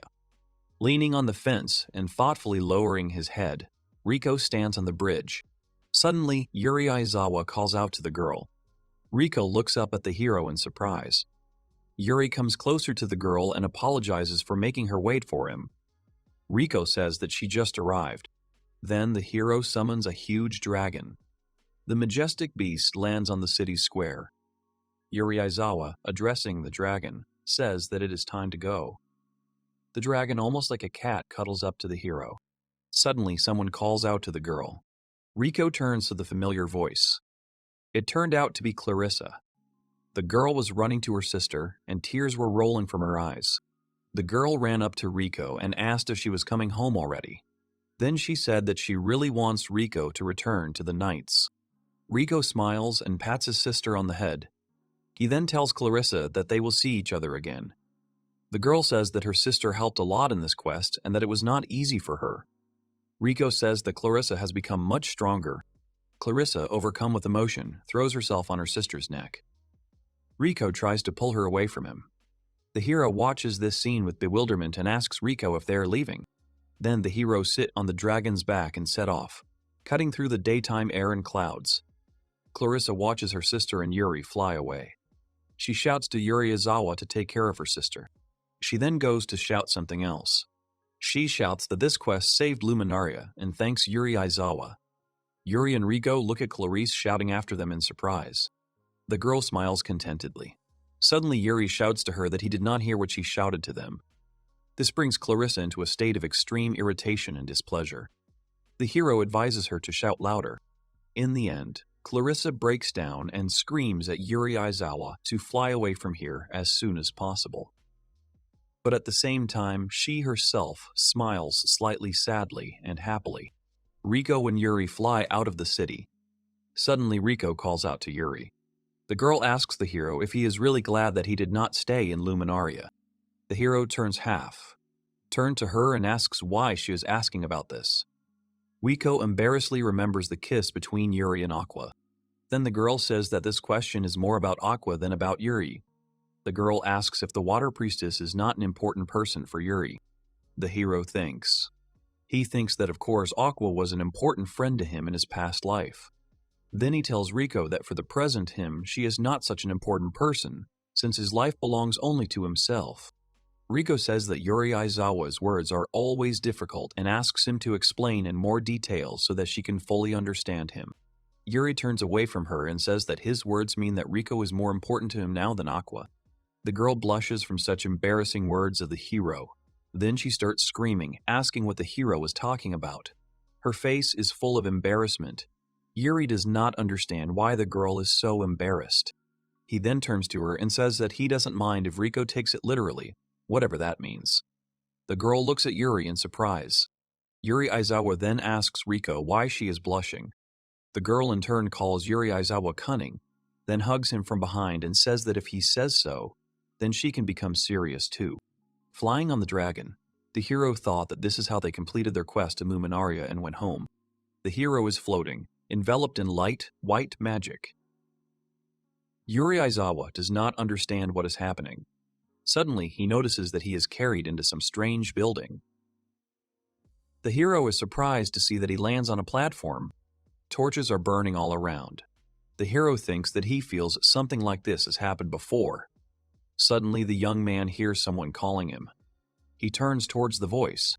At the top of the stairs, which was right in front of Yuri Aizawa, there is a girl. She says that she is glad that the hero woke her up. The girl was wearing a skirt below the knees with a slit on the side, a top and a cape with a hood. The girl looks at the hero happily, and he tries to remember where he saw her. But the hero still can't do it.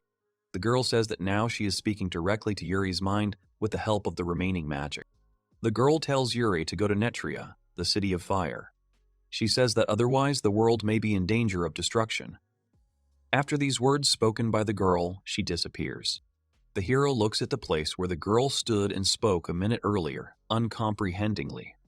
The hero thinks that a similar development of events with the destruction of the world has happened before. Suddenly, Yuri's body catches fire. Fire spreads throughout his body. The hero does not understand what is happening to him. He screams from unbearable pain. Then the hero wakes up. He is lying in bed surrounded by many half-wolves. The hero looks at the idyll that reigns around him and wonders if it was because of the wolves that he felt burned. Then he remembers that these wolves have been living here for some time, ever since he met them in the Valley of the Dragons. Then Yuri will be the wolves, saying that now he will cook them breakfast. Suddenly the hero remembers the dream that he saw a couple of minutes ago. The hero cannot remember what exactly was in this dream, but he remembers that it was something important. But then Yuri comes to the conclusion that it was just a dream after all, so there is no need to worry. The action moves to the city square. The hero, smiling, walks down the street, throwing a bag over his shoulder. At the moment when Yuri was crossing the bridge, he heard two men arguing very loudly under that very bridge. One shouts for his interlocutor not to push, and that he was first. The second does not understand what he wants to say by this. The hero looks down in confusion. He assumes that a fight is about to start there. Suddenly, a very strange man appears in the lower doors. He thanks everyone for waiting. After the doors open, a whole warehouse of weapons and equipment opens before the disputants. The men rush into the store shouting that the cheap weapons store is still open today. The hero, hearing cries about a gun shop, remembers his sword. The men run to the shop as fast as they can, saying that if they don't hurry, they'll lose a good weapon. The hero looks at them with incomprehension. Then Yuri thinks about the popularity of the store. Suddenly, a whole crowd of men rushes past him, hurrying to the store. But they suddenly stop, having run into an obstacle. A little girl appears before them, holding in her hands all the weapons she could get her hands on. She says that all the goods put up for sale are hers. The girl runs around the store, collecting cheap weapons. This girl turns out to be Philly Arnett. The hero notices her and approaches to ask what she is doing. Philly notices him and says that everything in this shop is quite cheap. The girl says that in this shop, the sword is below cost price and it is sold cheaper than the purchase price. The hero asks with interest why everything is so cheap here, since in such cases the store can suffer huge losses. Philly replies that she herself knows little about this. She assumes that it is all about buying up. She then draws the hero's attention to the store clerk, who is a dwarf. The owner of the cheap weapons store is named Corey Dolman. Then she goes back to talking about the cheapness of the goods and says that it is cheap here anyway, so everything else does not matter. Then Philly offers Yuri to buy something, saying that technical maintenance is also cheap.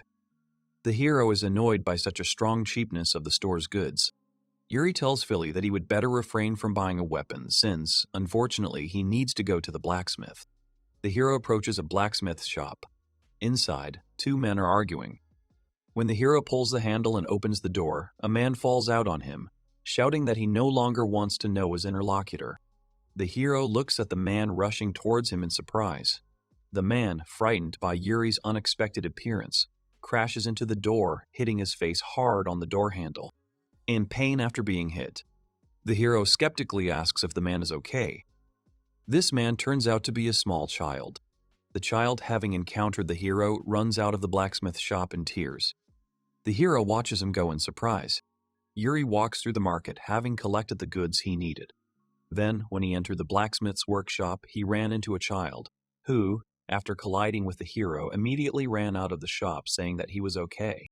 The hero enters the workshop and sees complete chaos, not understanding what happened. A dwarf blacksmith named Hugo Mantle is sitting on a chair. The blacksmith grumbles that he does not know what to do. Yuri Aizawa approaches the blacksmith and greets him.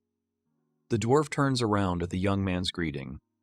Hugo wants to ask what the hero wanted, but then says that Yuri didn't find him in the best light. The hero looked at the chaos that surrounded him in the workshop and agreed with the blacksmith in his statement. Yuri Aizawa asks the blacksmith what happened. The dwarf exclaims, "He says that no matter what he does, everything is bad." Hugo says that because of the cheap shop, his forge is out of business. He says that his shop is located on the outskirts of the city, while his competitor's shop is located in the very center.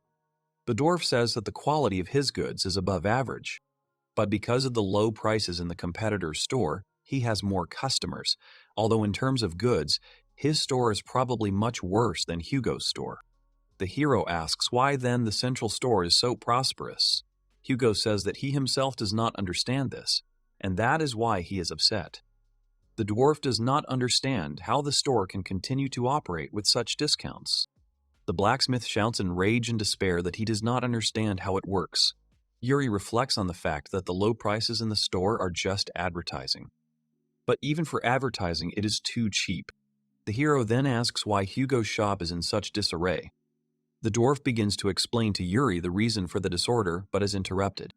Two huge hulks enter the shop. One of them says that they have returned. The blacksmith looks with displeasure at the guests who have come to see him. The hero does not understand what is happening here. He asks the dwarf who they are. Hugo replies that they are debt collectors.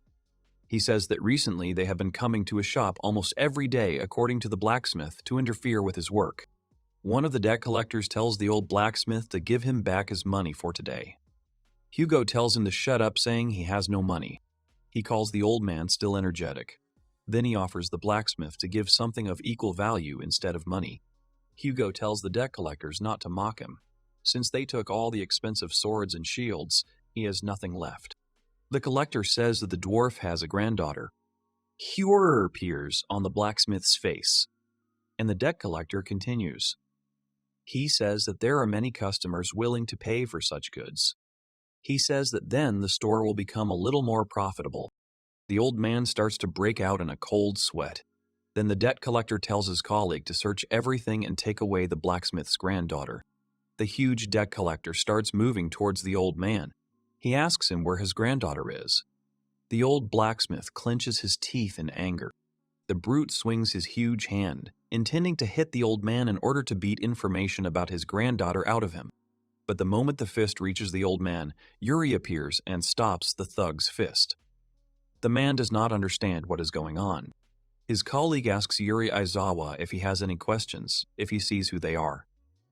The hero frowns, realizing the unfairness of the situation. He then begins to attack the debt collectors. Both men are overcome by the hero's unimaginable power. Using magic, Yuri brings both to their knees. Neither can breathe normally. The hero looks at his opponents with disdain. He looks at them and thinks that, thanks to the fact that he received the memory of the hero in the previous quest, the debt collectors writhe in pain only because of their thirst for blood. The hero exhales and lets the debt collectors go. The two, feeling free, immediately run away, shouting that they will return. After some time, already in a rather calm atmosphere, the dwarf asks Yuri Aizawa if he is finished. Then the old blacksmith apologizes for everything that happened before. To this, the hero replies that there is nothing terrible about it, since the old dwarf always helped Yuri with his weapons. The hero reflects on how he politely sent the debt collectors away. But now they are faced with a new task of restoring Hugo's store. The action moves to the adventurer's tavern. All the people there are quietly eating and drinking. The wolf waiter carries dishes between the tables. At this time, Yuri Aizawa enters the tavern. The waiter greets him. The hero, preparing to eat, asks the waiter if he has heard anything about a store with big discounts. The waiter asks if he is talking about the store run by the dwarf. The hero answers in the affirmative. He says that it is the cheapest store. The waiter then says that he doesn't know the details, but he's heard rumors. Yuri Aizawa asks again what rumors the waiter has heard. Wolf says that these discounts do not bring profit from sales to the shop owner, but it is still there. Wolf says that there are rumors that this dwarf uses a strategy to buy competitors' shops. He also says that in addition, it seems that the dwarves who worked in his shop were hired cheaply and forced to work as servants. The hero asks if this doesn't seem strange to anyone. Yuri also says that weapons will become more expensive over time and customers will eventually leave. The wolf waves his fingers on his paw negatively, asking Yuri if he knows what is the most important thing in business. The hero asks what it is. The wolf replies that the most important thing in business is advertising. He says that it doesn't matter how good the shop is. It doesn't matter how good the gun shop is. If no one knows about it, then customers won't come. Then the wolf says that on the other hand, no matter how bad the store or its weapons are, if people know about it, customers will come.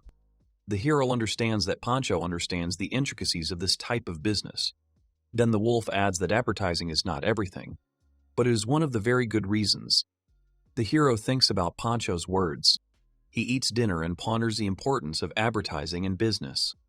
Then Poncho says that there is only one way to figure it all out, and that is a blacksmithing competition. The wolf explains that this is a blacksmith festival that is held in the city every 4 years. You need to bring the best sword that the master can make. Yuri Aizawa clarifies that if he wins, it will be an advertising campaign for the store. The wolf confirms the hero's conclusion and adds that one can win a prize at this festival. Looks at his friend joyfully with happiness in his eyes. Then he says that Pancho is amazing. The wolf replies that he is embarrassed by Yuri Aizawa's praise. Then the waiter asks what the hero thinks about the chief blacksmith. He says that for old Hugo, it is impossible in this state.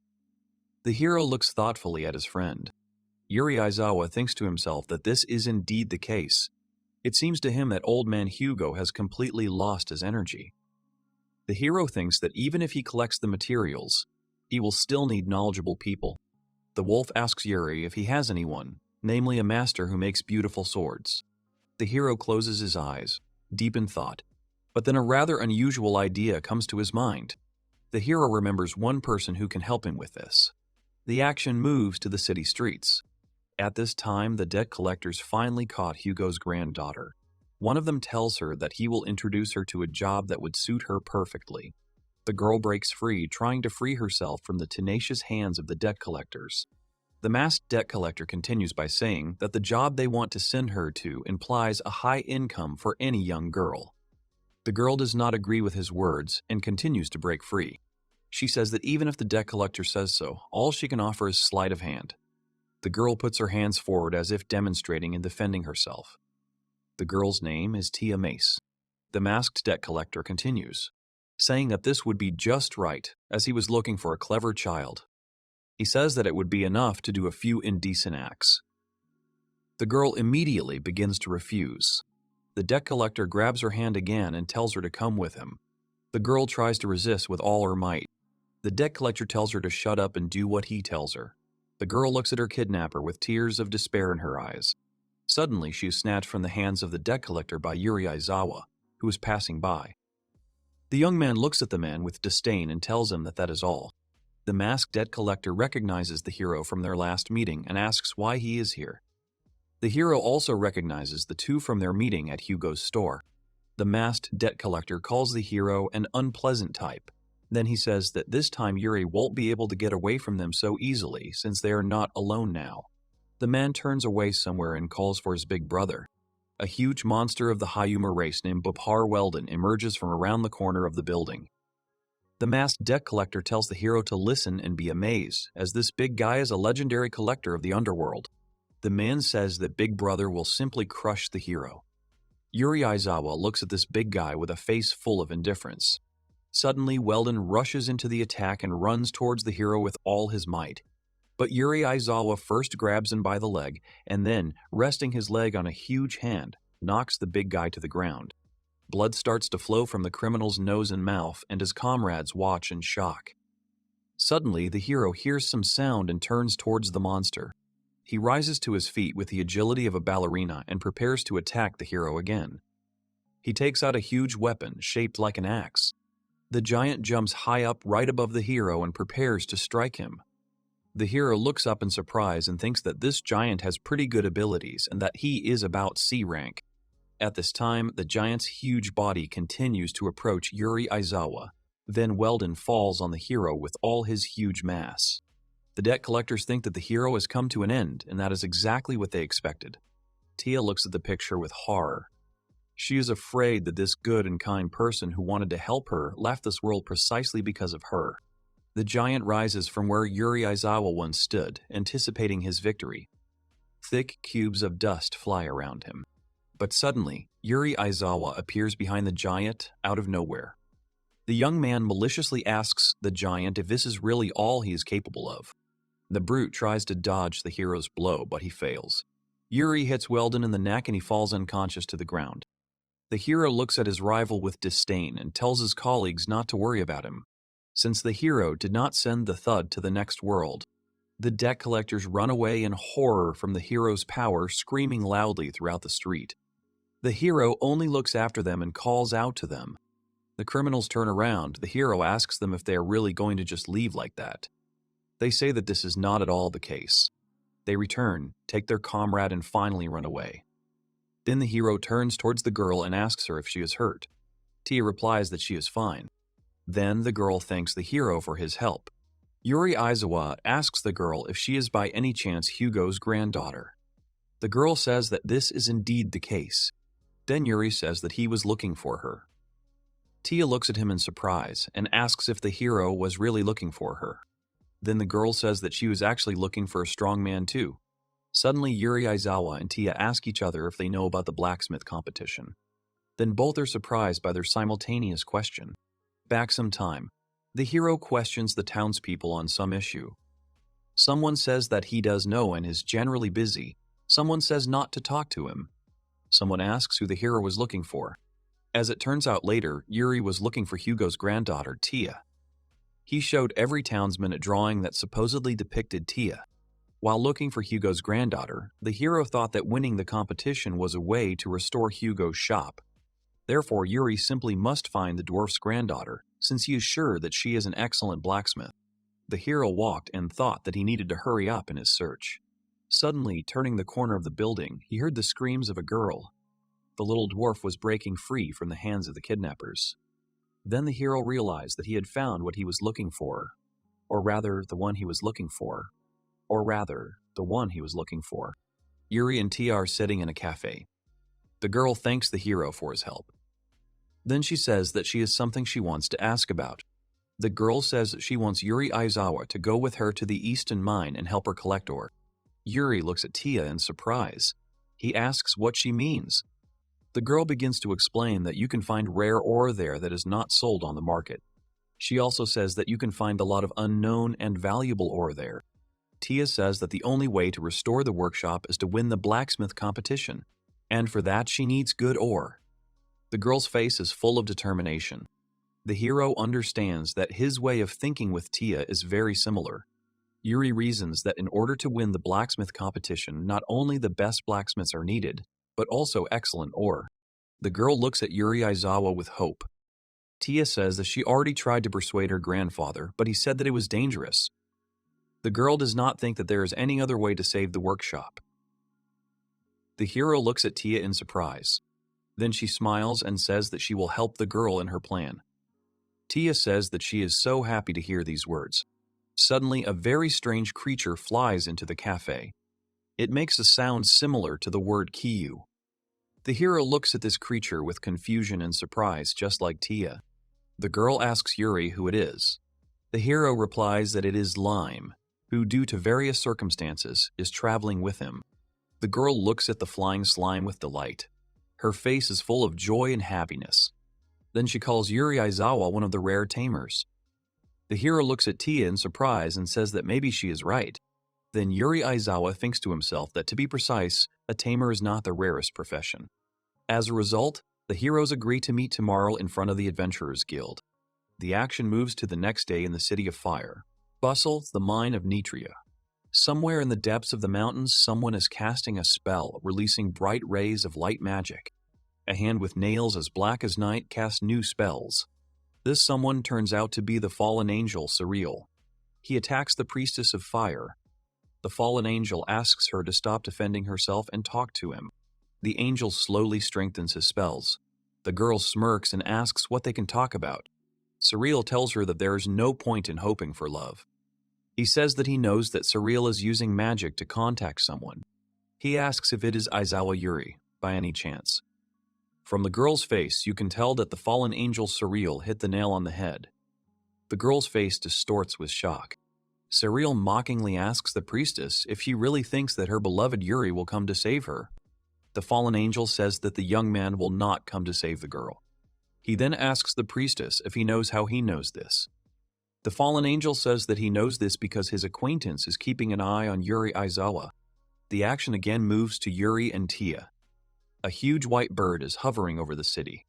It is watching the heroes talking. Yuri does not notice the surveillance. The action shifts back to Suru and the fire priestess.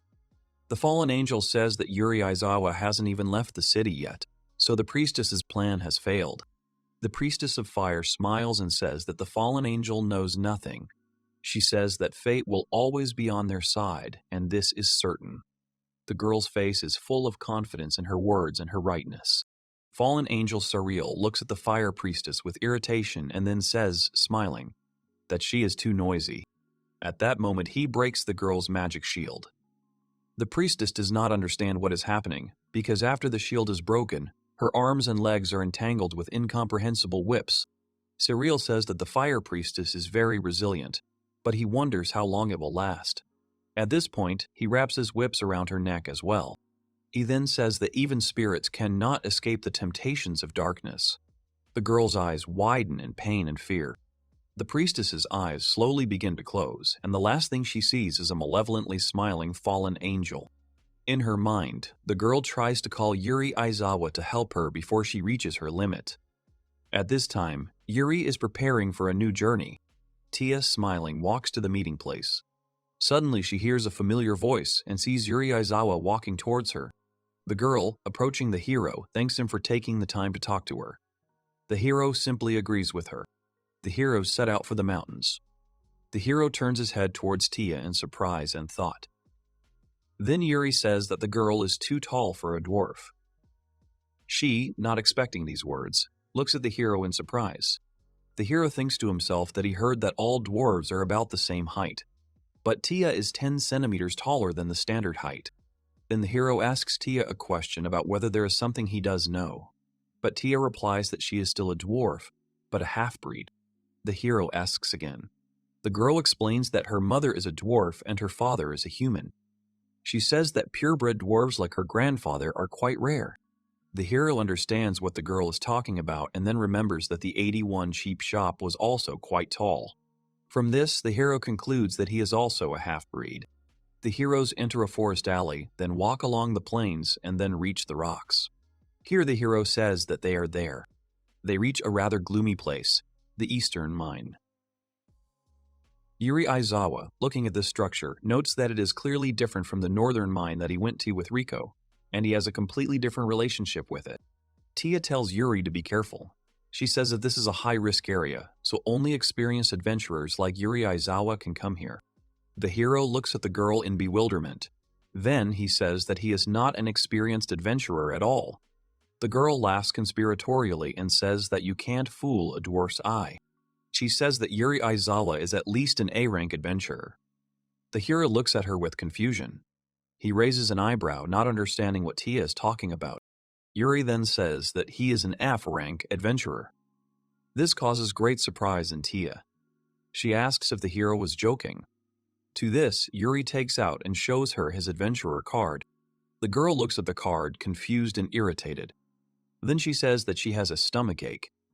The hero, laughing and smiling, looks in her direction. Then he says that they have to go because they don't have time. The heroes approach the entrance to the eastern shaft. The hero looks at it and thinks that the shaft seems abandoned and the ceiling is about to collapse. Tia asks the hero to move carefully. As soon as they enter the mine, a stone something appears in front of them. This something turns out to be a stone golem. Tia starts screaming in fear, but she stealthily glances at Yuri. She thinks to herself that she cannot rely on the hero, so she decides to act on her own. The girl takes out her huge hammer compared to her and says that she has no choice but to do it. The girl looks at the stone golem with eyes full of determination. She encourages Sei, saying that everything is fine, that she can do anything since she has an explosive hammer with her. The hero looks at Tia with a very skeptical face and thinks to himself about whether everything is really okay. The girl rushes to attack the monster. She tightly squeezes the handle of her hammer in her hands and then swings at the stone golem.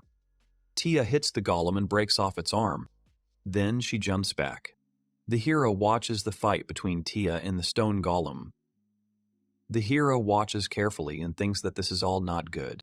He realizes that it is hard for Tia to swing such a large weapon, and she does not have enough strength for him. Yuri tries to think of something, but suddenly something attracts his attention. The girl screams and swings her hammer at the golem again, but this time she presses a hidden button on the hammer. A bright light starts coming out of the weapon. The girl hits the stone golem with a slightly modernized hammer. As a result, it crumbles into splinters. The girl wipes the sweat from her forehead.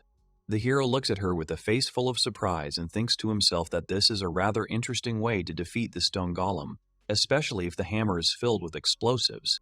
The girl happily runs towards Yuri. She shouts that she did it. She defeated the golem thanks to her invention. Suddenly, the hero notices something and says that it is too early for Tia to rejoice. The girl does not understand what he is talking about. Suddenly, a modernized golem appears behind her. The girl rejoices in her victory. But then the hero notices that something around has changed. He notices the earth shaking.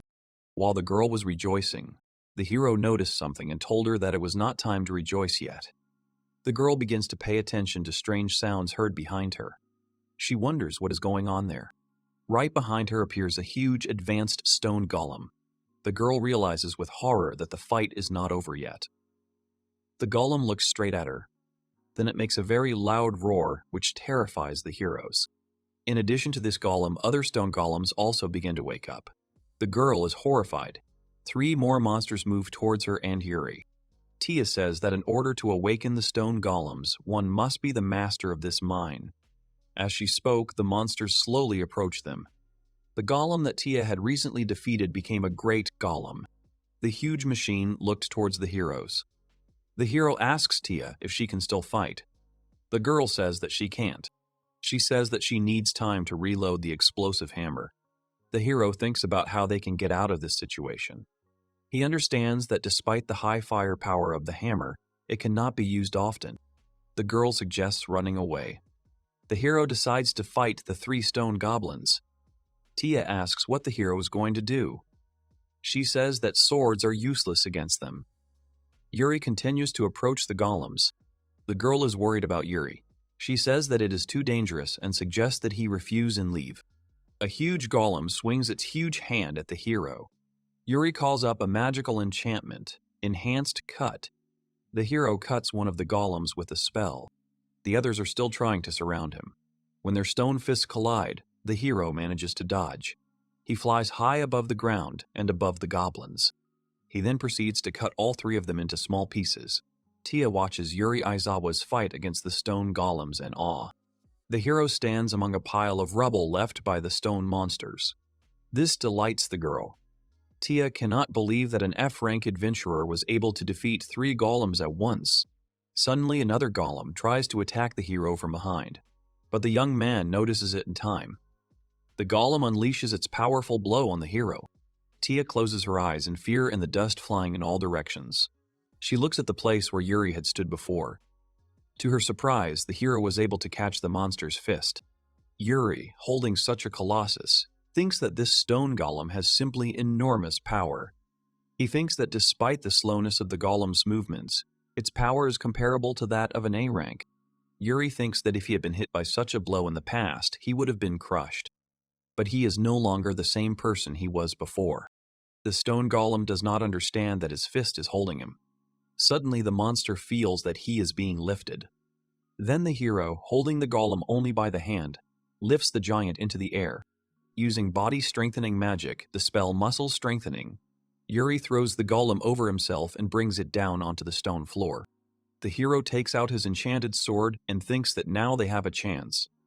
Yuri Aizawa adds even more spells to the sword: increased durability, increased ductility, power, impact diffusion. Having created the perfect sword for the blow, the hero swings at the monster, while it looks at the hero in bewilderment. Yuri Aizawa delivers his crushing blow. He cuts the golem into 2 parts, and he watches attentively as it crumbles into small pieces. Tia watches everything that is happening in shock. She does not understand how the hero could defeat the golem with just a simple sword. Then she asks Yuri a question about who he is. The hero is surprised by her question. Yuri does not understand her question and answers that he is only an F-rank adventurer. Tia is indignant, saying that the hero is not even close to being a normal, ordinary adventurer. The heroes still manage to extract the rare ore, and they bring it to Old Man Hugo. The old blacksmith is in complete shock. His face reflects unimaginable surprise. He is surprised that Tia and Yuri managed to get mithril ore. He asks where they got it. The heroes only smile conspiratorially and do not tell the old blacksmith about their little secret. They bump fists as a sign of their victory. All further action takes place in the spacious and cozy workshop of Old Man Hugo. Tia tells her grandfather that she wants him to use the ore to make a sword. The girl says that the old man will enter it into a blacksmithing competition and win. She is sure that in this way they will be able to repair the store. The old man looks thoughtfully at the floor. Then he tells his granddaughter that no matter what they do, customers will no longer return to their store. The old man takes out a bottle of alcohol from his supplies, uncorks it and drinks straight from the bottle, causing genuine surprise in Tia and Yuri. He says that no matter how hard they try, they still won't be able to compete with the cheap store. The old man shouts that only money is important to everyone. The granddaughter does not understand what her grandfather is talking about. Tia stubbornly looks at her grandfather and says that if he does not do it himself, then she will do it from him. Hugo yells at his granddaughter, asking her not to be a stupid, naive girl. He says that mithril ore is the most difficult material. Hugo says that even an experienced blacksmith would have a hard time. Hugo says that a half-breed like his granddaughter will certainly not be able to cope. He asks her if she really thinks that she can become a blacksmith. It would seem that the girl has completely lost heart. The hero looks at her sideways. She clenches her teeth and says that if she doesn't try, then how can she know for sure that she won't succeed? Tia grabs the ore and runs away, hearing only her grandfather's screams. She shouts back at him that she will take the tools from him. The old blacksmith, unable to resist his granddaughter's harsh temper, tells her to do what she wants. Yuri Aizawa asks Hugo if it's okay to let the girl go alone. He replies that everything will be fine with Tia. Suddenly they hear a noise in the workshop and the hero sarcastically asks if the blacksmith is still sure that everything will be okay. The old blacksmith frowns. He enters the workshop and tells his granddaughter to leave, also saying that he will do it himself. Tia tries to argue, but Hugo tells her to watch how it is all done. The old blacksmith takes up his hammer and begins work in the workshop. At the same time, he asks his granddaughter to watch his actions carefully. He processes the product in the furnace. The action is transferred 5 days ahead. Yuri Aizawa calls out to the old blacksmith. He is sleeping peacefully at his work table. Then he wakes up and tells the hero that he just fell asleep because he was making the last adjustments before midnight. The hero asks what happened then. To this, Hugo replies, standing at his desk, that he has not worked with such material for a long time, but he thinks that everything is fine. He opens the box in which the sword was lying, but it is not there. The old man does not understand where it could have disappeared to. He suspects that it could have been stolen. Someone comes into Hugo's workshop and asks if something was stolen. This someone says that he heard some alarming words. He asks what is going on. This someone turned out to be the owner of a cheap weapons store. Behind him was the missing sword wrapped in cloth. Hugo asks his competitor what he wants. He asks the old blacksmith not to be so angry. He says that he heard that the old blacksmith is going to take part in a blacksmith competition. The man says that he was going to cheer for Hugo today. But now he knows that the old blacksmith's sword has gone missing. He says that this is a very serious matter. Hugo looks at the uninvited guest with indignation. An old dwarf asks the shop owner if he really stole his sword himself. The shop owner sarcastically tells the old man not to say such terrible things. He asks Hugo if he has any proof of this. The hero looks at this situation and thinks that at this point it is too early to call the owner of the cheap weapons store the culprit. Yuri wants to try using the magic he learned earlier. He uses attribute magic, namely advanced level reading thoughts. At this moment, the owner of the cheap shop says that he knows nothing about the missing sword. The hero reads his thoughts and learns that the mithril sword is in the possession of Corey Dolman. Out loud, the man suggests that old Hugo look for the sword together. The hero, having read Corey's thoughts, immediately understands everything. Hugo calls Corey Dolman an impudent man and asks him what kind of sword he has behind his back. Corey replies that it is the sword he will be entering into the competition. Hugo asks him to show the sword. Corey Dolman refuses to do so. So Hugo assumes that he is not doing so because it is the sword the old man made himself. Corey sighs heavily and still agrees to show the sword and says that he hopes that old man Hugo will not be disappointed. The old blacksmith's eyes widen in surprise. Corey says that this is the weapon that he sells in his shop. He says that this is the magical sword Durandal. Corey says that he was afraid to show it to old man Hugo because he is a more experienced blacksmith. Yuri looks at the sword in Dolman's hands and thinks that this sword is better than his and that it is at least a rank.